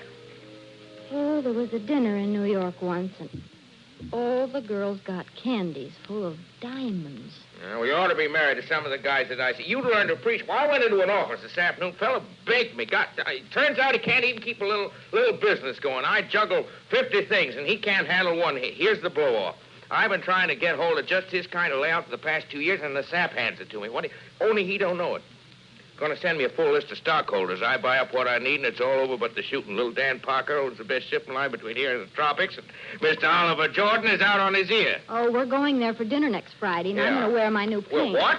Mrs. Oliver Jordan called me up, and they're giving a swell dinner, and we're invited. Well, we're not going. Oh, yes, we are. He's a sucker. That's his funeral. Business is business. I can't go walking into the man's house and Presidents eating... in Washington and all those rummies, but you can't go anywhere with me. Here's Bret. We're not going. Once in our life, we get asked to a classy house, and I got a new dress that'll knock their eye out, and we're going. We are not going. We are so, you big crook. You pull a dirty deal, and it ruins my social chances when you can't get away with it. Oh, go lay down. I won't. We're not going, and that's all there is to it. Oh, Danny, please, Danny. No, we're Kitty not wants to go. Kitty wants to see all the see. great big lords and ladies in the beautiful house. Danny Wenny, it's for Lord Ferncliff and Lady Lord Ferncliff. Ferncliff? Yeah, please, Danny Wenny. What'd you say? It's for Lord and Lady Ferncliff from England. They're in English, Lord and Lady. You know who it is, don't you? He's one of the richest men in England. Is that rich? I've been trying to meet him for years. See, and I did it. You know what I'll do? I'll buy up that Jordan stock through dummies. I'll use Baldridge and Whitestone, fellas like that. Keep my name out of it. Out of what? Out of getting control of his line, I told you. You did not. You never tell me anything. All right. Talbot, I dear, gotta be Mrs. going. Thacker. Ferncliff, what a break. Bye, kitten. Tell Charles to meet me with my bag and be at the office at 11 o'clock. So long, kitten. Goodbye. Tina, quick. Get me the other jacket with the feathers. Yes, Miss Hackett. And get my pearls out of the case and clear those things off the bed. Fix it up a little. Give me that atomizer. Oh, give me that book, the big one. Where is it? Look around. It fell down. Hurry up. It's there someplace. Is this it? Murder, Macy's windowed harmony? No. The one Dr. Talbot gave me. It's a big, thick one. It says aspects of the adult mind. I got it. It was under the Marabou hot water bag. Give it to me. All right. Now, get out. Yes, ma'am. All right, Dr. Talbot. Thank you, Tina. Well, hello. What's all this? Hello, Doctor. Let's have your pulse. Wayne, you don't ever come anymore unless I send for you. Well, I'm very busy, Kitty. You know how busy I am. Oh, but I'm so lonely, Wayne. You've got to develop your inner resources. Did you read that book? I tried, but just to read, a girl could go crazy. Yeah, you've got to take it easy. You're tired of me. No, I'm not, dear, but I'm Well, then very... put your arms around me. You can let go of my wrist. Yes, I guess so. No sense taking your pulse now.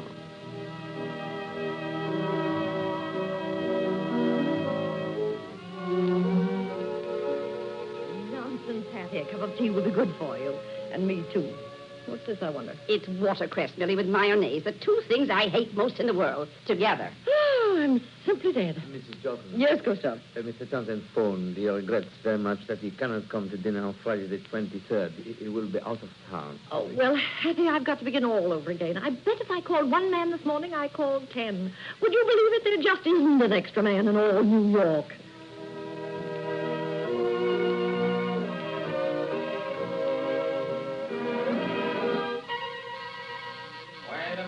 Wait a minute. Oh, it's you. Who'd you expect, the Chase National Bank? You're pretty fresh for a bellboy. Where have you been so long? I come as quick as I could. You're so particular with that 20-year-old stuff, I had to go several places. Hey, wait a minute. Where's my change? I told you I had to go to a new place. Cost $50 more. Who told you to go to a new place? Nobody did. Then you can go out and buy your own liquor from now on. Excuse me, miss. Oh. Hello, Miss Jordan. Close the door, boy. Okay. Right you are, Mr. Renault. It is Mr. Renault, isn't it? Mr. Reynolds, the great motion picture actor. You crazy little fool. Kiss me, Mr. Reynolds.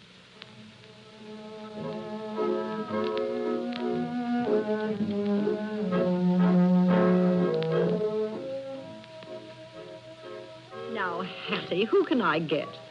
Oh, I'd love to have somebody exciting. That is, if it fit in with the Ferncliffs. Nothing exciting fits in with the Ferncliffs. Get somebody that'll go with Carlotta. Give her a little fun. Get her an actor or something. An actor? Let me see. I know, a movie star. Oh, I don't know any movie stars. What about Larry Renault? Was he still in town? He was yesterday. How do you know? I read it in Lenny Lyons' column. Oh, it's a marvelous idea. We met him 3 years ago in Antibes. He was simply a sensation. I read 2 interviews with him yesterday. He was wearing a black moire lounging robe with a white monogram, and he's staying at the Duo Plaza. I'll put him next to Carlotta and then give her Dr. Talbot on the other side. Yeah, see if you can get him first, and then let nature take its course.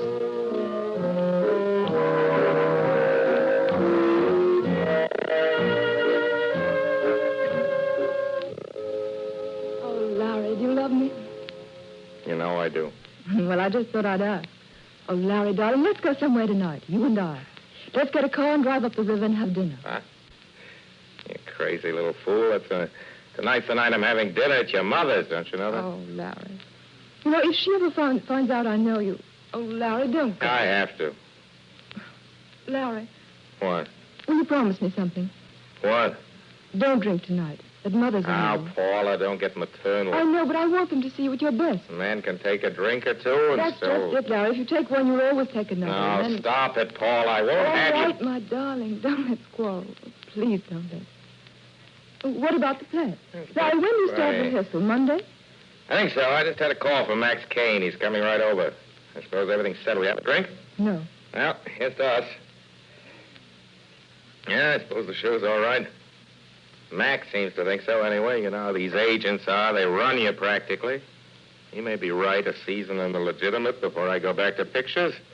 Let them see me. They like that sort of thing. It's such a romantic part. I think you'll be more... Sure, the only thing I've read that I thought was worth doing. The play's not much, but the part is very interesting. It's practically the only male part in the play. There's that It doesn't beachcomber. amount to anything. Here's one little scene, and I dominate that. Oh, Larry. You know, it's so funny. Less than a month ago, I thought I was in love with Ernest. You were just one of those $1 million movie stars. Only a month ago. But that was another person, a very young person. Yeah, Paula. Listen to me. I want to tell you something. I know. Ernest is just the sort of young man I ought to marry. That's right. You're the sort of girls are always warned against. Well, I don't care what people say. I know your life is different from mine. I know all the things you've been. I know all the times you've been married. But I'm still married. You think I could still love Ernest after all this? After all we've been to each other? Paula. Oh, Larry. You don't know anything about me. All right. Tell me you murdered a man in Alaska. That's what I mean. You're not even grown up. You're a kid of 19. You're 19, and I'm 40. Almost 40. Darling, I hate college boys. Oh, darling, it isn't your age. It's everything. You never know anything but Park Avenue and Butlers and Pierre's. That's not true. I've got a job. I go to work every day. It's the fashion to have a job in your crowd. You don't know what it means to be up against it, to be fighting them every second, to pull yourself up hand over hand and have them waiting up there with a knife to cut the rope. Well, I'm not through yet. I'll show them if they think I've finished. But, Larry, what's that got to do with it? What's that got to do with our love? Love. You want to know the truth? I love you. Yeah, as much as I can love any woman. But at my age, it isn't real love anymore. There's been too many. I've been in love 100 times. I've had 3 wives. Would you like to know about my 3 wives? Well, there was Violet. She was a vaudeville hooker and still is. I bet she hasn't changed her act in 20 years. Rooming houses and dirty kimonos and fried egg sandwiches. It was that kind of a marriage. We used to fight like wildcats. And I broke into pictures and I left her. Then there was Edith. She was crazy about my profile, always talking about it. She was society. Goody like you, Paula. Funny, I never thought of that before. Anyhow, we were happy for about 6 months. And Hollywood got her. Parties, drinks. Pretty rough in those days. And one night, you know the rest of it. On the car loan. Drunk. Over the cliff. You were really in love with her, weren't you, Larry? As for Diana, well, you know Diana. She's at the top of the heap now. She's the biggest draw of any woman in pictures. Ambitious, I never saw a woman like her. Anything to get on and knife me to get there. Always saying someday she'd be bigger than I was, and now... Well, there they are, the 3 of them. Pretty picture, isn't it? I won't tell you about the others. They swarmed on me, every kind and age and description. Paula, listen to me. Larry, I love you. Don't you see that nothing else matters in the whole world? Paula, don't say that. Larry, it's no use. Nothing you can say will make any difference. Paula. I'm going to tell them now, tonight. Paula, you mustn't. I'm going to tell everybody. You can't do a thing like that. I won't let you understand. I won't let you smash up your I'll life. smash it up if I want It to. amounts I'm going to. straight home and tell Mother and Dad. And tonight I'm going to tell Ernest. That's my agent, that Mac. Paula, I want you to promise me. Paula, you've got to promise. My mind is made up, Larry. It's no use. All right. Hey, don't you ever get up? Ooh. You, know Mr. Kane, Miss Jordan? Oh, sure. How's the little lady? I'm splendid. And you? Top of the bottle. I'll telephone you, Larry, later. Please think of what I said. Am I, button them? No, I was just saying goodbye. Pearls in your oysters. Goodbye, Larry. Goodbye. Well, how's the great profile? Been out today or just sticking around here? No, I wasn't feeling well. I slept kind of late. I'm going out to dinner. What's that straight whiskey you're drinking? Cocktail? If you want to call it that. All right, no offense. It's none of my business. Only why didn't you go up to McDermott's and get a workout every day? I'm all right. Take some of that blubber off Once you. I get into rehearsal, I'll get in shape. Yeah, just keep on with the drinks that size. That'll fix you. What's up? Did you see Bauman? I thought maybe he might come up with you. Bauman? No, he didn't come up. Look, Larry, I got a little disappointing news for you, kind of. What's the matter? Well, I go in there this afternoon. He's sitting there, a face like a gargoyle. I start talking to him about the play, and what does he do? He says he's got to go south next month. He's sick. He can't do the play. Well, he's got to do it. Everything's settled. Well, it was talked over, but it wasn't really. You see, Larry, unless you got it down in black and What are white... you talking about? Well, and then sometimes You that's... take it away from me. He's not the only producer, the cheap crook. Oh, sure. Bauman's no good. That's right. That's how we got where he is. But look, that ain't the point. What does he do? He goes and turns the play over to Joe Stengel. Joe Stengel. Yes. Stengel. Well, they'll like the idea of going with Stengel, you know, Max. They tell me he's quite a character. He understands I'm to be starred, of course, and then Well, there'll be that's my, just it. What? Look, Larry, I don't want you to blame me for this. I've been plugging for you for months. What are you trying to tell me? Now, don't go up in the air about it, because there's sure to be something You else. mean I'm out, you double... You mean I'm out? Larry, could I help it? Help it? Why, you dirty little Oh, now, swine. wait a minute. Hold on. All right. I'm a this, I'm a that. But there wasn't anything I could do to stop it. It was all done before I knew anything about It's it. your business to know. That's what you're hired for. Who's going to play the part? Cecil Bellamy. Cecil Bellamy. That piffle English. Why, he's English in the first place. Well, the part says English Explorer. All right, I can be English. I can be as English as anybody. I've waited for this play for 6 weeks. I've had a million things I've turned down. You know that. Sure you could. You can get him yet, Larry. Only what? Well, you've been away a long time, see? And you know the public. Besides, there's a bunch of them want to work in the stage again. Them picture names. You're not going to compare me with a... No, not with them. Look, but you see, you're not a talking name. I was in talkies. I made some of the first talking pictures that were made. Yeah, I remember, but the trouble is they forget. See, they forget overnight. You gotta get to work again. Go out there and act. Let them see you. Yeah, that's the way they want it. That's the vehicle. Well, now don't jump down my throat again. But I got an idea. What kind of an idea? Well, I was thinking about this play again. You know, Larry, I never said anything, but I never did think that was such a hard part for you. Do you know the part that I would be crazy to play if I was an actor? What? The beachcomber. Oh, beachcomber? Yeah. You're asking me to go on and play a part that is... Get out of here. Go on, get out. Get out, Larry. you miserable... Get out! Larry. Get out before Please. I kick you out! Don't make a mistake. Wait a minute. All right. What makes you think the other part isn't right for me? Well, it's no good. They'll get tired of him. But the other fella comes on once. But a once that's a once. He goes off. They keep waiting for him to come back, and he never does. Oh, Larry, what a part. Of course, his one scene is very gratifying. It's the high spot of the show. You know what'll happen? At the finish, this what's his name? Cecil Bellamy. Yeah, that mug there. He'll be trying to take bow, see? You know what'll happen? They'll be yelling, Renault, Yeah, Renault. of course, I'd be featured. Maybe it'd be smart not to. You know, you but I'd should get sneak my up on regular him. salary. I mean, what Bauman was going to give me. But you can't think of this as salary. Suppose you only get two... look, I'll tell you what. It's 4:45. I'll run right down to Stengel's office, fix up an appointment to get you to see him before he leaves. Wait Then a I'll... minute. He mustn't think I'm after this spot. Make Stengel come to me. Larry, it isn't done that way. You're the actor. I'm Larry Renault. I don't go to managers with my hat in my hand. They'd expect me to come for nothing. Comes up here, sees the Larry, luxurious... look, you know, you don't make things very easy for me, bringing managers to actors. Well, maybe he'll do it as a favor to me. Who knows?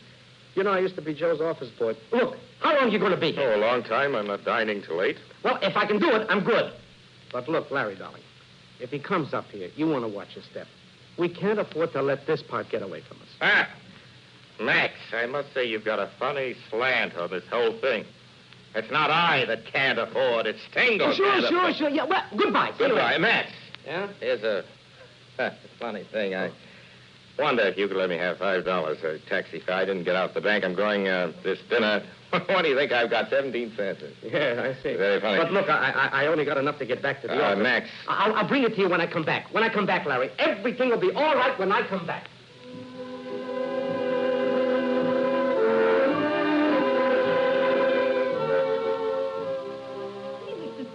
Carlotta, dear.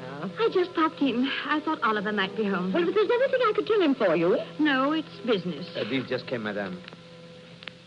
Oh, how lovely. Talisman roses, Carlotta. Exquisite. It's my favorite rose. Aren't you going to read the card? That's more important than the flowers, I always think. From the Ferncliffs. Lord and Lady Ferncliff. Oh, how thoughtful of them. Not Stinky.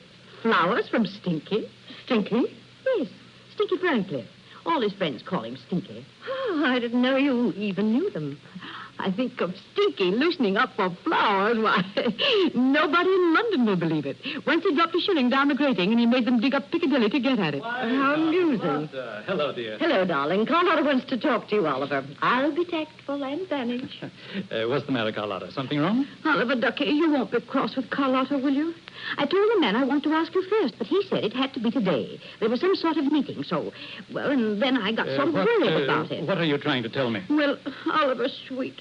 Poor Carlotta was so stony broken. It was such a chance, so I sold my Jordan stock. I hope you don't mind. Who'd you sell it to? His name was, he was really quite a sweet fellow, such a charming manner. The name's right here on the check, Mr. Baldridge, James K. Baldridge. Baldridge, eh?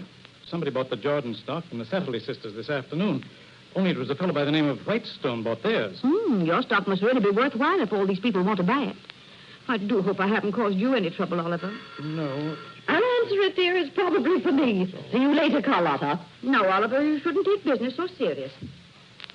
Smile, dear. Yes?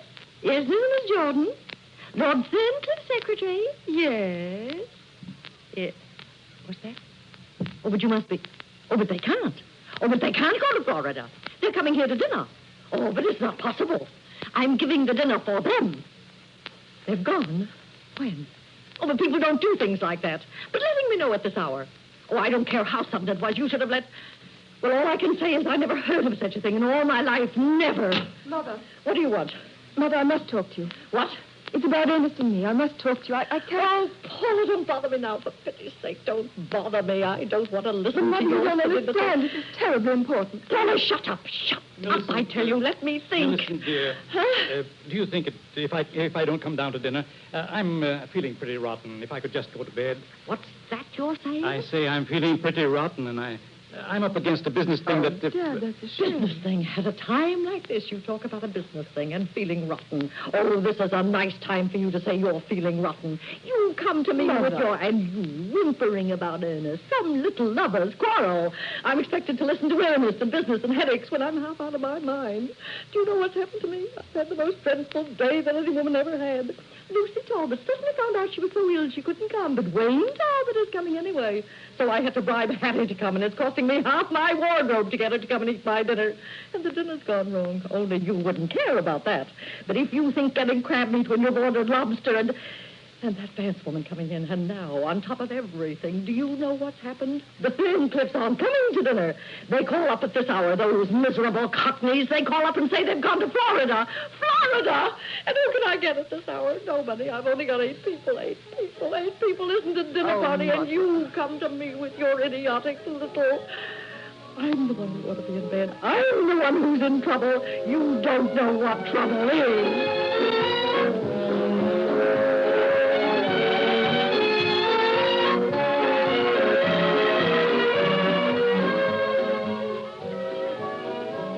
You are listening to Orson Welles in the Campbell Playhouse presentation of Dinner at 8 with Hedda Hopper, Marjorie Rambo, and Lucille Ball. This is the Columbia Broadcasting System.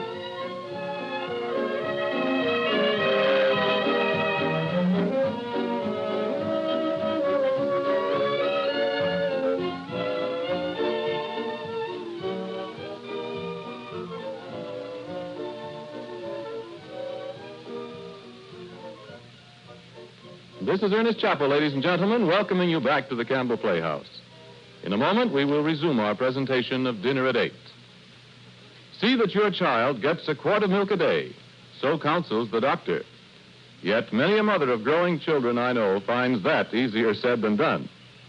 So tonight, I have a pleasant and practical suggestion for every mother listening. Have you tried soup as a means of giving your child more of the milk he needs? Let me tell you about 4 soups in particular that mothers everywhere are choosing for this. They are Campbell's tomato soup, Campbell's pea soup, Campbell's celery soup, and Campbell's asparagus soup. Nearly every youngster likes these soups, and when you prepare any one of them as a cream soup by adding milk instead of water, your child gets the double benefit of the good vegetable nourishment of the soup and the high nutritional value of the milk. Now, let me repeat the Campbell soups I mentioned before. They are tomato, pea, celery, and asparagus.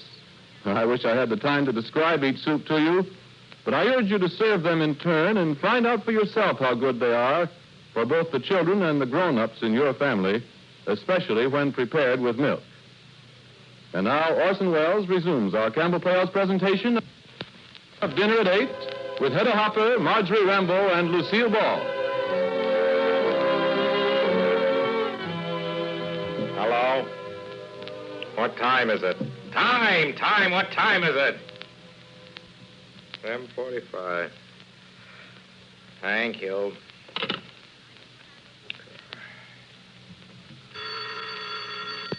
Hello? Yes, this is Mr. Renault. Yes, I got it. Your man brought it up to me. Listen, my good fellow, I'm not accustomed to being done for hotel bills. I'm a very busy man. My secretary usually attends these things in California at the moment. You get your money, you get it when it suits my convenience. Come in, the door's open. Liberty Hall, huh? Where have you been? You're late. I told you I was Take waiting. it easy. I brought up Mr. Stingle. Meet Larry Renault. Mr. Stingle? How are you, Mr. Stingle? Mr. Renault? Forgive my formal attire, Mr. Stingle. I just finished dressing. It's a frightful bore. Mr. Renault's got a date with some of his Park Avenue friends. Those big picture people, they're pretty social, you know. Yes, I've heard. Well, wait. Sit down, Mr. Stingle. Don't you want to take your coat off? Oh, sure he does. Take off your coat, Mr. Stingle. I've only got a minute. Yeah, Larry, suppose we get right down to brass tacks, huh? All right, my good fellow. Well, Stingle, you're going to produce this play, You want me to act in it? Well, this is just getting acquainted, Larry. You see, he's crazy to play the part, Mr. Just Stingle. a minute. Let's get this straight. I understand, Mr. Kane here, that you wanted to know if you'd be willing to portray the beachcomber in this thing. Wait a That you minute. wanted me. No, gentlemen, what's the difference? Which one is? He wants to do it, and you want him to do it, so what's the difference? A lot of difference. Larry, please. In the first place, if I decide to accept this part, and I don't say I will, it'll have to be built up. There's an actor for you. No matter how good the part is, right away they want it built up. Built up. The fellow's got one scene. They find him dead on the beach. This ain't a spiritualism play. No? Well, you're forgetting one thing, Stengel. Don't forget I'm Larry Renault. Larry, please. Shut up. Now listen, Stengel. I'm a name. And I know it, and so do you, and I'm not going to go on and play second fiddle in any cheap English ham. Larry, 8,000 a week. That's what I got. And I was going to get 10, only... Well, don't think you're doing me a favor, giving me a part in your ratty little play, because I'm doing you one. I think maybe we're keeping you from your dinner, Mr. Now, Renault. listen, Joe, he doesn't mean it. I mean, Here's what he means. you're doing a second-rate show. You don't want real artists. Well, you're English ham. Will give you what you want. Larry, you don't know what you're All saying. right, Max. I'll see you tomorrow. I'll take it to the... I wouldn't be in your... I didn't come to your office, did I? Not Larry Renault. You came to see me. And you know why? Because I'm an important artist. And you're a cheap pushcart producer. Pushcart! Through with all of you. What is it? What do you want? Why don't you and your pushcart friend leave me alone? Oh, Larry, you drunken fool. Now, bring him up here. I got down on my hands and knees to do it, and you... I can't believe that any man would... Well, that's that. Just a minute. I've got something to say to you, too. You know what I think? It's you. You that got the play away from Bauman and gave it to Stengel. It's you who did me out of that part, you double-dealing rat. I've been suspicious of you all along. You're in with the managers. You've been taking my money and working for them. You don't say. Working for the managers, huh? And taking your money. Me, that you're ready for $500 in touches. All right. If you think I've been lying to you all this time, you're going to get the truth now. Renault, you're through. Get out! I'll get out, yes, and stay out. But get this first. I never worked so hard to put over anybody as I did you. You think I told you all the things I tried? No.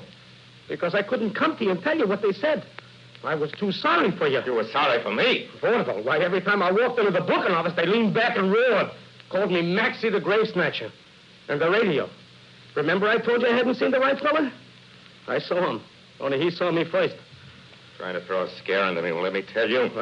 Yeah, you never was an actor. But you did have looks. Well, they're gone. You don't have to take my word for it. Look in the mirror. They don't lie. Take a good look. Look at those pouches under your eyes.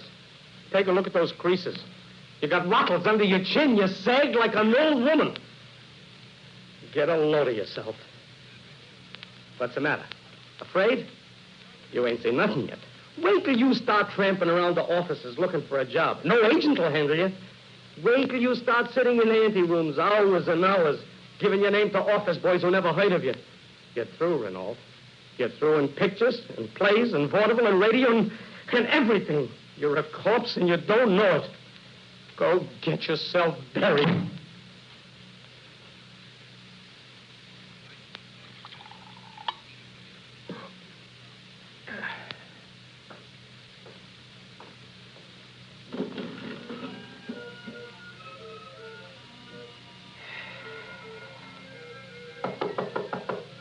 Open. Well? I brought back everything you gave me. Nobody wants the job. What? Why, that's impossible. That gold and silver, the association value. All right, you take them out. I went to every pawn shop on 6th Avenue. You're a little liar. You never took them anyplace. Say, who you calling a liar? What do I get out of all this? You down and out ham? Filthy little rat. How dare you talk to me like that? Okay. Oh, wait a minute. I didn't mean that, son. I didn't mean to call you. Sorry. Listen, son, I've got to have some liquor. I'm sick. You lay it out for me, and I'll pay it back to you. What kind of sucker do you think I am? I gotta have it. I got it. I'll pay you back. Pay you back tomorrow. No, you won't be here tomorrow. What? You heard me. Hey, you look swell sleeping in the park in that monkey suit.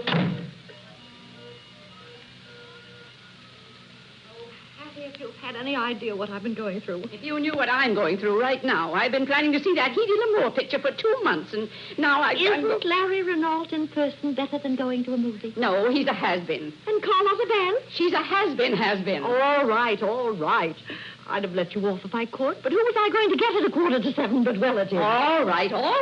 I'm a relative, and I'm here.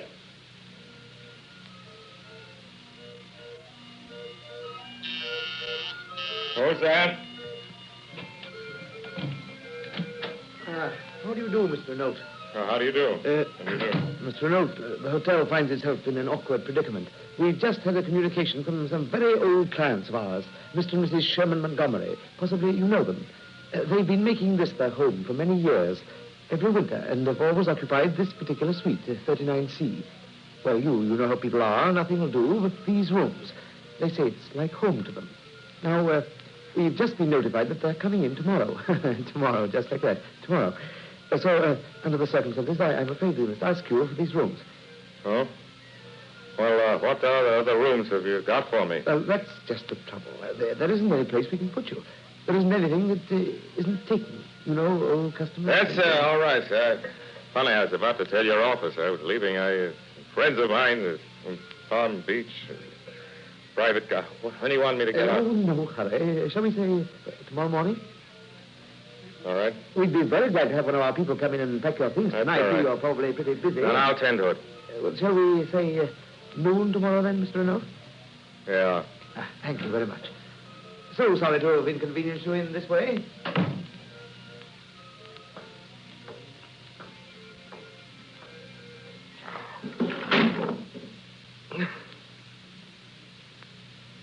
I only had another drink.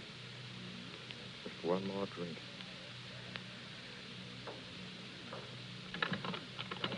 Hello.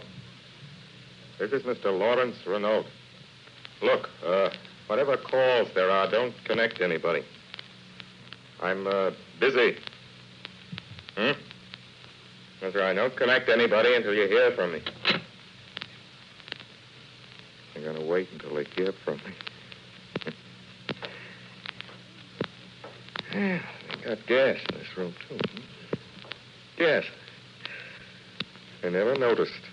A really high-class background, I must say. Electric lights and gas. A situation like this, what is the name of that show? I remember. You turn the little knob like... Right. Lucky it isn't one of those where you have to put a quarter in the meter. Rather good. Should have been a writer, I think. I could have used that somewhere or other.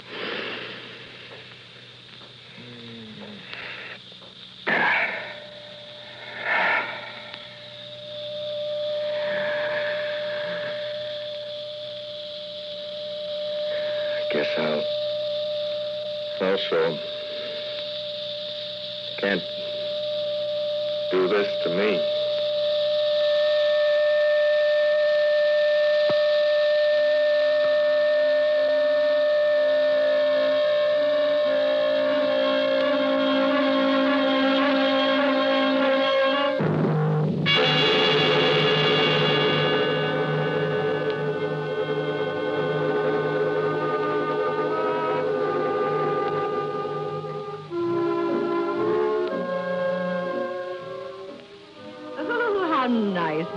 It's so lovely to see you. Good evening, Mr. Packard. How do you do, Mrs. Jordan? It's indeed a pleasure. So nice. Mrs. Packard, may I present my sister, Mrs. Loomis? How do you do? Mr. Packard. Glad to know you. How do you do? You know, for a minute there, I had you wrong. I figured maybe you were Mrs. Ferncliff. Lady Ferncliff, you don't. You were close. I'm pinch hitting for her. Huh? Yes, isn't it too bad Lord Ferncliff was taken desperately ill late this afternoon? Oh, that's too bad. And you're right. Oh, the doctor said he must go to have some sunshine. You mean he's not coming? Oh, impossible. They rushed him right down to Florida on a special train. Hello, Doc. Dr. Talbot.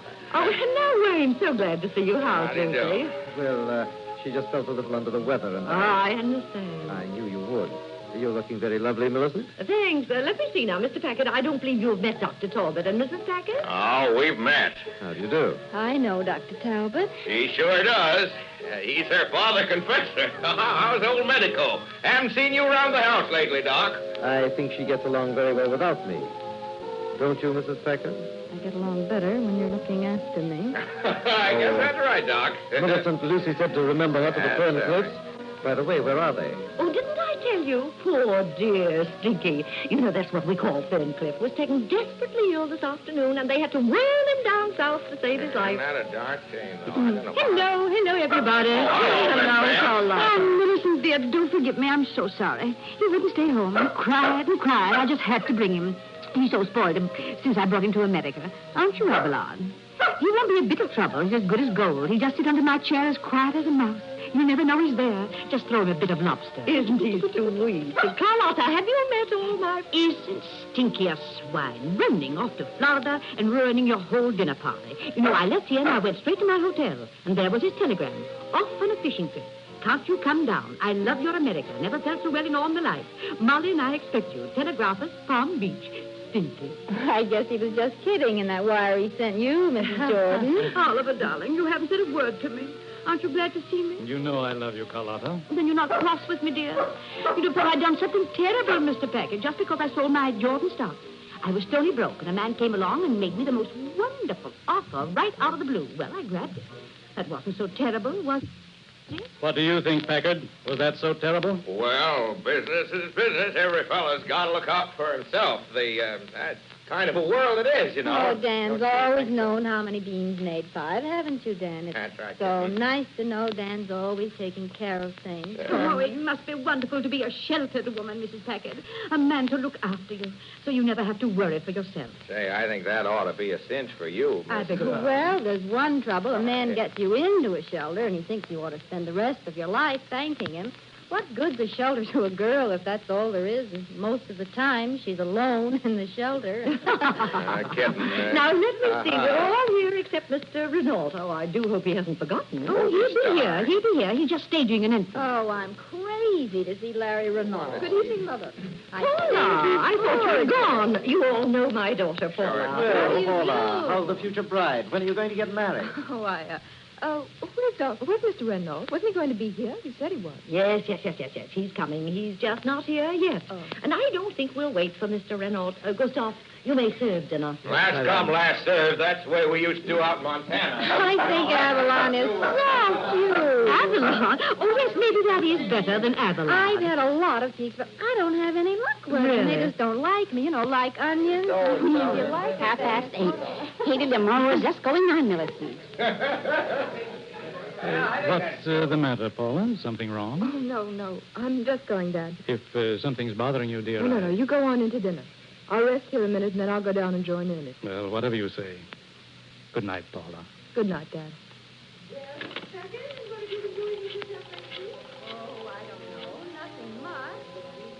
Hello. Is this the Jewel Plaza? I want to talk to Mr. Larry Renault. Oh, sure. I go to all the shows. What's that? But I tell you, it's important. You've got to connect me. Oh, never mind my name. Just... What? Yes? The police. I saw it twice. My name is Paula Jordan. I'm sure Mr. Renault hasn't done anything to... What? What? Oh. Yes, Daddy? Kitty, I just discovered that Dr. Talbot and I have something in common. What? We belong to the same golf club. Oh. Good as you will hear this afternoon, Miss Jordan. So we'll have to ask you to stay right where you are until an officer can get down there to talk to you. Hello? Miss Jordan? Hello? Miss Jordan?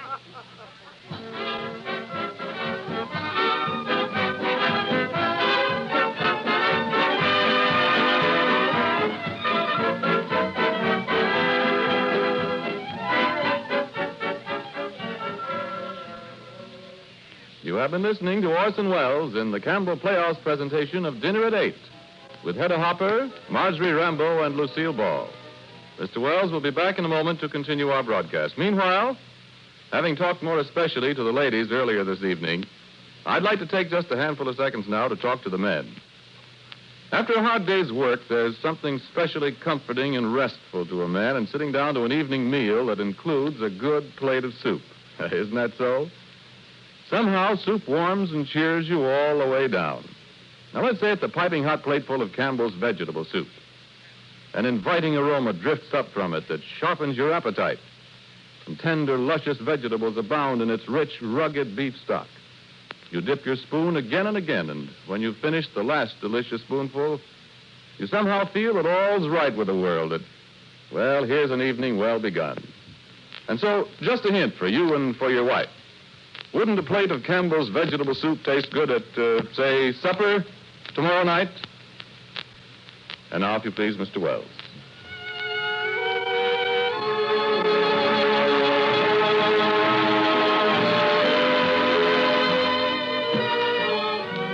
Ladies and gentlemen, no more appropriate theme song could usher in our interview.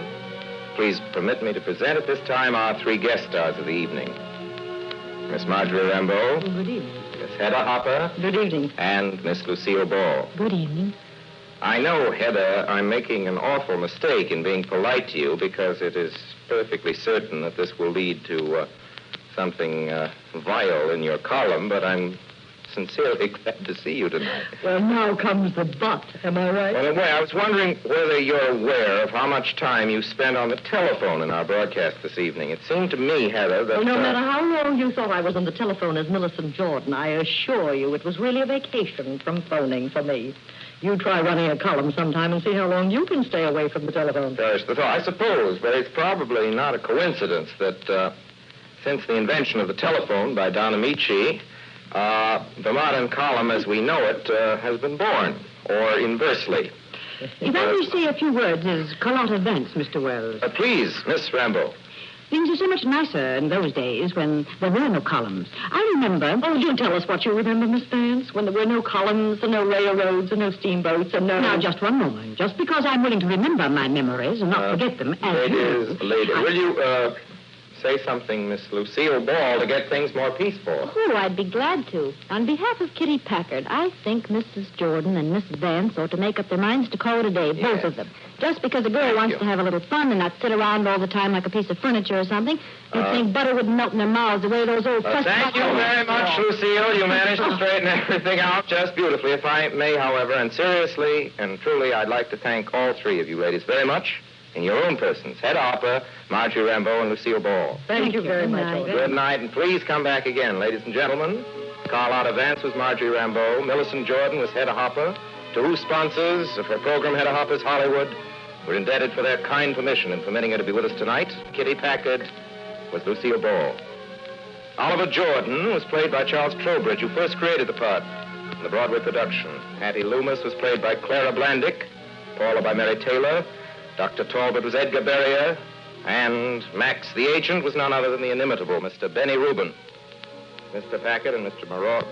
Renault, were played and were probably all too recognizably your obedient servant. Music as always was composed and conducted by Signor Bernard Herrmann. Next Sunday night, we bring you, ladies and gentlemen, Only Angels Have Wings, a merry chronicle of the goings-on in the Central American tropics, when a serious young lady of the chorus engaged in the frivolous business of cafe entertaining finds herself in the midst of some frivolous young gentlemen engaged in the serious business of flying the mail. Our guest star will be one of Hollywood's gayest and most attractive young women, Miss Joan Blondell. Miss Blondell, you may recall, was prevented by illness from being with us last Sunday when we presented Mr. Deeds Goes to Town, incidentally the comedy based on Florence Buddington Kellen's story, Opera Hat. And so, until then, till next Sunday night, and Only Angels Have Wings, my sponsors, the makers of Campbell Soups, and all of us on the Campbell Playhouse remain, as always, obediently yours.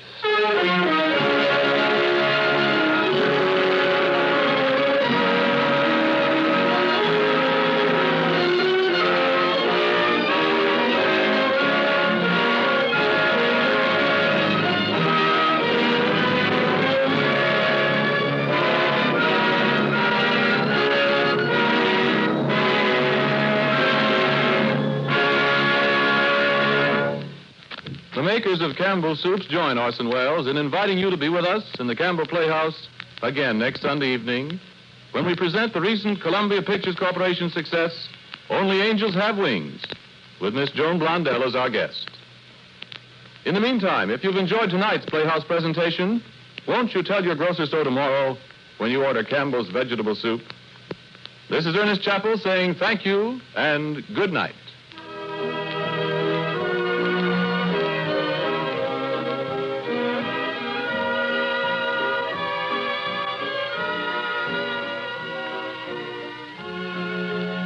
This is the Columbia Broadcasting System.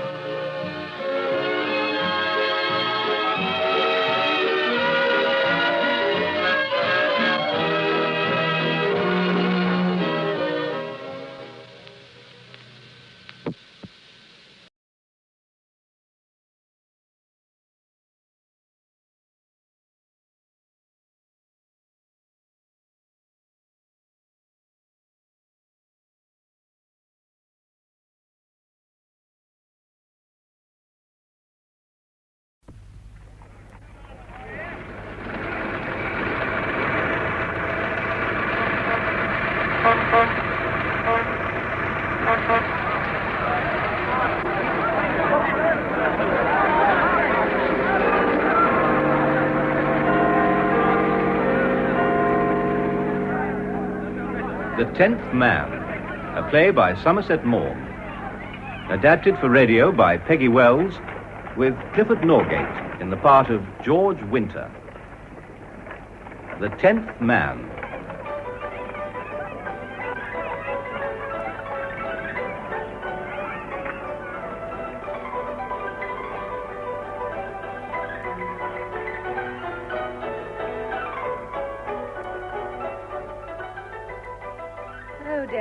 I wish you'd sit down, Frank. You make me quite nervous prowling round the drawing room like that. How do you think I feel, Angela, to have news like this sprung on me without any warning? Oh, for heaven's sake, shut that damned barrel organ out. As if I hadn't got enough to bear. All right, my dear, close the window. There.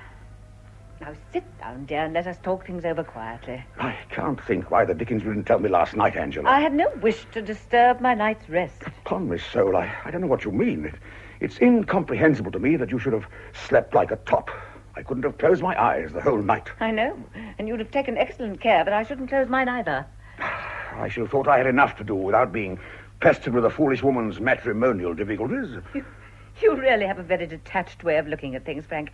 No one would imagine, to hear you speak, that the foolish woman in question was your daughter. Really, Angela, I must beg you not to make this a subject of flippancy.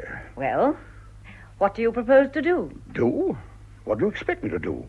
You tell me that Kate came home at 12 o'clock last night in a ball dress without her luggage, without even a dressing case, and informs you that she's left her husband.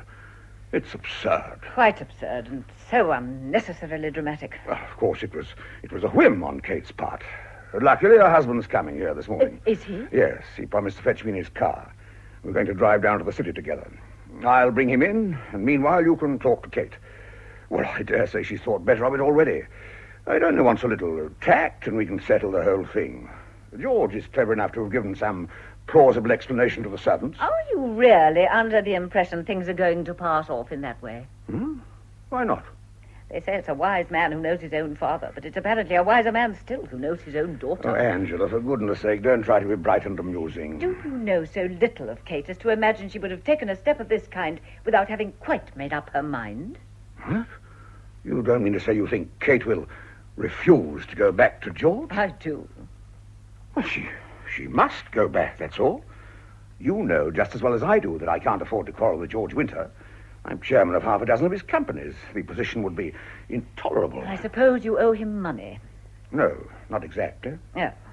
And how much is it that you don't exactly owe him? Well, we're mixed up together in any number of business undertakings, and naturally we have a sort of running account. If we settled up, I dare say I should have to find something like £15,000. And how do you propose to raise £15,000? That's just it. It would be devilish awkward. And George is in a confounded tight place, too. You must talk to Kate seriously, Angela. Oh, here she is. Your father wishes to speak to you, Kate, dear. Good morning, Father. Be so good as to sit down, Catherine. Now, am I to understand that what your mother tells me is true? Yes, Father. I lived with George as long as I could. For 4 years, I put up with more than any woman I know would have done. There are some things no one should suffer who has any self-respect. You've never complained before of George's behavior? No. Why have you never said a word to your mother about it? I can't imagine why you shouldn't get on with George. I don't suppose you've ever expressed a whim that he hasn't gratified. Your allowance is princely. Your pearls are the envy of every woman in London. Oh, yes, he's generous. My pearls have been a splendid advertisement. Then what have you got to complain of? I dare say my mother knows what half London is chattering about. Well, Angela? Oh, my dear, I hoped it was idle gossip. A man as much in the public eye as George Winter, the most prominent financier of the moment, certain to be talked about. Kate, we aren't living under Victoria these days. This is 1910. You know what men are. You must extend a certain degree of license to a man of George's temperament. You don't understand, Father. I bore my life till something happened which I couldn't endure. I've left him fully decided to divorce him. Nothing you can say will move me. There are always two sides to every question. I wonder if you'd go into the library, Frank. I should like to talk to Katie alone. Oh, very well. Perhaps you can do something with her. Tell her what it means if she persists. No, my dear. Oh, Mother, you'll stand by me, won't you? You know what I've gone through. You must have some pity. Why have you chosen this particular moment to leave your husband? There are limits to human endurance. Are you in love with someone else? You have no right to ask me that, Mother. Your indignation is almost an answer in itself. It's Robert Colby, isn't it?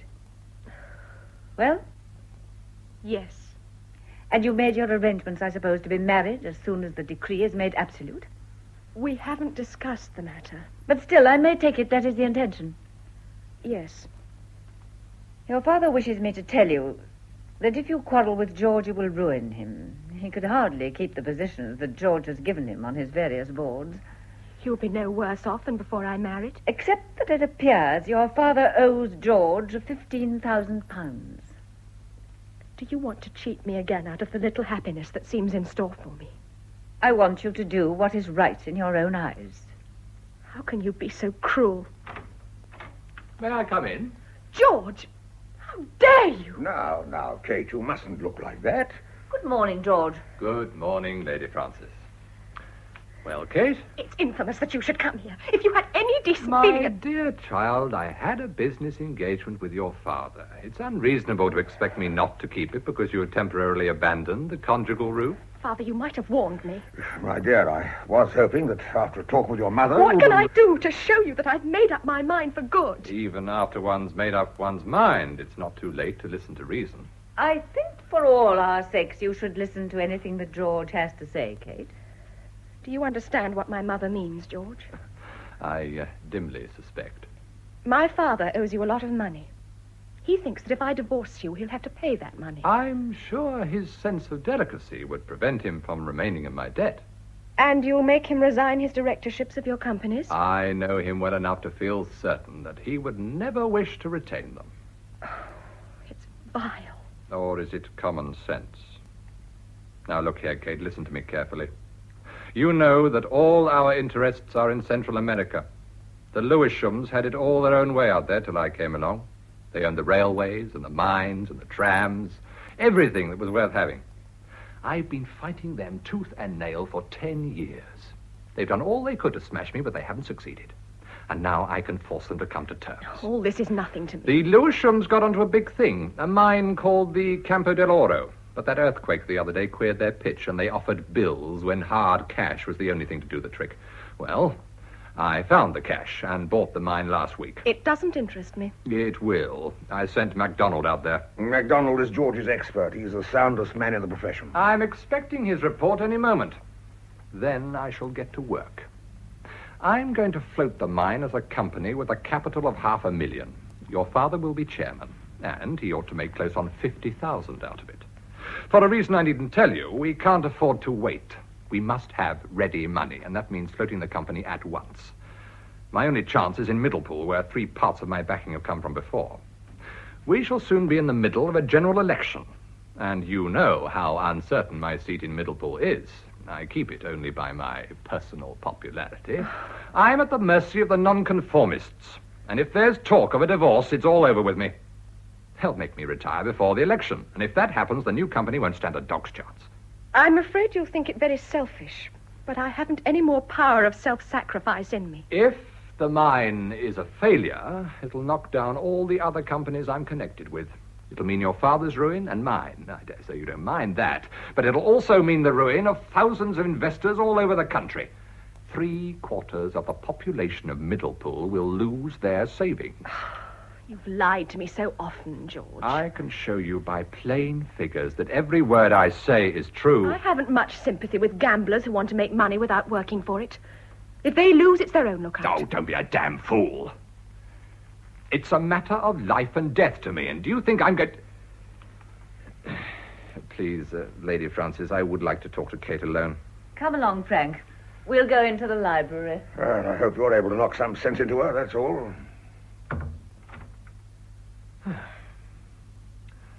I don't think your elopement receives the unqualified approval of your parents, Kate.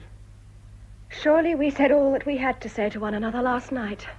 You know, I wouldn't have fooled about with other women if you hadn't shown me very clearly that you didn't want to have anything to do with me. I'd rather not discuss that. Well, after all, it isn't as if I cared a tinker's cuss for the whole lot of them. And you think that makes it any better? I think I could have forgiven you if you'd had any love for them. You exposed me to all that humiliation merely to gratify your vanity. If you like, I'll give you my solemn word of honor that you shall have no cause to complain in future. It's too late.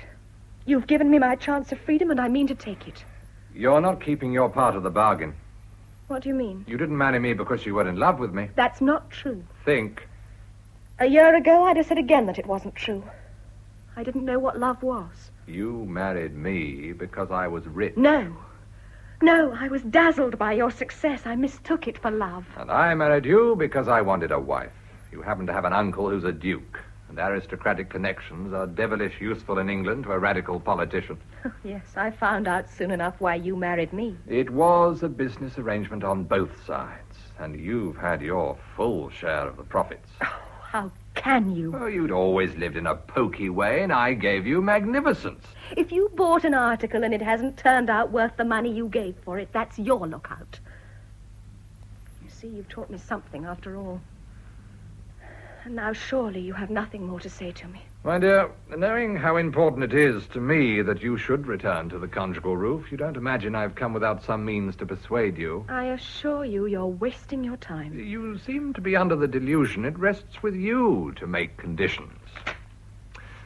I have here a copy of a letter which you may remember. The original was so crumpled that I can't help thinking you were romantic enough to sleep with it under your pillow. It begins, "My very dear friend." How did you get hold of that? I can never understand why people are such fools as to write love letters. I never do. I only send telegrams. You broke open my dressing case. When I made you a present of your dressing case, I kept the duplicate key in case you lost yours. How like you. Well, there's nothing in any of my letters that I'm ashamed of. I wonder what a clever counsel would make of this letter. I can imagine it read in such a manner that those vague words should gather form and substance. What do you mean? My dear, I'm going to bring a counter-petition, that's all. You want to wash your dirty linen in public? Let's have an entire spring cleaning. Oh, my dear George, if you only knew how indifferent I am to such a threat. We haven't done anything with which we can reproach ourselves. You astonish me, my dear Kate. Surely it can't have slipped your memory that Robert Colby, snatching a brief and well-earned holiday from affairs of state, made a tour of North Italy last Easter, and you accompanied him. That's not true. You know it's not true. I went with Barbara Herbert. And a maid. It's always a little unsafe to trust maids. I went to Italy with your consent. I wrote and told you that I'd met Robert. Chance threw us together in Venice. We found we were making practically the same tour, and we joined forces. We had nothing to be ashamed of, therefore we had nothing to fear. And do you think you will be able to persuade a British jury that you and Robert Colby travelled through Italy together merely to look at churches and pictures? George, I promise you on my word of honour that I've never been unfaithful to you. My dear, it's not a question of convincing me. I am the most trusting, the most credulous of mortals. But of convincing the 12 good men and true who form a British jury, I give you your choice. If you bring an action against me, I bring a counter-petition. My choice was made long ago. I'm innocent. You'll ruin me and your father. But you'll ruin Colby as well. What do you mean? You're surely not so simple-minded as to imagine he can do anything but resign his seat if he were made co-respondent in a divorce case. They say if we get in again, he's to be given the Ministry of War. Robert and I have nothing to reproach ourselves with. Nothing. You sent a note to him last night. What did you say? I asked him to come here at 12 o'clock. It's nearly 12 now. I'll wait. And you shall talk to him. Hello, Kate. Anne. Good morning, George, dear. How are you today? Oh, in my usual rude health, thank you, Anne. This is Teddy O'Donnell. I want to introduce him to you. How do you do? How do you do? My brother-in-law is the Napoleon of finance, Teddy. He owns 17 companies, 5 gold mines, 2 railways, a house in Portman Square, 2 places in the country, a yacht, 5 motor cars, the family of Etchingham. Stop talking such nonsense. It's quite true. Now, Anne, what is it you want? You're an old dear, George. Oh, I thought so. Well, what is it? I want you to give Teddy a job. Anne. Oh, I say, you needn't put it so bluntly, Anne. It's no good beating about the bush with George, is it? Not much. Now sit down and let me talk sensibly to you. Anne, I'd rather you didn't just now. George and I are busy. Is anything the matter? No, nothing. Kate's a little under the weather this morning. Now, tell me why you want me to give Mr. O'Donnell a job. Because we're going to be married. Are you, by Jove? I offered her my hand and heart. And being a practical person, I promptly inquired what were his worldly possessions. They're not only nil, they're astonishingly nil.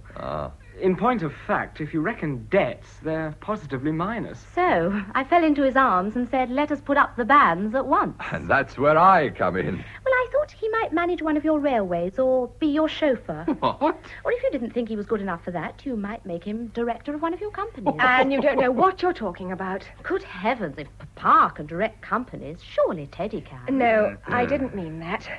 But there are circumstances that you don't understand. Mr. O'Donnell can't ask George to do anything for him. Mr. O'Donnell... Really, Kate, you might let me answer for myself. George always said he'd help me when I wanted to get married. Mr. O'Donnell, I presume your idea is to go into the city. Yes, more or less.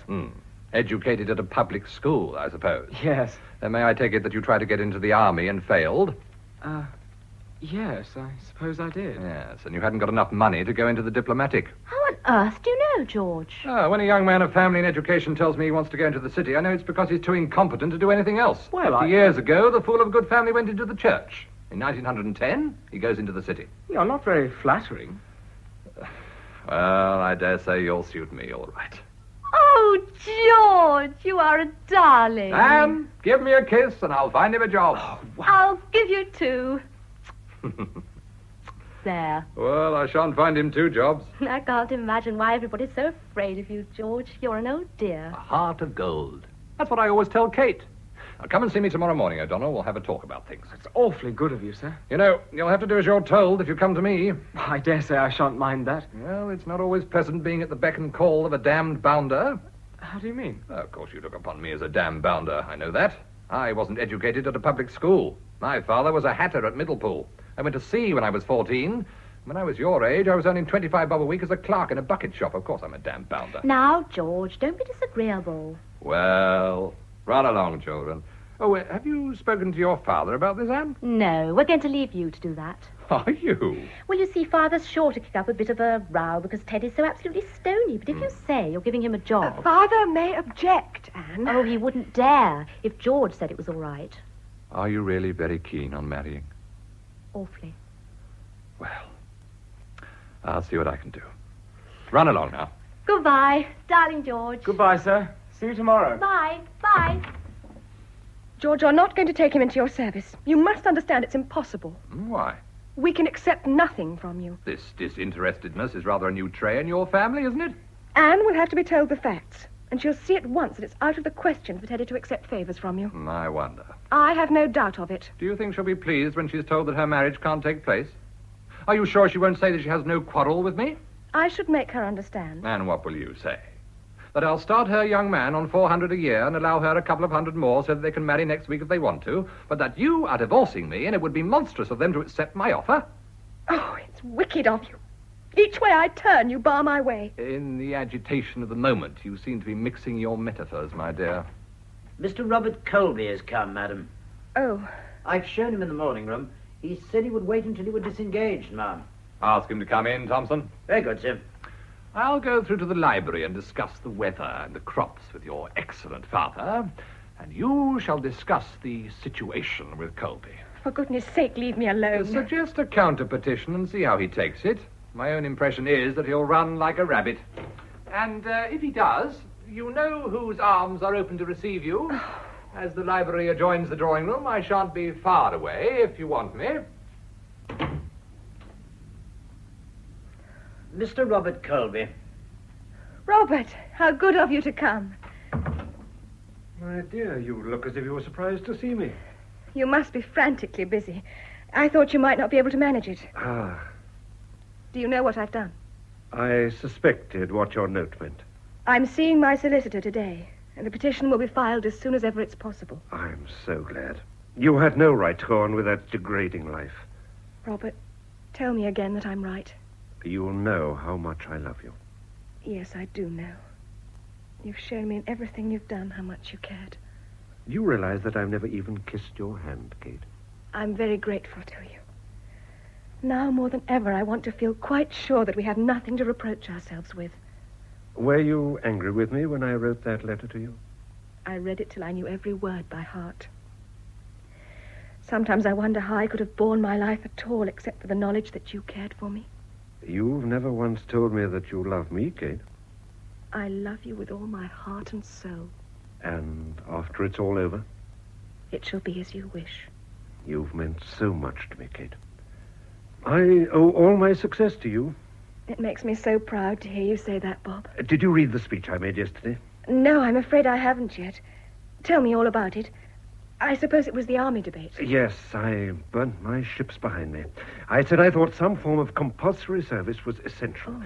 The Prime Minister's going to the country at once. I think we shall get in. And if we do... Oh, I wish to goodness they'd give me the War Office. Of course, after 6 years in office, we can only hope for a small majority, and every seat will count. I wonder what will happen at Middlepool. George is very popular. Yes, that's just it. As long as he was there, the seat was safe. I wonder if anyone else will be able to hold it. Do you think it will be impossible for him to stand again? Oh, quite. And rightly. No man's obliged to go into Parliament. If he does, it's his duty to keep clear of scandal. I wonder what you'd do if you were beaten at the general election. Oh, I don't think my constituents will throw me out as long as I behave myself. And if they did? It would just about finish me. Politics are my whole life. Yes. Now you must go. I've got so much to do, and I'm sure you must have. Goodbye, then. And God bless you. I shall think of you all day long. Goodbye.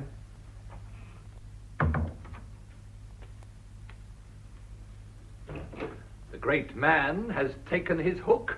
Yes. I thought I heard him go. Well, Catherine, I hope you've thought better of things. Well? You think every man is a rogue, George, don't you? Certainly not. I think 9 men out of 10 are rogues or fools. That's why I make money. And what will you do when you come across the 10th man, who's neither rogue nor fool? Put him under a glass case. You may find him awkward to deal with. Take care. Oh, I shall. But I've looked for him so long that I can't help thinking he doesn't move in my set. Now and then I thought I'd really got him. But while I was wondering how the deuce I was going to manage, I've seen an itching palm steal softly out, and I knew it wasn't the 10th man after all. Mr. Bennett would like to speak to Mr. Winter. Is he on the telephone? No, sir, he's here. What the deuce can he want? All right, I'll have a word with him, Thompson. No, let's have him in. Perhaps it's something important. And he'll want to see me, too.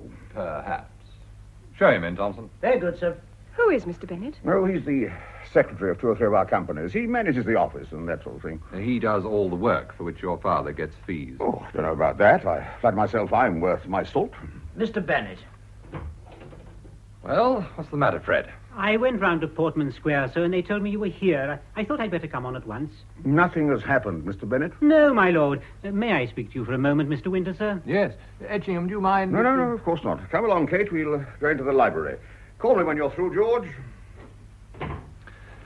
Now, what the devil's the matter, Fred? There's been a cable from MacDonald's, sir. Good. And when's the report due? I suppose it's following? Yes. Well, why the deuce didn't you ring me up? I'd have come down to the office at once. Now we've got that, we can go ahead. I wouldn't risk it on the phone. You never know who's listening. Well, what does the cable say?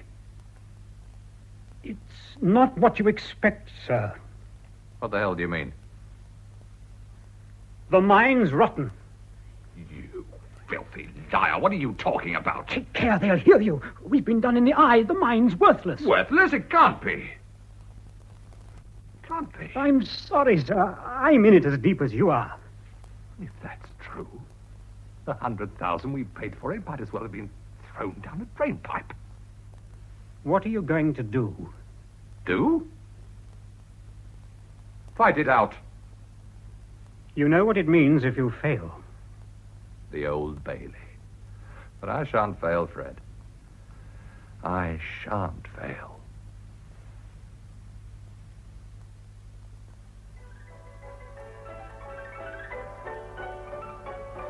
The doctor says your father will be well enough to come downstairs tomorrow, Kate. Oh, I'm glad of that, Mother.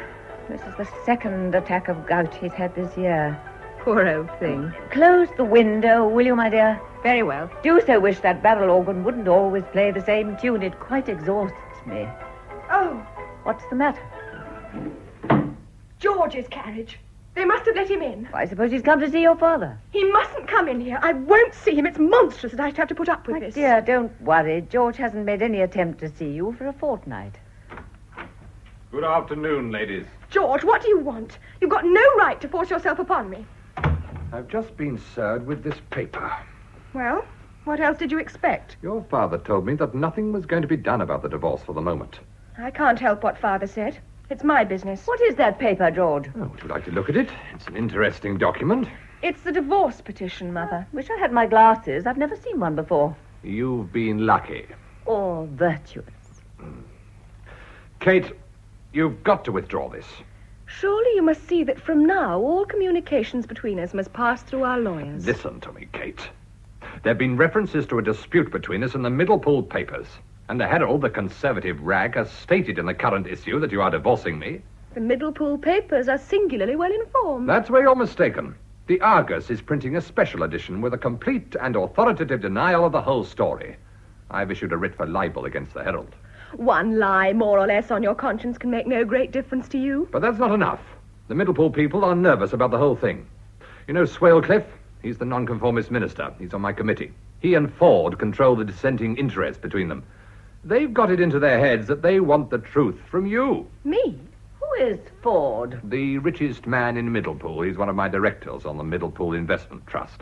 Shrewd as they make them. But I don't understand. What do these men want Kate to do? They're coming here at 5 o'clock to ask Kate if there's any truth in the rumors. But it's outrageous. Of course it's outrageous. What do you expect Kate to say? She's going to say it's the first she's heard of it. Then they're going to ask her if she's divorcing me, and she's going to repudiate the suggestion. I refuse to see these people. Do you? Or do you want me to tell them before your face that every word they've heard is true? Yes, I'll see them. I'll settle the whole thing, and then I shall be rid of this persecution. But I shall tell them the exact truth. We'll see. It's not 5 o'clock yet. Mr. Pettigle. My dear Bob, this is kind of you. How do you do, Angela? Kate? You never come and see us now you're Prime Minister. It's a delusion of the public, Kate, that the Prime Minister has nothing to do but pay afternoon calls. I'm very glad to see you here, Winter. On the best possible terms with my mother-in-law. Of course. Well, when are you going to dissolve Parliament, Bob? Do you know, I've been so busy I haven't had time to read the papers for some days. What do they say about it, Angela? Don't be irritating. My dear, a wise Prime Minister looks upon it as a privilege to fulfill the intelligent anticipations of the press. I hope it's not true that you're going to give Emily Lascelles the Home Office. Good heavens, you talk as if your sex were already comfortably installed in the house. You know perfectly what I mean. It doesn't matter about the men, because all the work is done by the permanent officials. But their wives are quite another matter. I tell you frankly, it'll be a great mistake if Emily Lascelles goes to the Home Office. Why? She can't entertain. She doesn't know a word of French. She dresses abominably. That settles it. Emily Lascelles shall not go to the Home Office. That is how history is made. Oh, George, Frank bought a print of Napoleon the other day he wants to show you. Do come up, will you? Of course. George collects things about Napoleon, you know. Ah, the Napoleon of finance. I'm sorry to hear that Frank's laid up. Oh, he's much better today. We shall only be 5 minutes. Come along, George. Right. How naturally your mother did that. It almost took me in. Have you come to see me by arrangement? I'm up to my eyes in work. I'm afraid I could hardly find time for a chat in the middle of the afternoon without a rather special object. I suppose not. But your husband's presence leads me to suppose that your common sense has made my errand unnecessary. Haven't you heard of the life we led together? My dear, I make a point of never believing the disagreeable things that are said about a man who subscribes so handsomely to the party funds as your husband. Then I have you against me, too. My dear child, I've known you all your life. Your mother's my first cousin. We all desire nothing more than your happiness. George was served with the divorce petition this morning. Ah. It appears that two prominent supporters of your husband are coming up from Middlepool this afternoon to get from your own lips a denial of the rumors that have been circulating in the constituency. I can promise you that they're not going to get it. I wish I could persuade you to pause before you take such an irrevocable step. But why should you care? My dear, we've been in office for 6 years. We're dissolving Parliament at once. I don't know if we shall get in again. It'll be a very close shave. We can't afford to risk a couple of seats. A couple? The chief whip tells me that your husband proposes to lodge a counter petition. If it weren't so odious, the idea would be laughable. I promise you that Robert... Oh, yes, of course. Neither you nor Robert Colby has anything to reproach himself with. That's obvious. But, well, I gather that the evidence is such that a prima facie case could be made out. It would be awkward just at this moment for all of us. I myself could wish that my relationship to your dear mother weren't quite so close. Do you mean that if my husband drags Robert through the divorce court, you'll throw Robert overboard, even if his innocence is proved through and through? My dear, no one is so innocent that there's not occasion for some people to shake their heads and say, one never knows. I don't suppose any Prime Minister would invite a man to enter his cabinet who'd been co-respondent in a divorce suit. He's set his heart on getting the War Office. Well, you have it in your hands to give it to him. Does Robert know that George has made certain threats? No, I think not. Oh, what a responsibility you put upon me. That generally goes with power, and at the moment you have that too.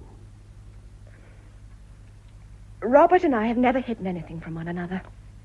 He wouldn't wish me to decide upon a matter that concerns us both without consulting him.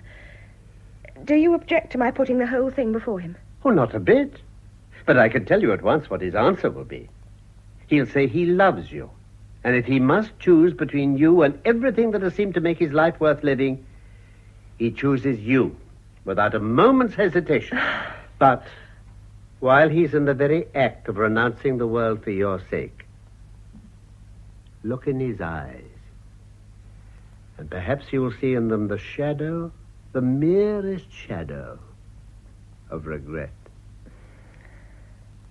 And perhaps in 10 years, when I bring an ill-spent life to a close, you will say to yourself, if I hadn't sacrificed him, he might be standing now in the shoes of that poor, old, incompetent Peregrine.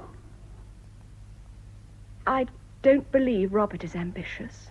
You have to be a shrewd observer always to know the difference between ambition and patriotism. I could think the world well lost for love. Ah, yes, but you're a woman. Do you think a man can? Now, may I ring and ask if my carriage has come back? I asked Colby to fetch me in it so that we might run down to the house together. Mr. Colby. Oh, there you are, Colby.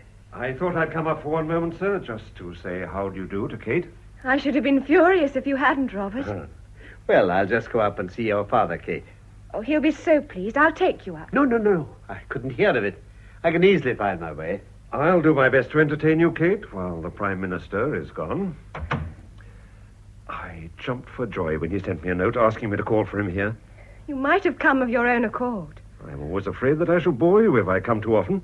I rack my brains for plausible excuses to present myself at your front door. What's the matter, Kate?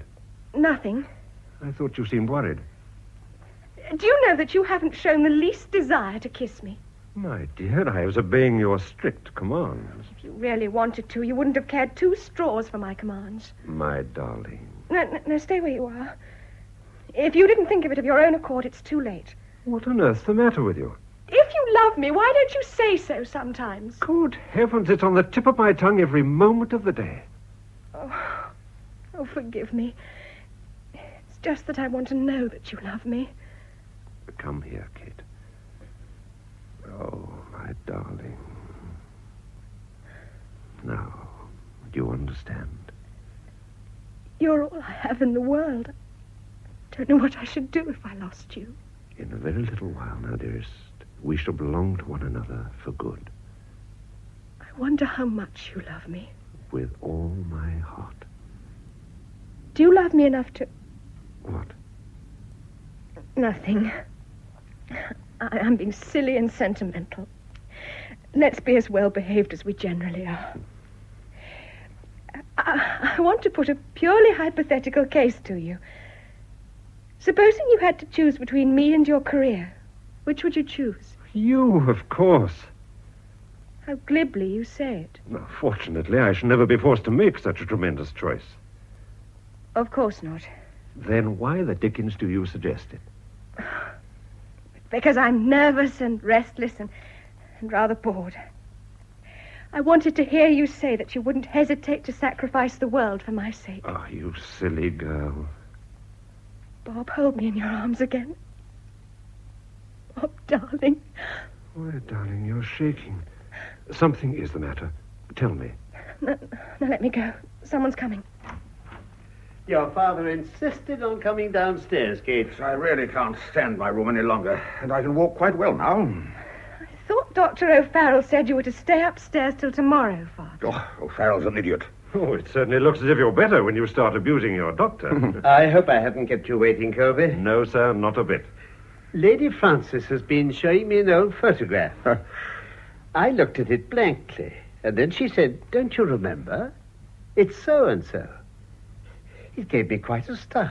Really? Yes.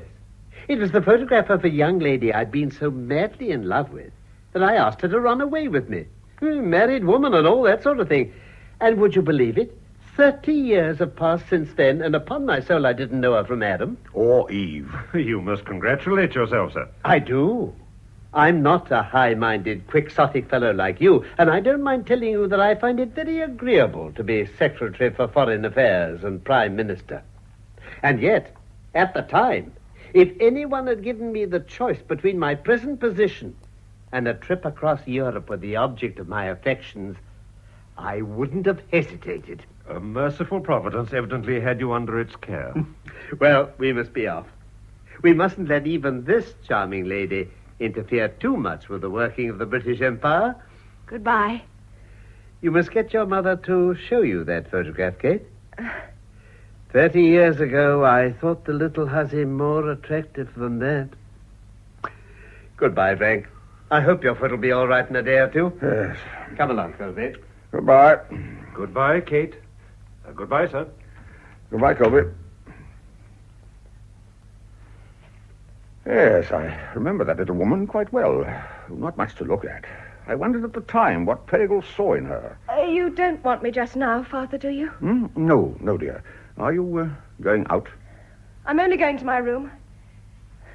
I want to be alone for a little bit. Oh, are you not feeling well, my dear? Mr. Bennett. Ah, Mr. Bennett. Forgive me if I don't get up. Very well, Kate. Run along, dear. I'm glad to see you're better, my lord. Is anything the matter? I thought your lordship expected me. You telephoned. I? Perhaps Mr. Winter... Ah, yes, of course. George didn't mention it. I suppose he wants me to sign checks. Well, I can do it just as well here as at the office. I think Mr. Winter is still here. Would you mind ringing? Yes, certainly. Ah, George. We were just going to ring. I've given orders that no one is to be let up until Ford and Swalecliffe arrive from Middlepool. Oh, by Jove, I'd forgotten all about them. I say, George, you made a mistake in letting them come. And I've told Lady Frances that we shall want the room to ourselves and no one's to come in without knocking. By the way, was it you who sent for Bennett? It was. Your gout has come in very handy. Hmm? Sit down, Fred. I think... Make ourselves cozy. Quite comfortable, Ettingham? Yes, quite, thank you. Foot all right? I don't feel it at the moment. I thought you might like to know at once that MacDonald's report on the mine has come. Ah, well, that is good news. Now we can get to work at once. Have you got it with you, Fred? Yes, sir. Well, I'm sure his lordship would like to have a look at it. Yes, indeed. Hand it over, Bennett. Oh, this is really a thrilling moment. I believe I'm going to make my fortune at last. As you justly remark, it's a thrilling moment. Here you are, my lord. Thank you. Impressive document, isn't it? Rather technical. Yes, indeed. Yes, upon my soul, I don't know why MacDonald can't put it into plain English. I'm thankful he didn't put it any plainer. I must honestly confess that I don't quite grasp what he means. I thought you wouldn't. The long and the short of it can be told in a dozen words. Ah. Well? The mine was practically worked out when we bought it. What? There's no gold there worth speaking of. We've been done in the eye, and we're £80,000 to the bad. You're joking. Read the report. Then... Your fortune is beginning to look rather silly, isn't it? So's mine. Is this true, Mr. Bennett? I'm afraid it is, my lord. My God. What's to be done now? What do you think ought to be done? You're chairman of the syndicate. Your opinion can't fail to be valuable. Oh, we must just pocket our loss, I suppose. With things in their present state, a loss like that is about as much as we can stand. But the slump must come to an end soon. We've been saying that for the last 2 months. Then what the deuce is to be done? That is what we're asking you. We've got the Lewishams to reckon with. Now's their time to make a raid on us. I've put all my eggs in this basket. I thought I was going to be rich at last. I wanted to get out of the whole thing. I wanted to live quietly and comfortably. What are you going to do, sir? Suppress the report. Go ahead as if we believed in the mine. We've got the government expert's report in which we bought the thing. We'll put that in the prospectus. But isn't that dishonest? Very. George. It's an axiom in mining circles that when you've got hold of a rotten thing, the proper course is to pass it on to the British public. But the public will find out there's no gold there when you pay no dividends. Oh, we'll pay dividends for a year or two. By then we shall have turned the corner, and we'll find another carrot for the British public. But you say yourself it's dishonest. There's another point you seem to have forgotten. What is that? We paid for the mine with money that didn't belong to us. What do you mean? Has it escaped your memory that you and I are directors of the Middlepool Investment Trust? Well? We had to plank down £80,000 within 24 hours or lose the mine. It looked like a certainty. At that moment, it was impossible for us to raise anything like that sum. The bank held £100,000 of bearer bonds for the Middlepool Investment Trust. They delivered them on an order, signed by you, me, and Bennett. We borrowed on them and completed the purchase of a worthless mine. But I've never signed anything. Yes, you did, my lord. They wouldn't have delivered the bonds without. Then my signature's been forged. Don't you remember one day after an excellent luncheon, I asked you to come up into the office and sign some papers? But I never looked at them. I didn't know. I saw you sign them. I added my signature without hesitation. That's your affair. You've tricked me. You're a common swindler. In a month, we may all be in prison. I hear they make you very comfortable there nowadays. Well, I see my duty before me. I didn't know. But now, there can be no excuse for me. I must go to Scotland Yard at once. I shall make a clean breast of the whole thing. No, don't be a fool. Listen to me. If we go under, you go under too. Let there be no doubt in your mind about that. I must do my duty. Your duty is to keep your head and help us out of the mess as best you can. But nothing can be done. The mine's worthless. How are we to raise £80,000? We've got 6 weeks before we need replace the bonds. If we can do it by then, no one will ever know they've left the cellars of the bank. There's no more chance of replacing them in 6 weeks than there is the day after tomorrow. Yes, there is, if we can float the company. That's where you come in. I've got to keep my seat in the House. I want all my prestige. I can't have a divorce. You must go to Kate at once and tell her that the only way she can save you from prison is by telling these men who are coming from Middlepool that she has no cause for complaint against me. Good God. I'd forgotten, Kate. Do you want me to go and tell my daughter that I'm a thief and a swindler and throw myself on her mercy? That's it. I'll see you damned first. The alternative is prison. It's not very nice, penal servitude. Is it, Fred? You know all about it. You can tell him. Sir. Mr. Bennett, what does he mean? Fred's a solicitor who was struck off the roll. What? He was sentenced to 3 years for misappropriating a client's money. Good God. Is that true, Mr. Bennett? Yes, my lord. I never knew. Oh, of course you didn't. It's not the kind of thing you'd expect him to brag about, is it? But it'll go worse with him if we're found out because he's been at it before. Tell him what it's like, Fred. Oh, sir, don't. I knew him before he went in. His name was Feltman then. And when they let him out, I took him because I felt sure he had everything to gain by sticking by me and everything to lose by giving me away. Good heavens. Oh, who the devil's that? Come in. What is it? I told you we weren't to be disturbed, Thompson. The gentlemen have come, sir. Oh, no. I'll ring when you can show them in. Very good, sir. Now, go to Kate. Tell her what I've told you. And say the only way she can save you is by giving in. I'll see you damned first. What? I tell you I won't. And you can go to hell. Oh, my lord, you don't know what you're doing. Do you mean mean to say you refuse to speak to Kate? If I speak to her, it'll only be to tell her that you are a rotten scoundrel. It's worth her while to put up with anything to be rid of you. It means 7 years. You know that, don't you? For you and that dirty convict there. You think you can get off by turning on us, but you can't. We've got you tight. You miserable fellow. Do you think I shall try to escape my penalty? Tomfoolery. We haven't got time for highfalutin now. Those fellows can't be kept waiting all night. Kate's the only person who can save us. And you. I tell you I won't. You've made a cat's paw of me. And you thought you were only going to say the word and I'd come to heel. You've done it often enough before. Don't expect any mercy from him, my lord. I don't want any mercy. You think you've got me tight. Don't you know that I've got a way of escape whenever I choose to take it? What are you going to do? That is my business. I see. What does he mean, sir?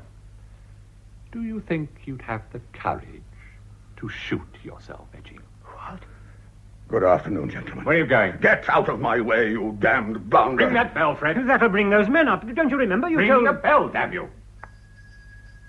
What are you going to do? Oh, hello. I thought you were routing out your pistols by now. You're not going to see those fellows. They'll insist on seeing Mrs. Winter. Then I shall send for her. Oh, you needn't think she'll back you up in your confounded lies. Anyhow, I dare say you'd like to wait and see. Have you got something up your sleeve? My dear fellow, our sex would be at an impossible disadvantage in its dealings with the other if it were not for the most obstinate of all their passions, self-sacrifice. You're counting on that. You've given Kate such a training in it that I can't help thinking it's become a habit. I won't say a word to move her. Like all great men, I leave as little as possible to chance. Perigal. That's it. Do you think there is a chance, sir? We must risk it. It's the only thing left. Mr. Swalecliffe and Mr. James Ford. How do you do? I'm delighted to see you. I hope I haven't kept you waiting. Not a bit. It's of no consequence. Let me introduce you to my father-in-law. Mr. Ford, Mr. Swalecliffe, Lord Francis Etchingham. How do you do? Pleased to meet you, Lord Francis. It's very kind of you to say so. When I suggested to Lord Francis that it would be more convenient for you to come here, he put his house at my disposal. My wife is staying here, you know. Oh. We're doing up the house in Portman Square, and she can't stand the smell of paint. Now, sit down and make yourselves comfortable, won't you? Have you had tea? Yes, thank you. Then we'll get to business at once, shall we? I should like to say, before we go any further, that it is with the greatest regret that Mr. Ford and I have come up to London on such an errand. There's been a lot of gossip in Middlepool, and, well, we thought the shortest way to settle it was to come up and see you. Yes. You and I are old friends, George. We've had business dealings together for the past 20 years. But, well, it's a question of winning the election or losing it. There's never been much in it, one way or another. And 50 votes, more or less, will make all the difference. I want to tell you frankly, Mr. Winter, that I should feel it my duty to vote against you if there were any truth in the reports that have been going about. And I should feel it my duty to advise my congregation to follow my example. Well, that's clear enough in all conscience. Gentlemen, the best answer I can make to you is that I receive you in my father-in-law's house. My wife is upstairs in her mother's boudoir. I give you my word of honor that there is not the smallest shadow of truth in any single syllable that you have heard. We don't doubt your word, Mr. Winter, but we came to London with a particular object. The committee discussed it at length, and the majority agreed Of course, that... of course. Etchingham, will you give these gentlemen the assurance? I think the whole thing's damned impertinent. You're only wasting time, George. We made up our minds that we must have a certain assurance from the lips of Mrs. Winter. Then we can go back to Middlepool with comfortable minds. Do you mean to say you wish to cross-examine my wife?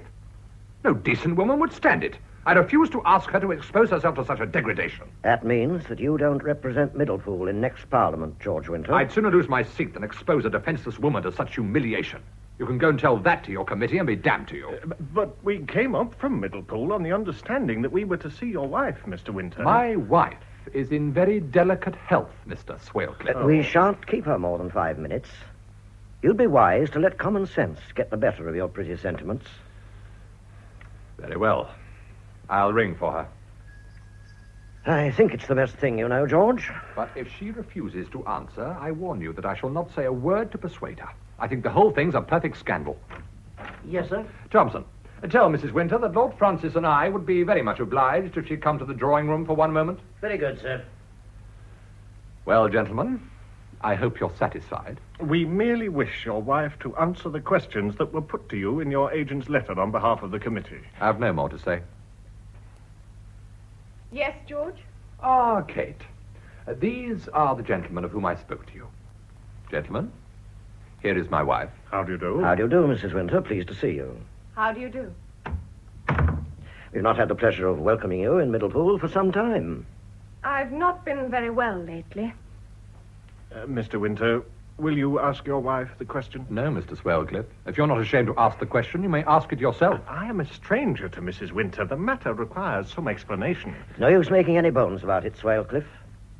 Mrs. Winter, I'm sorry to put you in this position, but there it is, and it can't be helped. There are busybodies everywhere, and Middlepool has its fair share of them. There's been a lot of gossip about you and your good man, and if we don't look out, it'll lose him the election. What do you want me to say to you?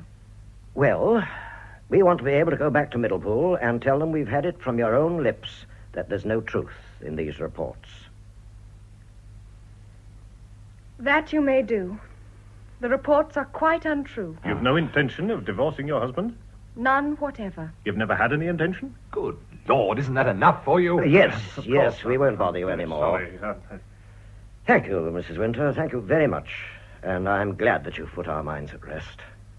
George, shake hands. I'll shake hands with you, James, but I can't help saying that I could have expected more charity, more confidence in me from men who make a practice of belief in the Christian church. That's all right. I can understand your vexation, Mr. Winter, but we were in a very difficult position. Anyhow, we must get along. And if we look sharp, we'll catch the 5:40 back to Middlepool. Oh, yes. Good afternoon to you, Mrs. Winter. Good afternoon. Afternoon, gentlemen. Mr. Bennett will show you out. Goodbye.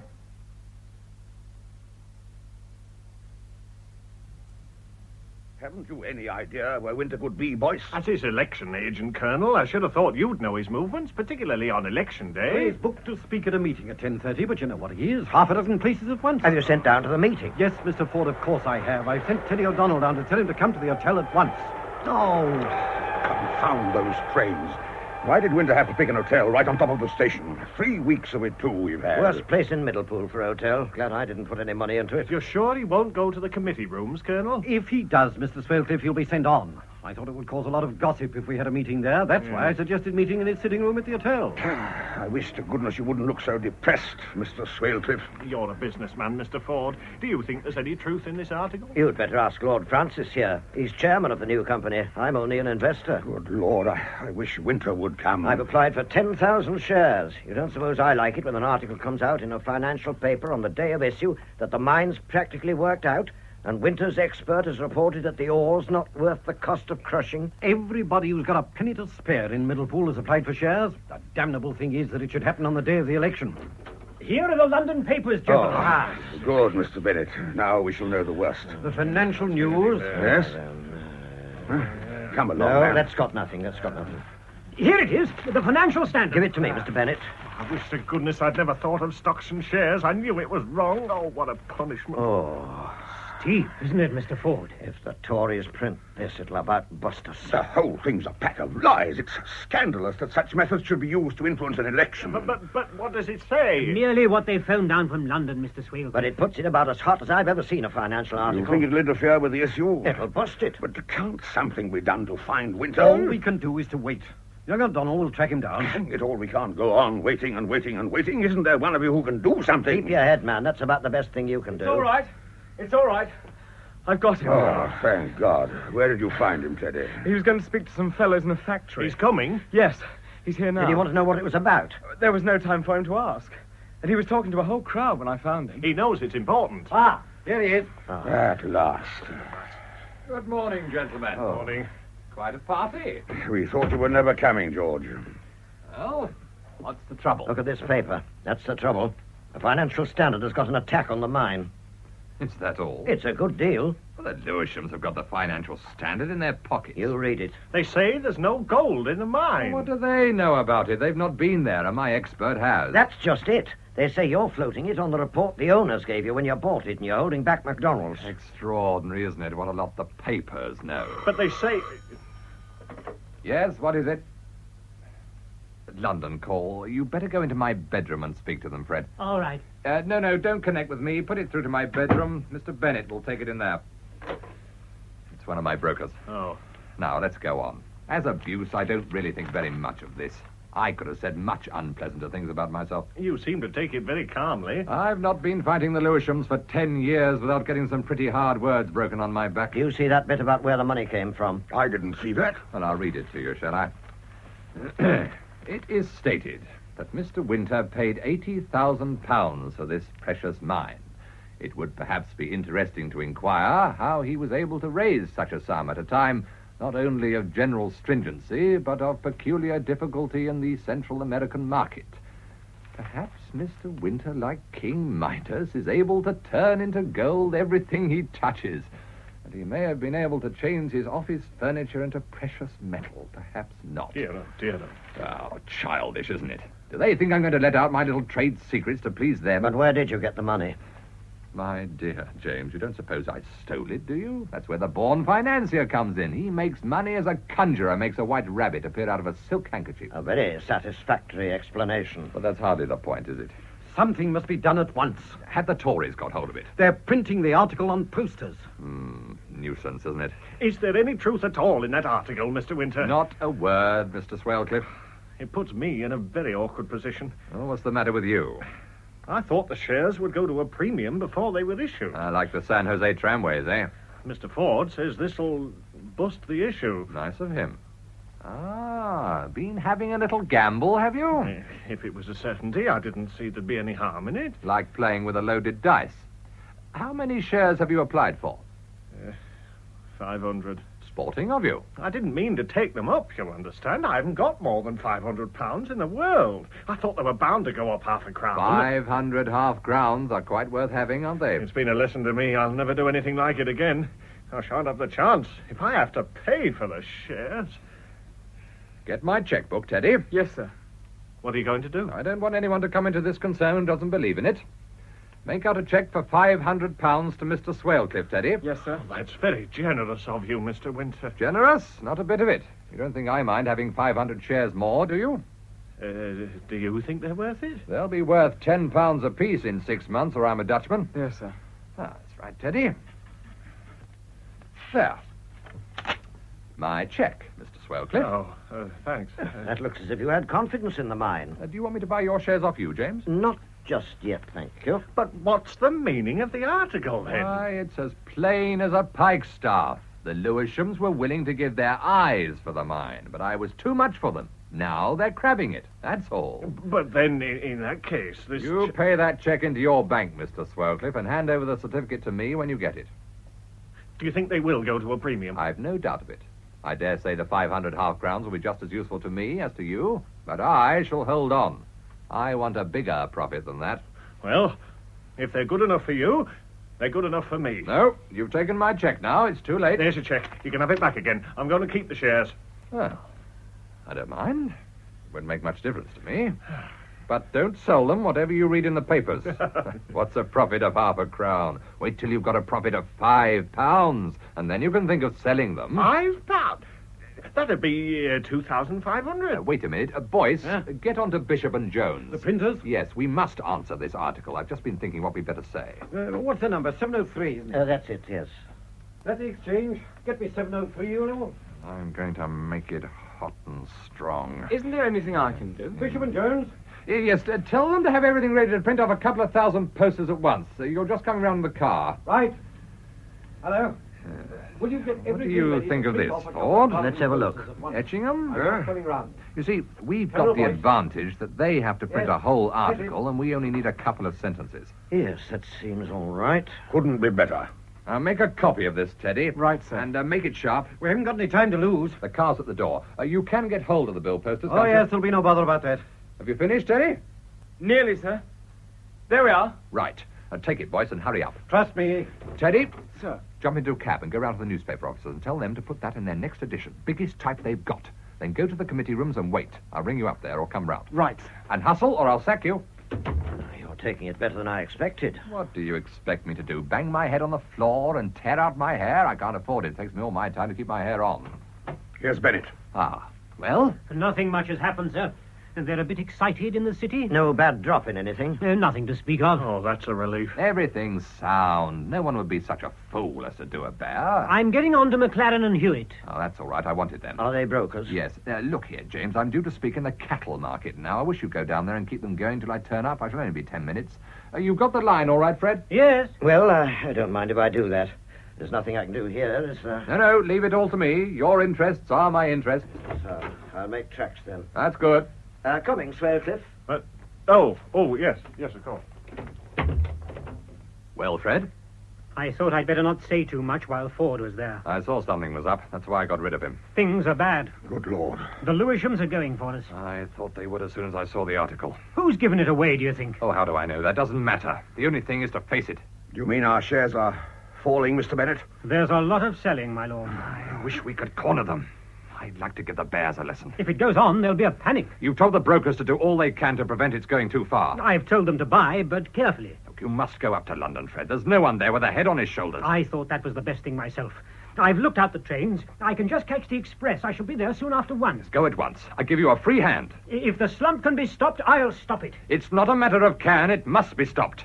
And wire reassuring messages. We must hang on to the telephone for all we're worth. Come back when the house closes. We must talk over things. All right. Good luck, sir. Is it all up with us, George?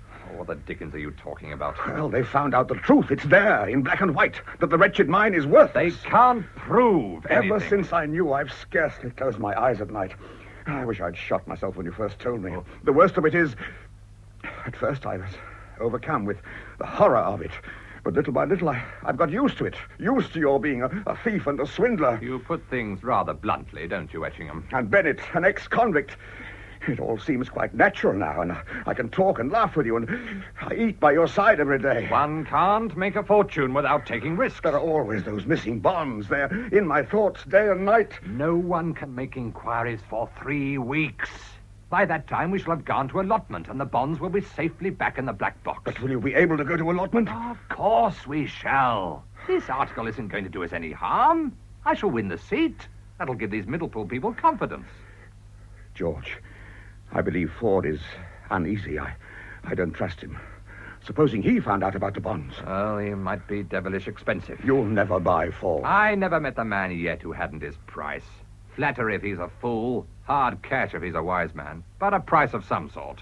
There's always a price. Take care of Ford, George. I'm not frightened. Sometimes I'm afraid. You're so confident. It's impossible a thing like this can end well. Look, I've been in tight corners before now, but I've wriggled out of them.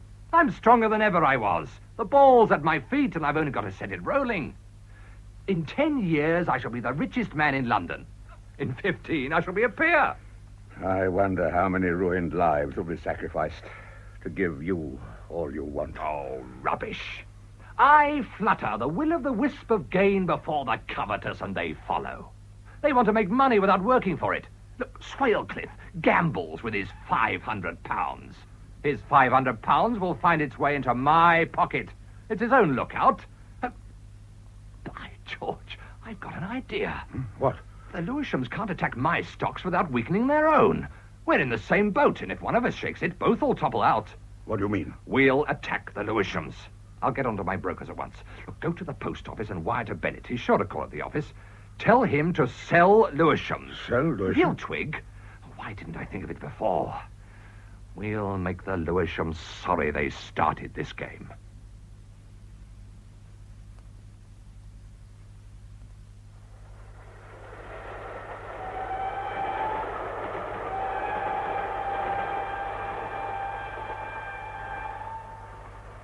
Can you see to sew, Kate, dear?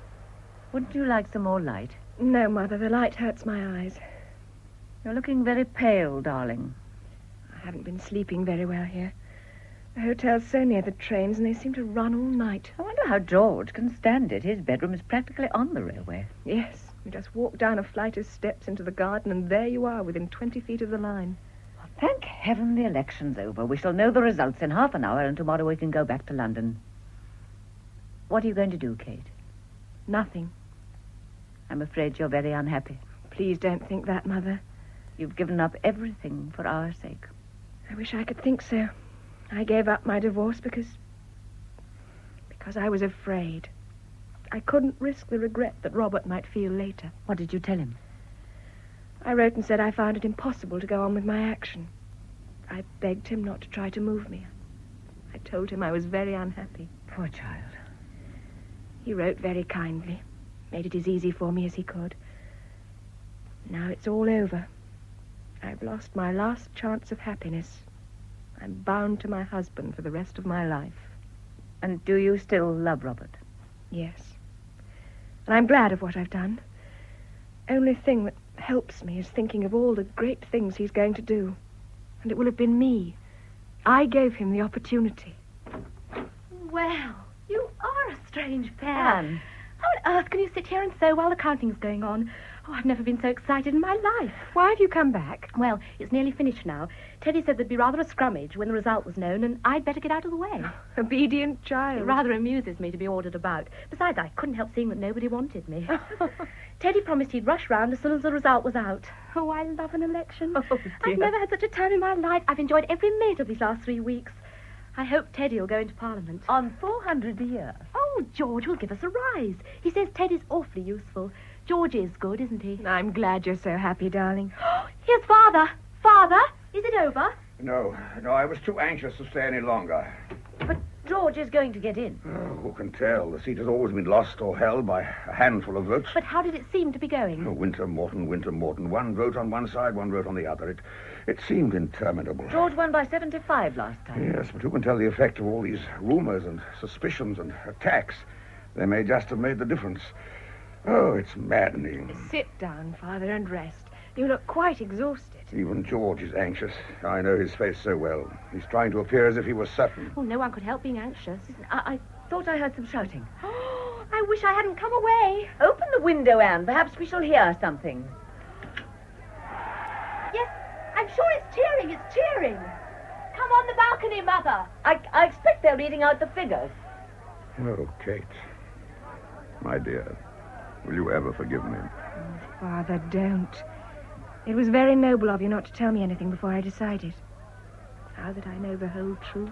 But if it was all in vain, if he's not able to float the company and the truth comes out, then I shall have sacrificed you for nothing. Oh, don't think of it, Father. He's in! Oh! He's in! Oh, thank God, we're saved. Oh, Katie. Father, dear. Teddy, what's the majority? Oh, isn't it wonderful? I knew he'd do it. He had a majority of 27. I say, what a narrow squeeze. Well, just at the end, I thought we were beaten. It was Morton, till I almost screamed. Never mind, George is in. By Jove, it was a moment to live for when the figures were read out. You never heard such shouting. Where is he now? When I left, he was making a speech to the crowd, but no one could hear a word because everyone was shouting at the top of his voice. I simply bellowed. Aren't you glad, Kate? Yes, Anne. Very glad. But how can you take it so quietly? Is George coming here? Yes. Oh, I forgot to give you his message.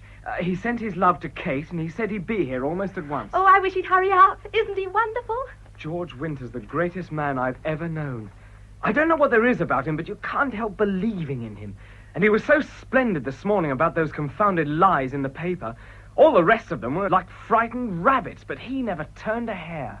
Glorious victory! Nice. Did you hear the shouting? Oh, George, isn't it splendid? Thank God. Oh, you haven't been worried about it, have you? I knew I'd get in. I never had a moment's doubt about it. Well, no one can say that you don't believe in yourself, George. Oh, well, hang it all, James. If you don't believe in yourself, how can you expect other people to believe in you? The suspense was awful, George. So glad it's all over. Now we can all go to bed and sleep peacefully. George, Yeah? I'd like to have a word with you when you can spare me a few minutes. Oh, as many as you like, James. I'm ready now. Well, if you're going to talk business, we'd better leave you. Come along, Anne. Say good night. Good night, George, dear. Good night, my chick. Mm. You're wonderful, George. Good night, George. I congratulate you. It's been a great triumph. Oh, it's only the beginning, Lady Frances. I've got the world at my feet. In 10 years, I shall be crying like Alexander because there are no more worlds to conquer. Good night. Good night. You don't want me anymore, do you, sir? No, Teddy, you go to bed. You're young and you want your beauty sleep. I'll be bound you're not worried by the train. No. Where's your room? It's just above yours, but I sleep like a top. Ah, that's a good sign. You'll be as great a man as I am one of these days. Good night. And you better go up to Etchingham. You look tired out. It's been an exciting day for all of us. Oh, it's been one of the days that make life worth living. Good night. Good night. George, I won't say good night to you just yet. If Mr. Ford's not going to keep you waiting long, I should like to speak to you afterwards. Oh, it'll be 10 minutes at the utmost, Mrs. Winter. I'm at your disposal, my darling, now and always. Good night, Mr. Ford. Good night, Mrs. Winter. Well, James, what can I do for you? You haven't forgotten that article in the Financial Standard. Oh, is that what you want to talk to me about? Well, I tell you, that shan't disturb my night's rest. By the way, that reminds me. If I have won the election, it was through no help of yours. I asked you to go down and speak in the cattle market, and when I got there, I found there'd been no sign of you. It might have been devilish awkward. Well, it so happens it didn't matter. Where did you get to, after all? I went up to London. Did you? I was struck by one of the paragraphs in that article. The one about where you got the money from. Then it struck me that the Middlepool Investment Trust has got a large batch of bonds lying in the bank. Well, they're lying there still. Will you take your oath on that? Yes. The more I thought of it, the more nervous I was. I went to the bank. They showed me an order for delivery of the bonds, signed by you, Etchingham, and Bennett. Have a cigar, will you? No.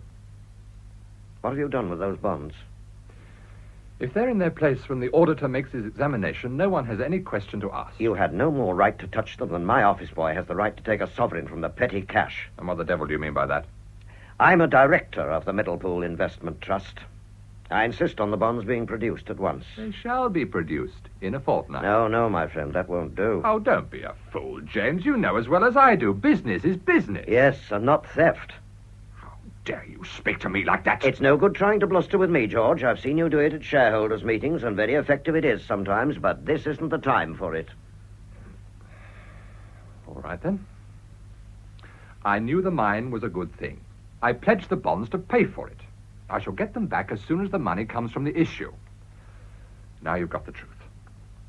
It's theft. Pure and simple. I suppose you want to come in with me. I'll give you your shares for nothing. That means £10,000. And if you hold on to them, they'll be worth £50,000 in a year. Thank you. I'm not going to risk a lifetime's honest work for a few £1,000s. Then what do you want? Nothing. Come, James, we've been good friends for 20 years. You're not going to push me down now that I'm almost at the top of the tree. Look, if you'll only give me a month, I can put everything right. A minute ago, it was a fortnight. I don't believe it. These things don't come right.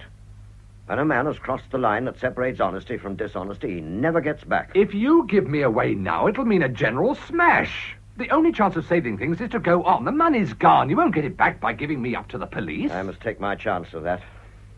After all, if I don't speak, it makes me a party to the crime. It can be proved that I went to the bank today. Ah, now you're saying something I can understand. Now, if I can show you by plain figures that I can put everything right if you only give me the time... I tell you I can't. I've got my wife to think of and my boys. It's theft, and I must do my duty. What are you going to do? I must consult the chief constable. Oh, you wouldn't do that. You don't seriously mean that you go to the police? I could never respect myself again if I didn't. Oh, George, why have you put me in this position? Oh, look here, old man. I've done wrong, I admit it. At the time, I thought the slump would only last a few days, and I thought I should be able to replace the bonds in a week. It's the only slip I've made. Don't be too hard on me. It wasn't a crime, only thoughtlessness. Give me another chance. Look, we've gone through bad times and good together. I've been a good friend to you. You've never had anything to reproach me with till now. I can't risk the money of all these people again. Will it satisfy you if I give up the directorship of the Middlepool Trust? Give me 6 months to save my face and I'll resign. I'll tell you what I'll do. If the bonds are in their place by 4 o'clock tomorrow, I'll say nothing. Tomorrow? That can't be done. It's impossible. That's all I can do for you. But no one can get it. You know it's impossible. Even if you gave me a week, I couldn't do it. I can't. Look, I can't. With the attack on us today, we're tottering. It's as much as we shall be able to do to hold out till the tide turns. That's not giving me a chance. Tomorrow? It's absurd. That's my last word. Now you might as well send for the police at once. If the money is not there by the time the bank closes, I shall apply for a warrant. Do you know what that means? A trial. And then prison. I can't do more for you than I'm offered. You damned hypocrite. It's infamous. It's damned hypocrisy. You don't care if I've taken the money or not. You're afraid of your own skin, and you're jealous of me. You with your damn Christianity, your parrot cries of honesty. Damn you! Damn you! Damn you! You see, you've gone too far, George. I shall never make you understand. You can't realize that a man may be honest even if he loses by it, just because he's made straight as some men are made crooked. You've got on in life through knowing that 9 men out of 10 are rascals. You've forgotten that the 10th man must cross your path at last. Who said that to me before? Goodbye, George. My promise holds. It's no good to me. I'm like a rat in a trap. You can get what fun you like out of seeing me fight for my life. I'm sorry, George. The 10th man. He's beaten me. Kate, what the devil do you want?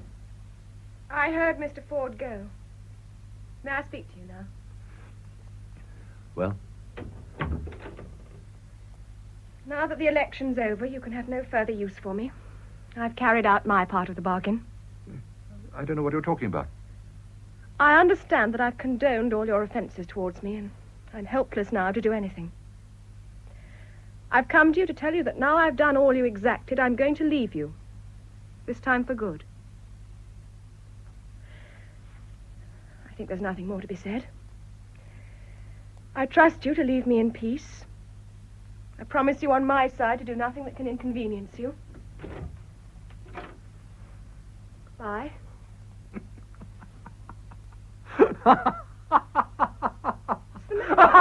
George, stop! Stop! George, what is it? George! Oh, for God's sake, give me a drink. Here you are. Oh, that's rich, that is. Rich. What is it, George? It's not because I'm going away. Your going away doesn't matter a damn to me. It means that I've been done in the eye.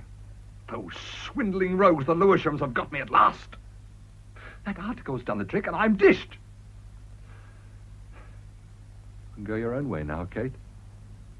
You got the better of me after all.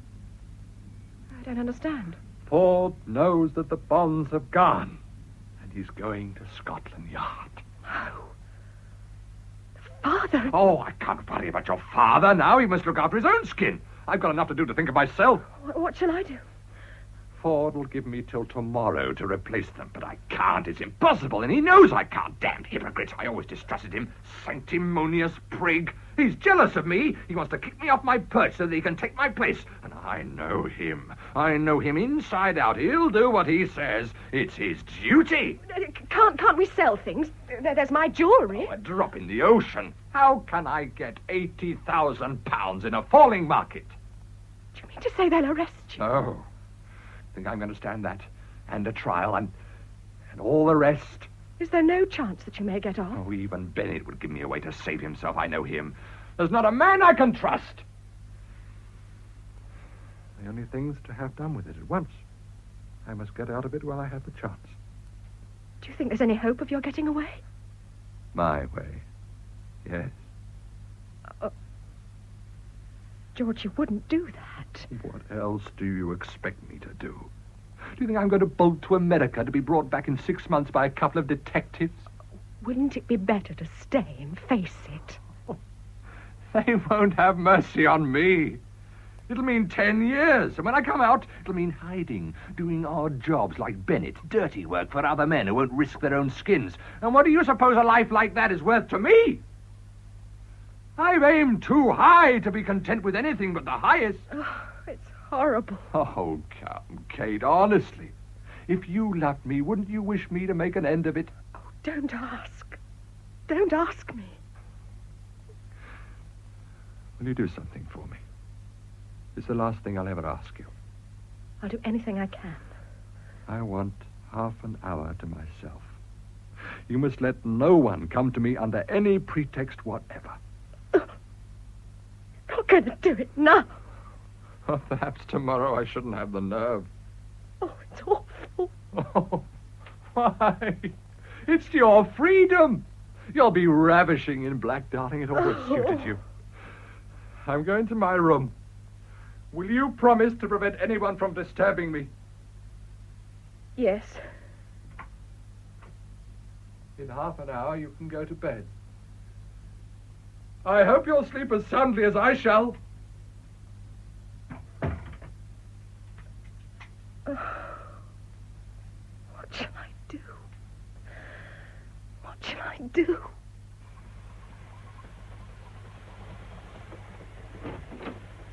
I beg your pardon. I didn't expect to find anyone here.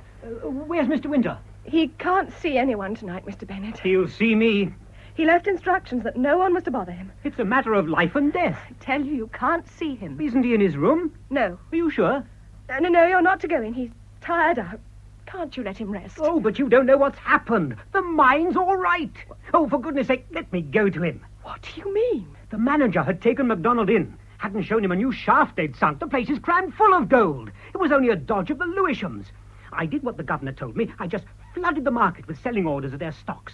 And at closing time, Manny Lewisham sent for me. He offered to take Mr. Winter in, but I smelled a rat. I was too clever for him. He's going to buy a huge block of shares tomorrow at par. He's going to pay on the nail, and we're safe. We're safe. We're safe. You mean It's what he's been fighting for 10 years. At last he's got there. The shares will be worth anything you like in a month. It means wealth, safety, everything. Then, George... He's at the top of the tree. He's where he ought to be. In 10 years, he'll be in the House of Lords. Now do you see why I must see him? No. Please, Mrs. Winter. I don't know where he is. You don't know? He went down to the smoking room. Oh, I must find him. No, stop. He's in the bedroom. But you said... George! George, unlock the door! George! What's the matter? George, it's all right. Open the door, for God's sake! What's he doing? What's he doing? Break down the door! What? Quickly! I can't do it. I can't. Break the glass panel, then. Here. Yes, this thing will do it. There. Can you get the key? Yes. He's not there. He must be. Must be. The windows are wide open. He must have gone down those steps. There's nowhere to go. There's only the garden and then the railway line. Well, perhaps he's in the garden. I'll go down and see.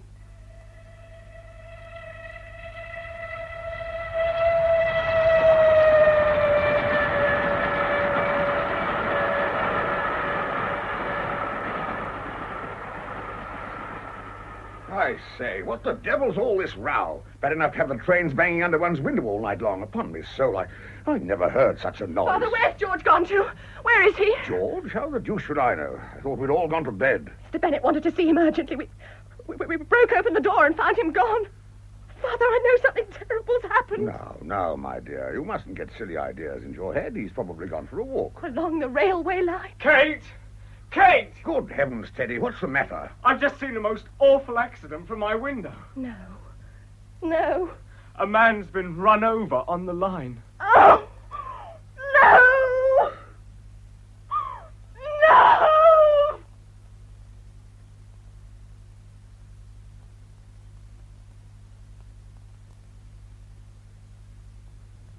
In that revival of Somerset Maugham's play The 10th Man, adapted for radio by Peggy Wells, the part of George Winter was played by Clifford Norgate.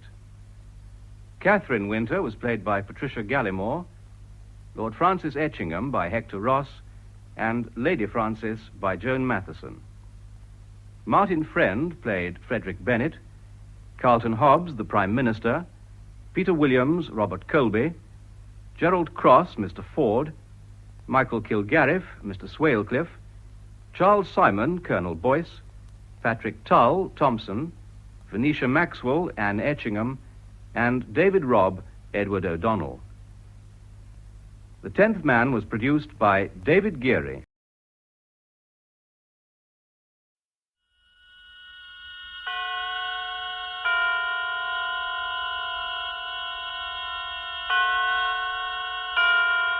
Roma Wines present Suspense.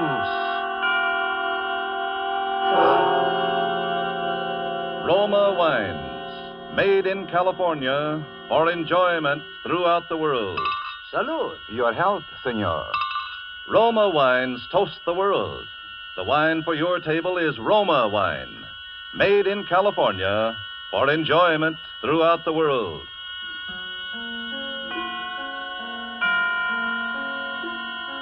This is the Man in Black, here for the Roma Wine Company of Fresno, California, to introduce this weekly half hour of Suspense. Tonight from Hollywood, Roma Wines bring you as star Miss Lucille Ball, who appears tonight as a Broadway lady, whom you may have often seen if you are a devotee of musical comedy. She is the third one from the left in the chorus line. And so with this little lady's narrative about the 10 grand, and with the performance of Lucille Ball as Miss Gigi Lewis, we again hope to keep you in suspense.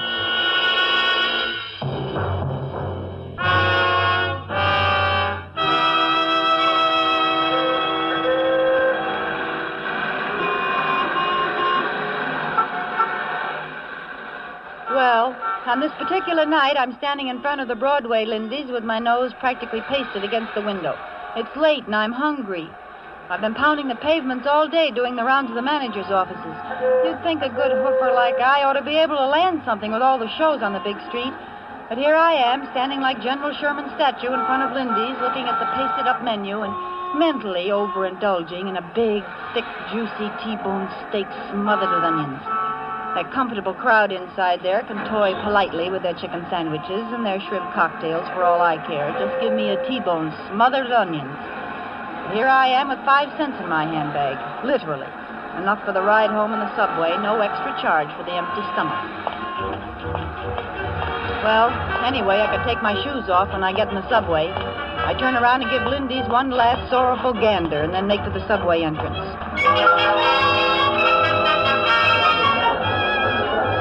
It's just the time the shows are letting out. Plenty of people from the taxi set are taking the subway home these nights, being short on tires and gas. So I get in that Times Square jam that looks like 5 o'clock p.m. and feels like a Russian pincers movement on the Polish border. I'm getting shoved toward the turnstile, so I quick try to get my handbag open to reach for that lonesome nickel. All of a sudden, I feel something jerk out of my hand. My bag is gone. I try to yell, "Stop! Hey, hey, stop!" I twist around and see somebody, a little guy with short bow legs, running toward the stairs. "Stop that guy! Stop that guy! He's got my purse!" Hey, look, there he goes. Stop him! I'm trying to break out of the mob and after the purse snatcher, but I'm like the ace of spades being dealt off the bottom of the pack. When I'm finally in the clear a little, I see a tall guy running after that little guy who has my purse. They both disappear around the corner and up the steps. There's plenty of commotion in the crowd. You'd think there was $1 million in my handbag for all the fuss they're making. But I don't stop to think about anything except that I lost my fare home. I take out after the tall guy. When I get to the foot of the stairs, the tall guy's coming down again. And he's got my bag in his hand.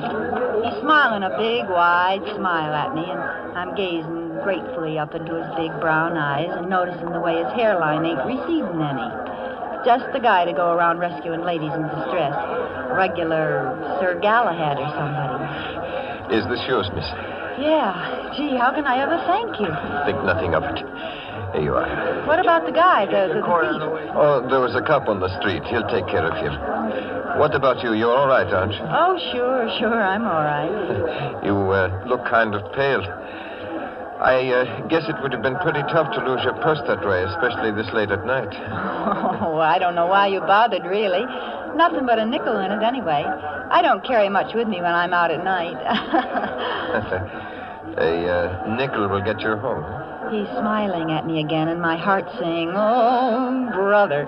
We both start towards the mob at the turnstile, and I'm busy hoping he's going my way so we can sort of get better acquainted, you know. Well, good night. Hang on to that pocketbook now. Well, aren't you, well, good night. I'm caught in that mob at the turnstile again, and the train's coming in. Somehow, the way you do in crowds, I lose sight of him. And I gotta concentrate on digging out that nickel to put in the slot. I open up my bag and find the nickel all right, and then my heart almost stops.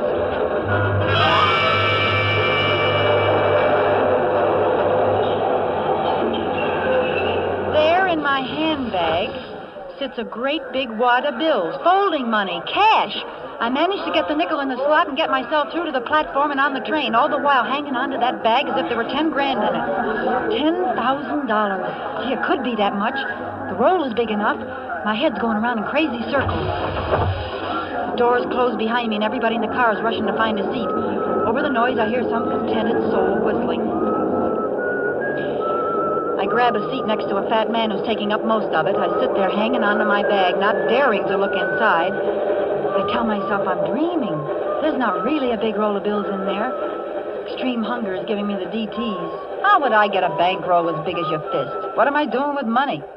Then I remember the purse snatcher. He must have put it there. But why? The fat guy next to me tries to drum up a conversation. Nice night, ain't it? Yeah, cold. You the young lady what got her purse snatched? Yeah. Lucky thing you got it back, ain't it? Yeah, very lucky. I always say it ain't good for a young lady, especially a nice-looking dame like you, to carry a lot of money around when she's out nights. Huh? What makes you think I got a lot of money? Well, the way you carried on when that fella snatched your purse. Oh, yeah. I'm showing this fat palooka by my attitude that I don't go for conversing. I'm sitting there looking straight at the wall ads, and the one across from me is a big photo in natural color of Miss Subway in 1944. A Brooklyn girl, all dressed up and dripping with furs, and probably wearing Chanel No. 5. Money. All the money I need. No more pounding the pavements and waiting in outer offices for some two-bit job in a show that's due to close opening night. Clothes. A fur, maybe. Chanel No. 5, maybe.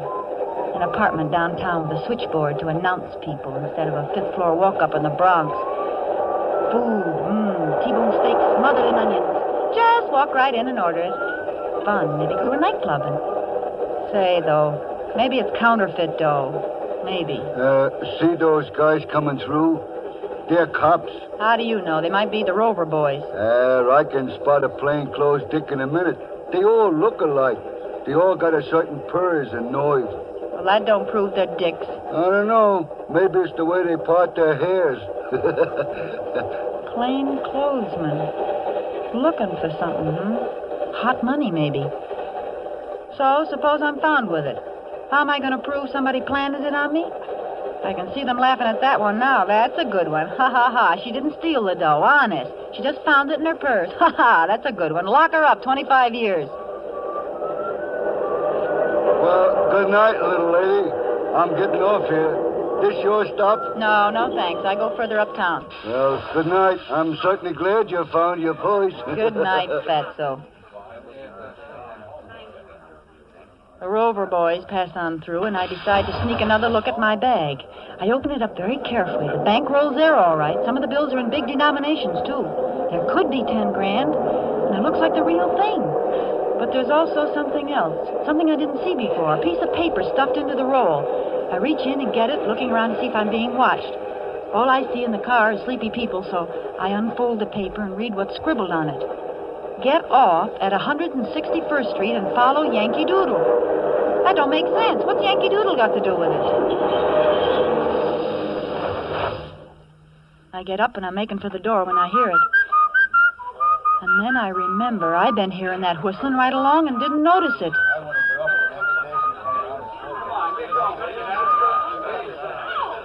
I back into the first empty seat and prepare to do some thinking. Somebody in this car wants that bankroll again. Could it be Sir Galahad? I just can't bear to think of him as a criminal type, but he was awful quick to go chasing after my purse. And he could have been in this car all along without me seeing him. I try to get a quick look around, but there's people in the aisles. And a dear little old lady is pushing her way forward. She sits down next to me. I was sitting next to a man who kept snoring. Do you mind if I sit here? No, not at all. I didn't know there could be so much confusion in the subway this late at night. In New York, you get to confusion 24 hours a day. Well, I guess I'm just not used to it, that's all. Say, you look like there's something wrong. What's the matter? Do you feel sick? I'm all right. Oh. Hey, she's passed out. Won't somebody help me? This woman's sick. Here. Look out. Here, give her a slug of this. This'll bring her to. Thanks, that's swell. Now, look, lady, just take a swallow. Won't hurt you. Go on. Swallow it. That's it. Oh, I'm terribly sorry, really. Forget it. How do you feel? I can't imagine what happened. All at once, everything seemed to whirl around. Sure you're all right now? I'll be fine in just a moment. Here's your medicine, mister. Thanks. It's okay. You're awfully kind. I didn't think people were so kind in a big city like this. You better take it easy now. Where do you get off? What's that? Where do you get off? Oh, 169th Street. That's where my sister lives. I'm visiting her, you see, and I just thought I'd go downtown tonight and see a show and have a good time. Evelyn told me how to go on the subway, and everything was fine until just now. You're not hungry or anything? Oh, no. It's not that. I have plenty of money. At least I did have. Yeah? What happened to your money? Somebody stole my life savings. No, not really. Who'd do a thing like that? Eh? Who'd do a thing like that? Thing like that? Oh, I don't worry about it, you understand. I'll get the money back. How? Well, don't you remember the old saying? It takes a thief to catch a thief. I suppose so. Yes. Well, that's just how I plan to catch the person who stole my money. How much did you lose? What's that? How much did you lose? Oh, lose. Well, I had been saving it all my life, and there was at least, $10,000. Gee, that's too bad. Well, am I going to give it back to her if it turns out to be her money? How do I know she's not pulling a fast one? I remember that in shows, it's always the dear old lady who fakes a faint to get sympathy when she's really the brains of the mob. Yeah. I noticed she got a big gulp from the bottle while she had the chance. Well, supposing she is on the level, would I give her the money when I have it here? 10 grand? And me practically in the lap of luxury? Would I? Oh, my. Listen, do you know how to whistle? What a strange thing to ask me. As a matter of fact, yes, I do. Well, I'm awfully fond of whistling. Yeah? Are you? Well, you know, I was judged the champion whistler of the Ladies' Auxiliary at church back home. Well, isn't that nice? Yes. Won't you whistle something for me? Oh, well, I couldn't. Not here. People would turn around and look at me. Well, you already caused quite a stir when you fainted. Oh, did I? Mm-hmm. Well, then, what would you like to hear?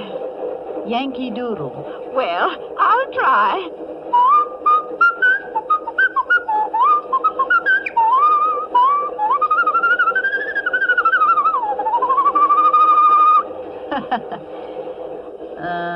That's fine. But I guess it doesn't prove anything. I beg your pardon? I meant, how was it you say you lost all that money? Oh, the money. The bank teller back home just ran off with the savings of practically everybody in town. Oh, it happened back home, huh? When? Well, now, let me see. Why, it must have been 5... No. It was just about 6 years ago. Oh. Yes, and why do you ask me? Well, I just thought maybe I thought you might have just lost it tonight the way you talked. Well, I hope I didn't alarm you. But I just keep knowing I'm going to get that money back someday. Yeah, I'm sure you will. Oh, listen. Somebody else is whistling Yankee Doodle now. That's very fine whistling, too.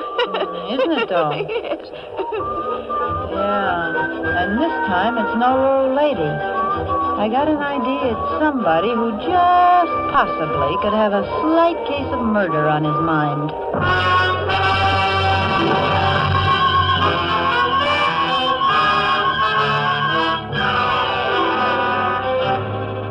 Tonight for Suspense, Roma Wines bring you as star Miss Lucille Ball, whom you have heard in the first act of The 10 Grand by Virginia Radcliffe. Tonight's adventure in Suspense.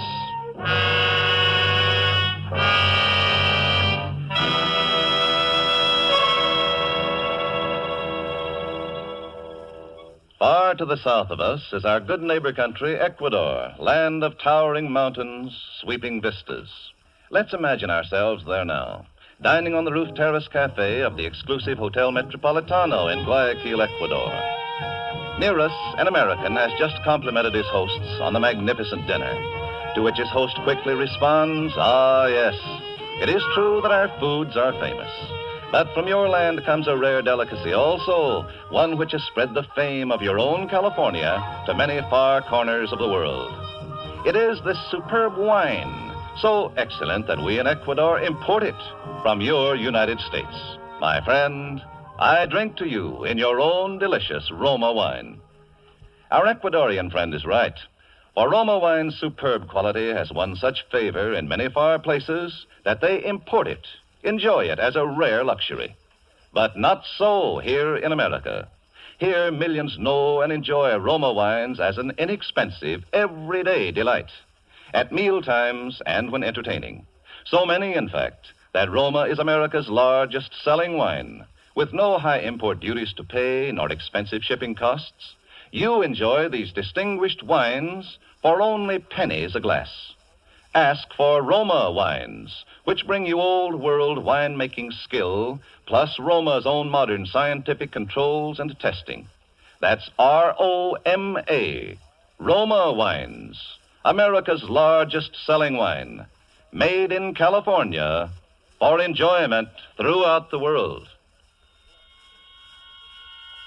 And now it is with pleasure that we bring back to our soundstage Lucille Ball in The 10 Grand, a tale well calculated to keep you in suspense.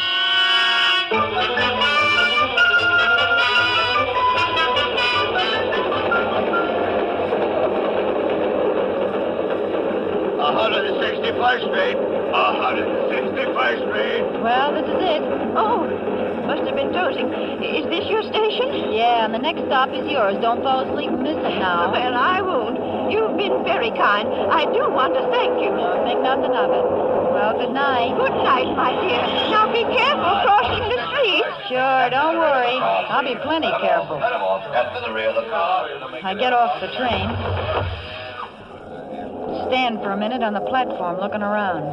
I don't see Sir Galahad, but he could have gone through to another car and come out down the line.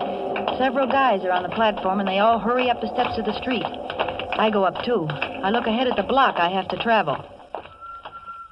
Then I hear it again, from the darkness of the street. I can't tell exactly where it's coming from, but I'm standing in the light, and whoever's after me has a pretty perfect target. I walk away, hugging my purse and shaking like 6 hangovers. I tell myself that pretty soon Yankee Doodle will grab me and take the money. Any second now. He wouldn't need to kill me. I haven't seen him, so I can't identify him. He could just take the money and leave. But suppose he enjoys killing people. Suppose he gets panicky all of a sudden and his finger slips on the trigger. Suppose he's a maniac. I think about screaming, but nobody'd hear me in time because screaming probably makes Yankee Doodle's trigger finger tremble. Why doesn't he do something? Why doesn't he take the money away from me and get it over with? Does he want me to offer it to him on a gold platter? Not Gigi. She's got a T-bone steak smothered in onions waiting for her if she ever gets out of this in one piece. But now I'm getting toward the next corner, and there's a dim street lamp on the other side. I see him. That's strange. He's been walking ahead of me all this time. Then I hear something else. Footsteps. Somebody behind me. I listen. That doesn't sound like the tread of somebody hurrying home to the little woman. That's a steady tread of somebody trailing somebody. I don't know how I know it, but I know it. There's Yankee Doodle up ahead, but here's also somebody behind me I don't like just by instinct. I'm sandwiched. I'm the ham between 2 slices of rye. I listen again. He's getting closer.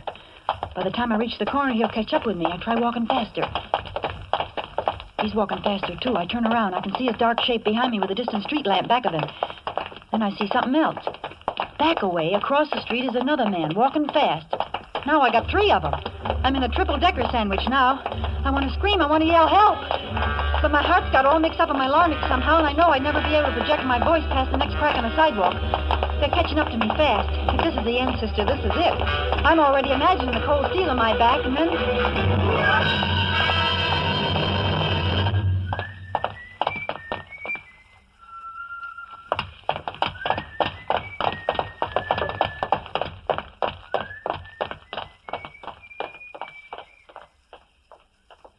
The two boys walk right on past me. Don't even give me a tumble. They're making time, and as the one on my side gets ahead of me, I see him nod to the one across the street.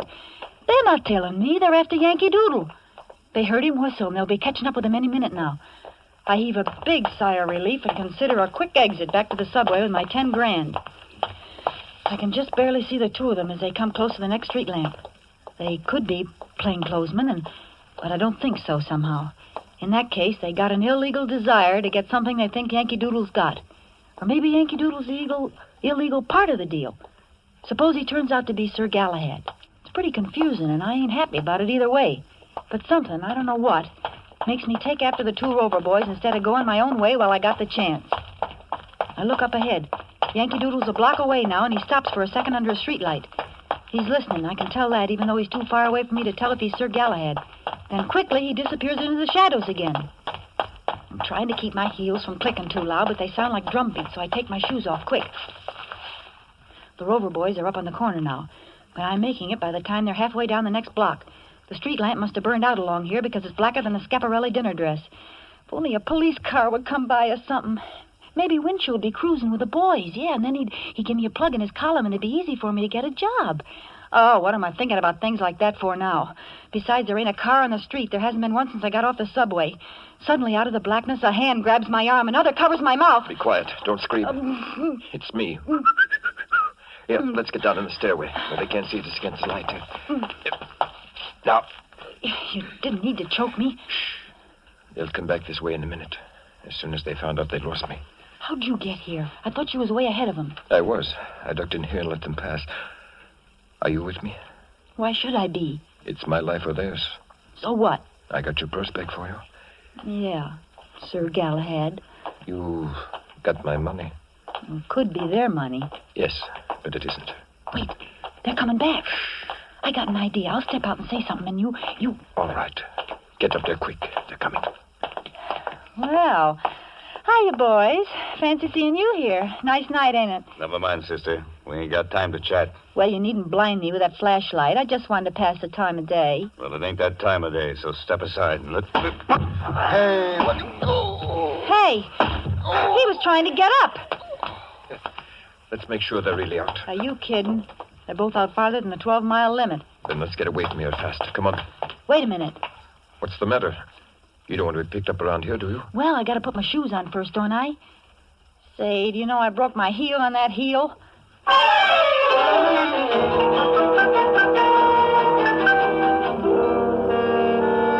So, here we are, 15 minutes later, sitting in an all-night restaurant after running practically 12 blocks and me forgetting all about the fact my feet was killing me a couple hours ago.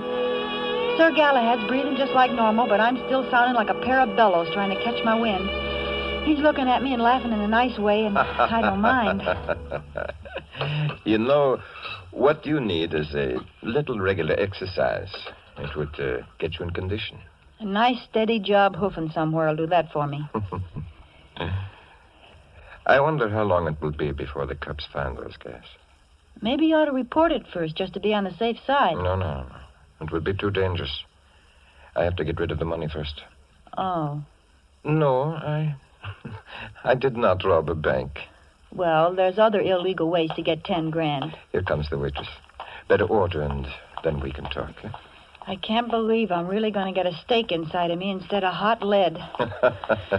Wait until you see what the steak's like before you feel too happy. Know what you want yet? Yeah, a long time ago. T-bone steak, rare, smothered in onions. Make it 2, please. 2 T's, rare and buried. All right, shoot. What am I saying? I'm a Greek. Yeah? I came over here when I was about 15. My father and mother are still in Athens. I couldn't get them out of the country when the Italians invaded. So I don't know where they are now. Oh, gee, that's too bad. Oh, I'm like a lot of people over here. I want to do something for my mother country, even though I am a naturalized American. So, in my spare time, I collect contributions from other Greeks living over here. Oh, you mean for the Relief Society? Oh, no, that's different. This money supports the Greek underground. It has to be gotten and sent very quietly because certain people over here would like very much to know who's operating the underground in Greece. You see? Yeah, I'm beginning to. What about the Rover boys? Who? The 2 kids we lulled to sleep back there. Oh. Well, I can't prove it yet, but I think they're Axis agents. They've been following me ever since I left home this morning. Today was my day off, and I've been making the rounds, collecting. You did pretty well. How much is in that bankroll? $10,415. Oh, boy, you're quite a salesman. I've got a good product to sell. Anyway, I thought I could shake those guys in the subway. But then when you got your purse lifted, I did a little quick thinking and decided the money would be safer with you for a while. And I do want to thank you. Oh, that's all right. Always glad to help out. Well, I guess you'd like to have your 10 grand back now, huh? You know, in Greece, they have a law that whoever finds money gets to keep 10% as a reward. No kidding. Yes. So the way we'd figure it, you get $1,041.15. Say, that's wonderful. That's a great custom. I wonder why they don't adopt it in America. Well, I guess America has a lot of things that Greece doesn't have. T-bone steaks, for instance. Yeah, that's true. Well, here you are. I hope you get the dough into the right hands. Thank you very, very much. Aren't you going to count out your 10%? I got to contribute something to winning the war, ain't I? Say, miss. You want me? Yeah, what happened to them 2 T-bone steaks? Oh, well, I'm sorry, but when I took your order for the steak, I forgot this was Meatless Tuesday. Oh, no.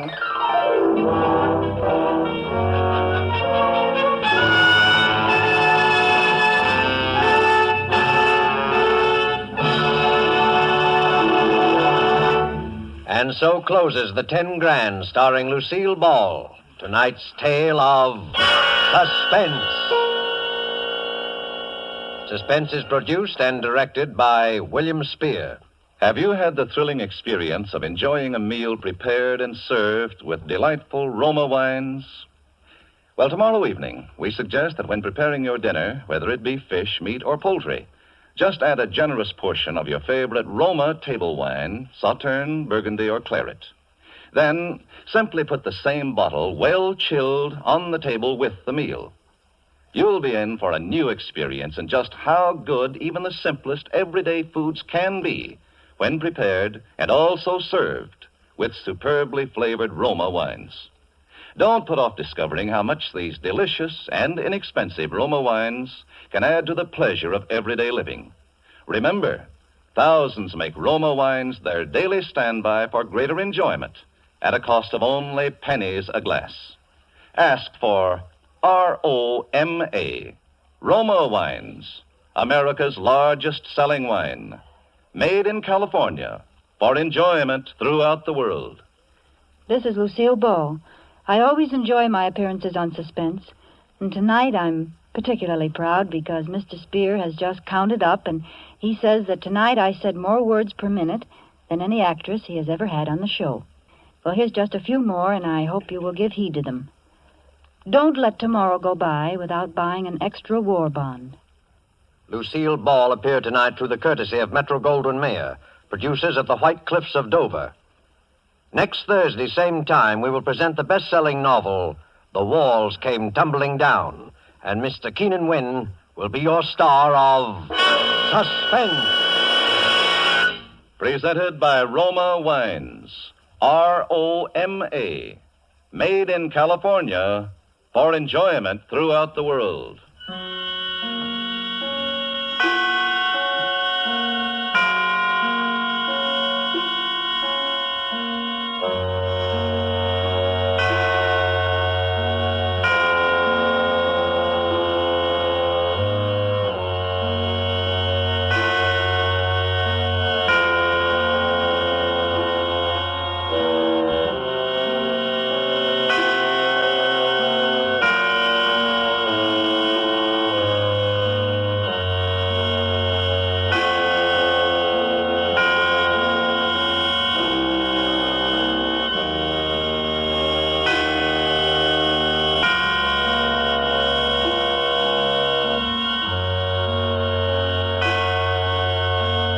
is CBS, the Columbia Broadcasting System.